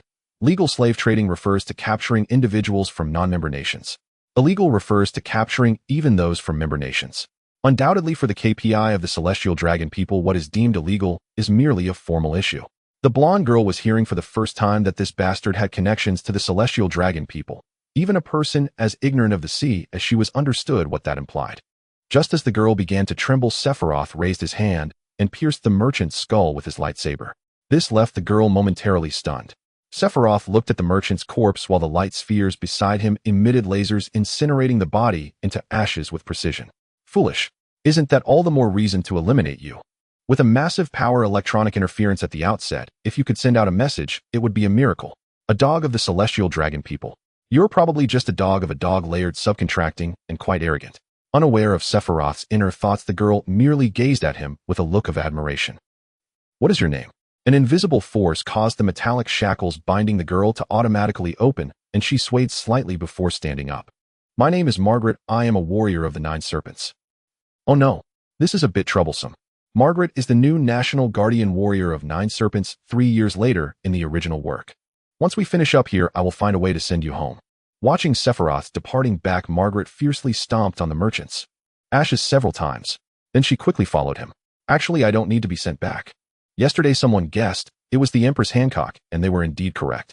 The next chapter will head to 9 serpents. As for Margaret being captured, this was a plot device I set as the author to advance the 9 serpents storyline caused by Sephiroth's crackdown on the slave trade, resulting in a butterfly effect. Sephiroth was walking with Margaret in the lower warehouse, observing the slaves being released by the knights, yet also classified and monitored. The women and children were grouped together, while the male slaves were put under supervision. "Your Majesty, a problem has been discovered in a room on the middle level. Please make a decision." A knight hurried to report to Sephiroth. Indeed, an unprecedented incident had occurred, and they dared not take matters into their own hands as they understood their divine master belonged to the rather merciful type. "Let's go take a look first." Emotional absorption told Sephiroth that his subordinates seemed to have acted on their own accord again, but this was not the time to discuss it. The knights saw Sephiroth heading towards the stairs of the middle level, followed by a spirited blonde beauty. After considering their master's reputation in certain aspects, they all pretended not to see it and returned to their tasks. In less than 2 minutes they arrived at the so-called problematic room. Then Margaret threw up. Women lay there in an unseemly manner, their bodies forming a V shape. Completely naked, they maintained the posture of having suffered violence, legs spread apart with their hands raised as if to shout "Long live," while lying motionless on the ground, their breathing seemingly ceased. It appeared they had sustained fatal injuries during the assault. This scene was not uncommon on slave-catching ships. After all, long voyages meant the ship carried important cargo, and if some fool couldn't resist and caused problems with the cargo, it would be troublesome. Killing that fool afterward would not compensate for the losses. Thus, those who couldn't fetch a decent price among the cargo would meet such a fate. They became the playthings of the crew. Therefore, what the knights found indecisive was not this scene. Ugh, two have never, really. Boy definitely not very old. The boy, looking cunning, was now weeping and begging on his knees. Not very presentable was the fact that he was naked. Assault was supposed to be shared, but those in important positions within the slave-catching group had already vented their beastly desires. This is our first job since joining. I'm just an intern and so are the women. I was told as the newcomer I had to wait until the last one. But by the time it was my turn they were already dead. The boy pleaded for forgiveness, tears streaming down his face. Upon seeing the seemingly angelic Sephiros entering the room, he was momentarily speechless, then prostrated himself on the ground, as if reaching out in prayer. His face was covered in tears, and not knowing that this angel could very well decide his fate, yet he had not committed a direct crime, and his hands were still clean. He pleaded for mercy from the angel. I only did this to survive, I had no choice. I have already reflected on my actions, and turned over a new leaf. I will work earnestly from now on, and so on. Please. Sephiros Conqueror's haki swept over him in an instant, causing the knights to fall silent. The blood-red glimmer in his crimson eyes resembled a deep void. He deliberately didn't intend for this in turn to faint, so the boy made incoherent sounds while remaining conscious. Indeed, Sephiros did not treat the so-called crackdown on slave trade as a career. One could only say he targeted those infamous as well as those appearing on his shipping routes. It was far from exaggerated to say he would hunt them down across the world. However, every time he encountered such scenes, he couldn't help but wish for more information from his intelligence network about slave-catching groups. The Conqueror's haki emanating from Sephiros created a boiling sensation. Everyone present felt a tremendous pressure, but did not faint. Yet this sense of pressure clearly exceeded the threshold for fainting. Is the Conqueror's haki of the Divine Master? This precise. Shut up, I don't want to be punished by the Divine Master to clean the toilets. It seemed that the ability to communicate through eyelids was about to become a common skill among the knights. Sephiros' emotional absorption ability instantly reversed, shifting to emotional release, creating a state similar to wide-area telepathy. He projected his thoughts to everyone within range. What could be tolerated was humanity. He respected the profession people chose to survive. Moreover, he respected the paths taken by various professions. For instance, pirates should act like pirates. Therefore, once one becomes a pirate, one must also accept being treated as a pirate by others. The excuse of claiming one's hands are still clean was unforgivable. In essence, having joined the side of illegal aggressors since one had become a part of a violence group relying on numbers, it had nothing to do with whether one directly took action. Sephiros' wide-area telepathy reverberated in the hearts of everyone present as if infused with spirit. One couldn't just explain the collective criminal legal concepts of the past to them. Putting aside his inner thoughts, although a knight was secretly jotting something down, it made him sigh a bit. Yet in this moment, Sephiros, considering that this in turn was still young, gave him a swift resolution. A flash of light, and the boy's brain activity ceased instantly. Clean this place up, those corpses. First take care of them and bury them at the designated site later. Because Sephiros was involved in disaster relief and medical aid, as well as responding to calls for help. Thus many places became cooperative resettlement sites.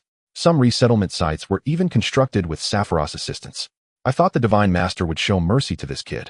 No, this is true great compassion. Noted. Not bothering with the embarrassing subordinates, Sephiros went up to the deck. Margaret, having thrown up sufficiently, followed him. Sephiros scanned the rescued slaves with his emotional net, discovering those who were pirates, and continued to interrogate. He unlocked the shackles of the other slaves. Wait, why don't you let me go? Great angel. I have heard of you. You are here to save the slaves, right?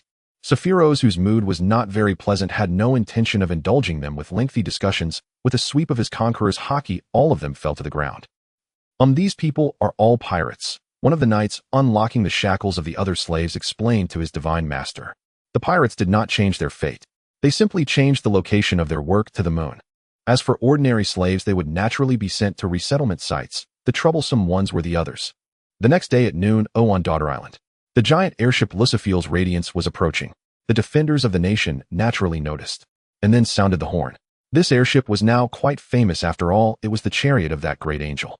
Lucifield's radiance merely landed on the sea surface outside the island without directly intruding. Thus, the 9 Serpent pirate crew also brought their ship out to confront it. Great angel. What business do you have in my country? Men are not welcome here. The Empress Boa Hancock, standing at the bow of the ship, spoke in a very proud tone. The corners of her mouth curled slightly, displaying an expression of pride and disdain. Although she wasn't shouting, her voice had great penetrating power. Hancock had a delicate face with large, deep-set eyes. Her long, thick black hair reached her waist, naturally cascading down. Her bangs were neatly parted to reveal her forehead. As she spoke, her natural gestures occasionally accentuated her beauty. Knowing her abilities, Sephiros did not let his subordinates look at her. Sephiros himself, after blocking his visual nerves, used bioelectricity and emotional net to see the other party. Don't get me wrong, Snake Empress. I found a fallen member of the Nine Snake tribe while sailing, and am just bringing her back. Sephiroth said no more. It's better for them to communicate internally about any issues. Lady Snake Empress, I am a student of Jecking Margaret. The blonde girl Margaret stood beside Sephiroth, waving at the Snake Empress. This action startled Sephiroth. Given his impression of this temperamental empress, he wondered if this was really okay. Sephiroth had considered sending his subordinates to bring Margaret back, but he didn't have many female warriors, making it impractical for them to act alone. Moreover, Hancock's mental state was quite unstable, and he was also worried about any unexpected incidents if his subordinates approached. Sephiroth liked Hancock's appearance, but as for her personality, it could be said to have its own charm when viewed. In reality, encountering such a personality, unless she took a liking to him, he truly did not want to deal with someone like her. Is that so? Hancock was slightly taken aback by the unexpected response. However, seeing Sephiroth's calm demeanor, she felt a surge of dissatisfaction inside. Sephiroth's concerns were based on his impression from his previous life. Margaret's enthusiasm stemmed from the fact that the Snake Empress was her idol. In fact, Hancock had a decent reputation domestically, at most considered willful, and she did not randomly harm her subordinates due to her temperamental nature. From the original work, it can be seen that the citizens of the country were living peaceful and prosperous lives. This was mainly due to the nature of the sweet fruit and her own charm and strength. This meant that no one from the Amazon lily would dare to defy her, which is why there had never been any direct harm to the citizens. This stunning beauty posed with her hands forming a heart shape, sweet wind. A heart-shaped beam of light swept across. Sephiroth remained Regardless, it is a fact that approaching the waters surrounding Amazon lily without permission is not acceptable. Hancock, with her fair and smooth skin, tall and slender figure, possessed exaggerated curves, a slim waist, and long legs embodied both strength and grace. This stunning beauty posed with her hands forming a heart shape, sweet wind. A heart-shaped beam of light swept across. Sephiroth remained unchanged, but Margaret, who was affected, was petrified. Hey, don't you care about your own citizens? Hancock's petrification ability was something she had stated herself in the original work. Without beauty, how could she have such power? Thus, Sephiroth, lacking confidence in his gentlemanly heart, chose to actively shield his visual nerves, unable to see what was deemed the most beautiful woman, though it was indeed a pity. But he was timid. In fact, this method was indeed effective. In the original work, the Empress petrification was ineffective against the blind. As long as he could avoid developing a gentlemanly heart, it would be fine, whether it was pain or other stimuli. For instance, the flying squirrel used pain, while the herbal martial artist Nachin utilized the bitterness of traditional medicine to dispel her evil thoughts and seal the power of the sweet fruit. Moreover, the timid Sephiroth even preset a neural reflex for himself. If he were to encounter petrification despite not seeing it, he would instantly elementalize and launch himself into orbit. Citizens, so what?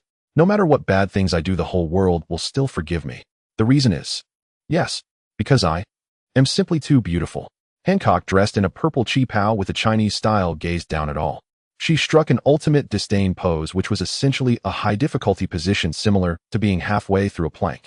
Furthermore, her perfect figure boasted enviable proportions of bust, waist, and hips. Even at a height of 191 centimeters, she exuded charm even in such an odd pose. Considering the high slit design that highlighted her long legs and the allure of wearing high heels without socks, she belonged to the type that some would comment, "Sister, crush me with your legs." Ah, Lady Snake Empress, we forgive you. XN, the members of the 9 Snake Pirates began to scream. The residents of this country were the female warrior race known as the 9 Snake Tribe. They were naturally raised as warriors, shouldering all the family responsibilities and labor. Thus, each was strong in physique, bold in character, and adhered to the belief that strength equals beauty. Sometimes the island's residents would go out to the sea and then return pregnant. However, possibly due to the physiological peculiarities of the 9 Snake Tribe, only girls would be born. Thus, while they felt some sympathy for their lost compatriots, they also held disdain, believing it was due to their own sweet wind. Another wave of pink heart-shaped light swept across. Are you still a man? Hancock was slightly shaken. No, I'm just here to return a lost child of yours and take her home. I will leave immediately after. With no vision, Sephiroth's gaze lacked focus, his wynard eyes resembling uncut gems staring in Hancock's direction. Why do you look at me like that? I am so scared. Her deep blue eyes suddenly became watery. Hancock, unpredictable in her moods, would occasionally act cute. If you want to leave, please leave all the treasures on the ship to soothe my heart. Sephiroth found it difficult to communicate with such a self-absorbed type, but if he directly left the petrified Margaret here, he was also worried about other issues. Sure enough, in this world, one can only make others learn to speak through strength first. A brilliant halo above his head radiated power and his wings gently flapped, sending an invisible, yet tangible shockwave towards the 9 snake pirates. "Oh wow, you actually want to confront me?" With blades, Hancock's lips curled into a playful smile, her body erupting with Conqueror's haki to counter. Although her Conqueror's haki was strong, it wasn't powerful enough to affect matter. When it collided with Sephiroth's mental shockwave, it did not produce the effect typical of a Conqueror's clash. In the mental struggle, the mental shockwave lost, and the invisible pressure of the spirit bore down on Sephiroth. However, in terms of physical impact, it penetrated the Conqueror's haki, causing some disturbance to Hancock's biological field and neural signals. Unyielding, Hancock immediately stepped on the ground and lunged towards Sephiroth at high speed. Meanwhile, stimulated by the Conqueror's haki, Sephiroth instinctively released his own. The two engaged in another clash of Conqueror's haki, this time surprisingly achieving a draw. Even Sephiroth was astonished at how his Conqueror's haki had improved to this extent. From Yellow Monkey's reaction back, then he had thought his Conqueror's haki was on par with Kid's. In his perception, that pirate empress charged forward while enduring the pressure of a draw. "There's no helping it, the old rules, fight first then talk. I have something to do today, I'm late. I'll update the next chapter as soon as possible. Tomorrow's schedule is clear." Sephiroth did not wish to battle Hancock on his own ship. As the empress charged towards him, he flapped his wings and secretly used the magnetic field to pull himself forward, accelerating his speed. His armament haki was certainly inferior to hers, so Sephiroth opted for high-speed positional combat. The 10-meter-long light sword resembled more of an elongated light spear than a sword. The light sword swept past, and Hancock, at a disadvantage in observation haki, could not evade and could only withstand it with armament haki. After the collision, Hancock was also suppressed by Sephiroth, who possessed a strange propulsion force, landing her on the beach of the island. The moment her feet touched the ground, Hancock leveraged her strength to shift her position, twisting her body, raising her long and graceful leg, and fiercely kicking towards Sephiroth. Fragrant foot. However, in terms of observation haki, the disparity between Hancock and Sephiroth was completely reversed compared to armament haki. The elusive Sephiroth effortlessly dodged the strike, his wings flapping as he left behind numerous afterimages in the air. Hancock's cheapao skirt swayed gently in the wind, resembling an elegant dancer. The battle between the two rarely resulted in direct collisions due to Sephiroth's advantages in observation haki and mobility. The so-called positional combat was a fighting style he employed when engaging in close combat. This was a close-range attack program crafted from combat data collected through the artificial angel. By inputting it into his brain through memory crystals, he aimed to compensate for his deficiencies in close combat. The inspiration came from a childhood online game in his past life, Blood and Honor, specifically the warrior's positional assassination tactic. In practice, aside from the support of combat data, it required advantages in observation haki and mobility to execute. As a result, the elegant empress and the agile angel engaged in a battle that resembled a kind of duet more than a true confrontation. Hancock's attacks could not land on Sephiroth, while his lasers were easily resisted by Hancock's armament haki. Indeed, an attack relying on burning, like lasers lacking sufficient power, could hardly break through the haki of true masters. If you are a man, then don't dodge. Sephiroth occasionally caught a whiff of the fragrance emanating from Hancock, compounded by his past life memories. Fearing that he might be affected, he lowered the secretion of certain hormones in his body using bioelectricity. He even intentionally suppressed the activity of certain brain nerves, completely entering a sage mode. Mechanical mindset. Hancock lightly touched her lips with her fingers, transforming them into a massive pink heart-shaped object, then pulled it back like a bow. Without visual perception, Sephiroth could only sense what the other party was generally doing through the heart network and electromagnetic waves. Captive arrow. I must thank you fighters for naming your techniques during battle. Numerous pink arrows shot out from the heart shape. Although it could not petrify Sephiroth, it was clear that it was infused with haki. The 9-snake tribe's inheritance of armament haki was very advanced, capable of infusing haki onto ranged weaponry like bows and arrows. This is a capability possessed by only a handful of sharpshooters in the New World. Funnel. Although Sephiroth wanted to use mechanical devices for show, the floating cannon truly matched his aesthetic, unfortunately acting so would easily expose his identity.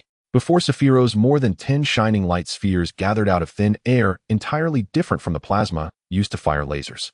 The laser plasma resembled atomic collapse from a certain scientific railgun in its manifestation. But this time was different. This was the real deal. The name atomic collapse was an exaggeration. The correct term was particle wave form high-speed cannon. It does not allow electrons to transform into particles or waveforms, continuously maintaining them in pure electronic form. It doesn't involve atoms and is essentially a control ability over electrons. Nanny. The observation haki went into a frenzy and Hancock attempted to evade. However, facing the special electronic lines released by the thunderous force, she could not completely avoid it. The barrage battle between the captive arrow and the pure white light beam could be described as a total defeat. Hancock, who was dodging desperately for the first time, looked at Sephiroth in disbelief. During the process of evading the shots, her left shoulder was hit once, and the unbelievable impact shattered her arm. Under such impact, the Empress' robust body only resulted in a dislocated shoulder. In fact, Sephiroth was more shocked. However, due to his low endocrine levels, he did not show much on his face. Electrons, like light, can display both particle and waveform properties depending on the situation. Sephiroth cheated using the Thunder Fruit, forcibly transforming some electrons into ambiguous state, electrons lying between the two. The emitted form was neither a wave nor a particle, but the electrons themselves. Such fixed electrons in an ambiguous state would become stagnant upon hitting an object, unable to determine whether to exhibit particle or waveform reactions. Such fixed electrons in an ambiguous state would become stagnant upon hitting an object, unable to determine whether to exhibit particle or waveform reaction. This is capable of dispersing metal like paper scraps and instantly dissolving thick walls. Are the experts in the pirate world really this unreasonable? For some reason, Hancock stood frozen in a very strange posture. She even began to tremble slightly. The terrifying impact not only dislocated her shoulder, but also damaged a portion of her chi-pao, exposing part of her back. Although Sephiroth could not see it, such intense emotional fluctuations were still absorbed and sensed by him. Is it because of my back? Hancock shivered all over just as she was stunned into a state of confusion. Paused the battle. Sephiroth retracted all of his particle wave form high-speed cannons and removed his cloak, tossing it to Hancock. Thank you. Hancock, now draped in the cloak, certainly bore murderous intent, but judging from the earlier battle, she realized that she could not keep up with his mobility. A strange feeling surged in her heart. Well, if you are willing to believe me, I can eliminate that thing from your back. Really? Are you serious? Upon hearing this, Hancock disregarded everything else, her eyes eagerly fixed on Sephiroth. Regarding Hancock's inquiry, Sephiroth thought that his values were being led by his senses. He hadn't seen her yet. He could only say he had a filter from his past life. For the Empress, he did not plan to delve into whether he should help her. If he wanted to help, he would help. Sephiroth placed his hand on Hancock's back, and she felt the touch on her back appearing uneasy. Then a strange tingling sensation made her whimper. All done. Laser scar removal. Thanks to the theoretical knowledge provided by a certain surgeon, Sephiroth was able to create such a medically advanced technique characteristic of his past life. Of course, relying solely on this could not make the skin as smooth as new, so he also performed a biological electric stimulation for cellular regeneration. Of course, relying solely on this could not make the skin as smooth as new, so, do you like me? I can't even see you right now. Though Hancock has some techniques that appear to petrify direct, but in the original work of One Piece 3D2Y, the Empress truly fought with the traditional Chinese medicine practitioner Nachin, and that was for Luffy. The Empress would certainly go all out. If she could indeed petrify her opponent unconditionally, she would have definitely acted. However, the sweet fruit did fail because the opponent continuously experienced great pain and lacked gentlemanly spirit. This is the official setting. Then I originally planned to write about why Marguerite was captured today, but I still ran out of time to write that. 233. Margaret walked towards the Amazon Lily Palace, now freed from her petrification. She was aware of her previous state of being turned to stone. However, she did not fear Hancock excessively. There had been occasions in the past where other members of the Kuja tribe were petrified for various reasons, but Hancock had never shattered the statues. She always reverted them back. Thus, the social atmosphere within the Amazon Lily Kingdom seemed peaceful and prosperous rather than living under a regime of terror. In the original work, although strength was revered, the overall atmosphere was one of peace and prosperity. At this moment, Margaret, under the guidance of the Empress' second sister Sandasonia, entered Hancock's palace. The architectural style leaned towards a sun-imitating Chinese palace of blue star. Lady Sandasonia, you seem quite happy. Is there good news? Standing at 1.7 meters tall, Margaret was not considered short for a woman, but beside the 4.5 meter tall Sandasonia, she appeared quite miniature. Have you noticed? Yes, indeed, good things have happened, and there will be an announcement to the whole country later. Sandasonia's head, which was a full size larger than her body, easily revealed her smiling expression. In her good mood, her long green hair swayed noticeably with her slight head movements. After all, given her large physique, even small actions were quite pronounced. Is that so? Margaret pondered, suspecting it was likely related to the Archangel. A subtle emotion stirred. She initially intended to follow Sephiroth, although at this moment she was still too naive to fully comprehend her feelings. Yet stories of Kuja women falling in love with outsiders and leaving had long circulated in the Daughter Kingdom. Margaret merely felt too weak and wished to grow into a warrior of her own, standing to venture out to find the Archangel. Unfortunately, I lack the talent for eating the strength warrior hot pot. In a sense, Margaret's thought was quite dangerous. Sandasonia and her third sister Margarud did not naturally possess such exaggerated physiques. Their heights were around 1.9 meters. Their current forms were a result of years of consuming the Amazon lily's secret Kuja strength warrior hot pot, which allowed them to grow over 4 meters tall. Not everyone could achieve this, being able to eat that hot pot in its entirety was also a kind of talent. The aesthetic of the Amazon lily values strength as beauty, while they also have a normal appreciation for appearance in their eyes. The beauty derived from strength outweighs that of looks. If it weren't for Margaret lacking that talent, she would indeed pursue the beauty of eating the strength warrior hot. Sandasonia, in a very good mood, was pleasantly surprised that the widely known Archangel for his kindness actually had the ability to heal the dragon's claw mark. When she learned this news from Sister Hancock, she was indeed shocked. Subsequently, that Archangel actually helped heal both her and Marigarud's marks. However, why was that Archangel completely unaffected by Sister Hancock? Could it be that he is truly such a... Recalling the four of them in the jungle after the Archangel healed them, he merely exchanged a few words with Sister Hancock before leaving without looking back. Sandasonia led Margaret deep into the palace's sleeping quarters. The internal structure was not considered very luxurious by the standards of this world's palace. Red pillars and beams with yellow walls bearing the Kuja emblem. Other decorations were merely pink gold. However, where the throne should be was a gigantic bed measuring 4 by 4 meters draped in a super pink. At that moment, Hancock was sitting in the center of the large bed, leaning against a chair made from her pet snake. In the sleeping quarters, besides her, only her third sister was present. Others were ordered not to enter. Have you brought her over? You are called Margaret, correct? Suddenly, the heaviest shackles she had worn were lifted, leaving Hancock unsure of how to proceed, as her communication with Sephiroth had thrown her into disarray. Until the Archangel left, Hancock could not clear her confused and hazy thoughts. Before leaving, he had lifted Margaret's petrification in front of him. However, at that time her thoughts were too chaotic and she lacked the energy to question Margaret. Now, having calmed down, Hancock instructed her second sister to call her over for questioning. She was very eager to understand what kind of person the Archangel truly was. So what exactly happened to you? You were. As she spoke, Hancock suddenly blushed, her voice gradually lowering until she emitted a soft, cute mumble. Saved by that Lord Sephiroth. How infuriating. I am so envious. Surrounded by her three sisters in the sleeping quarters, Margaret felt quite nervous, but she still heard Hancock's question. Well, although she was very curious about what exactly had happened between the Empress and the Archangel, it wasn't that simple. Speaking about it might lead to trouble. In fact, I was deceived by a slave trader. Upon hearing this, Hancock's expression changed, becoming very sinister, and then her demeanor grew extremely complex. Finally, she took out a small handkerchief and bit down hard on it. Lady Snake Princess. No, it's nothing, I'm fine, but why didn't Lord Sephiroth explain it from the beginning? If that lord had said from the start that he saved the Kuja people taken by the slave traders, I wouldn't have been so rude. Perhaps it was to consider my reputation. Margaret lowered her head shyly. Before returning to Kuja Island, she had witnessed Sephiroth's meticulous care when settling other slaves, which was unimaginable. With a snap, Hancock tore the handkerchief apart. Lady Snake Princess. No, please continue. Hancock turned her head in a manner reminiscent of a delicate beauty, hiding her watery eyes from Margaret. Yes, Lady Snake Princess. Margaret then recounted her extraordinary experience. How should I say it? What Margaret did not know was that there was some blame on Sephiroth for her capture. Sephiroth's enthusiasm for combating the slave trade surpassed that of the Navy, leading this group to transition from simple and crude captures to deceptive schemes. Moreover, they began to take greater risks. Margaret certainly was not deceived while accompanying the Kuja pirate group. The human traffickers did not have such boldness. As a national protector warrior, in turn, she was not supposed to interact with outsiders. She was merely following a regular vessel from the Amazon Lily Kingdom. Not all Kuja people lived in the Daughter Kingdom. Some also sought livelihoods overseas. The ships that in turn warriors could board typically headed to ports with a high concentration of Kuja people.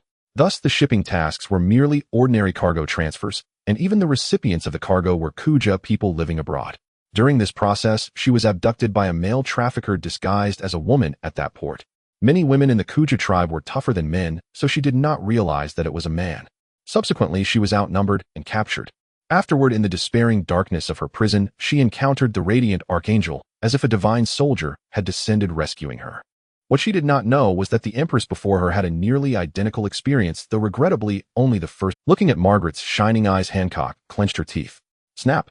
The handkerchief was completely torn. Margaret looked at the gritting teeth of the Empress and the extremely complex. Margaret looked at the gritting teeth of the Empress and the extremely complex expressions of the other two ladies, unsure whether she should continue her tale. The Lucifeel Starship Guest Room. This is your room. We didn't take the regular ship to Nine Serpents, so we'll use this spaceship to send you home. Don't worry. The armored Raki arranged for Margaret to settle into the guest room. Thank you.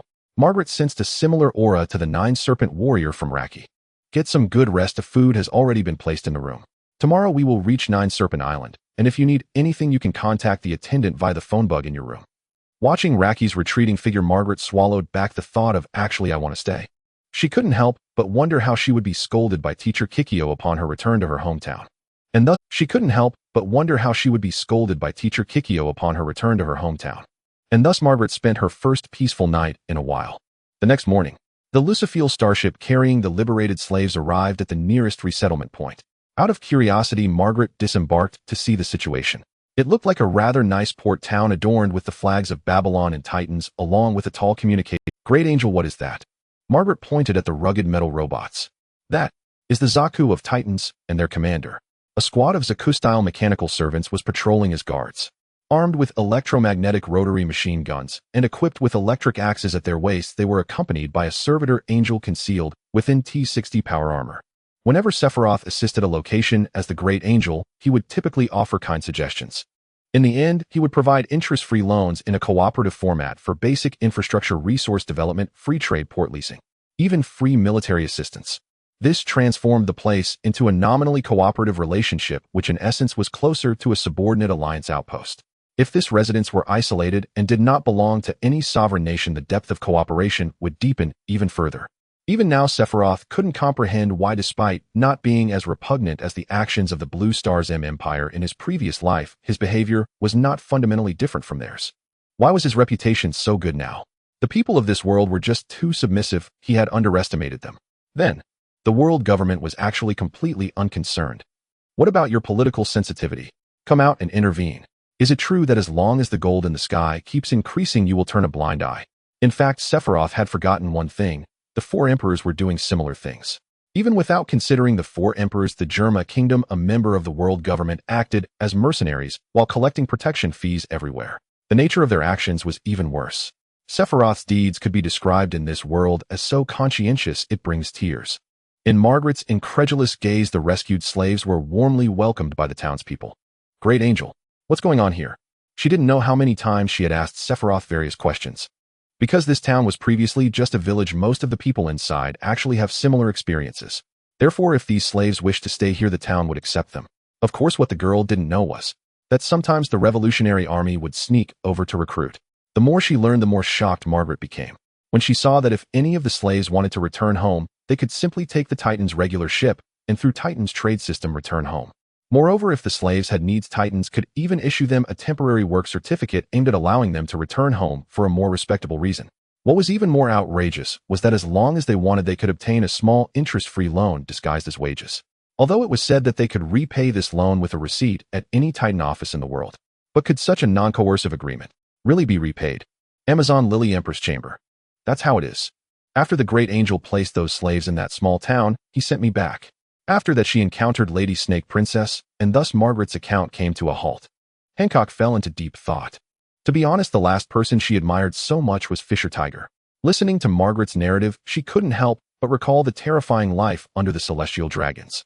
Captured at the tender age of 12 and sold as a nine-snake warrior. Hancock's unfortunate fortune was that due to her age and status, she became a battle slave. She knew what the Celestial Dragons would do to beautiful female slaves, and she had even witnessed it. For example, the kidnapping at Sabaody and Ginny from the Revolutionary Army. However, the Celestial Dragons were unlikely to do those terrible things to ordinary female slaves. Of course, this was only likely, not absolute. During her time in the Holy Land, Hancock could only disguise herself to avoid attention. Her two younger sisters, if judged by outsiders, even if their bodies had not been deformed by the strength of the hot pot, their so-called beauty was not considered good. Thus, they fought in the arenas of the Celestial Dragons and were sometimes whipped. However, as she grew older, Hancock became increasingly fearful, worried that one day she would become an inner demon herself. Nonetheless, the Celestial Dragons would choose to feed these battle slaves with animal-type devil fruits for the sake of face and gambling. Their master knew that these three sisters were warriors from 9 snakes, so he specifically selected the Python and King Cobra animal-type devil fruits. However, even for the celestial dragons, they could only find 2 snake-type fruits at that time. To protect her younger sisters, Hancock gave the fruits to them. But at the same time, she was deeply terrified, fearing that the celestial dragons might casually feed her a pet-type devil fruit. If that happened, her identity would most likely definitely turn into an inner demon. However, things did not develop in the worst way she feared. Instead, she was fed an unknown fruit that wasn't even listed in the Devil Fruit Encyclopedia of the Celestial Dragons. The intention of the Celestial Dragons was simply to feed her an unknown fruit to see what ability it granted. After consuming the fruit, she instinctively understood its power. The sweet fruit indeed did not have the cosmetic effects of the smooth fruit. The original work stated, "Without beauty, how could there be such abilities?"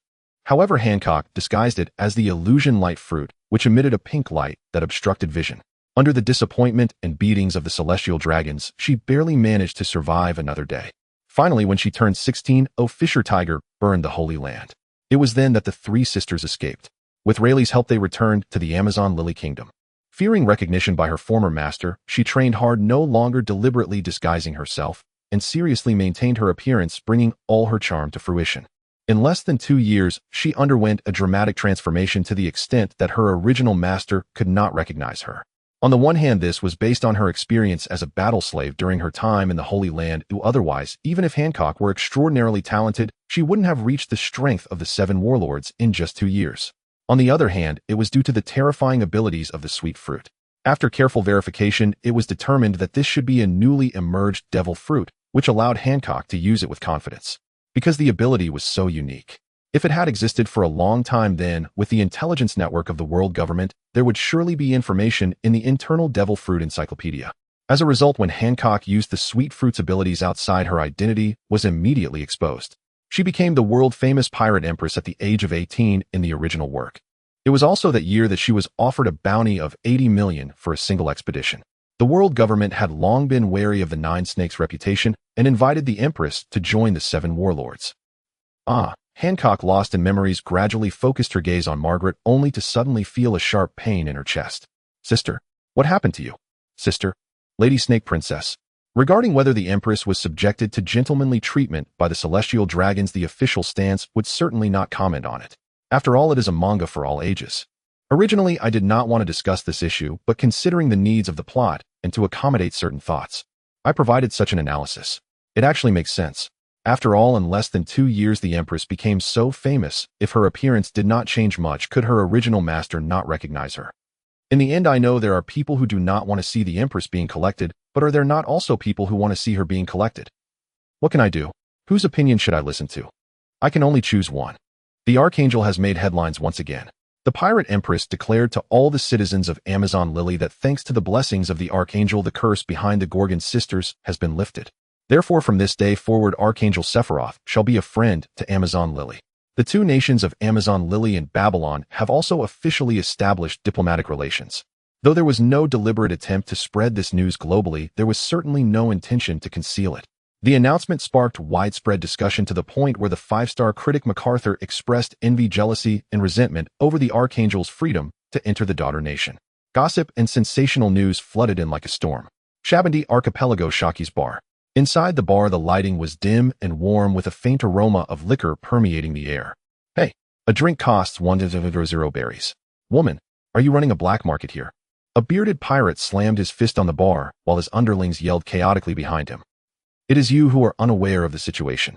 Behind the bar, a black-haired woman clad in a spider-patterned black top, exuding charm, retorted with her signature lazy tone.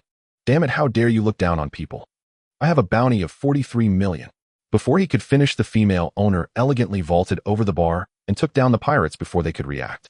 Then, with remarkable skill, she robbed the pirates of all the cash on them, casually tossing them out like garbage. "Oh, Shikaka, do we have guests today?" As the bell rang to signal a visitor, a tall, old man, nearly 6 feet 3 inches with silver hair and beard, pushed open the bar door. He wore simple glasses, and beneath his long silver hair his right eye bore a straight scar. "Really, that doesn't count as a guest, just a fool." The woman known as Shikaku lightly brushed her short black hair aside, then swayed her hips and walked back to the bar. Shikiaku, the former emperor of Amazon Lily and the former captain of the Kuja pirates. Rayleigh, the right-hand man of the former pirate King Silver's Rayleigh. But those are all tales of the past. Now they are merely 2 individuals living incognito on Shabandi Island. This is how they refer to themselves. Newcomers who don't even know the rules dare to enter even if they reach the new world they won't last long. Shikuyaku lit a lattice cigarette, picked up a newspaper, and revealed a playful smile. Shikuyaku's bar is a facade for an information broker with 100 berries as the basic price. Drinking this glass allows one to ask a question worth 100 berries. If there is any other information to be learned, drinking this glass requires an additional charge. The Kuja people living outside will to some extent follow Shikuyaku's orders. This is why she can become one of the top information brokers in the Shabandi archipelago. As for unwelcome gifts, as the former captain of the Kuja pirates, she was once pursued by the marine hero Monkey D. Garp 42 years ago when she was a pirate. The fact that she was never captured speaks volumes. Hey Shikuyaku, could you pour me a drink? 100 berries.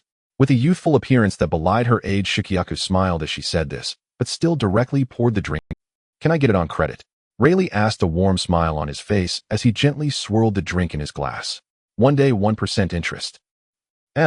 Their interaction resembled that of an old couple filled with laughter and ease. Shikuyaku indeed left the daughter nation for Rayleigh.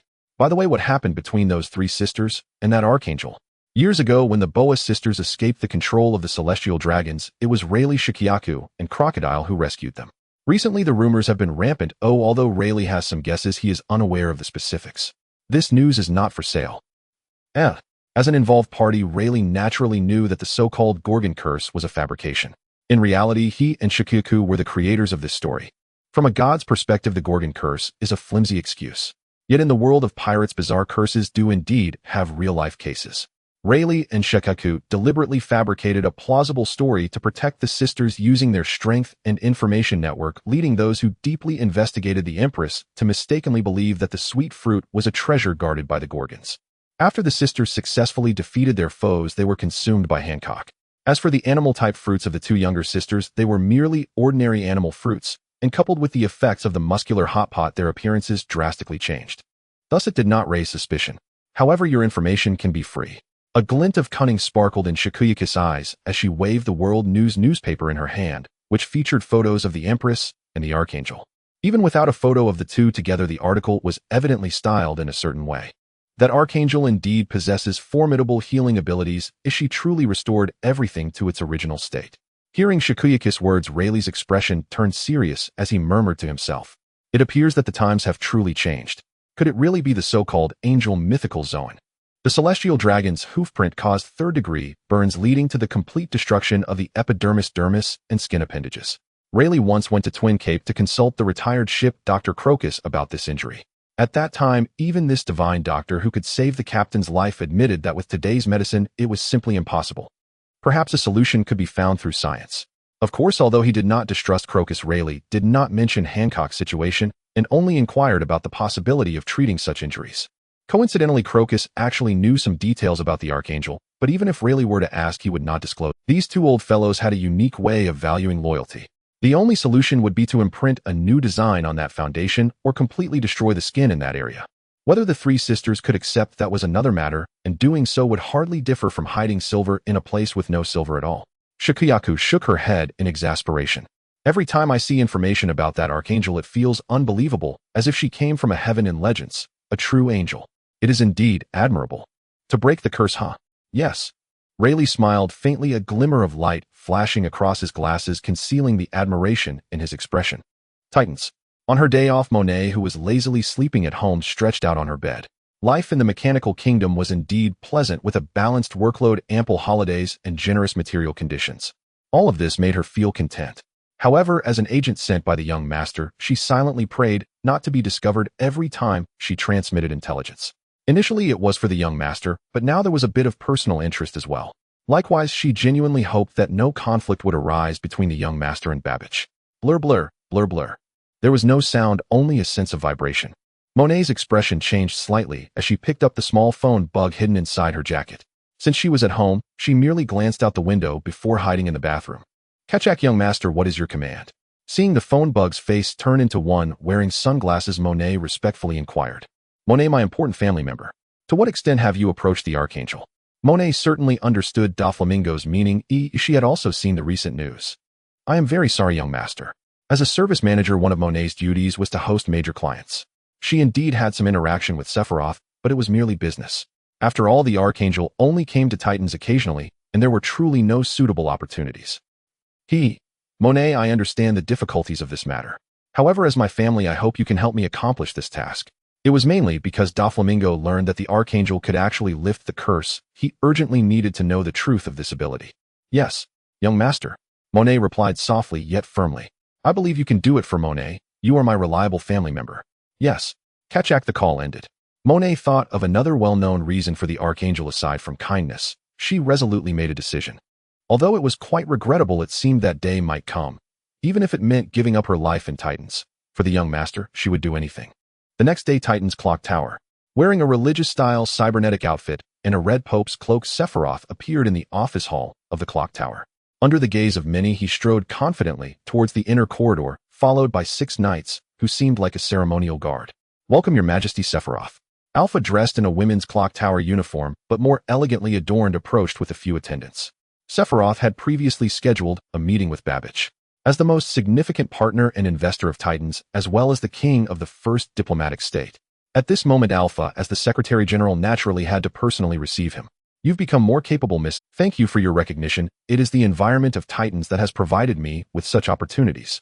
Sephiroth looked at Alpha with a normal conversational gaze, thinking that she looked almost identical to her sister Khalifa. However, the disguised personality difference was considerable. It was uncertain whether their actual personalities were similar. Or rather, whether this type of professional agent had any so-called original personality remains a question.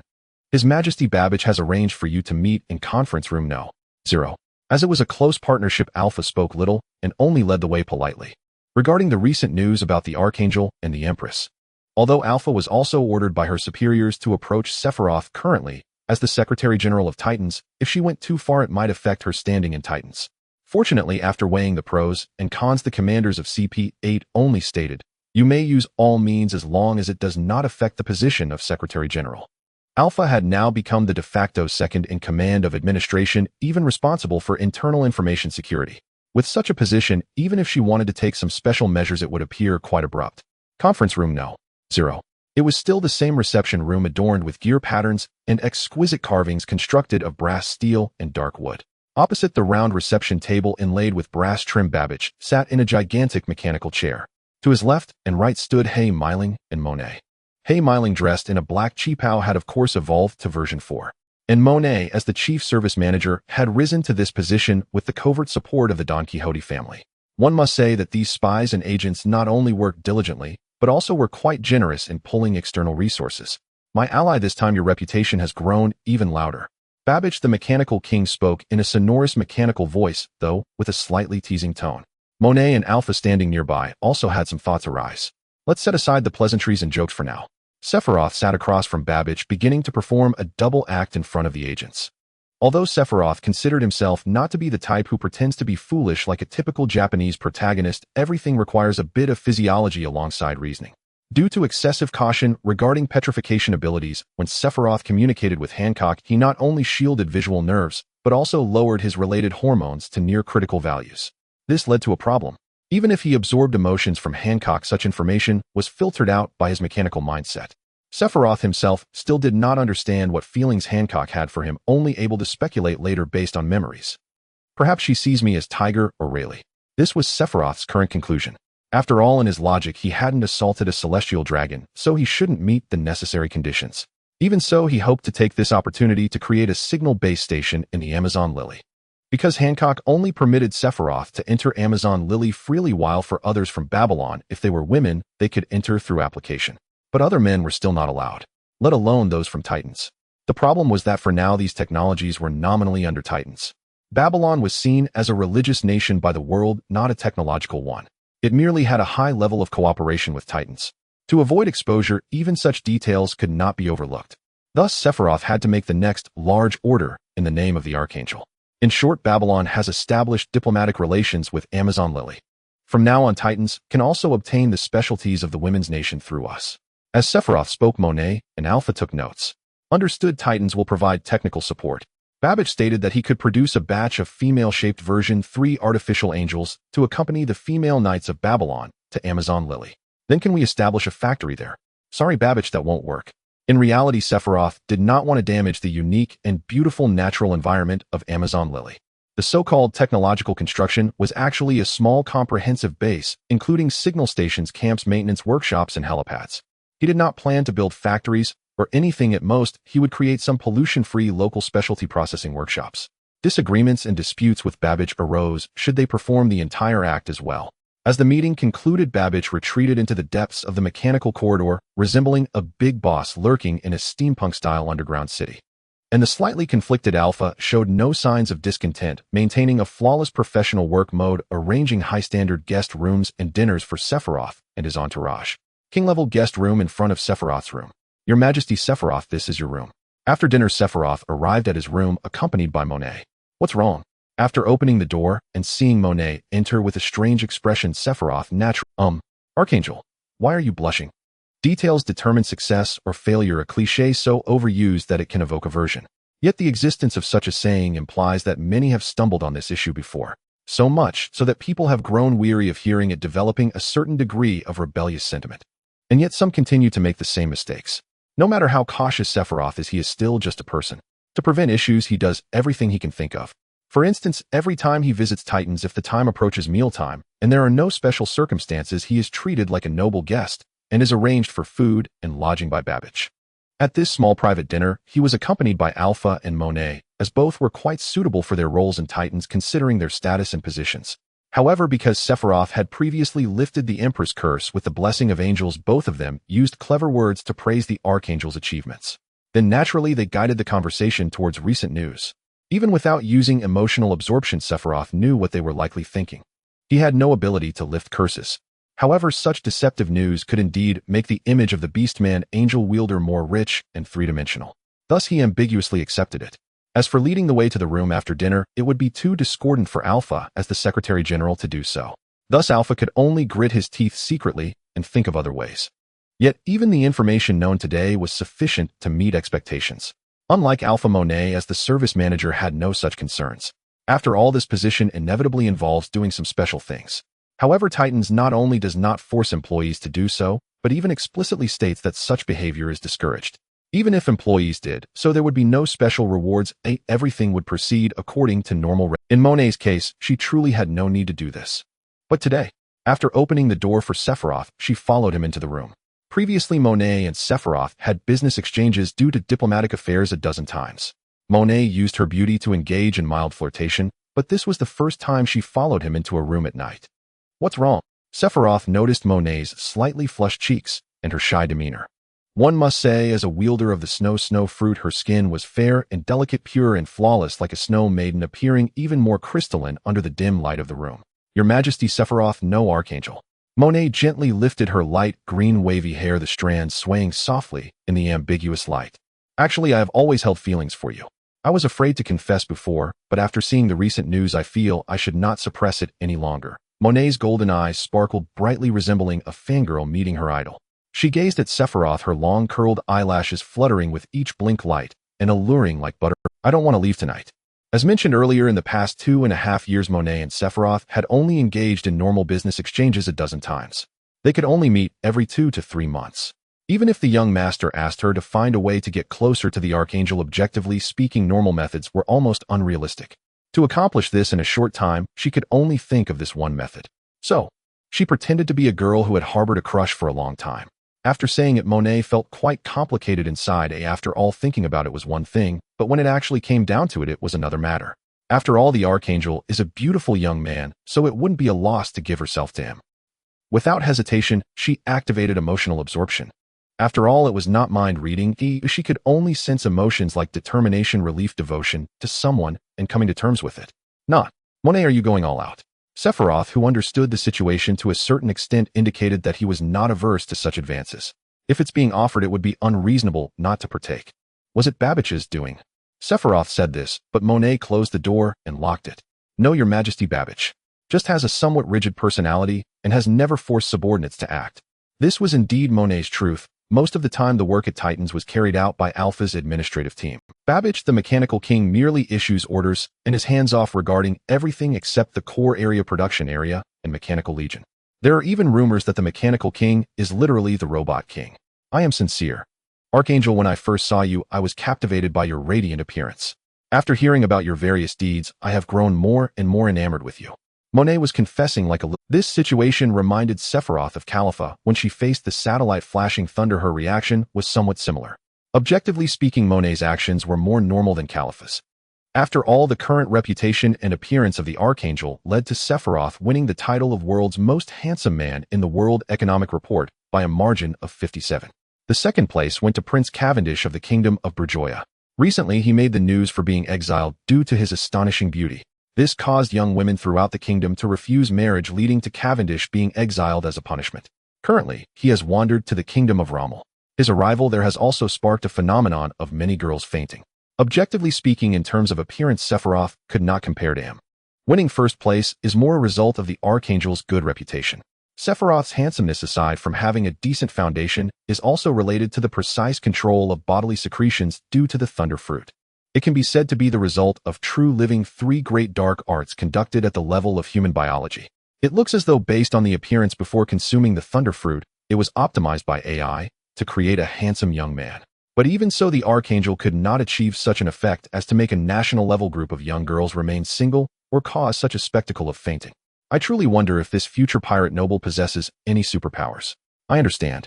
If that's how you feel, then please accompany me tonight. Is there nothing special? Yes, I am very... Monet's cheerful expression contained an indescribable, complex feeling. Young master, for your dreams, I am willing to do anything. Then, determined, she even took the initiative to dive into Sephiroth's embrace. Sephiroth's heart net could only achieve emotional absorption, but after physical contact, he could extract surface thoughts through biological electricity and brain waves. Oh no, it seems I have become the villain. Regarding character names, for instance, Peony, some readers say it should be called Xiali. Actually, this is the translation provided by early wild subtitle groups. What I wrote is the official one. I will provide a detailed explanation in the author's note of this chapter. If you're interested, please take a look. Monet, with a shy expression like a little girl, buried her face in Sephiroth's chest. The comforting aura emanating from the Archangel made her feel incredibly at ease. In truth, she did not strongly resist Sephiroth. In fact, she rather liked him. After all, he was a beloved Archangel. Thus, the conflict within her heart became even more difficult to untangle. 8 years ago, in 1509, the young master had saved her and her sister Sugar. Consequently, it was only natural for them to join the Don Quixote family. As the most loyal subordinate of Doflamingo, Monet was prepared to die for the young master. In her heart, only he was worthy of the title Pirate King. The young master had greatly benefited her, and Monet would unreservedly dedicate everything to him. Monet, are you feeling uneasy? As Sephiroth embraced her, following the force with which Monet leaped into his arms, he took a few steps back and sat on the sofa. A pleasant, youthful scent wafted from his embrace. Why am I thinking this way? Monet laughed and said, it's just that as an inexperienced beginner, I feel a bit... Sephiroth pondered for a moment, and indeed, he felt a certain tenderness towards this snow girl. But overall, it was a similar feeling of affection. Doflamingo did have a certain level of trust and recognition for Monet. However, behind this trust lay more control and utilization. Otherwise, she would not have transformed into that bird-like state in the future. He then made slight adjustments to his own biological electric field, just to enhance her initial experience. Sephiroth thought this way. Since acquiring medical knowledge from the great Dr. Crocus, he had reached a considerable level of control over various hormones in the human body. This enabled him to research capabilities such as mechanized mentalities. However, beyond practical applications, some side products had emerged. For instance, he was now able to simulate the biological electric field and hormone secretion ratios that were most comfortable for women. To say he was an artificial biological succubus would not be inaccurate. Originally, the so-called body fragrance was influenced by cosmetics, skincare products, and shampoos. On the other hand, when both parties truly fell in love, the scent of their hormones would be recognized as pleasant by the olfactory system. He had not hidden this state from Bella and Lily. After explaining the situation, they tried it out as a form of... They expressed that the feeling was not entirely different from before, but rather that it was almost indistinguishable. It appeared that this effect transformed their pheromone parameters into a state of love. Thus, there was no further enhancement to their experience. It was quite a subtle effect. Great Archangel, thank you for accompanying me. I have longed for such a day. Monet said this with a happy smile, and for some reason, she found Sephiroth's embrace even more enchanting than before. Did she have such aspirations for the young master? Monet herself was unsure, as she knew what had transpired between the young master and Violet. In reality, the young master was not limited to just one woman, the older sister. Although those women were not regarded by the young master as family, it was certain that if the young master needed her to be one of them, she would not refuse. As for why the young master had not touched her, One reason was due to their age at the time, and the other, is it a planned crime? Then I won't hold back. Sephiroth and Monet almost simultaneously faced each other. After their flushed voices, they both let out a sigh of relief. On the other hand, perhaps it was for such moments, if doing so could help the young master. Monet was now also somewhat unable to distinguish whether she was truly doing this for the young master or, wow, it's so hot. After shifting positions, Monet expressed an unspeakable sentiment. Sephiroth, who could read surface thoughts, felt a slight, somewhat dark thrill in his heart. Facing a technical expert like Sephiroth, Monet wore a pleasant smile on the surface, but her feelings were somewhat complex. However, the physical aspect was another matter. One could only say that Monet as a snow girl had a kind of pure beauty. They began a literary exchange as Monet could also be considered a literary girl. Here were originally several sets of poetry. The poetry itself was not problematic, but after a period of time it was requested to be revised. Apologies to new readers, it couldn't be helped. Clearly, there were more extreme books, yet this one was not allowed. Great Archangel, would you fulfill a wish of mine? Monet found it difficult to describe what kind of experience the Archangel was. It felt like a feeling of a pure white summer, to melt away this snow girl. To this day, she had only experienced such a summer once, and it would surely be unforgettable forever. What is the wish? Hearing Monet's voice at this moment, Sephiroth almost wanted to continue tutoring her on poetry. I must say, during their poetic exchanges, Sephiroth discovered that Monet not only possessed the talent of a snow girl, but also had the ability to charm with her words. Here were originally several idioms describing birds from ancient times. The expressions used by the ancients were already quite subtle, not more so than those of modern times. I can't understand why this isn't allowed. Clearly, there are so many more extreme books that are fine. I've heard that the Great Archangel has the ability to bless, and I hope to receive your blessing. Is that so? No problem. Sephiroth had already understood the reason from surface thoughts. Due to Sugar's abilities, in a certain sense, it could also be considered a curse. That was why Doflamingo was so eager to verify. Heavenly Homophone. The effects of holy light manifested, and Monet felt her physical condition improve dramatically. It felt as though she had been completely healed, and all discomfort in her body had vanished. This is Great Angel. This is truly incredible. In fact, it was merely Sephiroth adjusting Monet's body to its optimal state by regulating various endocrine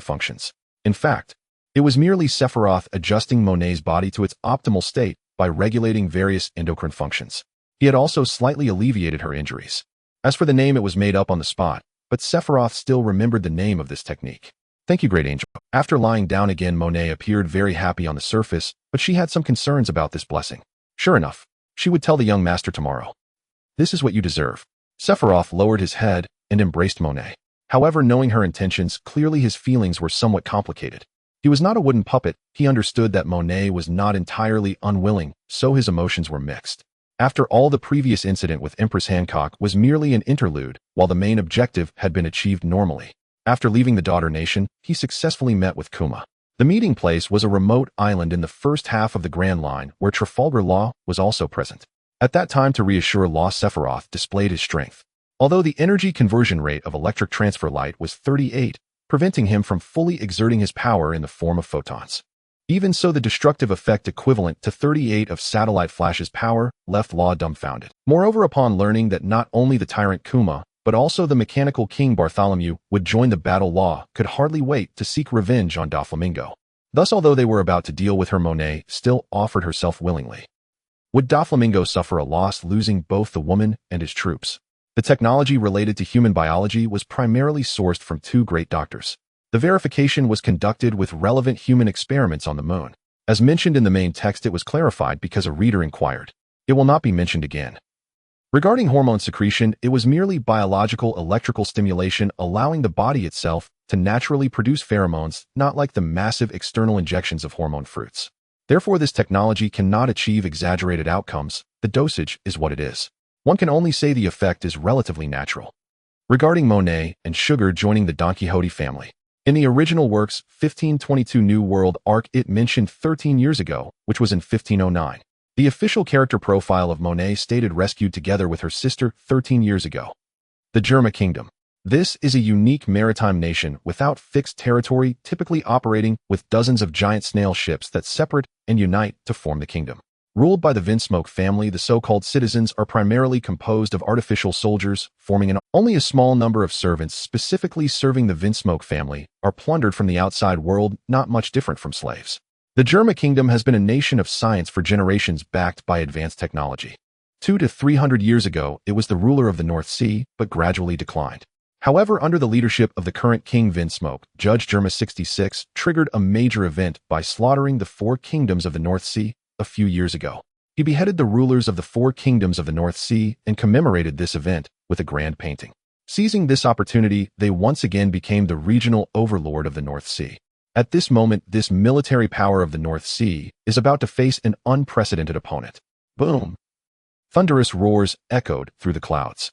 The satellite Sephiroth is suspended in the air surrounded by flickering arcs of electricity, resembling a god of thunder descending upon the world. A face constructed from black lightning, with a downward curving smile formed by electric sparks and bright silver eyes radiating with flickering upward curving brows. 7 warlords, Sephiroth of Destruction. Real name unknown. Sephiroth is the name he calls himself, while the title Destruction of Light was given by the Navy. Rumors suggest that this evaluation originated from a certain unnamed admiral in the Navy. Boom! Lightning crashed down among the fleet, creating a deafening roar. The clone soldiers of Germa 66 reacted quickly, attempting to evade and mitigate the disaster, employing various damage control measures. However, the principle of high strikes low applies. As lightning continued to fall, chaos erupted within the fleet, with soldiers fleeing in all directions trying to escape this devastating assault. Some clone soldiers of Germa 66, equipped with winch jetters, also attempted to ascend for a counterattack, but they turned to charcoal midair, scattering with the wind. Germa Kingdom Royal Palace. What on earth is happening? A middle-aged man with golden hair in a light gray combat suit slammed his fist on the table in anger. His orange cloak billowed as the metal conference table dented under his blow. The golden-haired long hair of his helmet flared up like an angry lion. He is the king of Germa Vinsmoke, Judge. In the room besides him were his 4 children, the eldest daughter Reiju, the eldest son Ichiji, the second son Niji, and the 4th son Yanji. What's there to be afraid of? Just a mere 7 warlord. Let's take him down. The speaker was the 4th son, green-haired Yanji, a big fellow wearing headphones, sunglasses, an orange scarf, and a black cloak. The youngest, tallest, and most reckless among them. Let's listen to father's opinion first, you idiot, said the eldest son, red-haired Ichiji, squinting his eyes and tightening his face. As bioengineered humans, the 3 brothers do not possess the emotion of fear. He is not afraid of the opponent, but he is a bit smarter than his 2 younger brothers. What's going on? What happened? Can we fight? The second son, blue-haired Niji, looked unhappy and seemed to lack understanding of the situation. The 3 brothers dressed similarly except for the color of their combat suits, which matched their hair colors. Huh. The eldest daughter, pink-haired Reiju, let out a sigh. She gave off an atmosphere of trying to avoid involvement with the others in the room, but seemed to have no choice but to Father, according to the information we just received, the kingdom we attacked yesterday was originally supposed to host that master's concert. In other words, we ruined their concert. Although Reiju still smiled, she exuded an air of speechlessness. After all, this reason sounds like an excuse. What a coincidence that they were hired as mercenaries by a hostile kingdom to attack the port, and then news comes that there's a concert in that city tomorrow. The tense atmosphere dominated the silent room. Father, what's there to be afraid of? We are invincible, let's take— Green-haired Yanji began to stir the pot, wearing an eager expression as if urging not to lose points. However, the veins on his father Judge's head were enough to prove. This was not the time to say such things. Shut up, you fool. What nonsense. Old man, we are the strongest. Blue-haired Niji, I command you all to be silent. Judge, having modified his children through technology, of course, had built-in control measures, and his commands were absolute. Mainly, he had erased many unnecessary emotions from the 3 brothers, such as kindness, compassion, fear, and so on. It was their choice, no way around it. These 3 guys are genuinely fearless, willing to confront the 4 emperors. Primarily, they lack the function, but he is afraid. His relationship with the world government is somewhat harmonious. Judge knows exactly what Sephiroth of Destruction really means. The problem is he has replayed all the bad things he has done in his life in his mind, yet he cannot figure out where he offended a monster capable of biological extinction. Father, the key now is how we should respond. The 3 brothers who were silenced by Judge Reiju was still able to speak. Actually, just as Judge was about to speak, the floor of the royal meeting room suddenly emitted bright sparks of electricity. Several spherical bolts of lightning resembling lightning element slimes crawled in through the metal pipes, forming some kind of bizarre halo on the ground. With a loud bang, a bolt of lightning pierced through the wall, falling into the center of the halo like an arrow hitting its target. The room was enveloped by a dazzling light, and at the center of the halo, a large spherical bolt of lightning more than 2 meters in diameter emerged. Boom! Arcs of electricity swirled from the halo, enveloping the room in sparks and heat waves. A humanoid silhouette emerged as a silver metallic arm swung, clearing all the surrounding arcs. The figure there resembled an elf of thunder, an embodiment of lightning, as if a humanoid lightning elemental being donned in silver mechanical cyberpunk attire. To some extent, this design sharply struck the aesthetic sensibilities of the Vinsmoke family, leaving them momentarily stunned. Although they had seen photos, facing it in person was an entirely different level of sensation. Yo!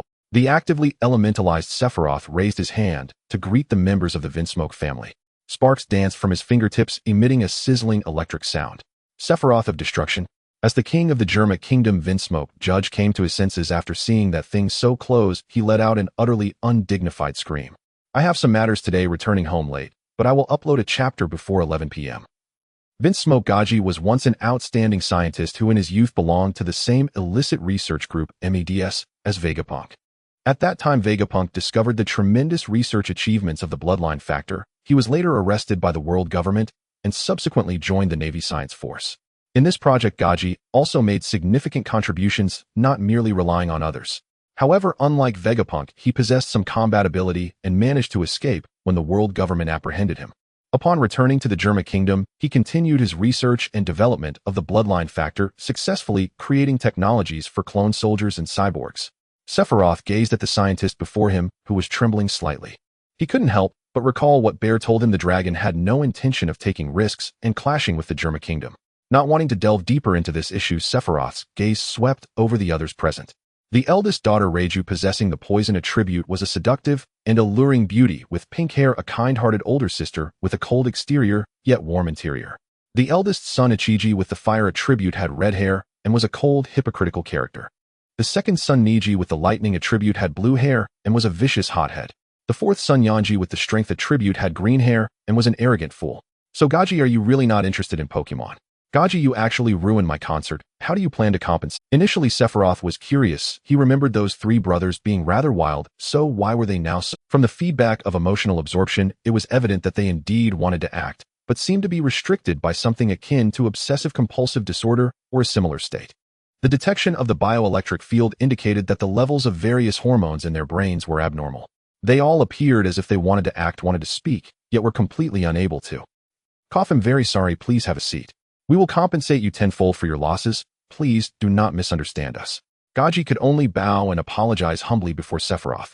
Currently, he maintained a fairly good cooperative relationship with the world government. He knew exactly what this guy before him was. Aside from the fact that he was unaware of the Admiral Kazar's losses, Gaji had a relatively deep understanding of the combat prowess of the satellite Phantom. Gaji's own calculations indicated that in terms of electrical generation capability alone, the most conservative estimate was over 8,000 times that of Niji, and the actual situation might easily exceed 10,000 times. He was well aware of the monstrous mobility that was completely beyond the norm. That's not acceptable. I never deal with money, I'm not interested in it. Sephiroth did not sit in a chair, but rather on the conference table. An invisible magnetic force tugged at the metallic objects on Gaji's body, pulling him to sit in a chair across from him. Thus the two faced each other, with Gaji shivering under Sephiroth's gaze. Sephiroth's goal was the bloodline factor technology, but he couldn't resort to memory extraction methods with Gaji. Directly and crudely extracting memories would result in irreversible damage to the brain's neurons, leaving Gaji unable to articulate anything coherent. What he did to Hogaba in the Devil's Triangle was because Sephiroth never intended to let him live. But Vinsmoke Gaji, a king from a member nation of the world government, could not be simply killed or rendered foolish. Such a situation would be unacceptable. As a warlord, robbing a member nation was already a borderline act, but as long as there was a reasonable explanation and the involved parties did not pursue the matter, it would not be an issue. However, killing a king from a member nation would mean a direct confrontation with the world government. If he were to use force to compel Gaji to cooperate in memory extraction, it would take several days, and furthermore, it would expose his dangerous capability of memory extraction. After weighing the pros and cons, it was better to first obtain the technical data. The Revolutionary Army's Vegapunk was also a scientist, and together with himself and two other top doctors, they wouldn't have trouble understanding it. If all else fails next year, 1518, he would have another opportunity to contact Vegapunk.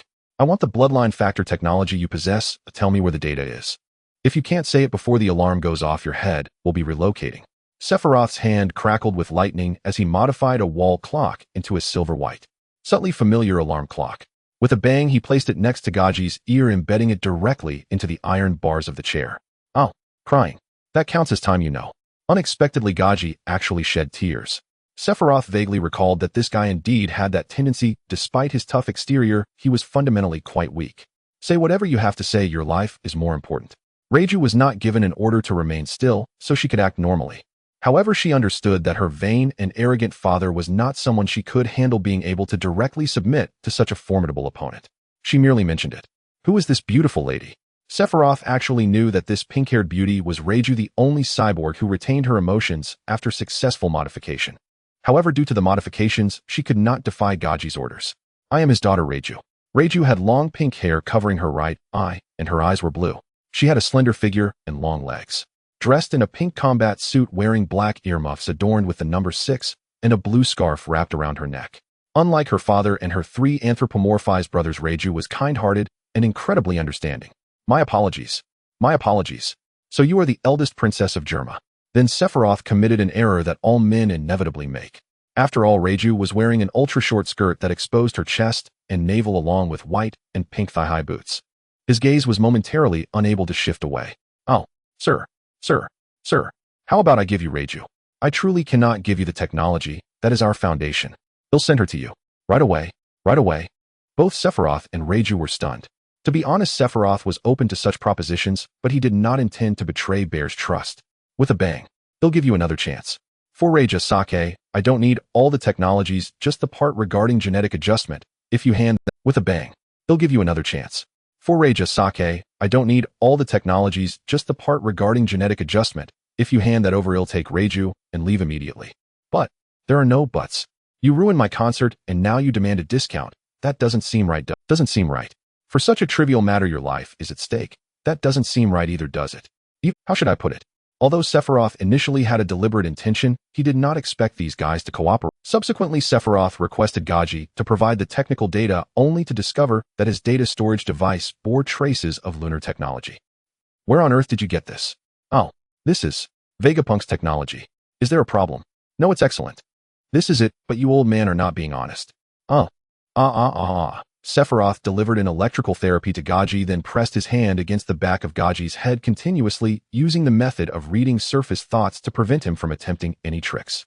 After copying the foundational technology of the bloodline factor, Sephiroth forcibly had Gaji lift the control over Reiju's mind. Faced with someone who could read minds, Gaji had no choice but to fully accept the unequal treaty, watching as this robber took away both the technology and his daughter. Gemini Cape. The sunlight at 3 o'clock in the afternoon spread a layer of golden foil over the surface of the sea as Brook played the violin by the beach. The score was Memories ED1 given to him by Sephiroth. The soft and beautiful melody made the sea creature Labu sway its big head in rhythm. If the melody was gentle, it usually remained silent, but if it was high-spirited and passionate, it would respond with a few excited howls. A group of children of various ages and heights sat in small clusters on the beach not far from Brook. Some of the children held wildflowers while others had pinwheels or snacks, all gazing at Labu and Brook with bright sparkling eyes. They marveled at the rainbow water jets that Labu occasionally sprayed. Look, it's the ship of Brother Flash Spirit. Really, Brother Flash Spirit, welcome back. The children stood up and waved at the thunder eagle in the sky. Ho ho ho, is the captain back? Brook set down his violin and watched the thunder eagle fly towards Gemini Town. Virum. Labu let out a joyful long call. Thunder Eagle Bridge. The bombs busily moved around, making sounds of home. Sephiroth in his satellite flash spirit form sat in the captain's seat. The adjacent position was usually occupied by Perona. However, since they were going to trouble the Germa kingdom, Sephiroth temporarily left her on Sky Island. Sitting there today was Reiju, who had just been abducted by Sephiroth. She was not wearing battle attire, but a simple white short-sleeve dress and pink high heels. She watched the busy bombs with great interest. If she found any bombs slacking off with Sephiroth's consent, she would pick up the lazy little guy in her arms and punish him. While it took just one day to reach Gemini Cape from the North Sea, Reiju was still unsure whether she had been sold by her ruthless father, or was she simply cast out. Well, since we've reached our destination, I suppose we can say the 2 commissions are completed. Commissions? Reiju looked at the screen in front of her, observing the situation on the ground near Gemini Cape, and was surprised to see a town not far from the lighthouse. Was that the Flag of Titans? The Germa kingdom was also trying to collect intelligence about this emerging technological nation. From the reverse engineering of the artificial angels on the market, these artificial angels, while stronger than Germa's soldiers, were not as cost-effective as clones. But Reiju remembered her father saying that the mechanical King Babbage was likely from Mechanic Island Bakamoya and was a fellow townsman of Vegapunk. The technology of the artificial angels and the robots of Dr. Moonview from Mechanic Island may appear vastly different, but they belong to the same technical route at their core. However, they had discarded the emotional modules, leaning more towards combat. For this, Gaji felt quite emotional, appearing as though he was not alone on his path. In reality, this was a misunderstanding on Gaji's part. After all, Sephiroth's technology directly stemmed from the moon, not Bakamoya. Conversely, Bakamoya's technology originated from the moon and had further evolved over at least 1,000 years in Qinghai. The original work is like this: the robots of Dr. Moonview and the moon robots are essentially the same. Objectively speaking, whether Sephiroth's technology is strong or not is beside the point, but it is certainly closer to the source. Lord Flash Spirit, you indeed have a partnership with Titans. Reiju had figured it out at this moment. It turned out that Titans wanted to acquire the bloodline factor technology. However, according to the information she knew, Titans was not skilled in biological technology. It was purely a mechanical technology nation. Could it be that they were no longer satisfied with just robots? Well, sort of. They are a strategic partner. They offered me an irresistible reward. So, am I to be used as a test subject? Reiju still maintained a calm demeanor on the surface, but her fingers wrapped around her shoulders had turned pale from gripping tightly. In reality, not only Germa but the outside world also viewed this emerging technological nation, Titans, as having struck gold. The mechanical King Babbich's technological level was merely average compared to other technological nations. However, he not only had the Archangel as an investor, but also allies like the former warlord Knight Yasha, and even the newly appointed warlord Death Harvest was his collaborator. Now that we've reached our destination, it's time to give you this thing. Sephiroth sensed that Reiju was somewhat uneasy. Although he didn't know why she was so flustered, he still handed her an envelope according to the original plan. This is Sanji. Sanji. Reiju opened the envelope and found many photos inside along with a video shell. Though the video shell was rare in Qinghai, as the eldest princess of Germa, she still knew what it was. It functioned similarly to a movie projector. But at this moment her gaze was fixed on those photos, unable to look away as tears of emotion streamed down her delicate cheeks. These photos captured Sanji's lively daily life at the sea restaurant. I get it, I can do anything. W.H. Both stared at each other with slightly puzzled expressions, although Sephiroth's elemental form should not have been able to display any expression.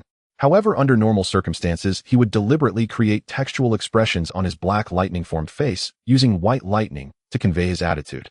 This is a commission from the Archangel. As he said, Sanji's food is delicious, fulfilling a small wish of his. Sephiroth pretended to point at one of the photos which showed him in his true form alongside Sanji. Is this real? Yes, it's real. At the sea restaurant Barity, how could Sephiroth not have checked in there? He had already visited while carrying out Archangel's activities. Of course, he did not plan to recruit Sanji as a crew member. It wasn't a matter of poaching the main character, as he had even taken Nami. It was mainly due to Sanji's personality. Although he knew he was a gentleman, having him in his faction would be a bit. While Brook also exhibited similar behavior, it was mostly for fun and not as relentless as Sanji. According to the Archangel, your brother's first wish was for the transparent fruit, which he said couldn't be fulfilled. Later, Sanji shyly mentioned, I hope to meet my sister. Is that so? That does sound like something he would say. This sister relaxed her tightly clenched fist. Although Sephiroth recognized that there was indeed a calculated aspect to Reiju's series of actions, he also admitted that he had some thoughts about Reiju. However, considering her dreadful family background, it might be better to let her escape from her suffering as soon as possible. Previously sent Reiju's pictures, it was basically a total failure. Gemini Cape, Town Titans Base. This is a standard Titans base featuring a port, a helipad, an air control tower, a signal station, a mechanical soldier maintenance center, an armed hangar, a vehicle warehouse, and defensive fortifications, among other facilities. In addition to these, there are external offices and sales halls for various business dealings. These bases are interconnected by the regular ships of Titans, and depending on the situation, they can also receive aerial support from their ally Babylon. Part of a global logistics system encompassing land, sea, and air. In the reception hall, the staff of Titans guided two distinguished guests. Though I've heard that Titans has established bases in many places, I never expected there would be one here as well. Lei Jio, hailing from a technological nation, found herself adapting to this modern environment. Babbage is indeed a madman for infrastructure. Sephiroth maintained his persona, casually commenting on his magnet fruit disguise. The Titans employees respectfully bowed upon seeing the satellite Flash. Their understanding of the Flash's identity was no different from that of the outside world. They regarded the Flash as a crucial partner of His Majesty Babbage. So, Mr. Flash, what kind of person do you think the Archangel is? Lei Jio was of course well aware of the public perception of the Archangel. However, as an important member of the Pan-Titans alliance, she wanted to know how the Flash evaluated the Archangel. The reason for the pan prefix is that in this loose alliance, Titans can only be considered a connection point. After all, compared to Babbage and the other main members, he hardly looks like someone who could become the leader. According to external perceptions, the Pan-Titans alliance consists of 5 members divided into 3 categories. Good group: Archangel Sephiro's Mechanical King Babbage. Neutral group: Mechanical King Babbage Destruction, Rice Light, Satellite Flash. Evil group: Knight, Demon, Doflamingo, Golden Emperor Tezzalo. The Mechanical King occupies 2 groups because he is basically unconcerned with the living citizens. Moreover, the benevolent governance of Titans mirrors that of the Archangel. It is widely believed that the harmonious living conditions in Titans are influenced by the Archangel. That guy is somewhat of a conflicted individual. After being in this world for so many years, Sephiroth was not oblivious to why the common people felt grateful to him. He understood it was due to the excessively abstract nature of the noble class in this world. However, knowing it is one thing, witnessing it firsthand is another. That's quite a fascinating evaluation. This unexpected remark caused Leggio to display a slightly dazed yet adorable expression. As the two chatted idly, they arrived at the VIP lounge and took their seats. The staff served them snacks, fruits, red wine, coffee, juice, and stood by ready to assist at any moment. Perhaps he really did live in a heaven once. Sephiroth in his past life was just an ordinary person living in moderately poor conditions. However, from an ordinary person's perspective compared to the pirate world, it was indeed a paradise. Here it wasn't just that social relationships were backward, the key was that this world was one where great power resided within oneself. In his past life, he pushed himself to the limits, even discussing physics of fair exchange. Here a strong person could go without eating beef. In this world, the weak, no matter how hard they trained, made little difference. Ordinary people could only alter their fates with fruits. If so-called intense training had such significant effects, it might be an exaggeration to say that the average person could be a major, but surely they could at least reach the rank of a lieutenant, right? In reality, the vast majority of ordinary people who trained to death merely reached the level of cannon fodder. Although Sephiroth also harbored the lazy thoughts brought from his past life. However, driven by survival instincts early on, he had once trained seriously. After training in the knightly way, his physical talent was evaluated by paladins as potentially reaching the level of an ordinary knight in adulthood, with the great knight being the ultimate goal. It indeed had a certain relation to willpower. After obtaining the Thunder Fruit and medical knowledge, Sephiroth conducted a physical aptitude assessment on himself. He discovered that his physical talent limit exceeded the standard of an average paladin, not just reaching the level of a great knight. If he truly possessed that willpower to train to the death, he could potentially attain a physical quality similar to that of a naval headquarters lieutenant or even a colonel. But that was it. This was purely a physiological aspect of physical talent. Without undergoing genetic modification or consuming Zoan-type devil fruits, there was no further possibility for biological strength in this regard.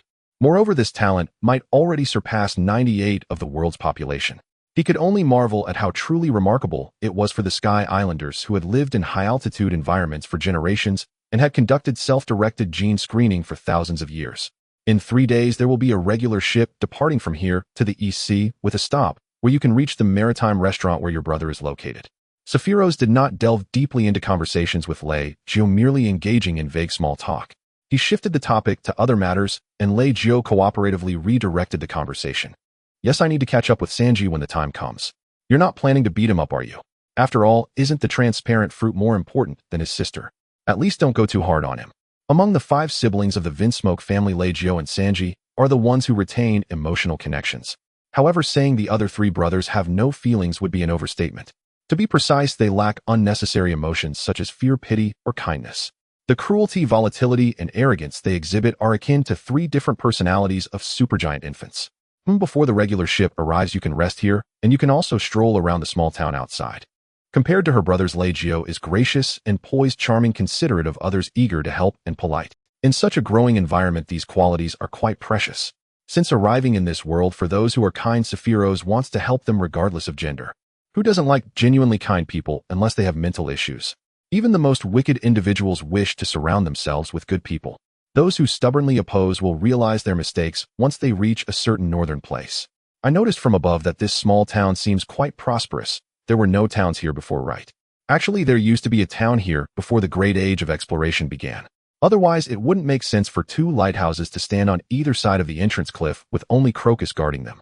Originally, Gemini Cape served as a hub for entering the Grand Line from all seas, and it was once quite Sephiroth picked up a glass of red wine, and in response to Leggio's strange gaze, he poured the wine into the mouth of his black plasma-like head. The aroma of wine wafted through the air. Leggio found it quite pleasant. However, with the arrival of the great age of exploration, the number of pirates flooding in from all seas increased significantly. In the early stages, the world government and the Navy were still willing to allocate forces to defend this area. Though it was called guarding, in reality, it was not about choking off the entrance to prevent entry, but merely ensuring the safety of nearby towns. The surface reason was cost issues, prioritizing the guarding of key areas and hunting high-risk pirates. This was the most cost-effective and efficient approach. Those pirates who only harmed small anarchic settlements or dared to rob the weak non-member countries would be dealt with if encountered and ignored if not. The deeper reason was that the world government actually did not want to completely eradicate the pirate group. Otherwise, how would they collect heavenly gold? However, not long after Vegapunk provided the world government with the technology to traverse the calm belt, making it unnecessary for official ships to take risks climbing the upside-down mountain. As a result, most of the ships coming and going from Gemini Cape afterward were illegal vessels or pirates. The world government felt that maintaining a naval presence here was costly and pressured, especially since this place no longer held much economic value, so they withdrew the navy. I see. For Leggio, today's lunch could be considered pleasant. After all, the other members of the Vinsmoke family were rather abnormal, and she rarely had such normal interactions with anyone. However, Leggio always felt that although Satellite Spirit answered her questions, there was always a slight detachment. So would Mr. Spirit like to stroll around the town with me? After the meal, the attendant cleared the table, and Leggio graciously extended the invitation. In fact, she was somewhat curious about Spirit's behavior of vaporizing food in that plasmasphere during the meal. Could this really allow him to taste the flavors? To some extent, breaking down food and drink to read chemical information and generate digital signals for taste was for Sephiroth a more astonishing experience than simply eating. Rather than being delicious, it was a marvelous sensation that was difficult to describe in words. No, next I need to take my band members back to Water 7. Maintaining a certain social distance from her was also intentional on Sephiroth's part. He hoped to interact with Leggio more in his true form later. From a pragmatic standpoint, the Satellite Spirit persona was not research-oriented, as Babbage had been inactive for a long time, so he could only interact with the Archangel to understand the technology of bloodline factors. From this perspective, Leggio's earlier concern about being treated as a test subject turned out to be partially. However, Sephiroth was not her abstract father, and he wouldn't engage in any unsavory activities. At most, he would conduct some scans and sample tests. On a personal level, Sephiroth had no intention of playing both sides. He was quite honest in acknowledging his interest in Leggio. Leggio was indeed beautiful, but not to an exaggerated degree. However, the few girls around Sephiroth did not possess this enchanting mature charm, which made them seem quite refreshing. What struck Sephiroth most was the idea of a flower of goodness blooming in this land of malice, which made him feel a sense of closeness. Is that so? Then I won't trouble you any further. Leggio's invitation was merely a formality, especially since they had only known each other for a day. Regarding the legendary 7 warlords, she really had no particular thoughts. It was more about fear. However, upon closer contact, she found that this death's shining light was not as frightening as the rumors suggested. It was just as Sephiroth and Leggio were bidding farewell. Miss, may I take a look at your panties? Suddenly, the wild skeleton gentleman Brooke appeared, bowing at a perfect 90 degrees, showing great sincerity. While I can't let you see them, I can tell you the color. Her expression seemed to radiate brilliance. Even though it was a terrible conversation topic, it exuded an elegant aura, as if luxury had infused the voice of this pink-haired enchantress. Really, Kaluk, as if in a state of devotion, performed a traditional art of a certain country, spinning in midair while kneeling down. Please be sure to tell me. I'm leaving now. Ayamaro, Mr. Spirit, at least. At least let me hear. Watching a cybernetic silver-armored lightning elemental dragging a skeleton gentleman in a black suit by his collar as they were pulled away. Leggio chuckled softly, then lightly uttered its purple. What were you feeling? Both Sephiroth and Brooke heard it, but unlike Sephiroth, who could only mentally complain, Brooke's reaction was very direct. What the hell? Brooke, where did you get that nosebleed? Do you even have the ability to produce blood? Sephiroth had repeatedly told himself not to delve too deeply into the matters of the devil fruit, that this fellow could cry and eat was one thing, but to be able to have a nosebleed was simply absurd. Leggio's luggage had been properly arranged in the guest room, and she would be able to board a ship to meet Sanji in 3 days. Watching the two depart, she let out a sigh of relief. This short day and a bit had been a monumental change for Leggio. For a moment, she felt somewhat dazed. Following Mr. Spirit's suggestion, she decided to explore the town. Twin Cape Town Main Street today. Labu sprayed rainbows. Really? That's great. I was caught by my mom to do homework. The lively, ordinary town, while not bustling with traffic, was still quite busy. Various stalls lined the streets, and the workers were cheerful, gathering in groups. Children ran around laughing and playing, making Lei Jiu feel as if she had crossed into another world. In front of a grocery stall, workers were mending fishing nets at their workstations. In front of a snack stall, customers were dipping burnt bread edges into cod soup. In front of a candy stall, children were pleading with their parents. There was even a mischievous child who had drawn a crooked singing whale on the wall outside a shop with colorful markers. Previously, Lei Jiu learned from Spirit that shortly after the Great Age of Exploration began, the Navy in this area had withdrawn. Moreover, the world government had even withdrawn the staff from the Twin Cape Lighthouse. Only Crocus remained unwilling to leave in order to care for Labu, voluntarily stationed there. Of course, Sephiroth did not tell Lei Jiu about Crocus' true identity or the fact that he was quite powerful. He only recounted Labu's story. However, it was not hard to understand that even pirates who made a living at sea rarely had the insanity to attack lighthouse keepers. But the defenseless Twin Cape town had its residents looted and killed by pirates, with survivors gradually fleeing, eventually becoming a deserted ruin. However, after Sephiroth rescued Brook, he arranged for Titans to rebuild Twin Cape town. The first batch of residents were actually homeless slaves saved by the Archangel. As Titans established a fixed base here and provided reliable armed forces, the town gradually regained its vitality. Thus, in this town, one could see the flags of both sides. Although the outpost was built with technology provided by Titans, it was considered a shared facility. Titans Babylon Archangel. Lei Jiu spread out the two tokens in her hands. One was a golden heart circle ornament from Titans embedded with an identification code. It belonged to VIP guests and allowed free use of various basic services at the Titans outpost. The other was the double-winged golden shield ornament from Babylon, which had a similar nature. Indeed, she could say that she had nowhere to go now. After meeting Sanji, she would look for a job in Babylon. Thinking this, Lei Jiu hid the two ornaments in her chest. Due to her childhood experiences, she did not want to have deep interactions with Titans. According to information from the Vinsmoke Intelligence Department, the mechanical King Babbage, while differing in specifics, appeared to belong to the heartless type of person. In the city of Seven Waters, Shining Studio. Lord Shining, that pervert is looking for you again. Khalifa uttered with a disgusted tone, her expression showing clear disapproval. This was the first time Sephiroth had seen Khalifa's expression so genuine. Super, Frankie. Here we go.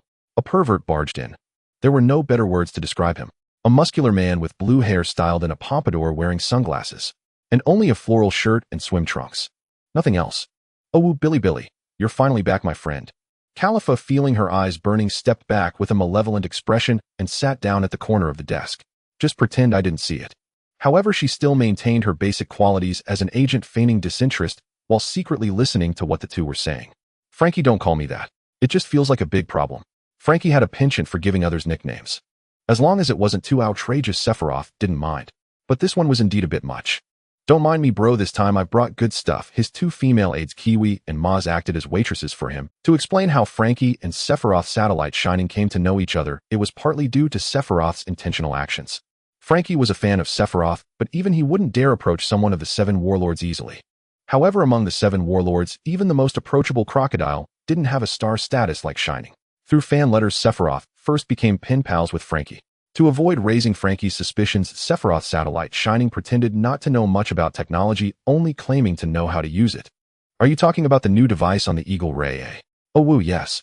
This guy struck a pose as Super Frank. The Eagle Ray, in terms of design, was a collaboration between Shining and Titans to assist Babbage in experiments, thus obtaining one of the rewards. However, due to the nature of the Eagle Ray being a customized product, it was also an export product, so it wasn't the most advanced technology. Sephiroth learned through reader letters that Frankie was a shipwright, and naturally complained to him that while the Eagle Ray was decent, it hadn't met expectations. Through back-and-forth communication, it led to Frankie improving the Eagle Ray for satellite Shining. Great, thanks, Frankie. He'll write you a check from Titan's Bank. Billy, you're indeed knowledgeable about technology. I don't understand technology, I just respect. At the negotiation table in the meeting room, a lightning element humanoid and a half-mechanical pervert began to bond over drinking cola. In this manner of interaction, the two got to know each other over the course of 3 months. Especially since Sephiroth finally dug out 2 of Frankie's character songs from the depths of his memory to gift him. This brought Frankie to tears, deeply moved and almost wanting to become blood brothers. However, the technology obtained from Frankie through the Eagle Ray platform was indeed quite limited. Moreover, Sephiroth was too cautious to let him know about ships like the Wide Silence, which had a high ratio of lunar technology. Although Sephiroth himself was unsure of its authenticity, there was a saying in his past life that lunar technology was the source of pirate technology. If there were any overlaps in technology with the design of Pluto, showing it to him would be disastrous. The Eagle Ray is completely electrically driven. This time, as long as I clear out a warehouse without disturbing the structure, I might be able to install a second cola power system. I can't comprehend it at all, but it sounds impressive. This time Sephiroth wasn't pretending, he truly didn't understand. That cola of yours is not the military-grade nuclear cola from the Fallout 4 nuclear world. How could it be used as energy? The two of them were thus creating a scene of toasting and exchanging drinks with cola. This made Califa, who was eavesdropping, twitch at the corners of her mouth. Frankie could be considered a shipwright, but in a sense he was also a scientist. However, Sephiroth wasn't too keen on recruiting him. It was fine for him to just be a playful friend. His personality and mental state were still hard to accept. Just watching Frankie on screen was enough to consider it a character trait. Moreover, even though he was now calling Frankie bro, the current Frankie was extremely cautious. If it weren't for facing CP9 together with the Straw Hat crew, Frankie wouldn't have joined Luffy's gang. Through emotional absorption, Sephiroth sensed that while Frankie considered him a good friend, he was still on guard. "Oh right, Frankie, I got a new cola in the North Sea, want to give it a try?" "Really? Looks like I'm quite lucky this week." Then Sephiroth took out the whiskey cola. The two began their usual banter. However, speaking of scientists, Sephiroth's first choice was of course Vegapunk. But that was simply unrealistic. Currently, he was heavily guarded by the Navy and world government agents at his research facility on Punk Hazard Island. If any stirrings were to arise there, it would mean directly turning against the world government. And the so-called clones didn't exist at that time. It wasn't until a year later in 1518, when Caesar caused an explosion, turning the island into a toxic, mist-filled forbidden zone. Only then would Vegapunk's research base move to the Navy's Scientific Unit No. 8, which would later become Egghead. In 1519, Vegapunk finally separated his brain and created the clones. Sephiroth had another idea regarding Vegapunk, but unfortunately, it couldn't be executed at the moment. "Bro Hick, this time I heard you, Hick, got into a big situation in the North Sea." Hearing Frankie mention this topic, Califa's ears perked up. That. Originally, Sephiroth planned to have the Revolutionary Army coerce Judge to obtain the lineage factor technology. After all, there were researchers within the Revolutionary Army completely capable of understanding it. Then once the situation with Doflamingo was resolved, they could use industry competition to force Titans to squeeze Germa. Through CP8's spies, sell the script of Titans and Germa in conflict, benefiting the world government to the world government. Finally, create an opportunity to collaborate with Vegapunk under the alias Satellite Shining. To a certain extent, he would replace Kuma in the world government's eyes. Of course, Sephiroth would not be as easily bullied as Kuma. The main goal was still to get closer to Vegapunk. "Don't tell anyone about this actually. Babbage has his eyes on the lineage factor technology." "Hick, Babbage Hick. I really want to meet him." Frankie got a bit carried away, waving his arms and laughing heartily. Regarding Germa, it was unexpected that this guy Dracula was so inept, leading Sephiroth to have to solve the problem in a rough and simple manner. There were indeed drawbacks. The so-called Pan-Titans alliance had become more nuanced in the eyes of some and actions like erasure of the Radiance had increased the world government's attention toward the Vinsmoke family. It was unlikely to make a move on Germa within the next 2 or 3 years. However, relying on CP8's line was hopeless. Could CP9 be the answer? Through emotional absorption, Sephiroth sensed Califa's excitement. As the two continued drinking, Frankie found the cola to be very tasty, but indeed quite overwhelming. "Bro, do you have any water?" "Only oolong tea is available." "Alright bro. Ton, huh? Why does this water have no—" Frankie flopped and fainted on the sofa. The oolong tea he had left was evaporating at a visible speed. His taste nerves were numbed, hence the lack of flavor. "Sorry, I grabbed the wrong one. This is the PAB version of oolong tea." Sephiroth apologized seriously, even though the other party couldn't hear him. "They'll take him to throw up," Sephiroth said to Kiwi and Maz. Then after greeting Califa, he hoisted Frankie and left the meeting room. After confirming there were no issues through the heart network, Sephiroth used electromagnetic waves and bioelectricity to check Frankie's physical condition. Then in the storage room, he quickly took out the blueprints hidden in his abdomen. Dozens of spider-like mini-robots emerged and swiftly began photographing each sheet of paper. In just 2 or 3 minutes it was completed.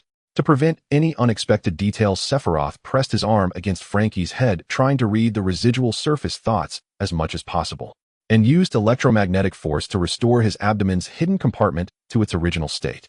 Throughout the process, he did not directly touch anything inside Frankie's body. In just a few minutes, he returned Frankie to Kiwi and Maz. In the Frankie family's dismantling house, Frankie lay on the sofa, half of his body sunk into it, as if he were dreaming some strange dream. It was a group of people dressed similarly to him, even more extravagant. Frankie thought he at least would wear swim trunks. After they offered him a kind of ignitable oolong tea, his memory vanished. Now as Frankie gradually regained consciousness, he felt a sour smell of cola mixed with oil swirling around his nose. As soon as he opened his eyelids slightly, the Block sisters Kiwi and Maz wearing bikini swimsuits immediately crowded around him. The two looked very similar with their hairstyles deliberately styled into block shapes. However, their outfits were different. "Boss, you're awake." Maz, wearing a yellow bikini top and shorts, dropped the yellow sunglasses in his hand and handed a cola to Frankie. "Boss, are you alright?" Kiwi, dressed in a pink tank top and bikini shorts, pulled out a large fan and began fanning Frankie. "This is a super terrible waking ritual." Frankie hoarsely attempted to strike a signature pose, but found his arms lacked strength. Then he recalled some events before he got drunk. His expression gradually became anxious. Although he mostly drank cola, he wasn't completely abstinent from alcohol. But getting drunk outside was still a first. What if something went wrong? Frankie hesitated to validate his suspicions with the Block sisters right in front of him. He felt his heart racing, but he calmed himself. "Hey Kiwi, what happened after I got drunk?" "Nothing much, boss. After you got drunk, we just carried you back." "Is that so?" Just as Frankie sighed in relief and took the cola Maz handed him, Maz rubbed his chin. "But when you first got drunk, Mr. Spirit helped you to vomit." "Pooh. Wow. Oh." The cola Frankie had just drunk spurted out again. The Block sisters couldn't dodge in time and became sticky all over. "Sorry. Kiwi, Maz. Boss, you're too lame." Boss is too perverted."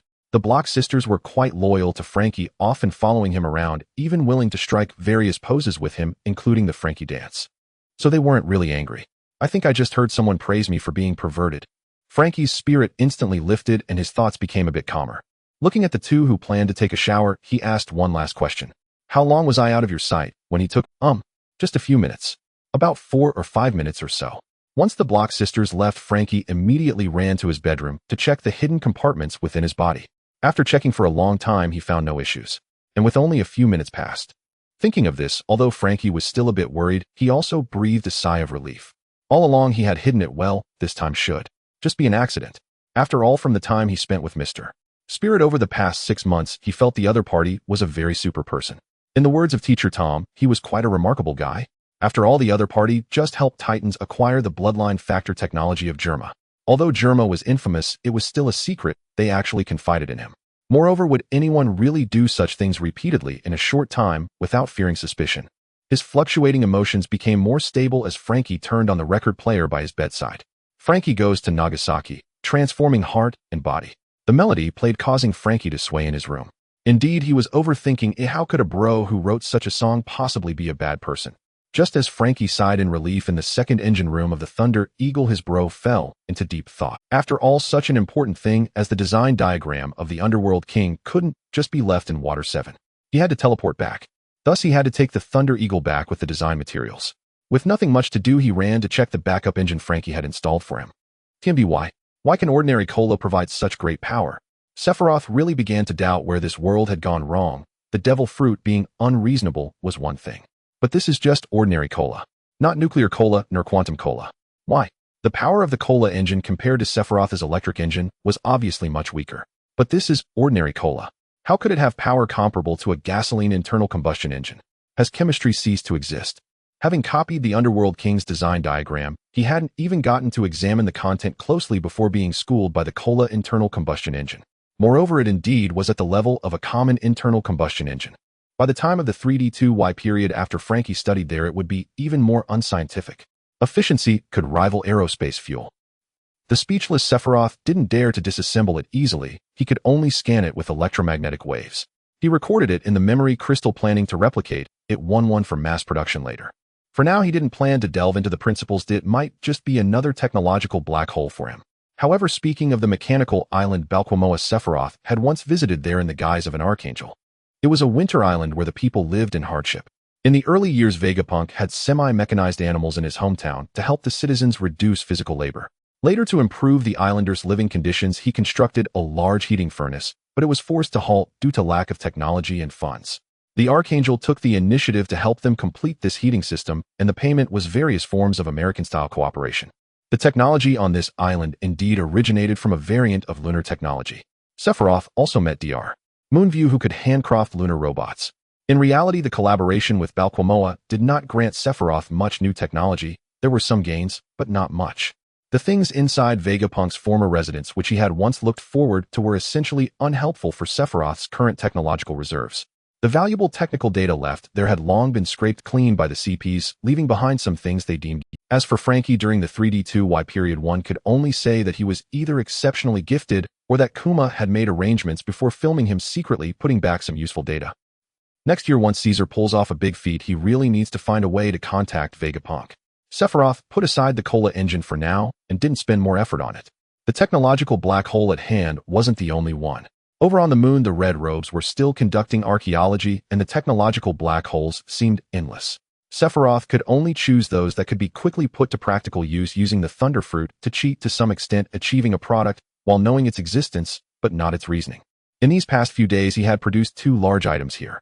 He had roughly glanced at the Underworld King's design diagram and felt that if he relied solely on himself to work on this thing, even with the help of the Thunder Fruit, he didn't know how long it would take to understand its essence.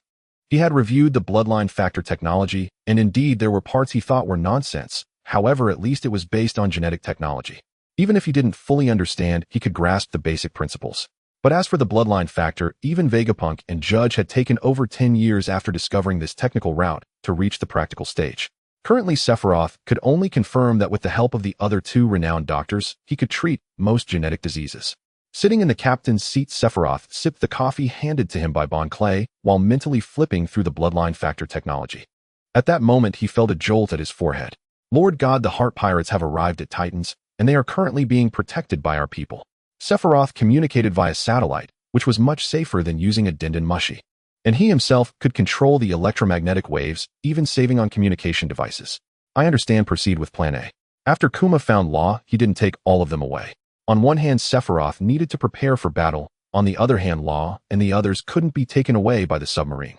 Regarding whether the Big Bear can take away something as large as a ship, I personally feel it cannot, otherwise the Revolutionary Army would have already achieved mobility and freedom. However, in the original work, when the Big Bear was still by Dolag's side, their ship also sailed obediently. Above the Holy Land floated over 20 warships, all mass-produced, based on mature application technologies. The mass-produced models are less extravagant than their flagship, with simplified design components to highlight individuality. Currently, there are 3 models of warships in Babylon. The Moon God-class warship flagship Wide Area Silence, built upon the Ark proverb, has added technologies such as electromagnetic rockets, solar particle cannons, and gamma-ray bursts. Currently, apart from the flagship, only the second ship, Chong-A-Yong Valley, has been produced as a precaution. The Broad Blade-class warship flagship, Brilliant Ash. An electromagnetic hover ship, its core structure is basically the same as the Ark proverb. Although it is slower and less aggressive than the Moon class, its power retention capability is intact, and it is better at assisting in electric field creation. 12 ships of the flagship have been produced. The Storm-class warship flagship Lucifer's Radiance. A sailing ship powered mainly by fire and wind, it can operate independently without relying on electricity. Thus, the operational range of these 2 classes is limited. They can only operate without concern when Sephiroth is nearby. For over 3 years, these warships have been produced rapidly, not only due to automation and robotics from lunar technology, but also thanks to the energy liberation brought by the Thunder Fruit. In fact, in the original work, Inaru instantly activated the entire lunar ruins. The Thunder Fruit has indeed reached a level of energy liberation to a certain extent. Broad Blade-class ship No. 2 Red Tears. Sephiroth was walking along the internal passage of the ship towards the bridge. Lord Sephiroth, the details of this expedition's fleet have been finalized, said Loki, clad in full-body refined gold electromagnetic power armor, as she quickly approached him from behind, pulling out a document. Among the 20 warships deployed besides the Tesla and Brilliant Ash, the rest are all Storm-class. The Red Tears is designated as the war flagship of the Archangel. Originally following the naming style of Brilliant Ash, Sephiroth intended to name this ship Human Myth. But later, in a sense, it took a bigger downfall. So what is the mobilization situation? According to the plan schedule, 2 full knight regiments, 4 titled knights, and 20 holy knights will be deployed. A titled knight is a senior holy knight above the holy knights. For instance, Iron Cloud Knight, Flame Lance Knight Shura. Over the past 3 years, Sephiroth has collected various hockey techniques, swordsmanship, firearms, and martial arts from different pirates through memory crystal technology. Of course, the highest level hockey technique currently is provided by the Big Bear. It can be said to have dramatically raised the standards of the knight regiments. The marketization of artificial angels will continuously simulate other combat techniques apart from hockey in the form of big data. These simulation results are fed into the minds of various knight regiments on the Sky Island, along with the bodily adjustment technology from the bioelectric field. This comprehensive cyclical enhancement has geometrically increased the combat power and numbers of the Babylon Knights. Currently, regarding the combat strength of Babylon, not considering large vehicles, defensive facilities, and robotic legions, it is close to that of the Royal Regiment. Sephiroth himself represents a specialized royal-level combat strength. The Big Bear can be classified as a viceroyal level. The cadre level consists of captains ranking lower in the White Regiment, the 6-person team of the Beast Regiment, and ordinary ministers of the Big Mom Regiment. This includes Isabella Brooke, Ohm, and Shura. After consuming the Flame fruit, Isabella has reached this level according to the Big Bear's assessment. After being spoiled by Sephiroth, Brooke's abilities are gradually approaching the level of the New World arc, and Ohm and Shura have mainly benefited from the Big Bear's hockey experience, and now, with various technological equipment, they fit into this tier. Captain-level captains under the Royal Regiment: Lilith, Loki, Perona, Cyrus, Dega, Gaydaz, Weibo, and other titled knights. The New Star-level Ordinary Supernovas, Ordinary Holy Knights. The Big Bear and Luo will set out from Titans, and the Intelligence Corps will act with them. After Loki and Sephiroth reported the situation, they also arrived at the bridge. The redrobed technical priests bowed to Sephiroth. With a series of orders issued, Babylon's official full-domain broadcast was also activated. Event name: Heavenly Kingdom Salvation, Archangel Justice Intervention Speech. Trigger condition: the usurper of Dressrosa executed members of the old royal family, and Babylon holds the strong claim of the Dressrosa princess. Intervention speech: strengthening legal and moral critique. Loyal Knights. When that vile usurper Don Quixote Doflamingo seized control of the Dressrosa kingdom through deceit and conspiracy, he not only conspired against the Liku royal family, but also trampled upon the rights that heaven has bestowed upon humanity. He enslaved the people in a shameless manner. We have the evidence in our hands. We sheltered members of the exiled government of the Dressrosa kingdom, proving the vile actions of the usurper. Legal declaration: sanctity. When the childlike fruit is exposed, the world government will impose absolute punishment on the usurper. War gains 50 piety. Neighboring countries cannot condemn as invasion. Inheritance. According to the inheritance code, the prince's power has been transferred under our banner through merit. Necessity. The usurper is slaughtering the loyal vassals of the old king monthly. 2 domestic manpower swift attacks can gain support from their remnants. Strategic deployment. Unfold the map marking the usurper's controlled area with a skull emblem. The Vanguard Legion will directly penetrate Dressrosa. Liberating the royal city, there will trigger the Divine Wrath punishment event. Enemy morale 20. Each town recaptured will immediately post the royal tax exemption order, reducing core costs. Remember, we are not plunderers, but executioners putting the noose around the necks of regicides. Now go and cover those filthy conspiracies with a coffin board. You will gain the Justice Army buff 0. 5 monthly war weariness, 20 legitimacy. Some have said the protagonist roams around without finding treasures. Others mention the Sky Island is weak. Originally to facilitate reading and avoid being called verbose by some, this was gradually mentioned in the text. In the high sky, a fleet of 20 warships advance through the clouds, occasionally encountering clear airspaces appearing from the sea like a flock of migratory birds. The Quarren-class ship No. 2, the Red Tier, served as the expedition's flagship, personally overseen by Sephiroth, with 18 Storm-class sailing warships flanking it on either side. The lead ship of the Storm-class, Lucifer's Radiance, also participated in this expedition, mainly serving as a symbol. Currently, Bear Cyrus and Rebecca were aboard it. Upon arriving at the Dressrosa kingdom, it would hover in a spot visible from the ground, but out of reach for attacks, serving as a mascot. Of course, Cyrus and Rebecca would not participate in the battle. As for Bear, he would certainly jump down to give Don Quixote Doflamingo a big surprise. In addition to Sephiroth and Bear, a total of 4 named Holy Knights considered capable combatants were dispatched. They included Iron Cloud Knight, Ohm Flame Lance Knight, Shura Magic Bullet Knight Lachi, and Battle Demon Knight Weeb.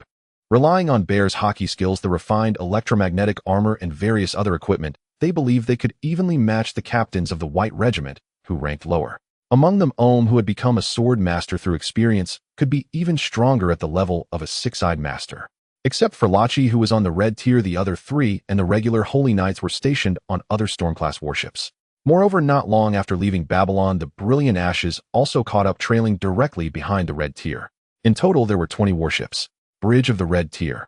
Lachi, we have completed the rendezvous with Babbage. The next communication is up to you. To deceive outsiders, one must first deceive their own. Among those in Babylon who knew the true identity of Babbage, there were only a very small number of individuals. Even Nami and the others were not informed by Sephiroth yet. It was not a matter of distrust, there simply was no need for it at the moment. Among